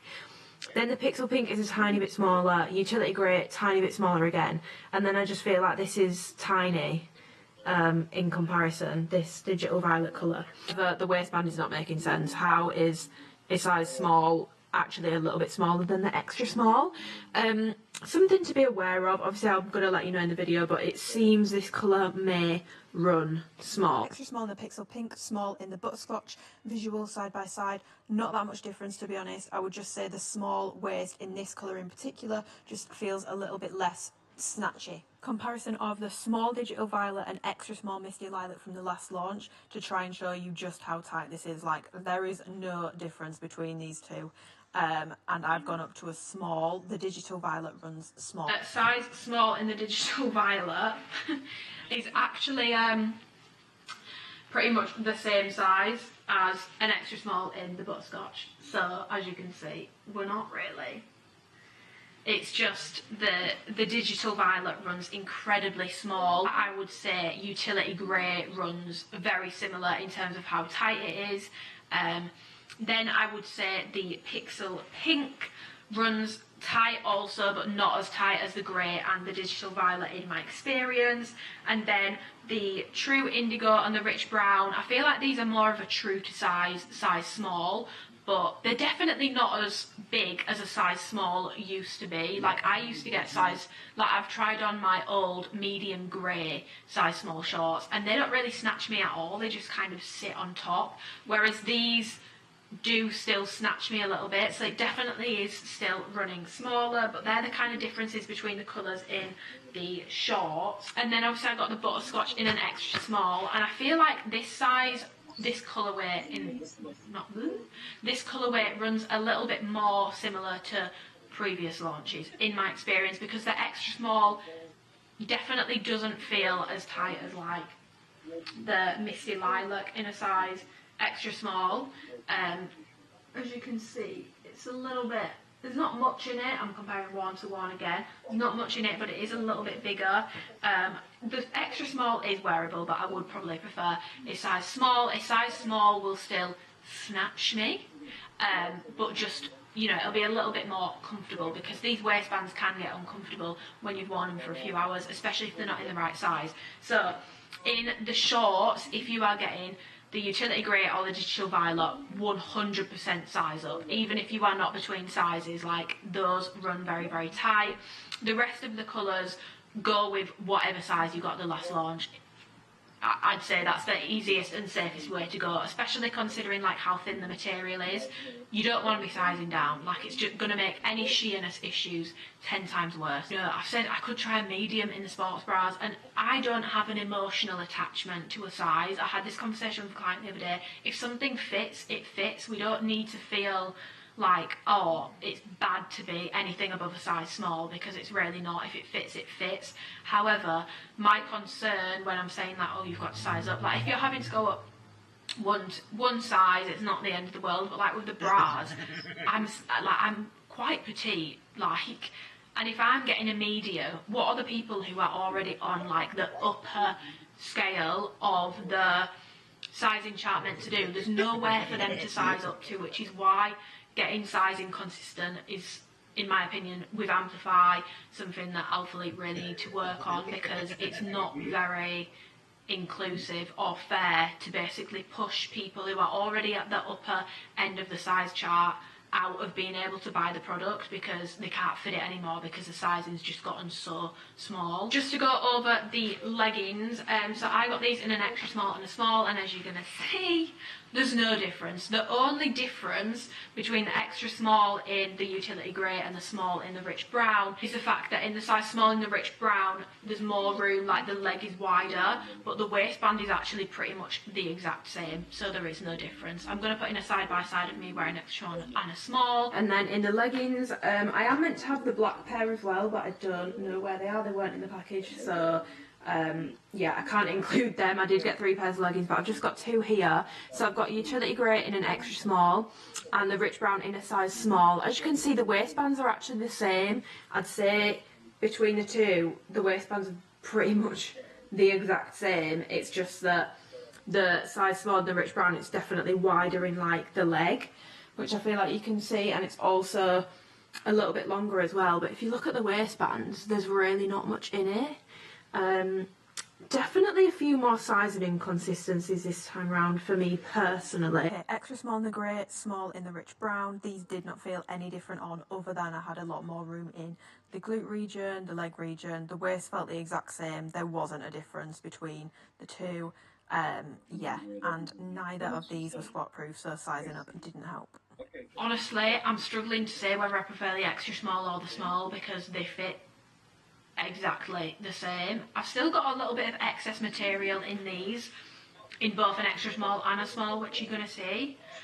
So weirdly, I feel like in the leggings this time round, I'd actually be intrigued to see how a medium fits. Like, they're not too tight, but if a small and an extra small fits the exact same way, basically an extra small, I'd be intrigued to see how a medium fits in these. So yeah, the leggings, whatever size you got last time, if you sized up, get the same size. If you didn't size up last time, personally I would recommend that you do size up, just because of like the sheerness issues and all that sort of jazz. But yeah, that's the leggings sizing. I did know actually that the rich brown leggings in a size small fits a lot tighter than the shorts in a size small. And there's the explanation as to why. The shorts are in the back, the leggings are in the front. So yeah, as you can see, the shorts run a lot more normal. I'm going to say normal just because this is literally the exact, this waistband is the exact same over the extra small grey. So the shorts are definitely running more true to size, to a size small, than the leggings in the rich brown colour. I don't have other colours to compare.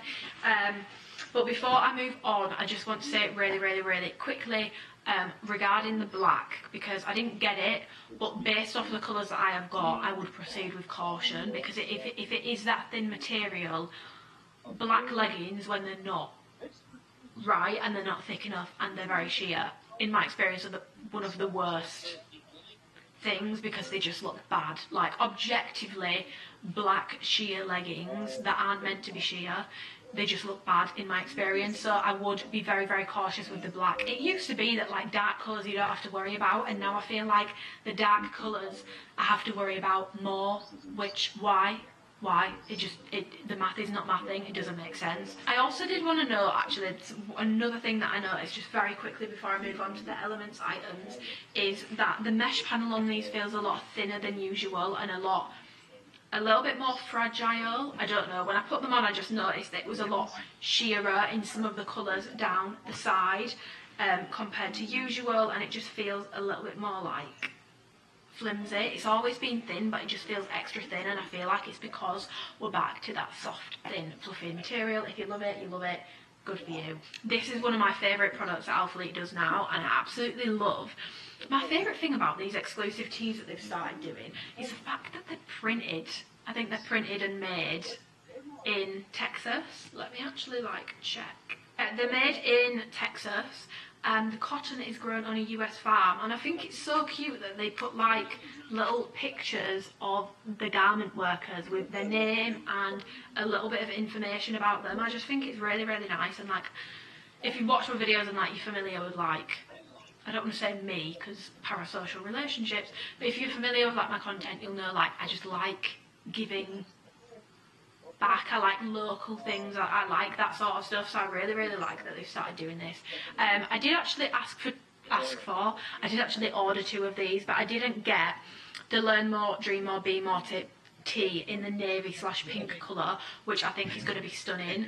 I definitely put that on my list of recommendations from this launch, 100%. Oh, I'm going to have to start moving now because the lighting's going weird. I would definitely put that on my list as well, but I just don't have it. These are 100% 6.5 ounce cotton, crew neckline style.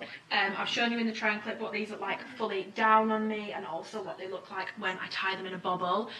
Very quickly, all I do is I gather the material here, get a bobble, tie it how I would tie my hair if I was doing it in a bun, and then tuck it under, and I find it stays a lot better than tucking it into the sports bra.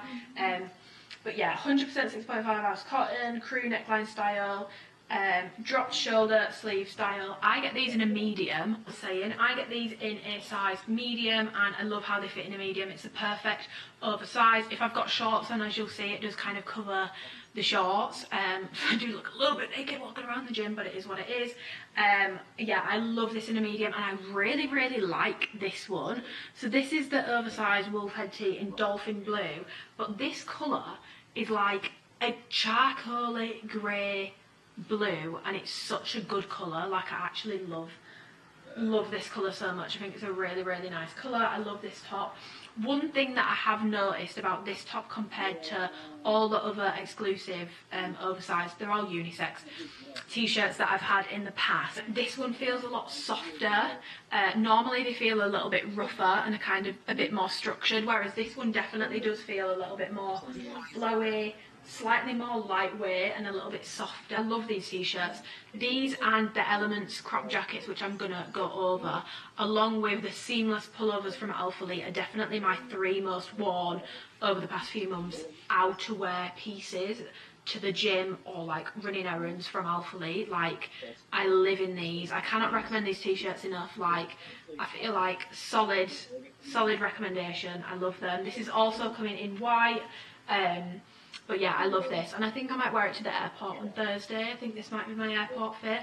If anyone's got like an outfit suggestion from this video with like the new stuff that they think I should wear to the airport, please let me know, because I think I might do that.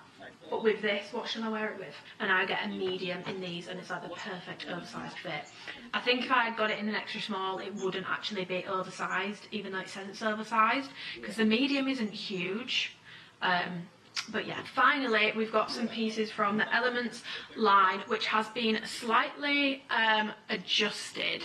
So as I go through the items, let me just let you know what they've changed. So we've got the women's Elements crop zip jacket.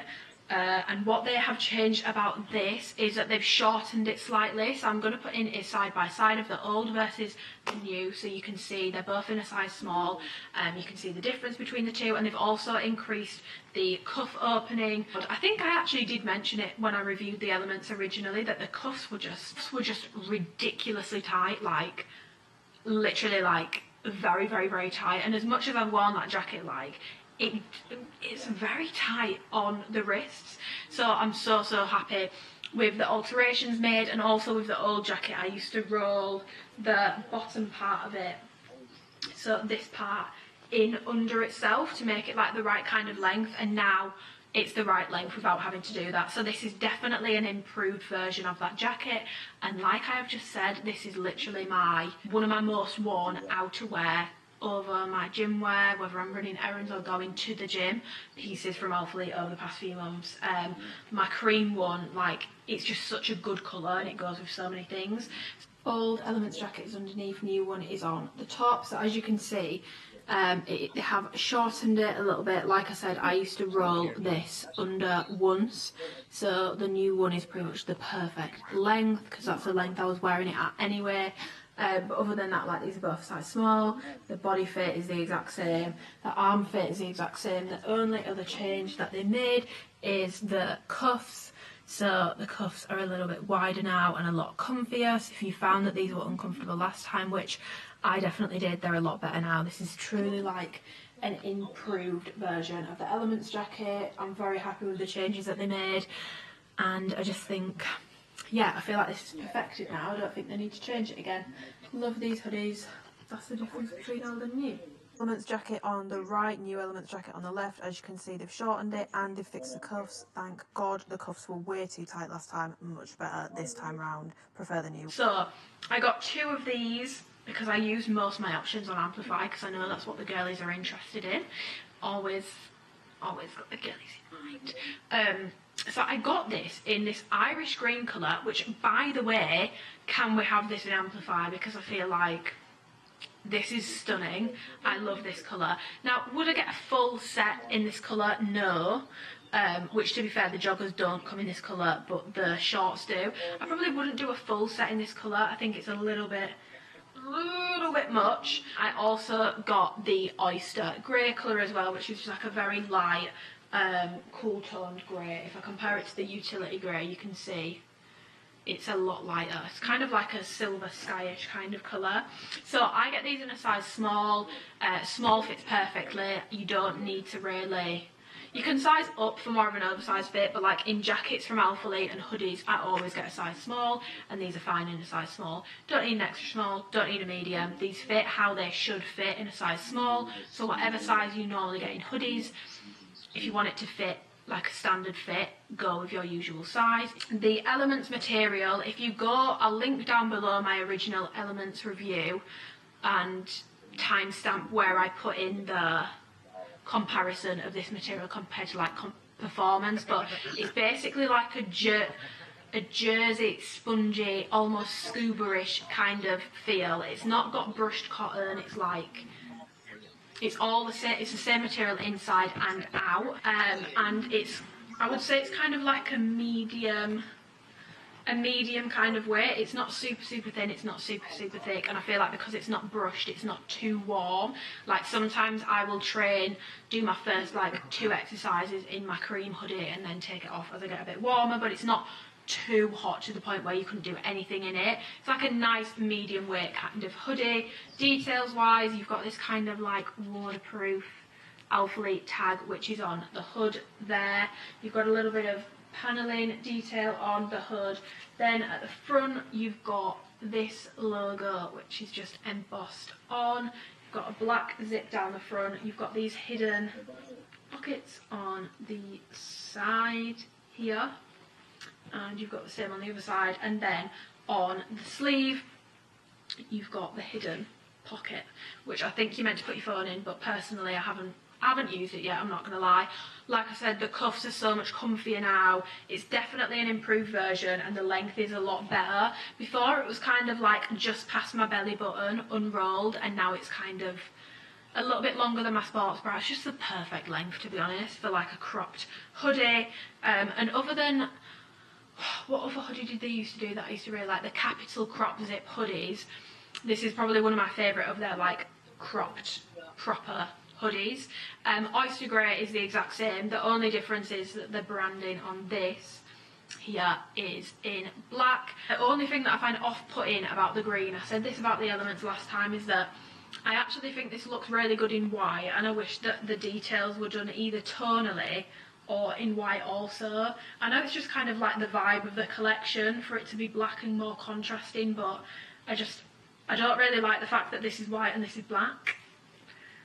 I don't like that. I'd rather it be green and like match, or be white as well, but that's just my opinion. Yeah, I love these. I wear them a lot and I do actually recommend them. Like I've said, when I first reviewed them, it was the first time they'd been out, and I can actually confirm over the past few months I've worn them a lot and I do recommend them. They are a high quality feeling item in my opinion that Alphalete does. I really like the item. I think it's worth the money, and I definitely do recommend it. I like it a lot, and I wear it a lot. You've then also got the shorts in this collection, which is just a restock, and they've not made any changes to the shorts. So the reason why I didn't get them is because I don't bloody like them. I don't like them, they make me look weird. I don't like those shorts, so I didn't get any, but they are doing the shorts in the oyster grey, fog blue, Irish green, vanilla, confetti, almond and harbour navy. So if you did like the shorts, they are doing them again, and they've not changed anything about them. I just don't like them, so it was a waste for me to basically repeat what I said last time, considering they've not changed them. I don't like them. They've lived under my bed since I got them. I've not worn them once. That's all you need to know. Then you've got the Elements Relaxed Jogger. Last time they did joggers, they did 2 kinds. They're only doing the Relaxed Jogger on this Elements launch, and they have changed some things about this. So they've decreased the rise, so they're not quite as high-waisted, which I definitely noticed when I put these on. And I also just feel like, in general, I'll put in a clip of me comparing new to old, both on my body and also off my body. Old Elements joggers versus the new ones. Like I said, these are an extra small. These are small. A lot of the things about it is similar. These are a little bit lower in rise on the new ones. These are a little bit higher. I feel like it's just, this one just looks a bit more frilly because of the sizing, to be honest. But I do feel like this waistband looks a little bit less frilly. Again, it's still not my favourite waistband. Details wise, they are pretty much the same. And then obviously they've changed the cuffs at the bottom, so they're a lot bigger now. Obviously this is an extra small and this is a small, but like, I feel like even an extra small, it would have been a big change, because that's actually quite a big difference between an extra small and a small. It's a lot comfier. So this is wider, and also this part is wider here as well. But other than that, what with the lines, not on my side. That's the difference between the joggers. They're not too different. They've tweaked them slightly. Definitely prefer a size small, and I do prefer the new cuff and the new rise, but still not my favourite jogger. Old Elements jogger versus the new one. Old is on the left, new one's on the right. Please note, my old ones are an extra small, my new ones are a small. I definitely prefer the size small, but honestly, other than the fact that the cuff is a lot comfier, I still don't like these. Just to show you a colour comparison of the old Elements. Just to show you a colour comparison of the old Elements cream colour versus the new vanilla. They do kind of go together if you want to match them, but they're not a dead match. They're definitely different kinds of colours. This is more like a creamy, yellowy kind of cream, and this is more of like an off-white, oystery kind of colour.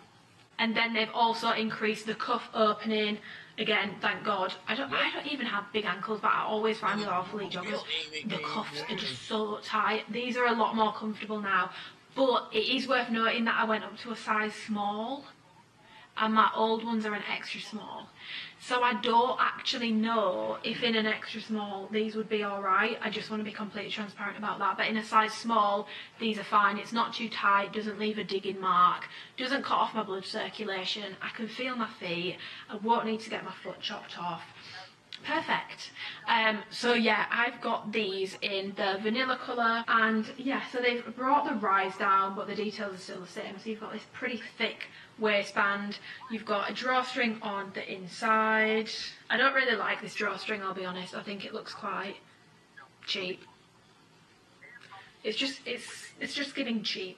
The material is the exact same as the jacket, so it's not like brushed or anything. It's just the same on the inside as it is on the outside. I feel like last time I reviewed Elements, the lighting went weird, and it's just happening again. It's just clearly cursed. So yeah, the material is the exact same. You've got this logo here. Again, I'm not a huge fan of black on cream. I'd rather it be white. The navy and the confetti pink colour have got white, but everything else has got black. I'd just rather it be white. I think it'd look better. You've got these little tape bits here.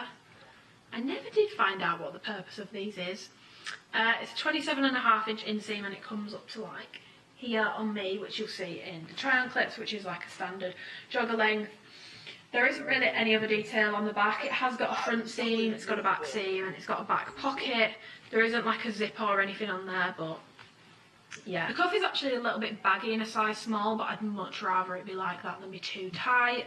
I think an extra small would have probably fit better on the cuff and still being comfortable, but the rest of the body of the jogger, it looks so much better in a size small compared to an extra small. It's a lot more relaxed, and I definitely think these look nicer than they did before.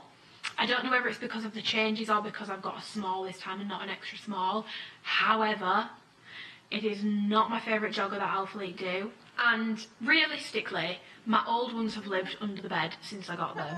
Don't worry, I'm going to be giving stuff away soon, but they've lived under my bed since I got them, and I feel like I love my joggers, and the joggers that I love I really, really love and I wear them all the time. So if something's not quite right, which these are just not really my preference, I really don't like this waistband, I won't wear them because I've got a plethora of joggers. Trust me, I don't need to be wearing ones that I don't really like. So based off that, this is not my cup of tea. I don't really like them. I definitely prefer them compared to the original, but still, would I be going out and spending my own money on these? No. A bit niche. So there's only actually one of these things that is part of this launch, but I'm just going to compare it to the other one. So they've brought out this new colourway in the duffel bag, which is the burgundy canvas camo. I think this is the burgundy canvas camo.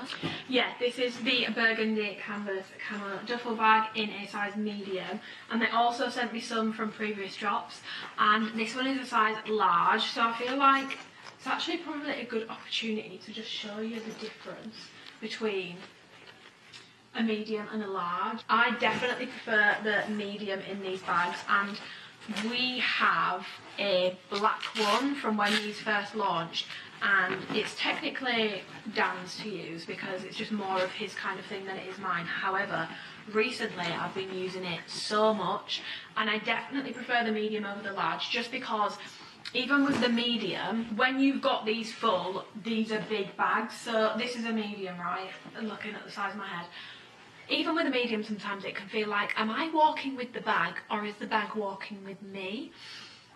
And when it's got a lot of stuff in there, it kind of like bashes off my leg. So I actually don't think I'd be able to go with the large one. Even though it's a slight difference, I just feel like that slight difference would make it way too big. But I can fit everything I need to fit in a medium. If I'm going out for the day, let's say I'm going to the gym, and then I'm going to my mum and dad's after, I can fit a tracksuit in here to change into after the gym. I can fit my deodorant, any hair stuff that I need, my laptop, all my work bits, my lunch, and I can still have room left over. The medium bag can actually fit a lot in it. There's plenty of storage. You've got like pockets on the side. Like I said, like when these first launched, I was like, it's not really my thing, and typically it's not, but like my trusty Primark bag, which was like £5 that I've been using for like 5 years, has started breaking on the strap. So I don't like putting heavy things in it because it's just going to break. So I've actually just been using this the black version, not this one, obviously this is very fresh and new, when I go to the gym, and I've been really, really enjoying using it, more so than I probably thought I would. So if you're in the market for a bag, I really, really like these bags, and I do actually think that these duffel bags are worth the money. We've had the black one a while now and we use it a lot, and it's not really got any signs of wear and tear other than one of the mesh pockets. I caught it on the locker in the gym, so it's got a little rip in it, but other than that, literally golden. So much storage, and yeah, bit weird for me to review a bag, but yeah, that's just my 2 cents. That's the sizing comparison between the two, and I definitely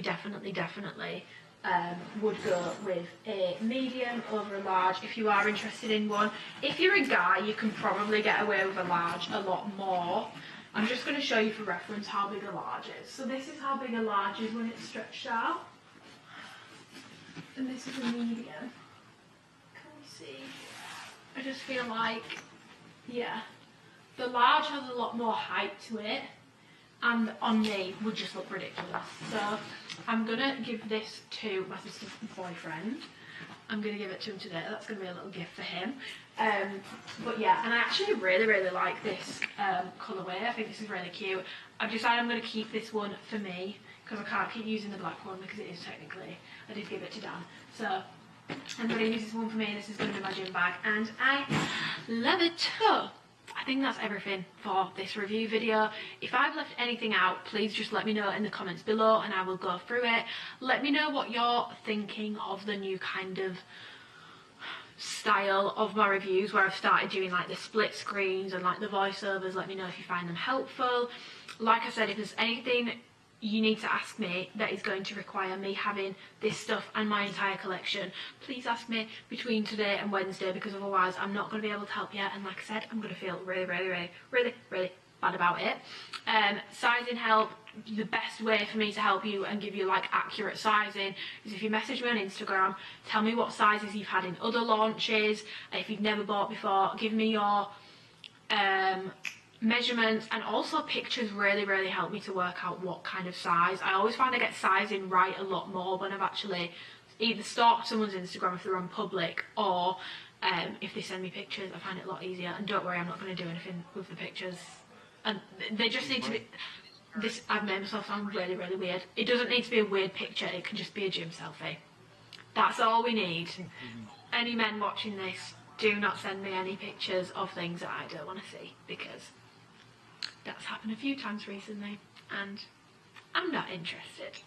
But yeah, that's the easiest way for me to help you with sizing. If you're comfortable commenting down below with your measurements, comment down below, I will help you out. People can also read through the comments and they might be able to help you out as well if they've got similar measurements to you.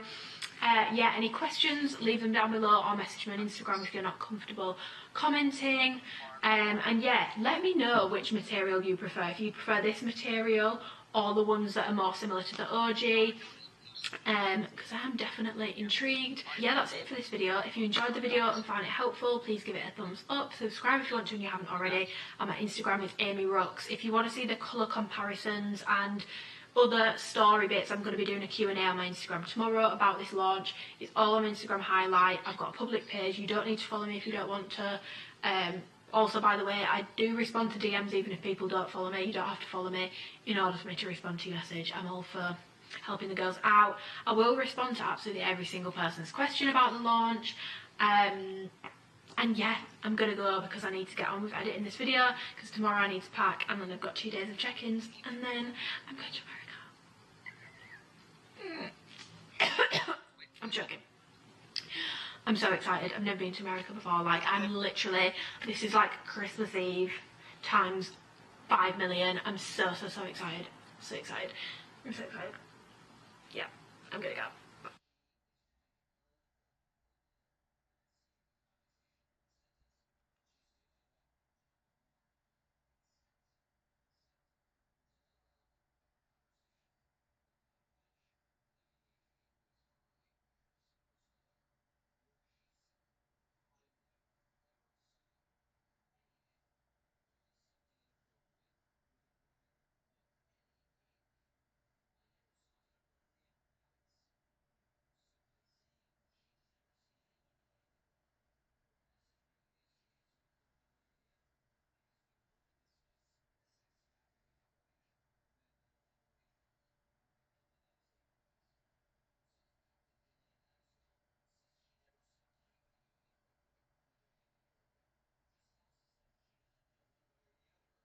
Yeah, she's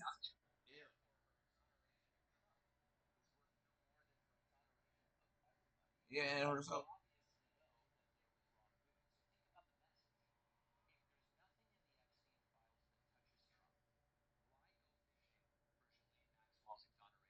Yeah.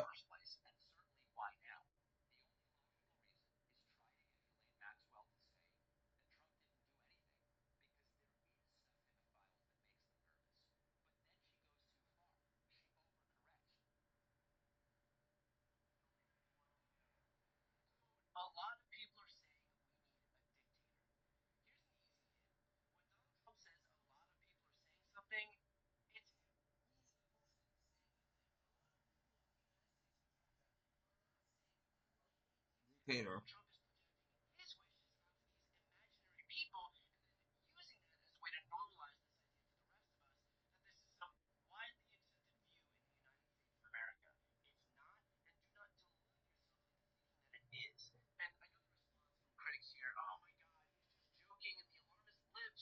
Fuck you.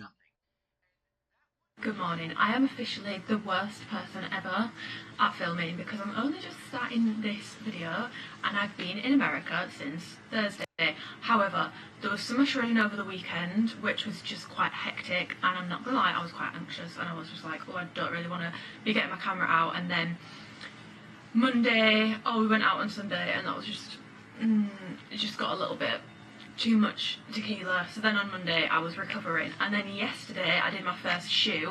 I was going to start filming yesterday, but then I was like, just how I am as a person. Obviously it's my first time being here, it's my first time meeting people, and I don't want to be like, I don't know, I just didn't want to be like shoving my camera in people's faces the first time meeting them. Today is Wednesday. I will quickly catch you up on everything that's happened so far, and any clips that I do have on my phone, I'll put them in because I have been taking a little bit of clips on my phone. So we got in on Thursday. Friday we went to the gym for the first time, trained a little bit. The past few days is such a whirlwind, I can't actually remember what we did on which day. Saturday we went and watched some of the summer shredding show,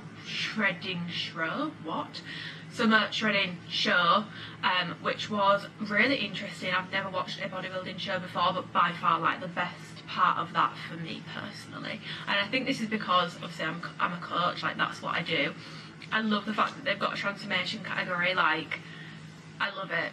Like it's just something a little bit different. It's not something you normally see at like a bodybuilding show. I just really enjoyed that, and like hearing people's backstories. Sunday we trained again, went back to Alphalete in the evening to the VIP lounge thing with everyone, and then we went to the club afterwards, and it all got a little bit out of hand.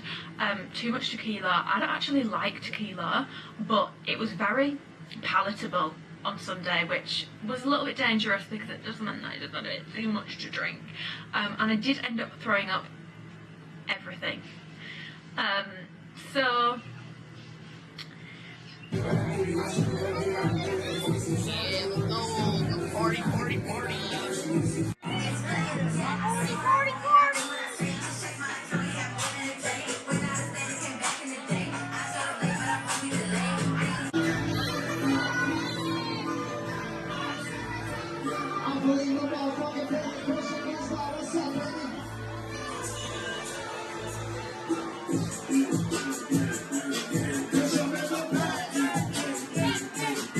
this is a work trip, but I brought Dan because I have never been to America before, and I've never flown from a London airport before, and me with my anxiety, I was like, I can't do that on my own, so I brought Dan with me, but I would never expect anyone to cover any of those costs that I've paid for Dan. Like, I met Christian on Sunday, super nice. Like, I think because I've spoken to him so many times over like text and stuff, it didn't feel weird. Like, it felt like I already knew him sort of thing, and he's just super nice, like, so chill. Everyone is so chill. Christine is like the nicest person ever. Michaela, again, the nicest person ever. Like, no one's got any like entitled vibes or like airs and graces about them. Everyone's just very normal. Everyone's been really nice.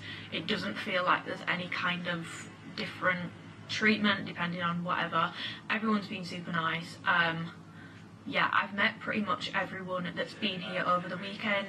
Bailey's not here, which is sad because I probably speak to her the most, but I'm sure I'll get to meet her at some point. Like, even after this trip, I'm already thinking, like, now I've done it once, I can probably do it, but no, I can definitely do it on my own. And like, when Bailey's here, probably not the next time, because I feel like she's probably going to be here soon shooting Black Friday stuff, and I can't really do the long journey again in like such a short space of time.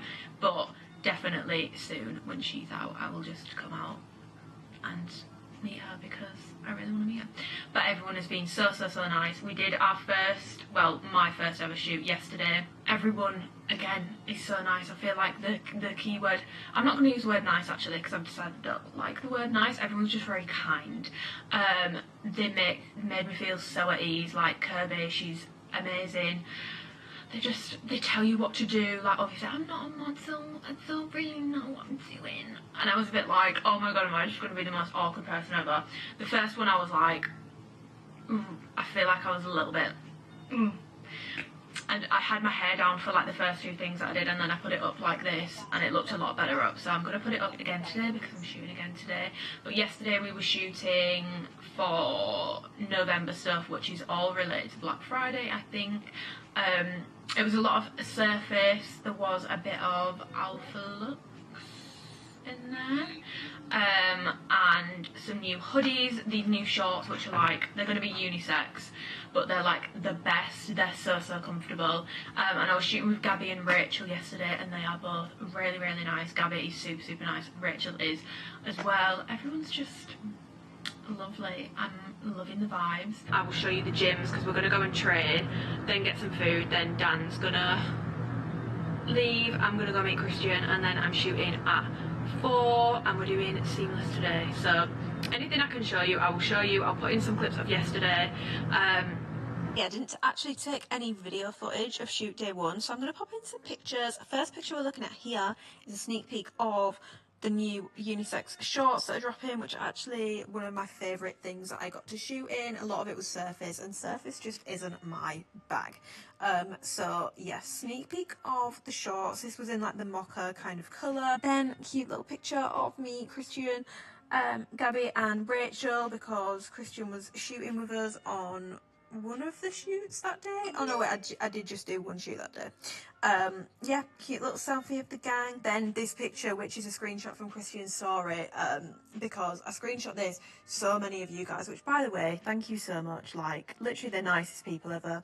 So many of you saw this story of Christian, and I don't know how you can tell it's me because it's very not obvious that it's me, but so many of you were sending me this and I was like, oh my god, I'm so happy for you, and it was just the sweetest thing ever. So if you were one of those people, genuine thank you so much, because when I'd finished shooting I looked at my phone and I had like 30 messages of people sending me it, and I just thought it was the cutest thing ever. Also hilarious that people could tell it was me. And then final picture is a picture from, I think this is on Rachel's story.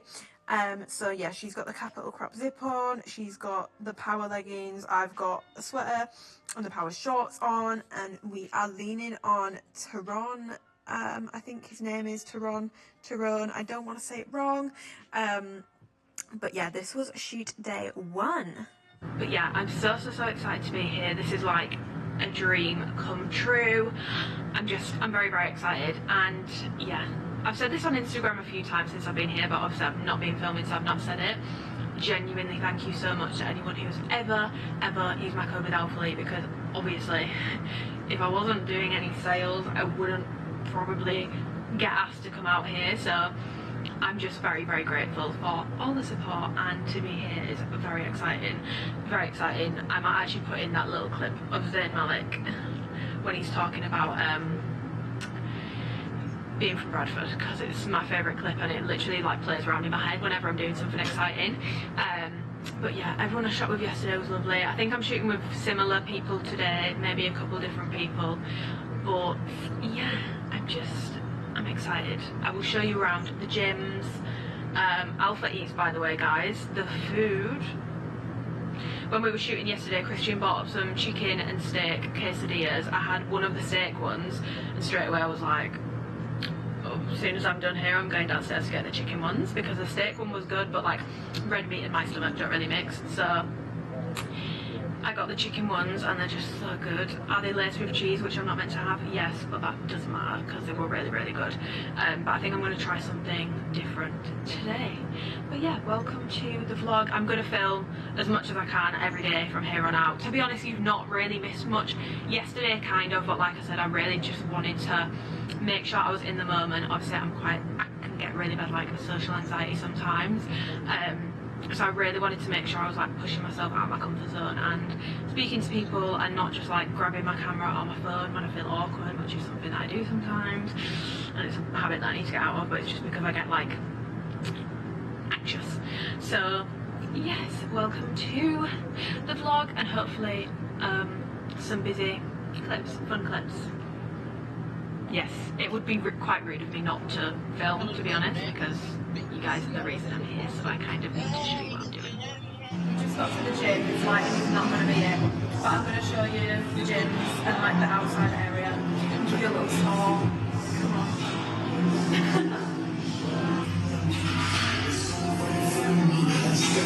It's a lot quieter today.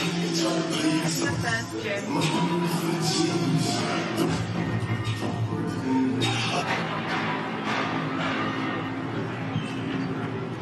So, staying on this side. And this is like the walkway to the second gym. Should I show you the outside bits once we get? How about you just take a run up those sprint hills? I won't be able to get back down it. So we've got ramps outside.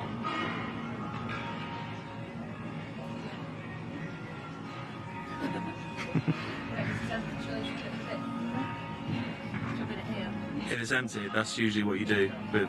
I don't know why I asked.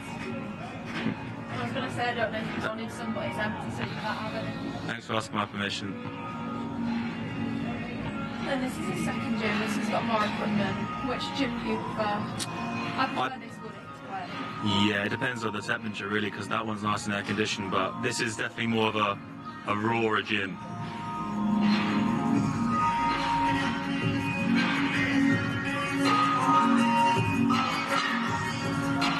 Literally got anything we can do. Yeah.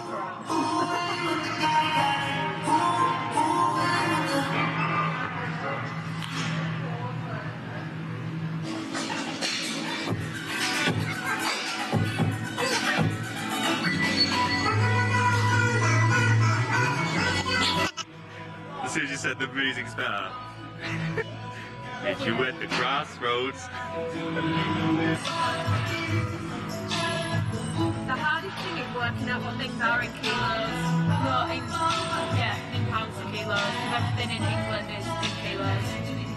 So outside, because this is where we were doing some pictures yesterday.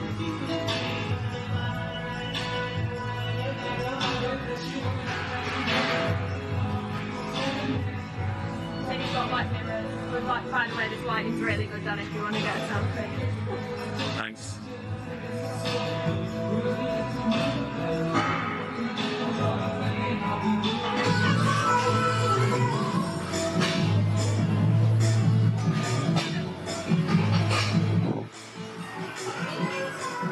And then you've got, I think the football, soccer, whatever you want to call it.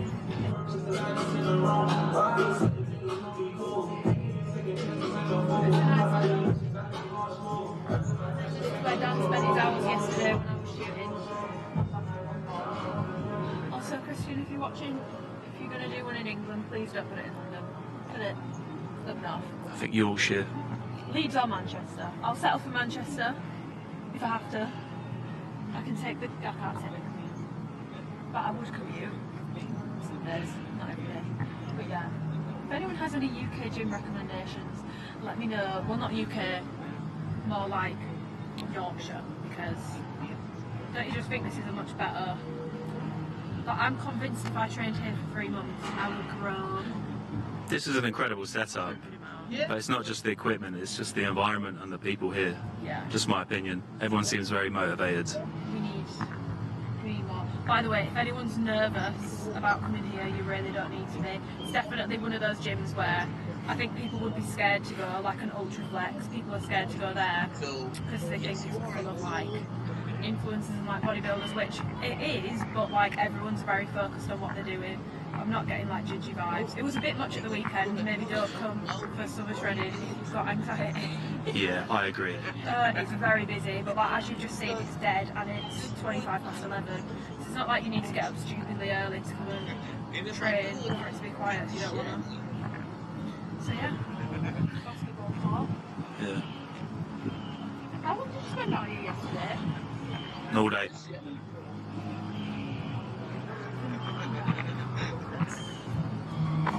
I actually need to train a little bit now because I'm meant to be busy, so my goal is closest to here.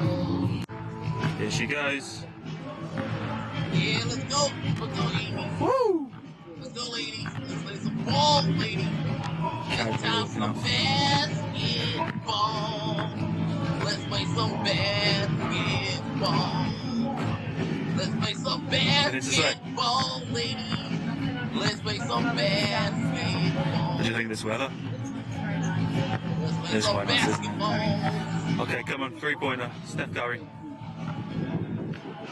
Let's play some basketball. Bit travel there, but not bad. We're having some food. I've got pasta, chicken quesadillas.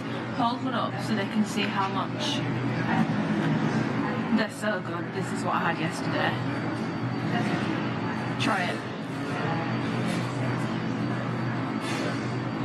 Good. Very good. I'm excited for this. It smells really nice. My viewfinder is actually really bright. It keeps flipping back. the wrong way. Pasta was really, really good. Yeah, the vodka pasta. Yeah, but it's got like, show like a tablespoon at most. Barely anything in it. I've got all my stuff with me because I'm actually just going to get ready here. I've got to shoot at 4 and then something else afterwards. I think we're going to do samples tomorrow instead. So I'll show you that tomorrow if I do that tomorrow. But yeah, we're just sat in the... Oh, that's really broken. The big mirror. I wonder how big that actually is in measurement. I don't know. But I've got all my stuff in my bag. Well, in Dan's bag technically. This is Dan's bag, not mine. You're welcome. By all my stuff I mean deodorant, perfume, socks and makeup because I need to do makeup, and I've got some oil for my hair because I think my viewfinder is really severely broken. I think I mentioned this morning, but yesterday I ended up putting my hair up like this. Obviously it's messy now, I need to redo it, and it looked a lot better than down, so I'm going to do that again. I like for me. We've got a lot half these things are American.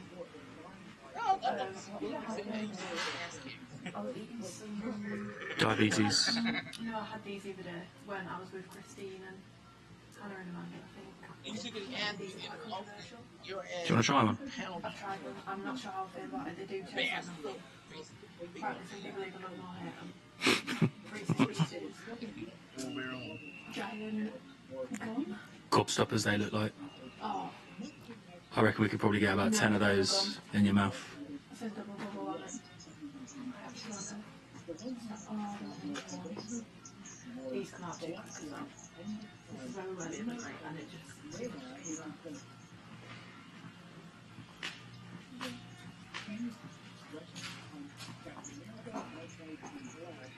That's the expensive chair, isn't it? The white and blue bottle. Chase Azul, Place Azul, something.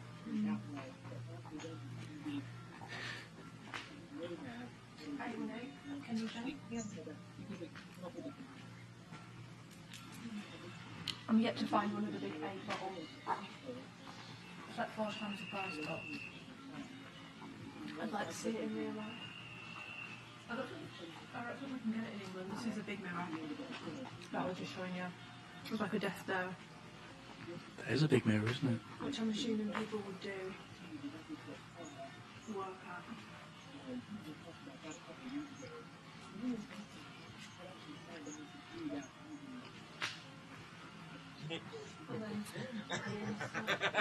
And I hope game stuff. everybody's ass. So this is probably the best part. You know, the day when the greatest day of my life. No, I'm serious. It is loud, yeah. I'm gonna It's a game. Yeah, that's a shuffleboard. No, this is pool. Oh, what's the difference between pool and snooker then? Different balls.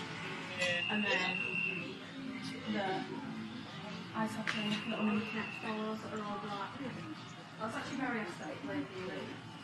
So how do you know which one you are? Yeah, let's go, ladies. Oh, some blossoms in that.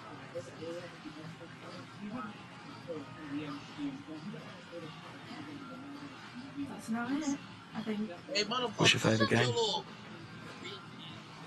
I don't know. I'm going to say probably the basketball. Yeah, you look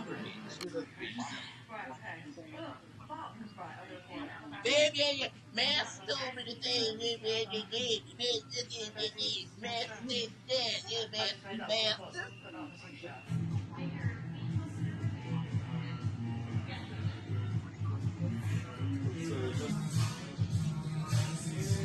Such a bitch, dog. You're such a bitch.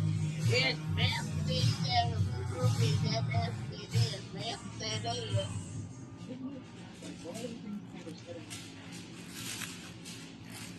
Shoot, it's finished. I'm currently waiting for my Uber. This is my 4th time trying to get an Uber. They keep cancelling and I don't know why. Clearly no one likes coming to this gym. Cancel. Also, how pretty. Wait, it's not even focusing. It won't focus. The sunset's so pretty. But yeah, I want my Uber to come. Apparently, he's 5 minutes away. This is not focusing. I actually am going to get a new camera after this. Oh, he's 2 minutes away. Let me put my camera down. Oh, I think I've got this in the wrong mode. Shoots are done. We are now walking from our hotel, which, by the way, obviously I'm posting this when I've left, so it's fine. They put me in, well, us in the Courtyard by Marriott, the Lake Point one. Stunning hotel, and it's like a 5-minute walk from like Whole Foods, Five Guys, some sports bars. If you're coming and you're coming to Alphaland, I definitely recommend staying in that hotel. It's like a 10-minute Uber, and if you want to hire a car, you can. But we're walking to Whole Foods, and then we're going to get takeout. I'm tired. I don't want to just sit in a food place. But yeah, Dan, what have you been doing whilst I've been doing shooting? I've been watching basketball actually. Ooh, who's playing? Brooklyn Nets. We love the Brooklyn Nets. Who plays with the Brooklyn Nets? No idea. Kevin Durant. My makeup has held up pretty well. But yeah, I will have put some clips in of the shoots we did today, but we pretty much did. It doesn't matter, it's just showing the wrong way around because it's broken, but it's not actually filming the wrong way around. Yeah. Yeah, there's loads of turtles in this water. Yeah, the shoots we did today, we were basically just reshooting things for Black Friday that are already out. So we did, what did we do? We did a bit of Amplify, we did the Ozone, we did the Halo leggings. I do not like the Halo leggings.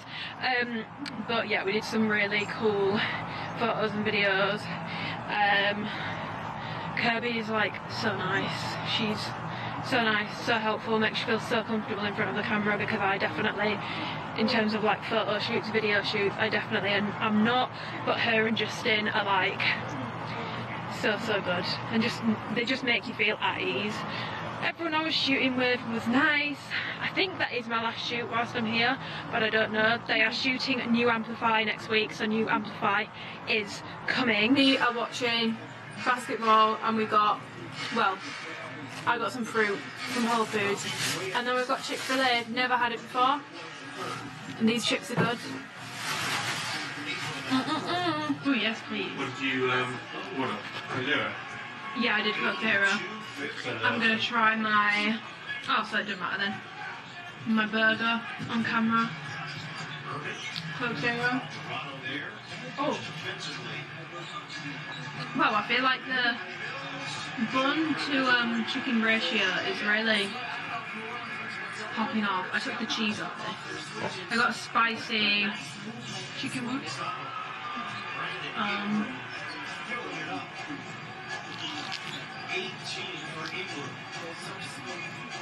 Most improved player in the NBA in 2020. An all-star that season, Irving Hayes. Sharp keeps alive volleyball style, and it is clear. Oh, that's nice. Yeah, that's actually very good chicken. Okay.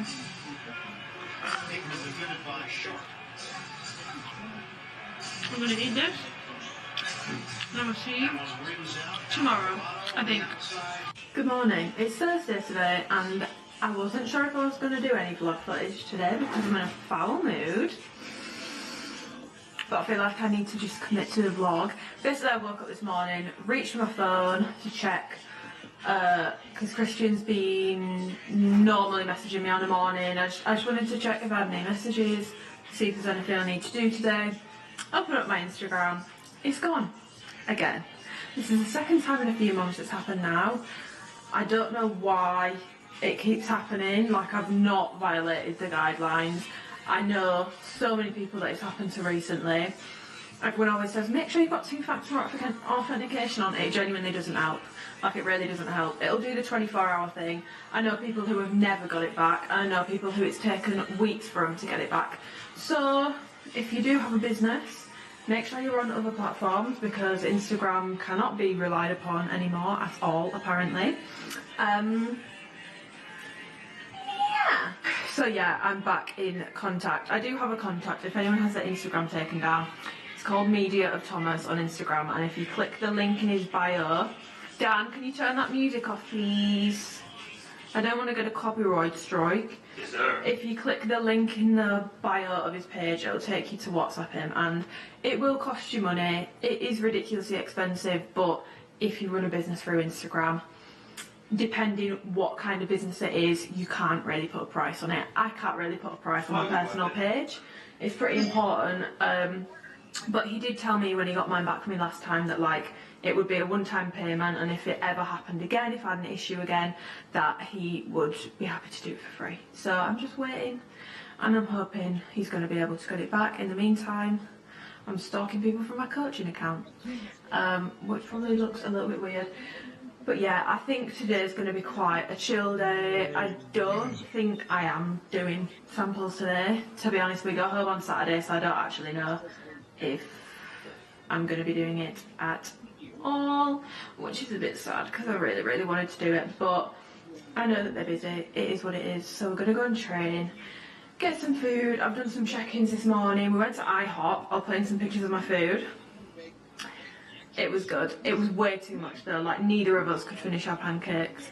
But it was actually pretty good. And to say they were protein pancakes, because obviously gym, not actually like proteiny tasting. Right, let me show you. I feel like I've spoken about my viewfinder being broken multiple times in this video and not actually showing you what I mean. Can you see how it like moves? Basically the screws have come out, so if you hear any noises, it's probably my viewfinder falling around. But yeah, I've also fixed the mode that this was in. I'd switched this, I must have done it when I was filming a haul, to a different mode, but we're back in the normal mode now.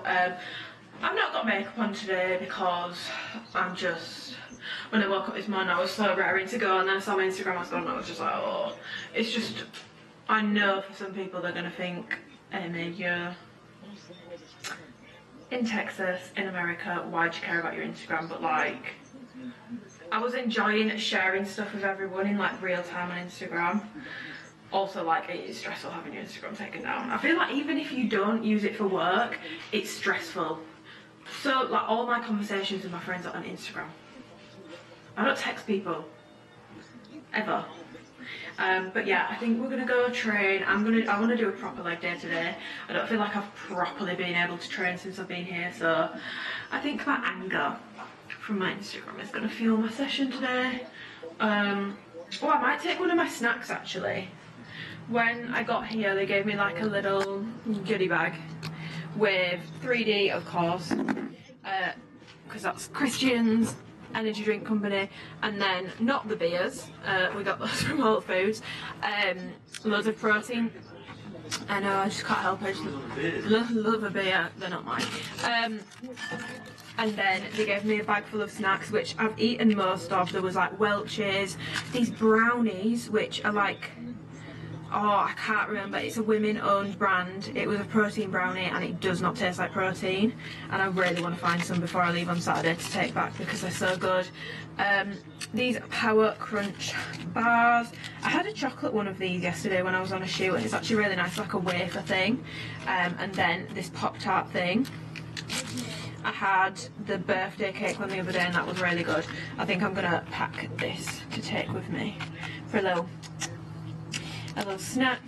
But yeah, probably less of a like worky vlog today, more of a fun one. I think, are we gonna go to Cheesecake Factory for tea?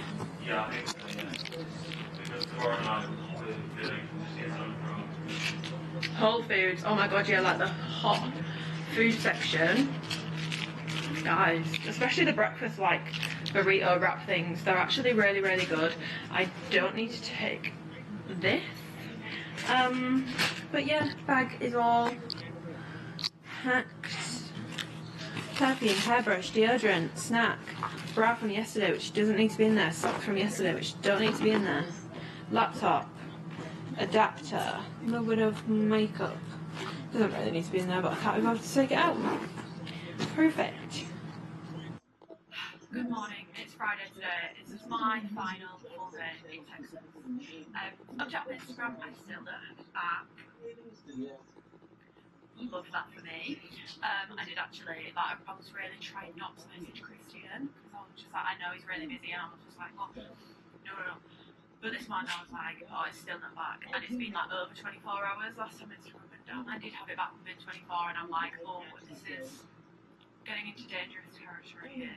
So I was like, I'm gonna message him. So I messaged him, and he's been really, really helpful. He's been trying to help me with it. Hopefully I have it back today. I will let you know when I have it back. But yes, I've just got ready.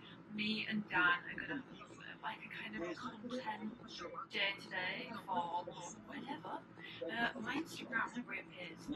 I'm not even like contemplating the fact that it might not reappear because it has to. So we're not even entertaining that idea. So yeah, just got ready, waiting for Dan to get out of the shower. Meant to be meeting Christian at like 12. I think he's training with a few of his friends. He was like, you should come. Probably not going to train with them because they'll be lifting like hundreds and hundreds of pounds, and I'll be like, eek.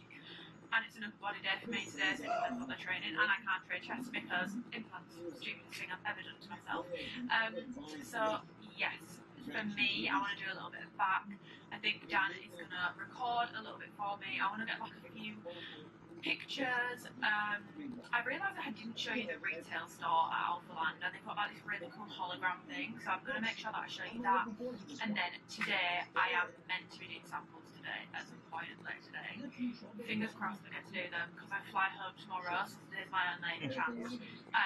Was going to do them yesterday, but then I think Christian's just like, he's really, really busy. It is what it is. I'm not taking it to heart. He's just busy. So when I'm doing that, if I can show you anything, I will. But with it being samples, I don't realistically know.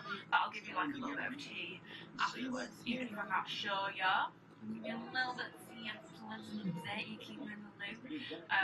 Yeah, I woke up this morning being tagged in at so much Facebook stuff and so much YouTube comments being like, hey, where is your Instagram? And I'm just like, guys, I know, it's gone. It's not there. But it literally is what it is. But yeah, like, I didn't really film that much yesterday because, to be honest, I was in like a really, I wasn't in a good mood. But my legs are killing me today from the workout I did yesterday. I just did a hack squat, but my gym doesn't have one. My gym has a V squat, and it's a big difference. Like, it's a lot more emphasis on your quads. My quads are in pieces today. I did that, I did hip thrusts. Convinced, by the way, that metal, like cast iron plates, way more than the other kind because everything feels a lot heavier over here. I did some RDLs and some box step-ups and some hamstring curls, and that was my session done. But yeah, back day today. Final full day. I'm really sad. I don't want to go.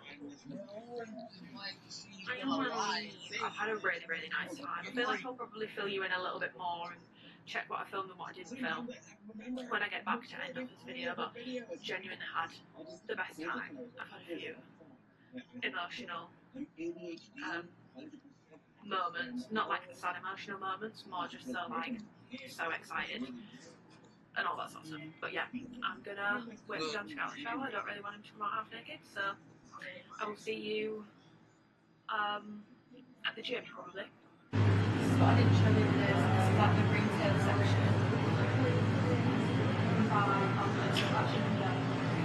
And shorts and t-shirts. You can only get here on England now. No, you didn't buy a pair. No.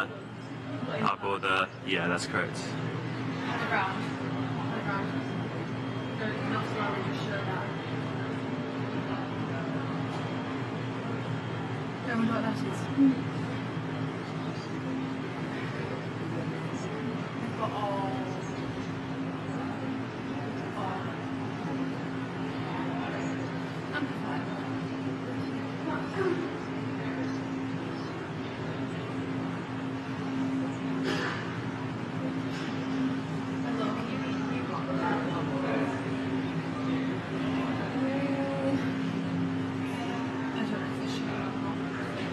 but yeah, oh wait. I need to show you the hologram. And then, huh? Speak up.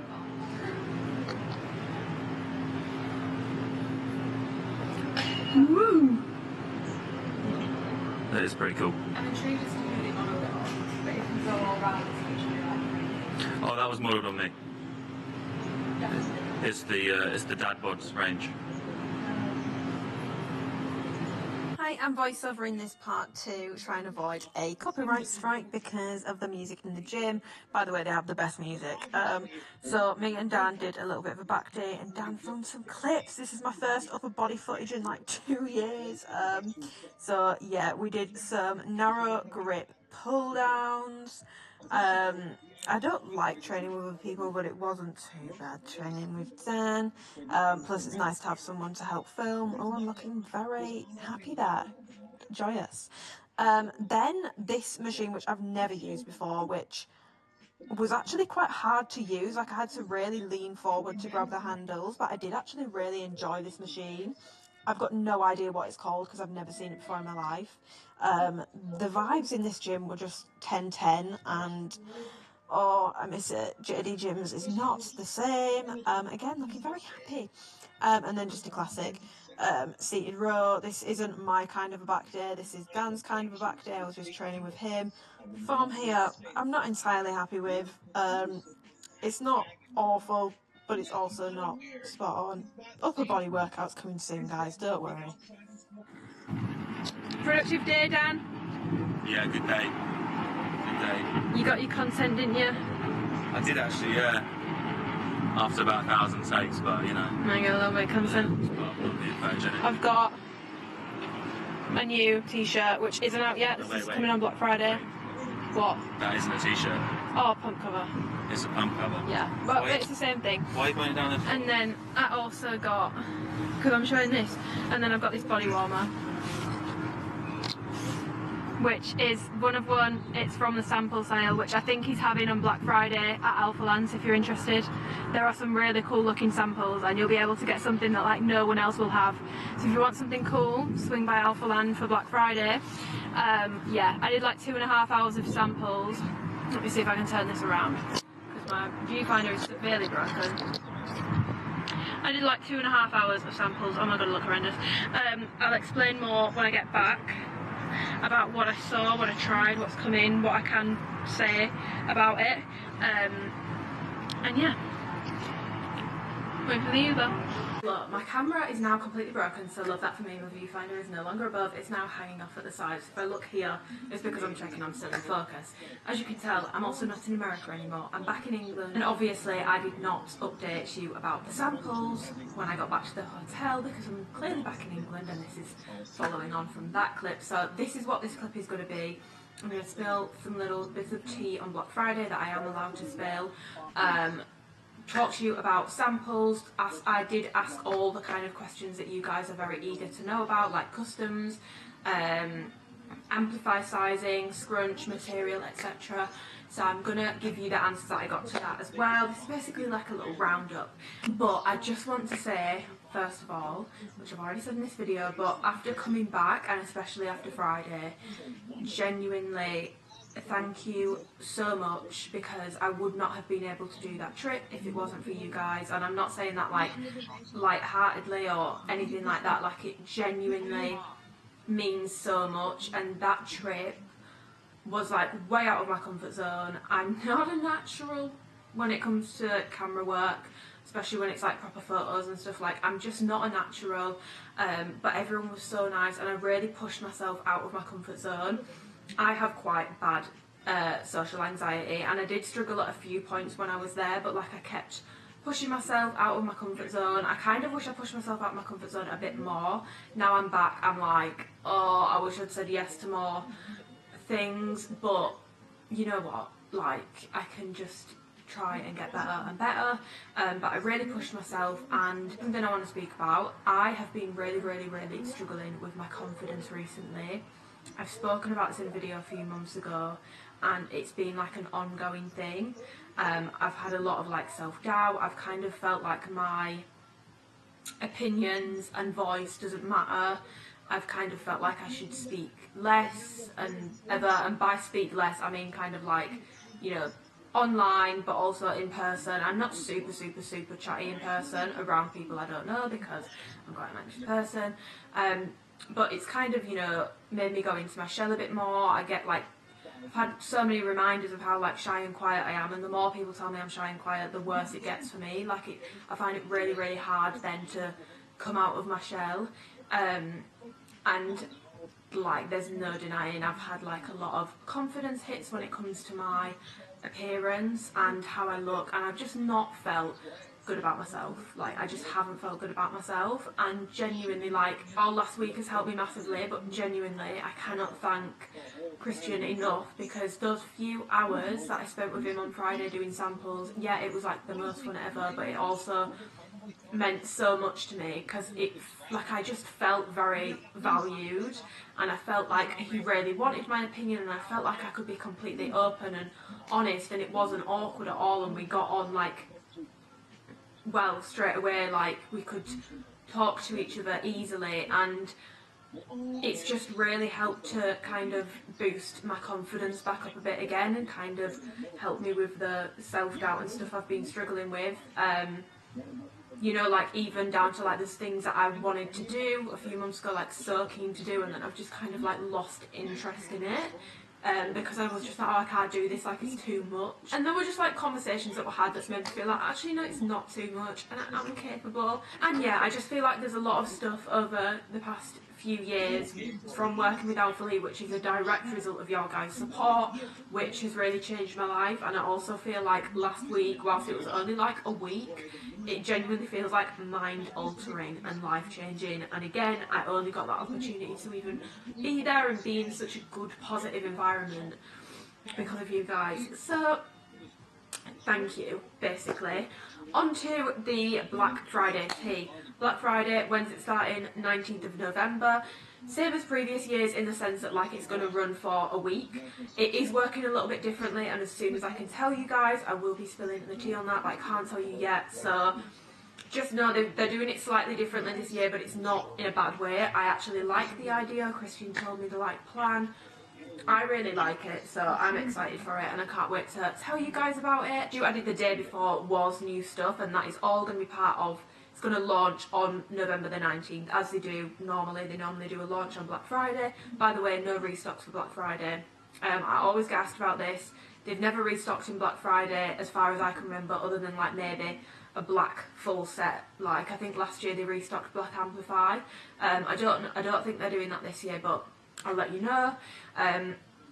But yeah, they're going to be doing a launch with new stuff, and part of that, which I have seen, and I'm only going to say the things that I definitely know are coming because I've literally seen them with my own eyes, is surface power leggings and shorts. If you like those, yay, good for you. Personally, can't stand them. When I was shooting in them, I was like, oh, this is so unflattering right now. They just don't flatter my body at all. Like, they don't look good on my stomach, and also I get the worst camel toe, and I felt so bad because like obviously they keep like readjusting when you're doing shoots, and I was just like, it's gonna keep going back up there, because and like my belly button was out, and I was like, oh my god. Yeah, it's definitely, those leggings are probably like one of my least favourite leggings for Alphalete, but if you like them, they're coming back, and the patterns that they're coming in is like a brown, a dark blue, and a lilac-y purple kind of colour. It's like a pebble kind of print. I didn't see any solid colours, but it's like a pebble print. The wrap bras are coming back, so the ones that cross at the front. I didn't used to like them, but when I put one on, I was like, oh damn.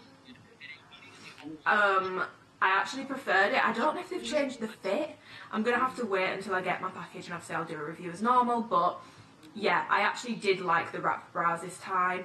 I don't know about the tri-bras and the limitless bras. I feel like I have seen those on other people in those prints, so they might be coming. I've definitely seen the limitless bra. But again, follow me on Instagram and I'll keep you updated on all this sort of stuff, and obviously I will do a review when I have my stuff. Capital Crop Fit hoodies are coming back. Yay, they are like, I've still got my 2019 one, and like, I love it personally. I just think, yeah, love those. Kind of like sweater vibes, a women's oversized full-length t-shirt, which I do like the idea of, but it's got the signature logo on it, like the cursive one, which I'm not a huge fan of. For me, it's a bit too girly. I know that sounds stupid, but for me it just is a bit too girly. I'd prefer it if it had been like the block print or you know, just something else on it. It's not really my cup of tea, but that's definitely coming in a brown colour because I'm shooting it. There are some new unisex shorts which are like the softest, comfiest thing ever. I looked at them and I was like, ooh, not for me, and then I put them on and I was like, they might be for me, and they looked good on every single person I saw them in. They looked good on Gabby, they looked good on Rachel. By the way, those two were really, really, really nice. Everyone I met was really nice. So they are coming, and I really, really like them. They're not my usual thing. I probably wouldn't wear them out. They're more of like a chilling short, especially in England now it's getting to winter, like I'm probably not going to be leaving my house. They're kind of like more of an errand and chilling in short for me, but I feel like with American fashion, like people would probably train in them. But over here it's not really a thing, but you could train in them. And I love those. By far my #1 top pick for the new Black Friday stuff is going to be the men's full zip through hoodie. I filmed so many videos in my Nikki Studios brown, looks like mocha, zip up hoodie. I'm not joking when I say it looks the exact same. Like, other than like the cuffs and the bottom of the jacket, it looks the exact same. The colour looks the exact same, and it's also coming in a grey colour. That's probably going to be my #1 pick. It's a men's piece, but like Gabby shot in it and it looks really, really good. I've seen Michaela in it yesterday, and again, it just looks so fucking good. That's probably going to be my #1 pick as it stands, but I've not seen like a PDF of the full thing. As soon as I have access to it, I'll share it with you guys. #1 question, EU customs. Please take what I'm about to say with a pinch of salt, because there is a reason why Christian has not mentioned this yet, and it's because he doesn't want to make a promise and then something, you know, go tits up at the last minute and it's not in place. However, so take it with a pinch of salt, they are finalising the paperwork for the EU distribution centre. Apparently it's been a real pain in the arse to sort, which is why it's taken so long, and he did like visibly feel very, very bad about it. He wasn't like blasé about it, he did feel bad. It was quite clear to me that it's been very, very stressful for them. So that is coming. He said he's going to really try and push it for December, but it should be up and running by January 2023. Another thing is the A logo, you know, like the one that's on the Element stuff. That won't be on any products after January 2023. Next thing is the Amplify scrunch. Yes, they did change it on purpose because too many people complained about it popping. On some of the samples of new things that are going to be in the Amplify range, it's not the Amplify V2, because I know that people asked me about that. I didn't get to try those. The scrunch is definitely a lot better. I actually prefer it to the OG scrunch on a pair of leggings that I tried, which I'll get onto. But it doesn't look like the original scrunch is going to come back with the Amplify, just because, like, it's not bound to pop the original scrunch. Like, all mine are still completely fine. I've never popped a scrunch before. But is it more likely? Yes. So is it worth the headache of people not being maybe as delicate as they need to be when putting on leggings and then complaining and Alphalete have to refund, and it's just a bit of a mess? So that's why they changed it. It wasn't an accident, they did do it on purpose. It's not a quality control issue. They have genuinely made that as a design change to help it stop popping. I did actually suggest maybe just put like a tutorial, bring the original back and put a tutorial on the website of how to put them on. Not in a patronising way, just genuinely I think people didn't realise that you have to put them on a certain way and not tug so much at the waistband. However, I'm also not negating that there will be some people that have been very, very careful and they've still popped and ripped, because there will always be faulty products within anything. There's always going to be something that doesn't turn out quite right.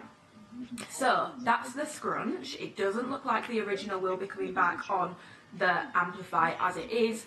However, future ranges, the scrunch is looking better than the original. Next thing is Amplify material, which is a hot topic on my reviews. I'm really sorry, I feel like I've got a sweaty armpit and you can see it. It's a hot topic on my reviews. So first thing that I want to address is there are batches and they are individually made, which explains why you can have a launch where some influencers are like, oh my god, these are so thin, and some influencers are like, oh my god, these like feel rougher and more like the original material, it might be that we're all getting different batches, and it also might explain why you might take someone's advice of staying true to size, and then you order a pair and they fit how I've said they fit, and they fit super tight, and that's because you've got a similar kind of batch to me. It's not that they've given you the wrong advice, they've given you the best advice that they could based off what they've received, but it's just not transferred across to what you have got. So the batches are individually made. Colour also impacts how material feels and the stretchiness and all that sort of stuff, which I already knew. But the main thing for me, which stood out, was manufacturers. The demand for Amplify is so high now that whereas they used to have maybe, numbers weren't spoken about to be honest, I'd assume maybe one or like a couple of manufacturers for Amplify. To meet demand now, they've got multiple manufacturers, and the more manufacturers you have, the more like consistency issues you're going to run into, whether it's with sizing, whether it's with material, like you're going to run into consistency issues. And yeah, trust me, they are aware that there are inconsistencies within the Amplify range because they are producing such a vast amount to meet supply now.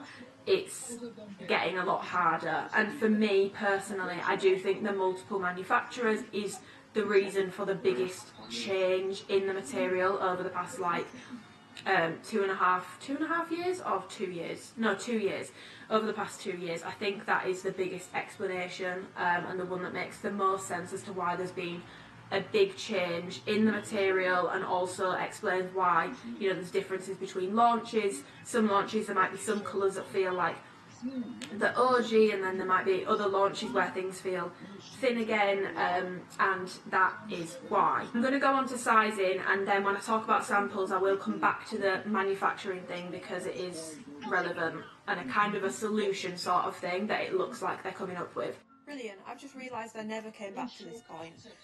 When I was doing the newer Amplify range piece samples, Christian said, because I tried 2 different materials which I go on to explain, Christian said that basically they want to find one manufacturer that can like perfect the material and then stick with them, which should, in my opinion, based off reading between the lines and discussions, should mean that for future Amplify products there'll be less inconsistencies if they're trying to find one person that can perfect it. So yes, I just realised I never went back to that point. Yes, you are not going crazy. They're not. You're not being like gaslit. You're not going crazy. The sizing has got smaller, and the waistbands have got smaller, and they are aware of it. So they are going to announce when this comes into play. I will also let you know when it comes into play. And I don't know what launch it's going to be on, where this comes into play. Oh, by the way, I've just realised when I spoke about Black Friday, there is no new Amplify for Black Friday, and it will not be restocking. Colours like the hot pink, the French blue, mocha, etc. apparently are running very low, and they're expecting those to go quick. And some of the more recent drops, apparently they've got a little bit more in stock, and they're hoping plenty of you should be able to get their hands on it. But my advice to you would be, if you want Amplify, you need to shop at the time of the sale going live. The next Amplify drop is going to be January, and it's kind of like two-tone vibes. I do have pictures of the colours, but I don't think I'm allowed to post yet. So when I am, I'll put them up on my Instagram story, so again, follow me on there. But it's kind of like 2 different shades of the same colour is the vibe for that launch. And I think it's going to be the Stratus bras to match, which I'm not a fan of. I really don't like them, but it is what it is. So 2 greys, 2 rosy mauvey colours, which I've not seen done in Amplify before. It is a nice colour. They normally do more of a purpley mauve. It's more of a rosy mauve. 2 greens, one of them looked a bit like dusty green, so that's the kind of green vibe. 2 kind of bluey teals, and then 2 nudie colours. And by nude, I mean nude if you're like light skinned, because they were very light nude colours. One of them looked lighter than hazelnut. So yes, that's that on the Amplify tee. So yeah, they are aware that the sizing has got tighter and it's been more inconsistent. Basically, they're aware that there are inconsistencies with the Amplify range. Therefore, they are going to be expanding their standardising their sizing more. So soon, and I don't know if it's going to be on the January launch or not, I'll let you know. a small waistband, as it says on the measurements chart. A small should be a 26-inch waist. Soon, the Amplify waistband, when you measure it all the way around in a size small, will measure 26 inches. And I think Christian said they're giving like a 0.25 to 0.5 inch tolerance either side, which you're always going to have to give that. Like, you're not going to have every single thing the exact same, like colours and dyes and stuff all impact it. So, but that's a much smaller difference than some of the differences that they have had recently. So they are definitely tightening up, well, loosening up on the sizing, but tightening up the like standardised process on that, which I'm really happy about, because honestly, like I actually did say to Christian, I was like, low-key, the recent Amplify drops are genuinely giving some people like some form of like body dysmorphia, because they're like, I'm normally an extra small and I'm having to wear a medium. Like, I've had a lot of very upset DMs from people being like, I don't understand the sizing, and also some really upset messages from people who simply have not been able to buy Amplify recently because they already sit at the upper end of the sizing range and they can't size up, so they just can't wear it because the waistbands don't fit them anymore, which isn't okay, and it's not nice, it's not fair. It should be something that everyone can wear and enjoy, because Amplify, when it's consistent and when the material is good, is an amazing product. So I'm super, super happy about that. Now, onto the samples. I'm not going to be able to give you the tea that you probably want from this, and trust me, if I could, I would, but the reason I'm not going to is because I know that Amazon dupe brands watch my shit, they watch my Instagram stories, and if you think I am going to give them the tea on Amplify new products, general Alphalete new products, which by the way, some of this stuff is so fucking good. Some of it was also bad to the point where I was like, just don't make this. Yeah, I'm not going to give them the tea on that, so they can rip it off and bring it out before Alphalete have even perfected their own design. Absolutely not. Not on my watch. So I'm going to give you the information that I can. There are new kind of Amplify bottoms coming. I didn't try the V2. I know that Rachel did. I did ask her about them and she said she didn't like them as much as the original. She just said that they weren't as kind of flattering. There was a pair of leggings that I tried. I said this on Instagram. I'm going to be bold. I'm going to be out there. I preferred them to Amplify leggings. There was just something about the way the scrunch functioned that I was like, whoa, like goddamn, like it was better than the original Amplify scrunch. Like the way it worked was like, they were also just a bit less like heavy duty compared to Amplify, and I'm not gonna like elude too much on what I mean by that, but they were like a version of Amplify that would be more comfortable to wear, you know, you could keep it on all day. They're currently perfecting the material on that, so I did try two different types of material. One of them was a bit like softer and slicker, and one of them was still soft but like kind of rougher, and I did feedback that I actually preferred the slightly rougher one, just because I said to Christian I feel like it's less likely to catch and it won't pill as much, so it will last longer, be more durable. I've got to say the material I tried that I preferred was very thin, but it wasn't sheer. Like, I don't know what kind of crack was in that material, but like it was good shit. Like, it was really good. It was really good shit. There were a few things that I didn't like about them that I requested to change, but I am very hopeful about those leggings. And I'm not even much of a leggings person, but I was looking at them and I was like, damn, these look kind of good. For anyone who's not a scrunch fan, they are working on some bottoms without a scrunch, and I tried on some very, very nice ones. I tried on both the legging and the short version. I've always got your guys' best interests at heart with their leggings. I'm not going to go into too much detail, but there is a panel. It's not an Amplify kind of panel. There was a panel that basically ran all the way down the leg, and it covered quite a lot of the leg on the leggings, but it was very, very, very delicate. So as soon as I came out of the toilet with them on, I was like, I don't think it's a good idea to keep this panel all the way down the leg, because the gym girls, we love a nail, and we're going to put our nails straight through this.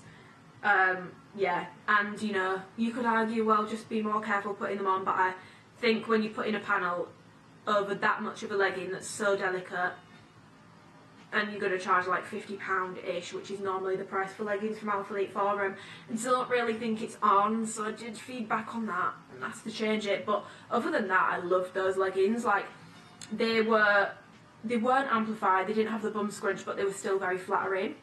And the material was just, again, really good. But there was a difference between the leggings and the shorts. The leggings material was a lot thinner than the shorts material was, so I did feedback on that. So Christian made a note to ask them about that. You know, things like moving gussets forwards, backwards, inseams, stitching, all that sort of stuff was all stuff that we went over. Height of waistbands. Don't worry, guys, I did make sure to really emphasise to Christian that I'm not the norm and I've got a very long stomach. So take what I say with a pinch of salt.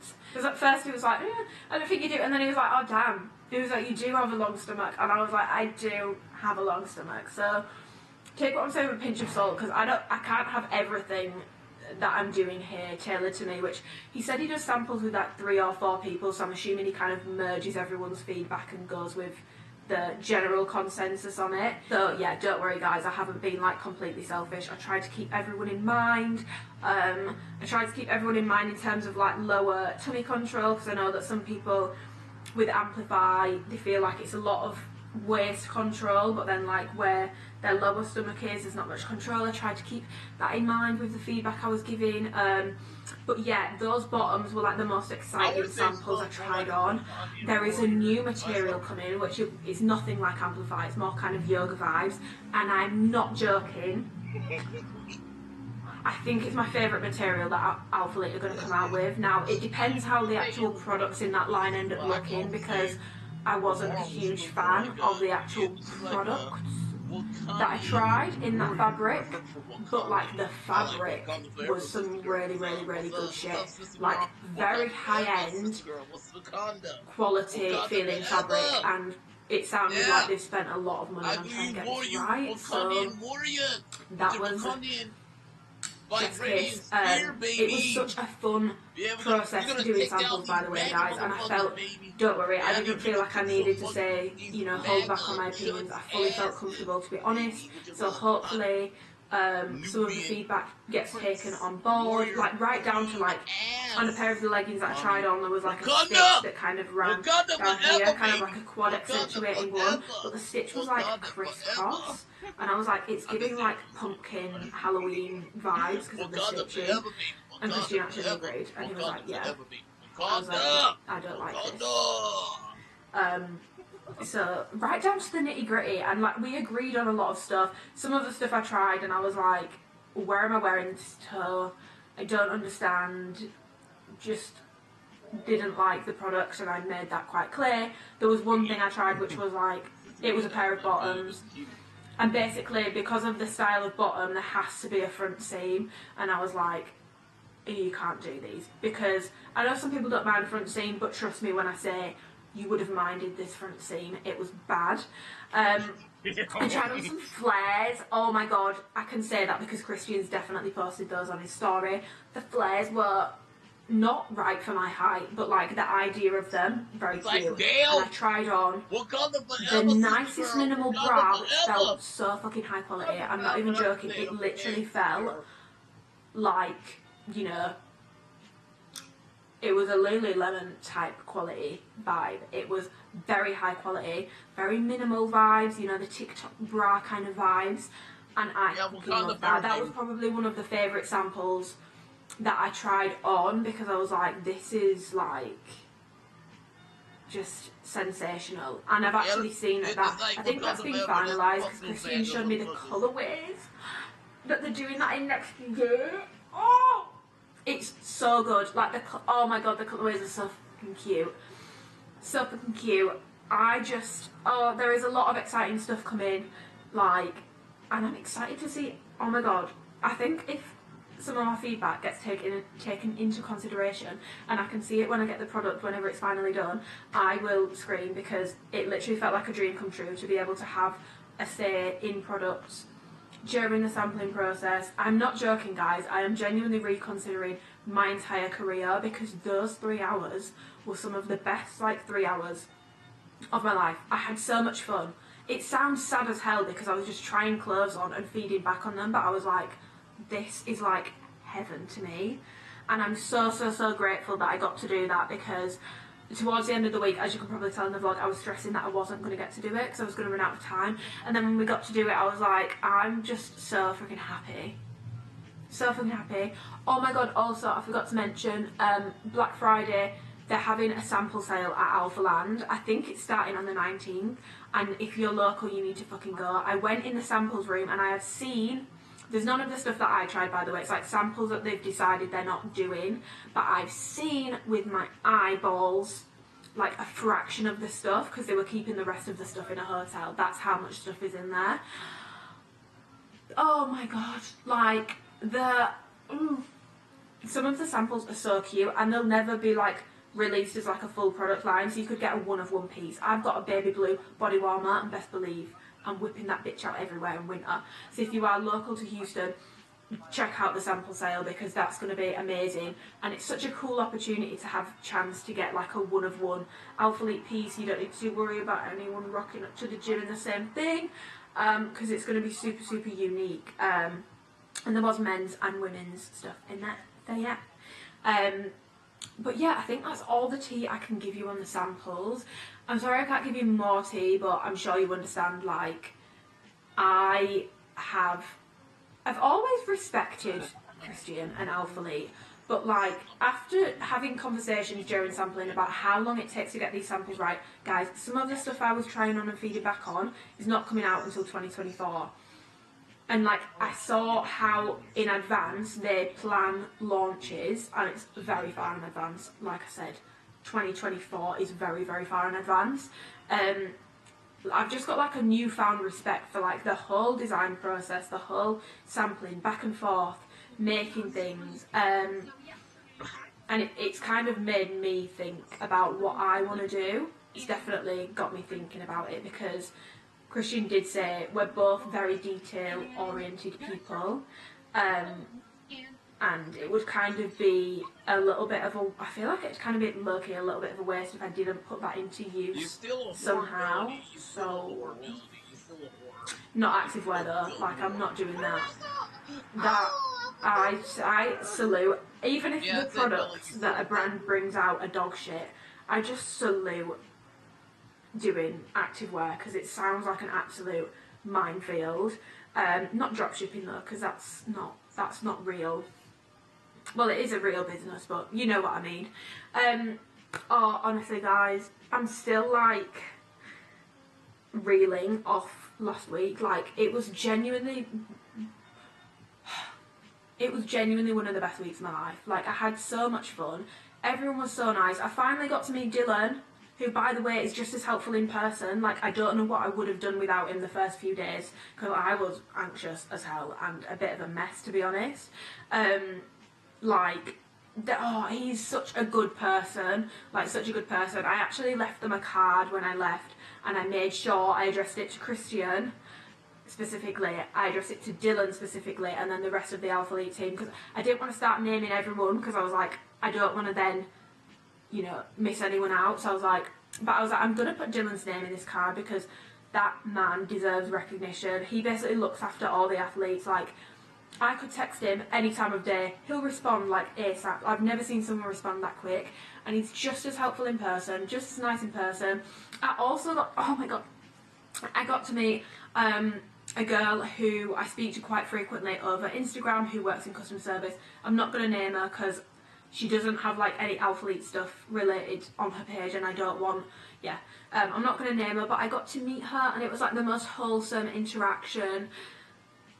It was just so good. Like, I genuinely, sometimes being in England, and obviously I've never met anyone, and it feels like everyone's in America, and like everyone always talks about the family feel, and sometimes it's very hard to feel that because I'm so detached from it, and obviously I've never been, like, it's been 2.5 years since I started working with them. It's my first time going, but like after being there, being in the environment, meeting people, I can totally see why people call it a family, because it really did feel like one when I was there. And yeah, Christian is a really, really, really nice, good person. Like, he is a kind-hearted person, and that's something that I really, really appreciate. The best week, so thank you so much. I'm going to round up this video here. I hope you enjoyed the tea. If you've got any questions, comment them down below. Also, let me know down below if for giveaways you prefer experiences, money, or like physical products. And also let me know if you prefer to have more winners, so more opportunity to win but smaller prizes, or bigger prizes, less winners, because I'm planning on a giveaway and I don't know what to do, because obviously Black Friday's rolling around and I always do a bigger giveaway for Black Friday. A beautiful week. I'm going to leave this video here. Follow me on Instagram, because as soon as I can post more tea, because trust me, I've got pictures in my camera roll that I just can't post, then let me know. And thank you so again, just thank you so much. I had so much fun. I've got, yeah, it was literally like a dream come true. It still doesn't really feel quite real, especially now I'm back home. It just feels like a bit of a whirlwind, but genuinely like the best week. So thank you, and I'm going to leave this video here because I want to try edit it and get it up. I will see you in my next video, which I think is going to be on reverse dieting, so stay tuned. Okay, girl.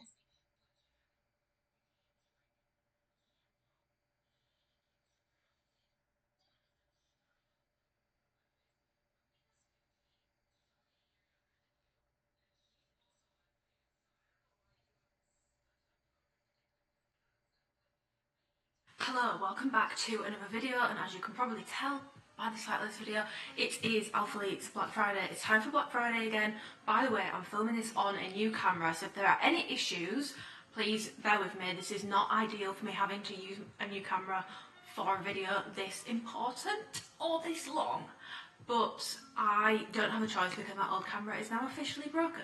So many things I'm having to like put in this video where I forgot them, but this is my first video I'm posting in November, so I'm only going to say it for this video. All my November AdSense, so the money I get paid from YouTube next month, is being donated to Alzheimer's Society. It's in memory of multiple family members that I've had who have had it, but November was my grand's birthday month. It was actually going to be her birthday on Monday, so I always donate my November AdSense to Alzheimer's Society. So if you do get ads on this video, please watch them. If you want to go and watch any of my old hauls to prep for Black Friday, please watch the ads if you get them on the videos, because the more ads you watch, basically the more money is going to be made, and then every single penny of that will be donated to Alzheimer's Society next month. Yes, that is all. Thank you. So we have moved on to bigger and better things. The quality should be better. Let me know if there's any issues. I haven't got a microphone for it yet, so if there's any issues with the audio and you think it would be better with a microphone, just let me know, because I will happily put some more money into it and get a microphone. But yeah, I'm still getting to grips with it. However, Black Friday, the video I have been waiting to do, I only got all my packages yesterday, so basically they've shipped packages differently at different times this time around, so I was waiting on the hoodies, which I've got one of them on now, until I sat down and did this video. This video is part 1 for my Black Friday videos. There's going to be a part 2, which is you'll have to wait and see, but it'll go up this week. I'll go through all the like key sale information, and then I will get into the haul. Yes, so disclaimer first of all, before I get into the video, Black Friday is an amazing time of year to be buying things. If it's something you've had your eye on for a while and you've been waiting for it to go on sale, it's an amazing time of the year to buy things. I'm not going to negate that. However, I do not want this video, anyone else's video, any of the content that I do throughout this week to come across as me pushing and pressurising you into shopping the sale if you realistically shouldn't be shopping the sale right now. And I don't want this disclaimer to come off as patronising at all. I fully trust that you are all full-grown, responsible adults. You know what you're doing with your money.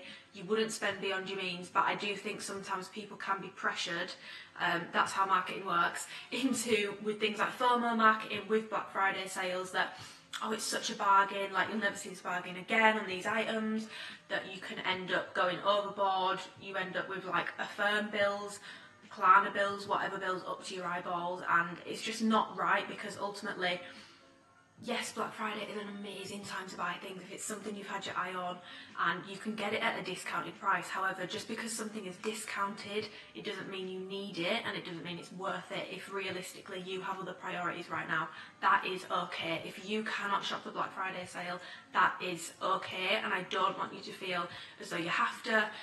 It's not the only sale that Alphalete do. The birthday sale is in February, which is a few months away.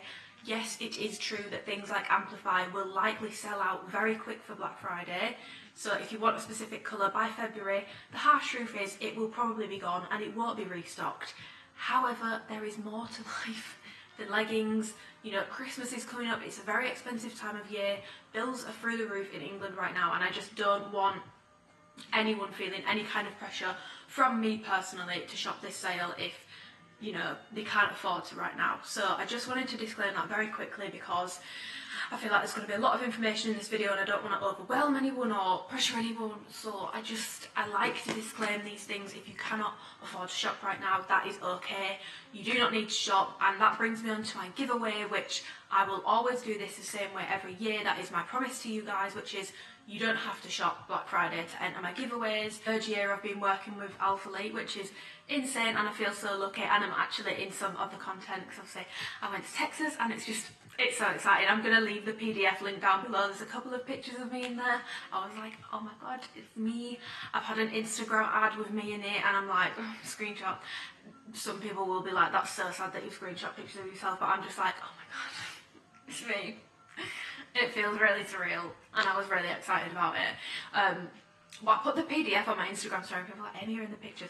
I was so rushing to put the PDF up so that you guys had the PDF, that I didn't even look at it myself. I was like, oh my god, I'm in some of the pictures. Yes, it's my third Black Friday with Alphalete, and every single Black Friday I like to do a bigger giveaway, just because Black Friday can be a time of like massive support for athletes.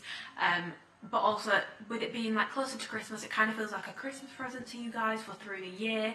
But you do not have to shop the Black Friday sale to enter my giveaway. Essentially, here is the giveaway this year. It's bigger than last year. I think it might peak this year. I'm not sure I can keep going up and up and up. I put pressure on myself to keep going up and up and up. This is something I'm going over in therapy, but I keep doing it.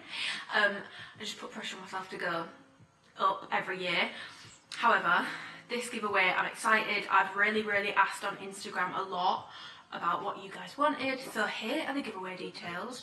There are going to be 5 winners. I asked if people wanted more winners and smaller gifts, or bigger gifts and less winners, because I like to make my giveaways quite like meaningful and like substantial. So I've done like £250 to like 2 people in the past, rather than doing like, you know, £50 gift cards or whatever. However, I am doing it a little bit different, just based off the feedback. There's no point me doing giveaways that you guys don't want. So there's going to be 5 winners. One of you, which will be first place, which by the way, I'm not going to pick someone first place based off anything like that. It's going to be completely random, so it's not going to be like favoritism or anything like that. First place, you are going to be in with a chance of winning an Alphalete gym bag. The idea behind this, because when I asked people were like gym essentials, I was like, why don't I just do like my kind of gym essentials? So an Alphalete medium-sized gym duffel bag. You are also going to get, which this giveaway is going to be open worldwide, which is why I haven't bought the earphones yet, because actually it probably makes sense to, when someone wins, I will take your details from you and I will get them shipped to you rather than me shipping them, because insurance and all that sort of stuff, it gets very expensive. So you are going to be in with the chance of winning a medium-sized Alphalete gym duffel bag because that is my gym bag that I use all the time pretty much now. The Beats earphones, the Power Beats Pro earphones, those are the ones that I use. I always get asked which earphones I use. They are the best. They will last you years and years and years. The noise cancelling is insane. They are way better than AirPods. I don't care what anyone else says, they're so much better than AirPods. Battery life, incredible. Just the best earphones, and they're going to take your gym sessions to the next level. You are also going to be with a chance of winning £100 cash. Now, the idea originally was going to be I was going to give away supplements, but not everyone needs supplements, and if a beginner wins this, why am I going to be giving them bloody creatine? They don't need it. So the £100 cash, the idea behind it is if you want to spend it on supplements, you can. If you want to buy some gym accessories, you know, maybe like a lifting belt or some lifting straps, you can. If you want to put it towards your gym membership, you can. Alternatively, if you want to spaff it up the wall and do a Sephora haul or buy whatever you want with it, you can. It's your money to spend. There's no obligation that you have to buy XYZ with it. Also be getting a £100 Alphalete gift card voucher, and basically there's no new Amplify in the Black Friday haul. Spoiler alert, no new Amplify, but there is new Amplify coming in January. So the idea behind that is loads of people wanted Amplify in the giveaway, but I can't really do that because I don't know what size someone's going to be. And after Black Friday, I have no doubt all the Amplify is probably going to be gone. So that will be good for January because that would be my gym staple outfit. It would be an Amplify set. And they are going to be launching again in some new colours in January. So that is going to be one of the prizes. So you've got the gym bag, the earphones, £100 in cash and a £100 Alphalete gift voucher to spend on whatever you want, but I would be recommending, as it's my gym essentials, an Amplify set. The other 4 winners are going to be 4 £100 Alphalete gift card vouchers. The only requirement, this is the only requirement, it's my giveaways, I make them very, very easy to enter. The only requirement is it has to be a code use between January the 1st, 2022, so the start of this year, up until, because the giveaway is going to be open until the end of November, so December the 1st. So anytime between January the 1st and December the 1st, 2022, if you have used my code, you can be entered into the giveaway, and all you need to do is send a screenshot. It can be from any launch. You can also send me a screenshot of our own DMs where you've sent me that you've used my code before. That is also perfectly valid, to the email AVR giveaway, I'll put the details below, at gmail.com, and you will be entered, and the winner will be announced on the 2nd of December. So yeah, 5 of you are gonna win. Full disclaimer, this is all spent on my own money. It's kind of tied to Alphalete because it's based off support codes, but I've done this off my own back. They haven't given me anything towards it. I haven't asked them for the gift cards. I'm spending my own money on it. This is my little give back to you guys for all the support.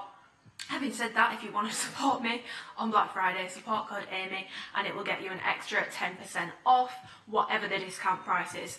That is the first thing to know. Athlete codes can be used to get you an extra 10% off whatever the discount price is on Black Friday. So you can still support your favourite athlete, whether it's me, someone else, whoever. You can still support us whilst shopping the Black Friday sale and get yourself an extra 10% off.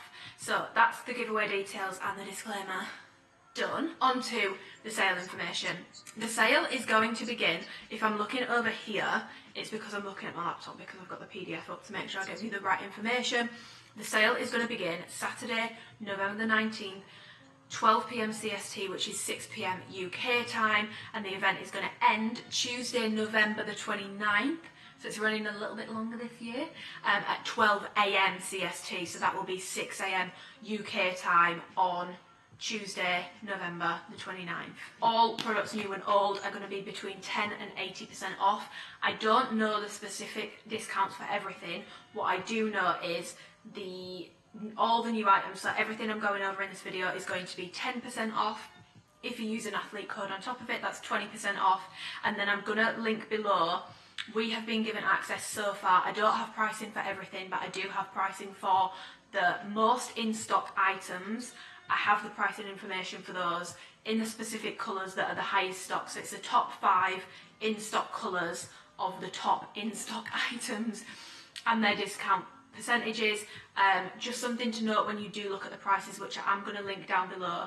The discount includes what if you are using an athlete code. So if you don't want to use an athlete code, which is fine, you don't have to, you're not obliged to, just take 10% off the percentage discount and add 10% onto the price, and that will be the price of things basically. There are no restocks before Black Friday. Every single year I get asked about this, and every single year I say there's no restocks, and then every single year people are like, they didn't restock this item, and every single year I'm like, I told you, they're not going to restock anything. They're not restocking anything.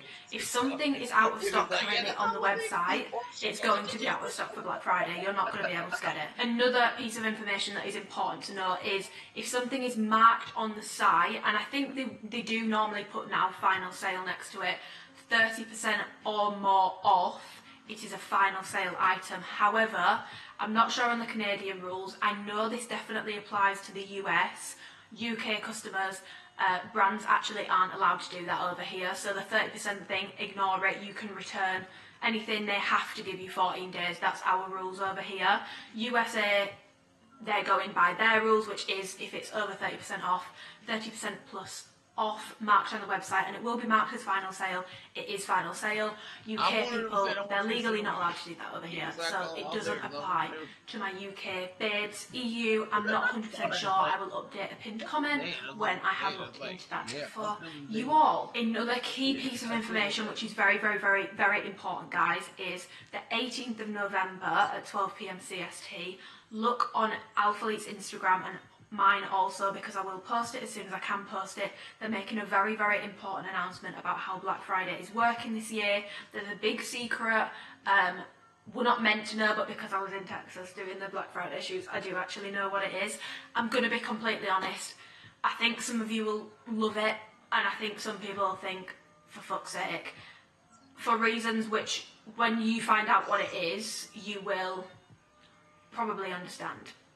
That's all I'm going to say. Please don't ask me what it is, because I can't tell you anything. But as soon as I can tell you, I will tell you. But definitely look on their Instagram the day before. The only thing I'm going to say right now, because I don't want to stress anyone out, it's not early access. It's nothing to do with an early access thing. So the sale will go live for everyone on the 19th at 12 PM CST, 6 PM UK time. It is not an early access thing. I don't want anyone to stress about that. I think I've gone over all the like super important information that we were meant to know. Like I said, the pricing for the highest in-stock items is going to be linked down below. Also linked down below is going to be something, by the way, I've just rewatched that first clip, and I'm looking to the side a lot, and it's really annoying, and I'd just like to apologise for it, because my viewfinder used to be on top, and now it's at the side, and because I'm not used to this camera, I keep needing to check that I'm in focus. Because if I film this video and I'm not in focus, I'll fucking scream. So I'm gonna try and just ignore that it's even there and just look right down the lens at you guys. The only other thing that I wanted to let you know is I have gone stir crazy, and I made a Black Friday guide again. Last year was the first time I made one. But I've been doing R&D, research and development for it for months. I kept asking on Instagram, people must have been thinking, why do you keep putting the same question box up? I was asking like, what's the most important thing to know about leggings, tops, all this sort of stuff.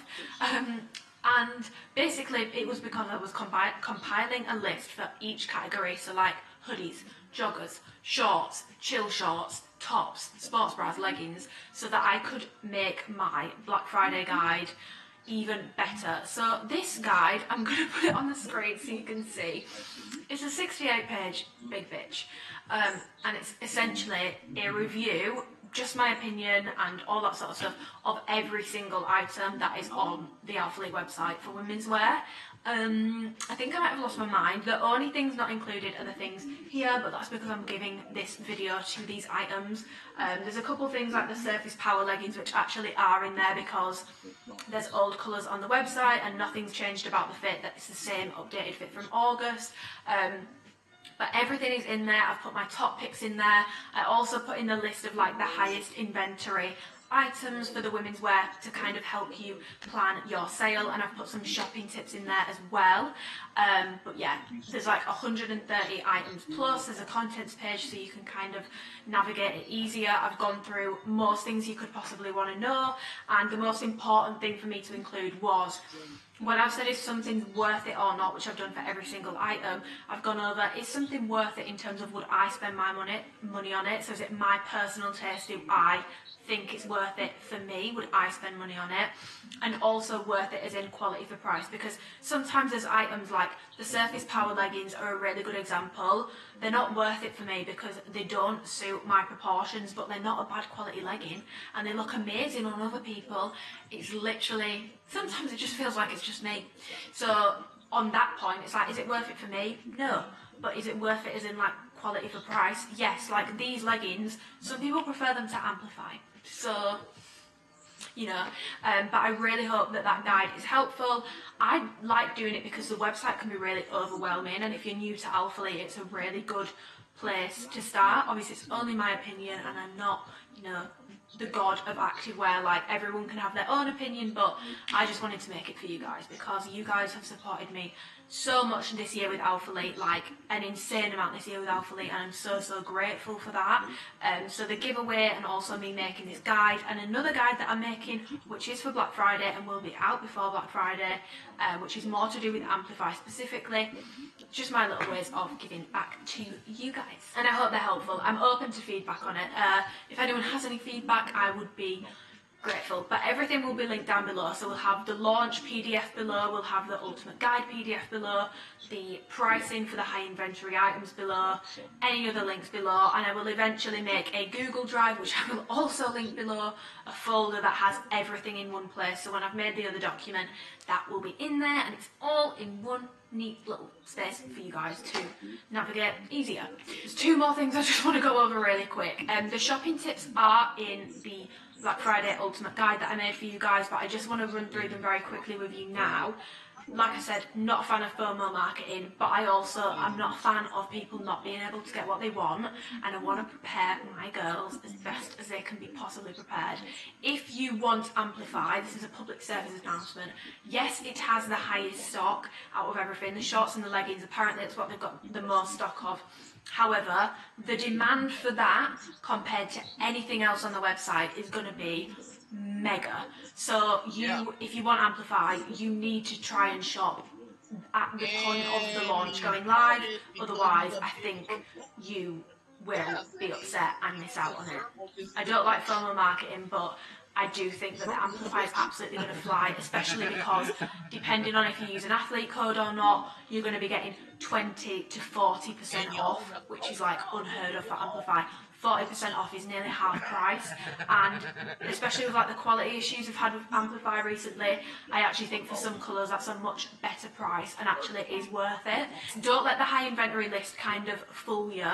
If you want Amplify, I would recommend shopping at the point of the sale going live. So I would be on the site when the sale goes live, refresh it, load it up like 5 minutes before, refresh it. I always find that my phone loads quicker than my laptop, so I would maybe have like a couple of different screens on the go. When there is no cart hold, like nothing is yours until you have paid for it. Until that money has left your bank, it's not yours. And so you've got your order confirmation, your order has been processed, thank you for your order. It's not yours, there is no cart hold. You need to get your payment through as quick as possible. The quickest way to do this, I have got Drake tickets this way, I've got Beyonce tickets this way. Pay with PayPal, Apple Pay, anything that has your details preloaded, or even with like the iPhone, Apple keychain, have your card details preloaded, so all you need to do is either Face ID it, or if you're on a laptop, whatever. I know that mine has like a fingerprint one, and it will load all your details up. The less typing you need to be doing at checkout, the better. The quicker it will go through. And general shopping tips, if there are things that you're like, oh, I know I really want that item, but then if there are things where you're thinking, oh, I'm not sure, personally, especially if Amplify is on the list of things that you definitely really want, Yeah. I would order the things that you really, really want first, and then I would go back for the things that you're not sure about, because the high likelihood is the things that people are really, really going to want is going to be Amplify, and that's what everyone's going to really, really want. So people are going to be rushing for it and checking out quicker. So my concern would just be that if you were like, oh, I'm going to put this in my basket, and then I'm going to, I'm not sure about that, and then by the time you get to check out, the Amplify stuff that you really wanted is gone. I don't want that to happen, so I would recommend, I know it's annoying having to pay for shipping twice, but if you're spending over $150 or £120, you're going to get free shipping. I know that's a lot of money to spend, I'm not saying you have to spend that much, but you know, if you know you're going to be shopping and spending a lot of money, you may as well split your hauls up into things that you really, really, really want, kind of not sure about and not bothered about, which you could even go back for a few days later, depending on what you decide to do with the sale. So yes, those would be my shopping tips. Again. The final thing I just want to say before I get into this video is the biggest thank you. I feel like I've already said thank you so many times in this video, but I didn't realise, I kind of had an inkling that the stuff I would be doing would be for Black Friday just because of the timings of when I went to Texas, but you guys don't even realise, like, shooting with Alphalete is like a dream come true, and I'm so grateful that I got to do it, and I wouldn't have been able to do that if it wasn't for the support. So I just want to say thank you. Like, seeing myself in some of like the pictures, the reels that they've been doing, like even the launch PDF, like it feels like someone said on one of my community posts, it like feels like a full circle moment, and it really does. It's my third Black Friday working with Alphalete. I never want like things to feel normal, and things still don't feel normal. So I know that some people think I'm really annoying when I keep reposting things when I see myself in an ad or something, but like it just feels very weird to me to be doing that. Like I wouldn't have thought a weird borderline obsession with the gym would turn into such an opportunity, and like a weird obsession with being very nitpicky with activewear would turn into what it's turned into, but I am really grateful for it, and it was an amazing experience. And I spoke about this before, but I've been feeling quite, you know, low-ish kind of on confidence and stuff, and not really been liking taking pictures. You'll notice if you follow me on Instagram, I don't really take selfies anymore. But honestly, when I was shooting with Alphalete, first of all, I didn't even care. I wasn't even thinking, oh, like, I didn't even ask to see any of the stuff. I was just like, it is what it is. Like, this is just such an amazing opportunity. I actually don't care how I look, which was very freeing in itself. But then when I saw the pictures, most of them, there's a couple where I'm like, girl, that does not fit. Which I'll get onto in this haul, because it's actually some of the stuff from this haul. I saw the pictures and I was just like, oh, I'm actually not. I actually like the pictures, and it's been a while since I've felt like I liked how I looked, especially in pictures. So yes, just a thank you, but I'm going to shut the fuck up now and get on with the haul, because I'm probably boring the absolute living shit out of you. For reference, I am 5'6". I got my mum and dad to measure me, because everyone in Texas was like, you're a lot taller than I thought you'd be. So when I came back, I was like, Mum and Dad, you need to measure me. I am 5'6". The inside of my leg is about 28 inches. I am pretty much all torso, 32 double D around the bust, but it is important to note a fake 32 double D is actually smaller than a real 32 double D just because of the way implants measure. So take that with a pinch of salt. My sizing for a natural boob would probably be more like a 32C. But it's because of the way implants sit in your chest, you measure bigger than you actually are because of the way your boob sits. Weird, but yeah. Also take what I'm saying about support with a pinch of salt, because my boobs do move, but not as much as a natural boob. My waist is 25. It's kind of going up and down at the moment because it's bulking season. I have put on quite a bit of weight. I'm 63.5 kilos now, and my glutes around the widest point on a good day are 40, on a normal day 39, 39.5. Those are my measurements for reference, and I'll go over the sizing in every piece that I've got. So I've got the Learn More, Dream More, Be More, the LBD More mesh short 5-inch. So I got these in whale blue in a size small. I did actually ask for, by the way, it's night time now, so the lighting here might look a bit warm, but the clips I did for try-on clips were done in natural lighting earlier, so they are more true to colour. And this camera, I've noticed, picks up true to colour way better than my Canon did. So the colours you're seeing are that's the colours that they are.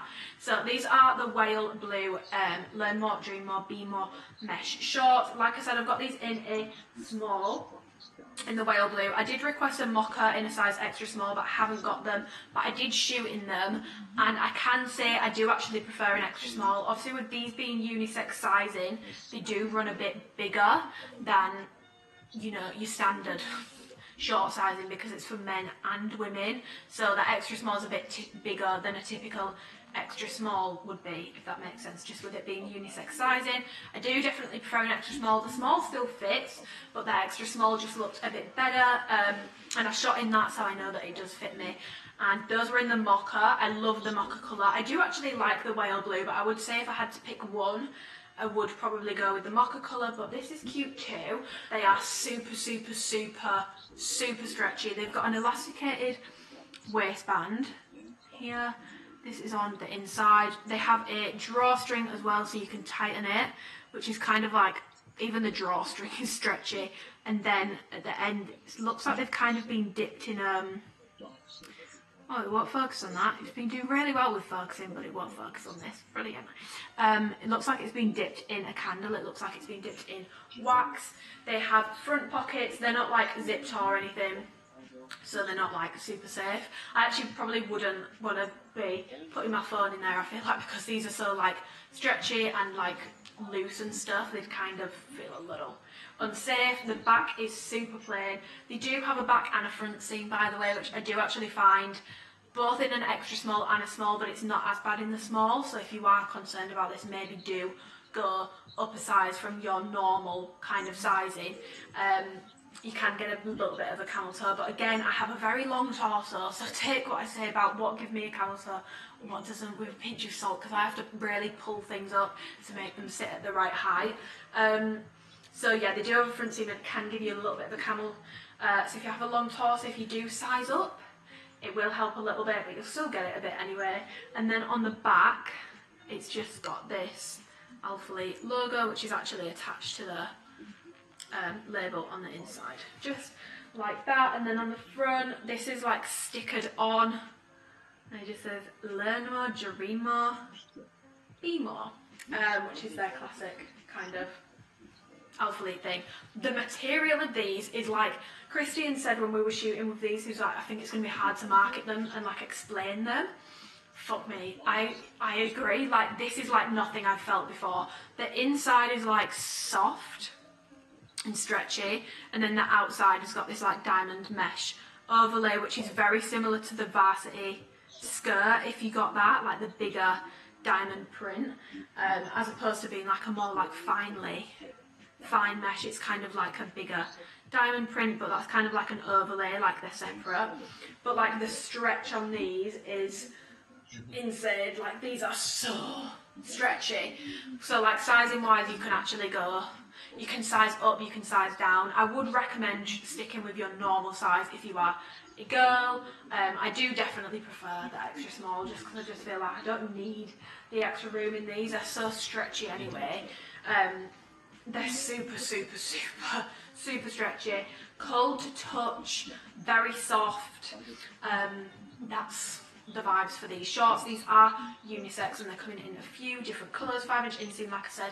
In the try and clip, I've shown you what these look like normal, and then I've also shown you them rolled up, because I know that some people probably won't like this. I'm not a huge fan of it. It doesn't bother me loads, but I'm not like a huge fan of it, because it is quite big in your face branding. So you can roll these, but they won't stay rolled. Just an FYI, unless you like found a way to tuck them into something, they're not going to stay rolled, but you can try and roll them up. I wanted a kind of like mesh comparison. So this is like the varsity short mesh. So as you can see, it's very like, it doesn't even really have holes in it. Can you see what I mean? Like, it's very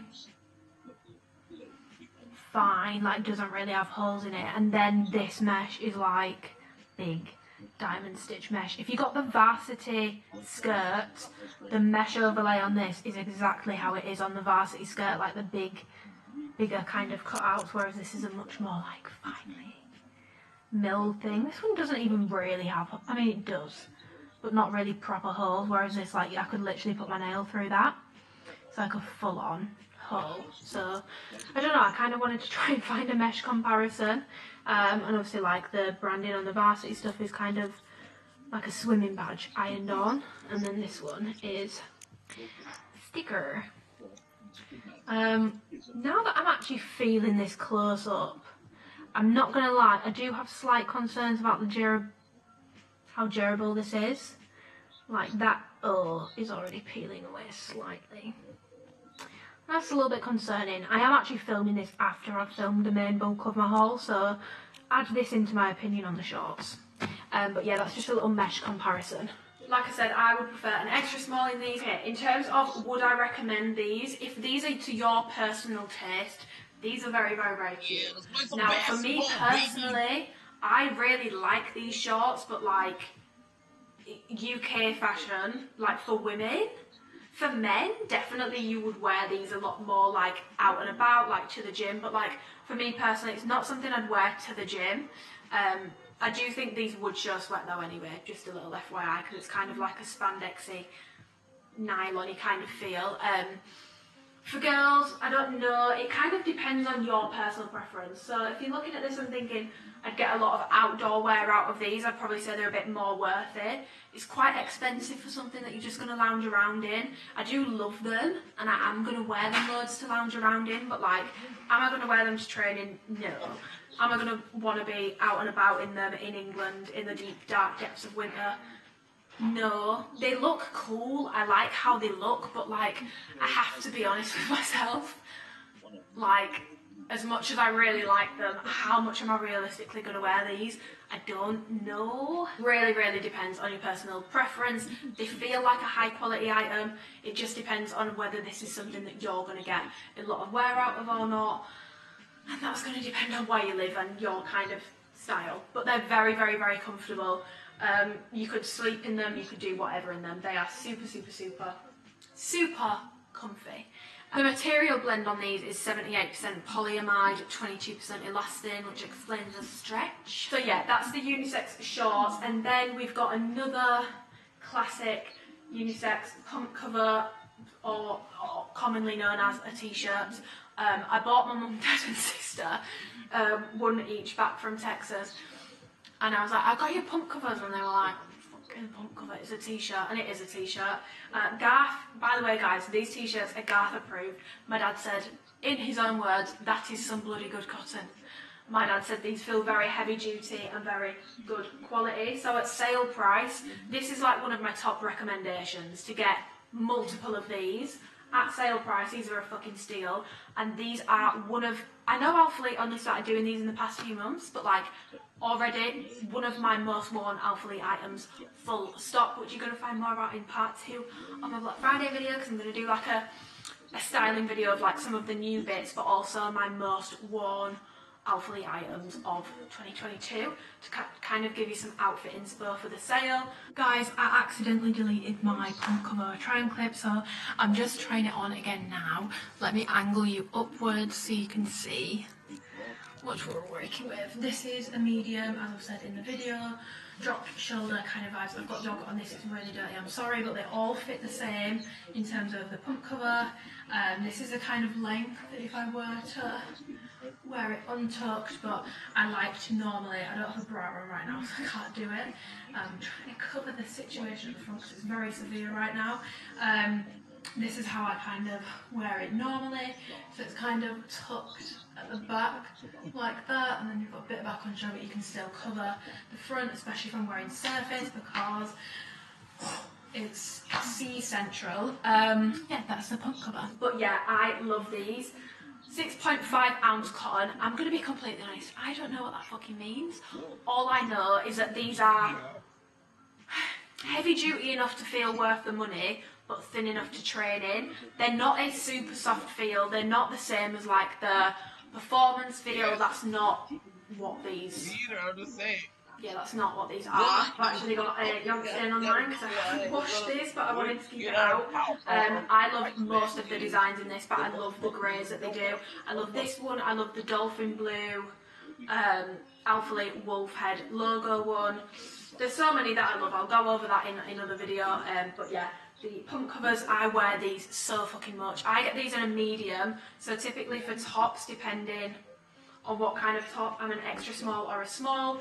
I get these in a medium, and I could also do a large. They are a dropped shoulder style though, which means sometimes in a large, the sleeve is very long. It's like elbow length, and it can look a little bit weird. And as well, they are quite a high neck t-shirt. Like, I do find that this bit comes up quite high. The only thing to note is when you wash these, they can go a little bit stiff, but then when you wear them, they do soften back up again. But yeah, don't be alarmed if you put it in the washing machine and it kind of stiffens up a bit. It will weaken back out, and they do also crinkle a lot, so you do need to iron these. I mean, this is very, very, very, very crinkled, but I love these. I don't really wear them full length. I normally do tuck them in at some point during the workout, which, by the way, why does it feel like the most attention seeking thing in the world when you go into the gym with your pump cover, t-shirt, whatever you want to call it, full length, and then half a free session you're like just working up the back, it's falling around. Every time I do it, I like cringe at myself because I'm like, I should have just started my session like this, because now it just looks like I was waiting to get a pump. To be honest, it looks like exactly what it is. I was waiting to get a pump on to reveal my bunda. This would be one of my top 3 items to get from Alphalete, by the way. So if you're doing your Black Friday list at the moment, get one of these bitches on there. These are so good. Like, so good. They do show sweat. They will show sweat. But I personally don't care. I say this all the time. Men can sweat in the gym and people are like, whoa, they're working so hard, dude. Then a girl gets a sweaty armpit and everyone's like, oh, you can see sweat on her armpit. Oh my god, she's sweating while she's working out. And I think, get a grip, Brian. It's the exact same thing. I'm there to sweat, you're there to sweat. No big deal. Like I said, sizing wise, I would go 1 to 2 sizes up from your normal top sizing for an oversized fit. Equally, if you want, you know, a more, it will never be a tight fitting top, but if you want less of an oversized fit, or you're quite short and you don't want too much length, you can stick with true to size. It just won't be super, super oversized. I like to have mine oversized so that when I do tuck it in, I can kind of bag it out a bit more and still get length at the front. For example, if I do tuck it in at the back, whereas when you get a smaller size, you don't really have as much material to do that with. But that would be my sizing recommendation for the pump covers, and yeah, definitely like top 3 items to be getting in the sale, because I know that these can be quite expensive. I do think they're worth the money regardless. But on the topic of t-shirts, like I've just gone over the pump cover, I'm gonna go over the signature oversized tee, which is a new style. Finally, oh god, when I was shooting and I saw these, I thought, fucking hell, finally. I am so glad that we've actually got some women's, so it's not even just unisex, some women's oversized t-shirts. Full length, not cropped, full length. You have no idea how long I've been waiting for this. I feel like every full length top that Alphalete has done so far for women, I'm not going to mince my words here, I found them either very, very, very good, but very tight, you know, they're tight fitting, it's like a BBL effect top, or hideous, like just odd fit, not very nice, just not really my cup of tea. I walked in and I saw these and I thought, fucking brilliant. So I've got this in the mocha colour, and again I got this in a medium because I like an oversized fit. I will say on the shoot I wore this exact top in an extra small and it still felt oversized. I think with the medium I just have a lot more room around the neck and a little bit more length in the sleeves and a little bit more length in the body. I wouldn't say there's a huge change in terms of like the actual fit of the body. To compare it to, I'm going to pop in a clip comparing this with the pump cover so you can kind of see the differences between the styles and t-shirts, because there's some differences in how like the shoulders work, there's some differences in the neckline and like the fit of the body and all that sort of stuff. I'm going to show you the difference between the pump covers and the new women's oversized t-shirts. So the main differences, as you can see, like body wise, they're kind of the same width. The pump cover is slightly longer, but only ever so slightly. The main difference is that this neck is more kind of tight to your neck and comes up a a little bit higher, whereas this neckline is more wide and a little bit lower. Like when I wear pump covers, I can't really see my sports bra straps underneath it, but when I wear this one, I can. And then the other difference is the sleeves are longer on the pump covers and they've got the drop shoulder style, whereas the women's t-shirts are more like normal t-shirt style. So you can see the shoulder starts a lot higher up on the pump covers. And yeah, then material wise, this one's more of like a less soft kind of true heavy cotton feel, whereas this one's more of like a soft jersey. But yeah, this is part of their performance range, so it's not the same material as the unisex pump covers. It is 94% cotton, 6% spandex. If you've had a performance range tee before, they're very like, it's basically just good quality jersey, not lightweight, not heavyweight. I would say it's like a medium weight top. I'd say the pump covers are more heavyweight, this is more medium. It's a little bit thinner and a little bit more kind of breathable, and it's like cold to touch. It's like a soft jersey basically, whereas the pump cover is a bit more of a rougher, just cotton kind of material. But yeah, details wise on this, I've gone over like the neckline and the sleeves, kind of like a boxy fit. The hem is the same all the way around at the bottom. Then on the front, you've got, it's tonal on every piece.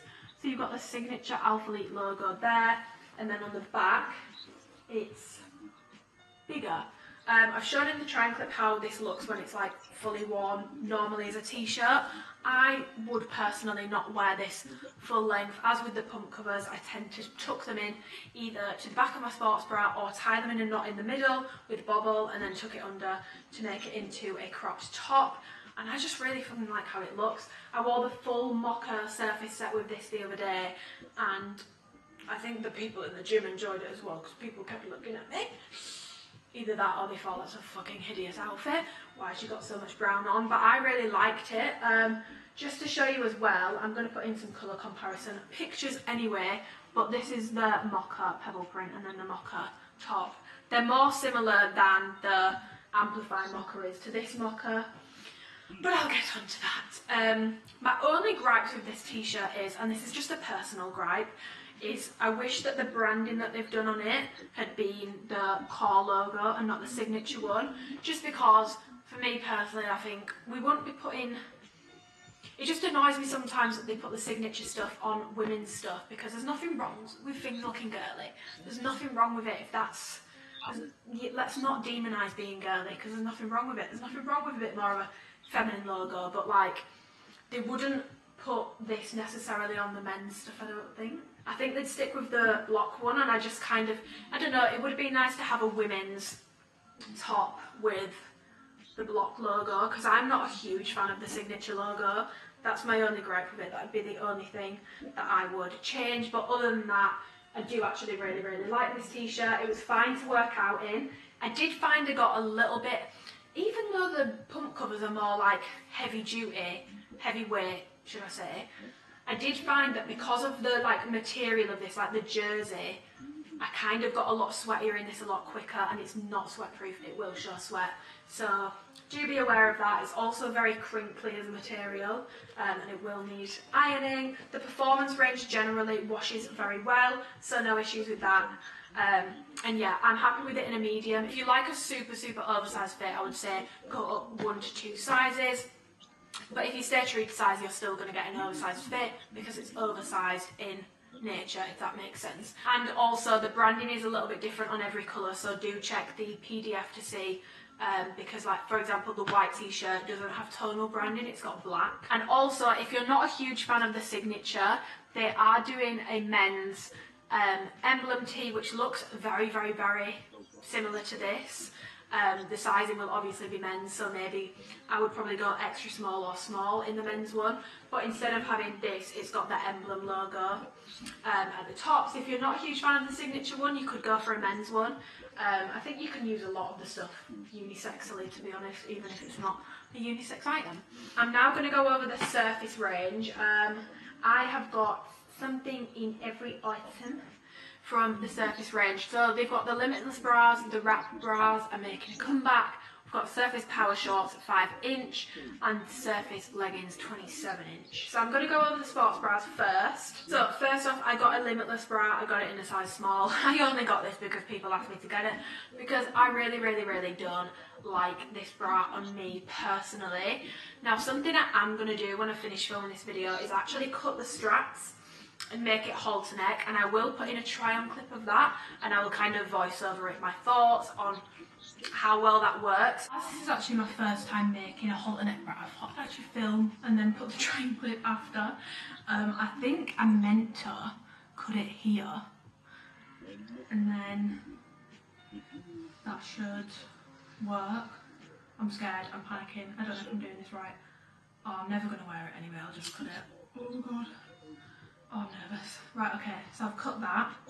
And then I think, by the way guys, there's a lot of mocha stuff in here. And I know that some, especially like American people, really like how I say the word mocha. And I've realised why, because when I was in Texas, everyone that was saying mocha on the shoots was going mocha. And I was like, oh, I'm saying it wrong. So the amount of times I've said mocha in this haul, I hope you've enjoyed it. I'm going to try this on now and I'll come back and I'll let you know what I think. Hopefully it works, otherwise this is really wasteful of me. The other thing that's concerning me is I've still got these rings at the back. What am I meant to do with these? Guys, come on. I don't know what I'm meant to do with them. Guys, I've done it. I kind of... No, I'm actually high-key living for this. Okay, I've tied it a bit too tight. It's strangling me a little bit, but I feel like I've done it in a bow and I've definitely got room. Oh my god, guys, I'm not gonna lie. This looks fucking good. I know it's really stupid to do it. It's like a £35, £40 bra, but I low-key feel like this looks cute. Kind of fucks up the cross of the back, but I don't know. Have I ruined it? Guys, let me know below if I've ruined this or not, but I just feel like this works better for me. Oh my god, lucky. I think I found a way to make this work. Because I do actually like this colour. Like I said, I like this print in the bras, not so much in the leggings because it's just a bit much for me in a print that I'm not super keen on, but I do like it in the bras.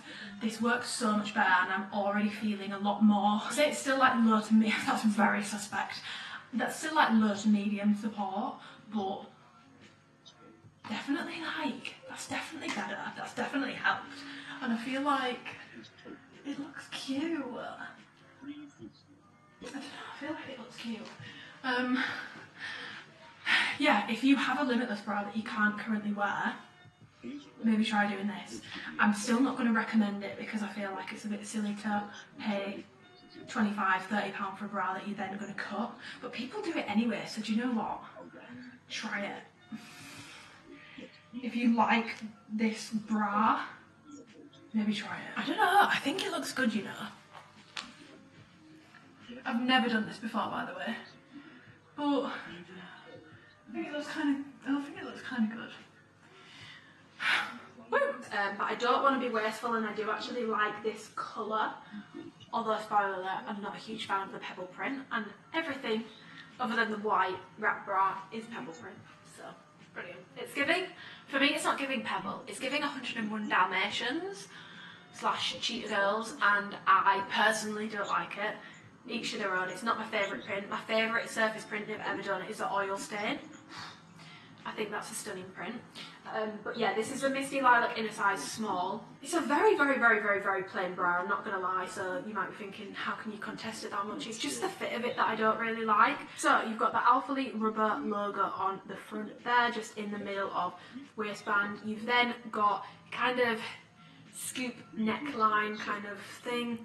Very thin spaghetti straps, and then at the back you've got this kind of cross detailing, and the straps are adjustable on this bra, which I will give them brownie points for, because adjustable straps on bras can be very useful. I wouldn't say they are that useful on this bra for me personally, but yeah, it's nice that they give it some adjustable straps. Normally when they launch Limitless bras now, I don't bother getting them anymore because they're just not really my cup of tea. It's not really my favourite bra that Alphalete does, and it's just not It's just not many of my cup of tea as I really like it. I don't tend to order them, but people did ask me to, and they did change the fit of it, so I'm gonna pop in a clip where I compare this one to the old fit and kind of tell you the differences between them. Okay, I've got the old Limitless bra. This is from like years ago. By the way, this is this old, if you remember this surface print compared to the new whale blue pebble print. I feel like it's the most kind of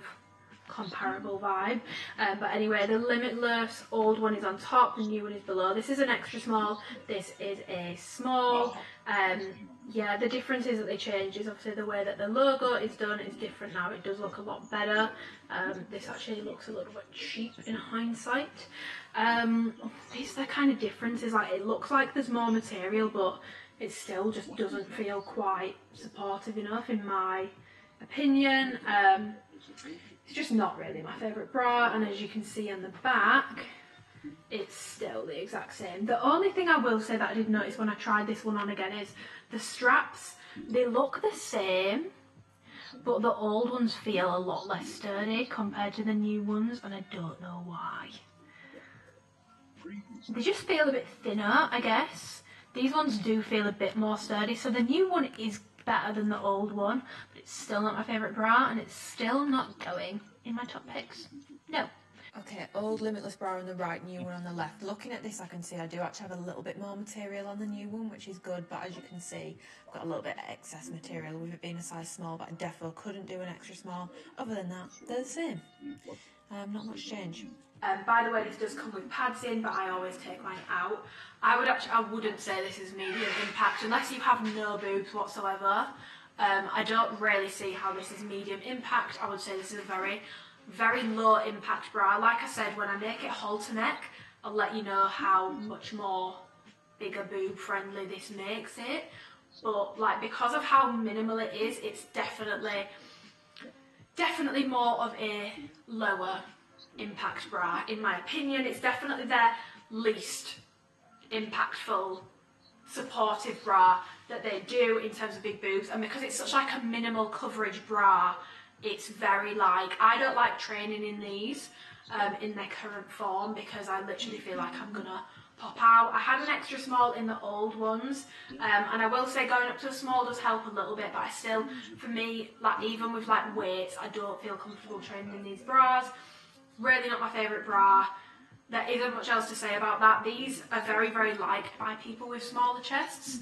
People with smaller boobs tend to really, really like these bras, but I don't think they're that big boob friendly. So if you do have bigger boobs, I would probably give this one a miss. Like I said, I'll let you know about the halter neck situation. But yeah, I'm just not a huge fan. One, because of their support, but also I don't really like sports bras that just go straight over my shoulders. I find it much more flattering when a sports bra is more like halter neck. I don't know why, I just feel like it makes shoulders look better. Everything just looks better when it's more halter neck, and it gives you a little bit more support when things are around the neck rather than just going straight over the shoulders. So I personally, it is one of my least favourite bras for Alphalete, just on me personally, but some people love it.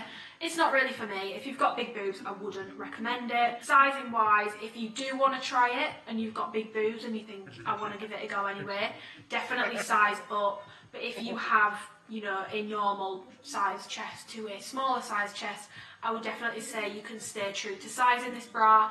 I would actually say if you are very, very flat chested, I'm not saying that in a bad way, I used to be super, super flat chested, I don't really know how else to explain it. You could probably actually size down in these bras just because they are actually quite big. Like, I got a small because I can't really fit properly in an extra small. My boobs feel like they're about to pop out of it.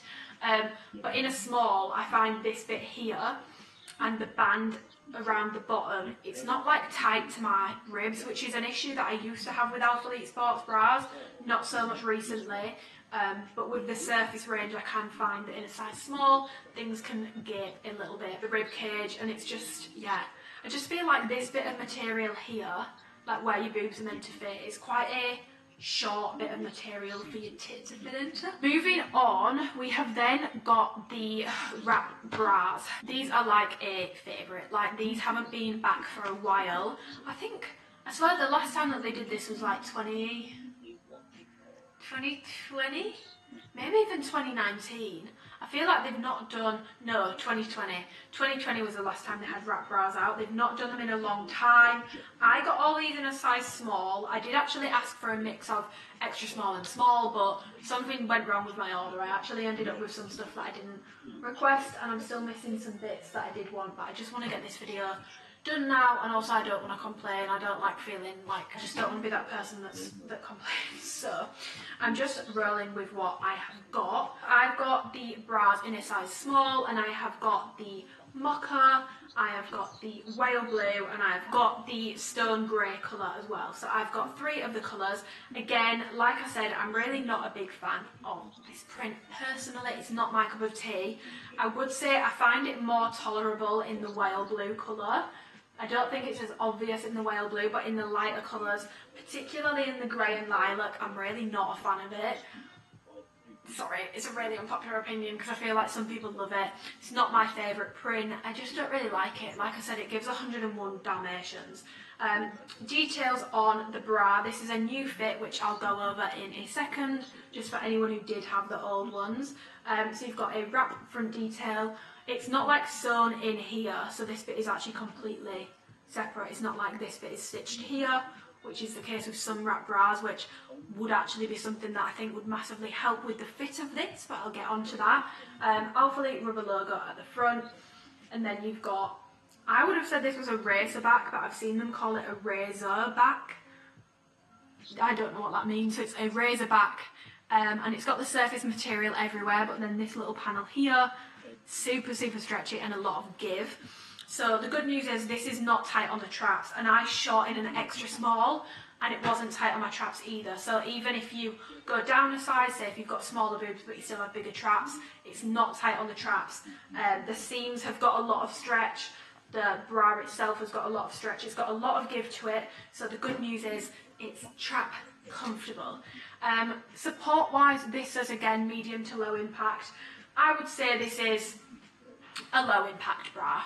I wouldn't say it's medium. It probably is more of a medium on me in an extra small, but in a size small, it's definitely more low impact. So if you want more support, I would actually recommend sizing down in this bra, because I actually did find, I trained in the mocha the other day, and I found this bit here really like gapes. So I wouldn't be doing anything bent over in this bra, because I'm not joking. From the side, if someone stood at the side of me, it feels like it's coming away, and it is coming away from my chest, like here. It kind of gapes. And also at the side, underneath where the armpit is, the fit is a little off on me in a size small. This bit kind of gapes. So I actually prefer an extra small in this. I don't have any to show you to compare, and I'm really sad that I don't, but I did shoot in an extra small, so I know it fits me and it fits me better. So yes, I would recommend, if you typically go between sizes for sports bras, which I personally do, I tend to go between an extra small and a small, go with the smaller size. And if you have a smaller chest, I would actually recommend that you size down in this bra.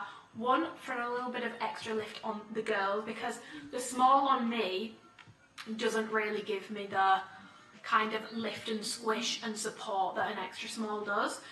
So if you size down, you'll get more kind of cleavage and kind of like more of a push-up effect, because it'll be a bit tighter. Whereas if you size up, you'll have, I wouldn't even say more of a comfortable fit, because an extra small isn't uncomfortable on me. You just have a little bit more room, and it won't be as quite as like booby, and a little bit more extra material as well. I'm gonna pop in a clip here explaining the differences between the old and the new, showing you the kind of differences and all that sort of jazz. Full wrap bra comparison for you all. So we've got the old one on the top and the new one on the bottom. So the branding is the same, it's still the raised rubber one, and this one's obviously tonal, this one's not. This is an extra small to a small. As you can see, like they've said, so their wording is that the new one is shorter in body length. Now, I am aware I'm comparing an extra small to a small, but I just feel like this is not, I feel like they're the same pretty much. And then the other change that they said they'd made was that this V point is lower on the new one. I don't personally find that to be true. I feel like it's the exact same, if not a bit higher, but that could be again because I've got a size small. But in the extra small, I feel like this one has a lot less material on it. Even from when I was doing the shoots when I was in Texas, like you can just see this has got a lot more material for the straps. The straps are a little bit like thicker, almost like the straps here are quite thin. These are a bit thicker. It's got a lot more like side boob-ish material. There's just a lot more material on the new one. So yeah, I actually find the new one less boobish and a bit more coverage, but not quite as tight fitting. So I wouldn't worry so much about doing bent over stuff in this one, but I would in this one in a size small. So I would actually like to try an extra small, but there's a lot more material on the new one, not gonna lie. So if you preferred how minimal the old one was, the new one has a lot more coverage, shall we say. Okay, this is the old wrap bra on the right, new one on the left. As you can see, I've just got a lot more coverage in the newer one. Good thing for some people might prefer the old one, but other than that, they're pretty much the same. Yeah, as you can see, I've actually got the old one on now. This is in a size extra small. I prefer like the feel of the new one because it feels a lot like stretchier. It just feels like the material, the surface material now has a lot more give, and it's definitely more comfortable on like the trap area and stuff. I do actually find the changes that they've made don't really ring true for me. Like I don't know, it's really hard. Really hard to kind of explain, and I guess it's hard to compare because I'm comparing an extra small to a small, but I just feel like the V is lower on the old one for me. Like the deepest point of the cross is lower on the old point, and I feel like the old one is also shorter in the body. So I don't really understand the changes that were made. It doesn't really ring true on the items that I received, and even when I was shooting in the extra small, I liked the wrap bra before, but I used to find it a little uncomfortable and a bit too booby. Like this is very booby, the bra I've got on now. And I found that extra small, as soon as I put it on, I was like, I actually really like this. And I remember not being, I didn't hate the wrap bras, but they definitely weren't my favourite. Like I actually forgot they existed until this launch. So yeah, I don't personally find that the changes really ring true for the items that I have received. It says moisture wicking blend. They're not sweat proof, they are going to show sweat, so that is something to be aware of. Sizing wise, I've already kind of given you the advice on that. In terms of would I recommend this bra, I actually really like this bra. I prefer it to the old one in an extra small, so comparing extra small to extra small based on the one that I shot in, I definitely do actually prefer the new fit. I just don't think the changes that they've made ring true in my experience. I really like the back of this. I think it's very flattering on your back. I like the front of this as well. I mean, I wouldn't want to be doing like loads of bent over stuff even in an extra small, just because it can feel a bit like, ooh. I'd probably keep these more for leg days or shoulder days where I'm not going to be doing loads of like bending over or anything like that. But I do actually really like these bras. It's not the most practical sports bra just because of the design, but it does look good, and I do actually really like this. And in terms of this launch, like this specific collection of items, this was actually going to be one of my top picks, but I would recommend that you size down. Another reason why I personally prefer an extra small is just because the band, again, as with the Limitless bra, the band just feels very like big and loose, like it's got a lot of give to it. Like the band has a lot of give to it, and it just doesn't feel like it lies flat against my ribcage in the size small. I feel like it's definitely better in an extra small on me personally. So yeah, if you're going to pick up any things of like new items, this would be one of my top picks personally. Okay, now we're going to move on to an item which everyone loves other than me, because I've got a ridiculously long torso and it's just not the vibes. I'm actually going to show you something right now because I've got the stone grey leggings on right now. I'm just going to angle this camera down to show you exactly what I mean about the gusset situation, and I'm going to hope and pray that I'm sat at a sensible point. I don't know if you can see here, but I'm literally sat on the floor. The gusset is here. The front of the gusset is here. Like you can visibly, I don't know if you can see it on camera, but like the front of the gusset is literally here.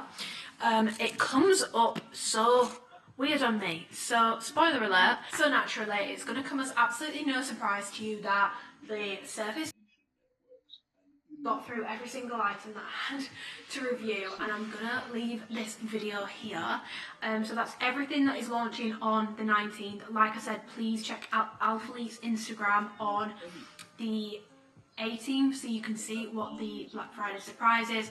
Like I said, please don't scream at me. I think some of you are really going to like it, and equally I think some of you are going to be a little bit annoyed. So yeah, those are all the new items. Every single item that I have just showed you is going to be 10% off. Link down below is going to be the launch PDF, the guide that I made with a mini review of every single women's wear item that is on the site, the pricing information that I do have, which is just for the items that are in highest stock. The video where I reviewed the Wonder Bra, I'll leave that down below. If anyone's got any questions whatsoever, please just drop me a message and I will get back to you, or comment them down below. Instagram is amyrookes, and that's where I'm going to be posting the new documents that I'm going to be making, so I would recommend following me on there or just checking my stories. I don't mind. I don't really get offended if I see people watching my stories that don't follow me. You can stalk my stuff, I don't really care, as long as you get the information that you need. That is what matters the most. In terms of my ultimate top picks for Black Friday overall, they are in the PDF document that I did. If you scroll right to the end, they're on like the last page or like second to last page, and I'm going to do a styling video with some of my most worn Alphalete outfits, so that's all going to be in there. In terms of top picks from this launch, the hoodies, like whatever hoodie is your preference, go for it. For me personally, I feel like my favourite hoodies from this launch are the men's full zip hoodie and also the men's pullover hoodie. Just remember what I said about the sizing on it, like it is already oversized. You don't really need to size up for an oversized fit unless you want a really oversized fit. They would be like my top recommendations for the hoodies. The women's classic crew neck as well, I think is super cute. The tri-bras as well would be a top recommendation. The wrap bras and the pump covers, they would be my top picks. Like I said, the power leggings just don't suit me, but they are a kind of favourite amongst the people who they do suit, but they just don't suit me. They just don't look good on me. Those would be my top picks from the new items. Yeah, like I said, I do love the mesh shorts, to be honest, but I'm just thinking realistically, how much am I going to wear them? Like, I don't think I'm going to wear them enough to warrant them going in my top picks. It's not that I don't like them, but I don't want to be a fraud and be like, these are my top pick, and then you never see me in them other than like when I'm cleaning. Do you know what I mean? It's kind of up to you on that one, whether it's something you'll be able to get more wear out of. They're definitely more of an American thing than like a UK thing for women. For men, I think they'd get away with wearing them in the gym and no one would be like, what the fuck?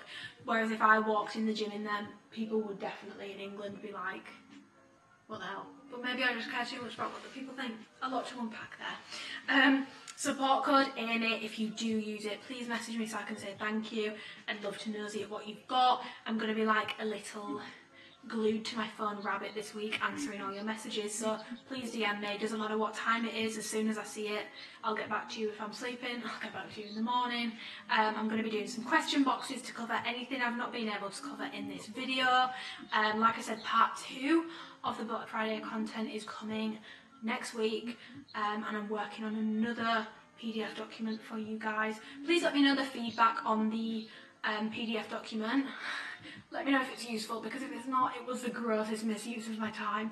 I massively underestimated how long that was going to take me. But it's kind of nice to have a walk down memory lane, and like updated opinions are something that's super important, because there might be things that like you could go back and I've said I really don't like it, but then I've ended up actually liking it. And equally there can be things that I've said, oh, I really like this product, and then I've not ended up getting the use out of it. So if you want my updated opinions on everything, that's the place to go, and I really hope it is helpful. Yes, the giveaway, by the way, is going to open from Monday. So the giveaway will open, what day is it today? The giveaway will open the 14th. Please do not email me before then, because I need to clean out my emails from the last giveaway I did, and also like the GDPR purposes, I don't store your emails. I don't use your emails for anything. You're not going to start getting mailing list emails from me. It's just for the giveaway. I do it that way because it's easier. On Instagram I can miss messages and stuff like that. And again, to reiterate, you do not have to be shopping on Black Friday to enter that. Anytime between January the 1st and December the 1st, 2022, a code use, perfectly valid. Either a screenshot of the website when you've used it or a screenshot of our DMs showing me that you've used it is completely fine, because I don't expect people to keep the screenshots. And there's 5 different prizes up for grabs. You've got the 4 £100 Alphalete gift vouchers that I'm going to be giving away, and then you've got the number 1 prize, which is obviously a few different things. Yeah, let me know what you think about the giveaway. It's a little bit different this year. I just kind of used the feedback that I was getting on giveaways and what people wanted to try and find a happy medium, because yeah, I like giving away more meaningful things, but then also I want people to be able to, more people to be able to win. I don't know. I don't know what I'm rambling. Yes, I hope this video was helpful. If it was, please give it a thumbs up. And yeah, comment below any questions, anything that I've missed. Let me know. My voice is going and I really need to finish filming clips for this video. I've got 23 minutes left on my memory cards and I'll be damned if I don't get my flat lay clips done in 23 minutes. Anyway, kisses. Have a great weekend. I'm sorry this video took a little bit longer than usual. Like I said, I got my stuff yesterday. I'm gonna just shut the hell up now. Thank you for all the support with Alphalete so far. All the support, so yeah. I can't get my words out, my brain's fried. All the support so far this year. Yeah, any questions, let me know. I'm going now, because if I don't go now, I'll never stop. So yeah, I hope y'all enjoy that when I'm out.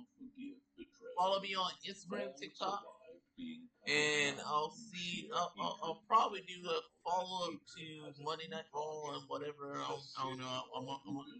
Just subscribe to my YouTube channel. I'm out.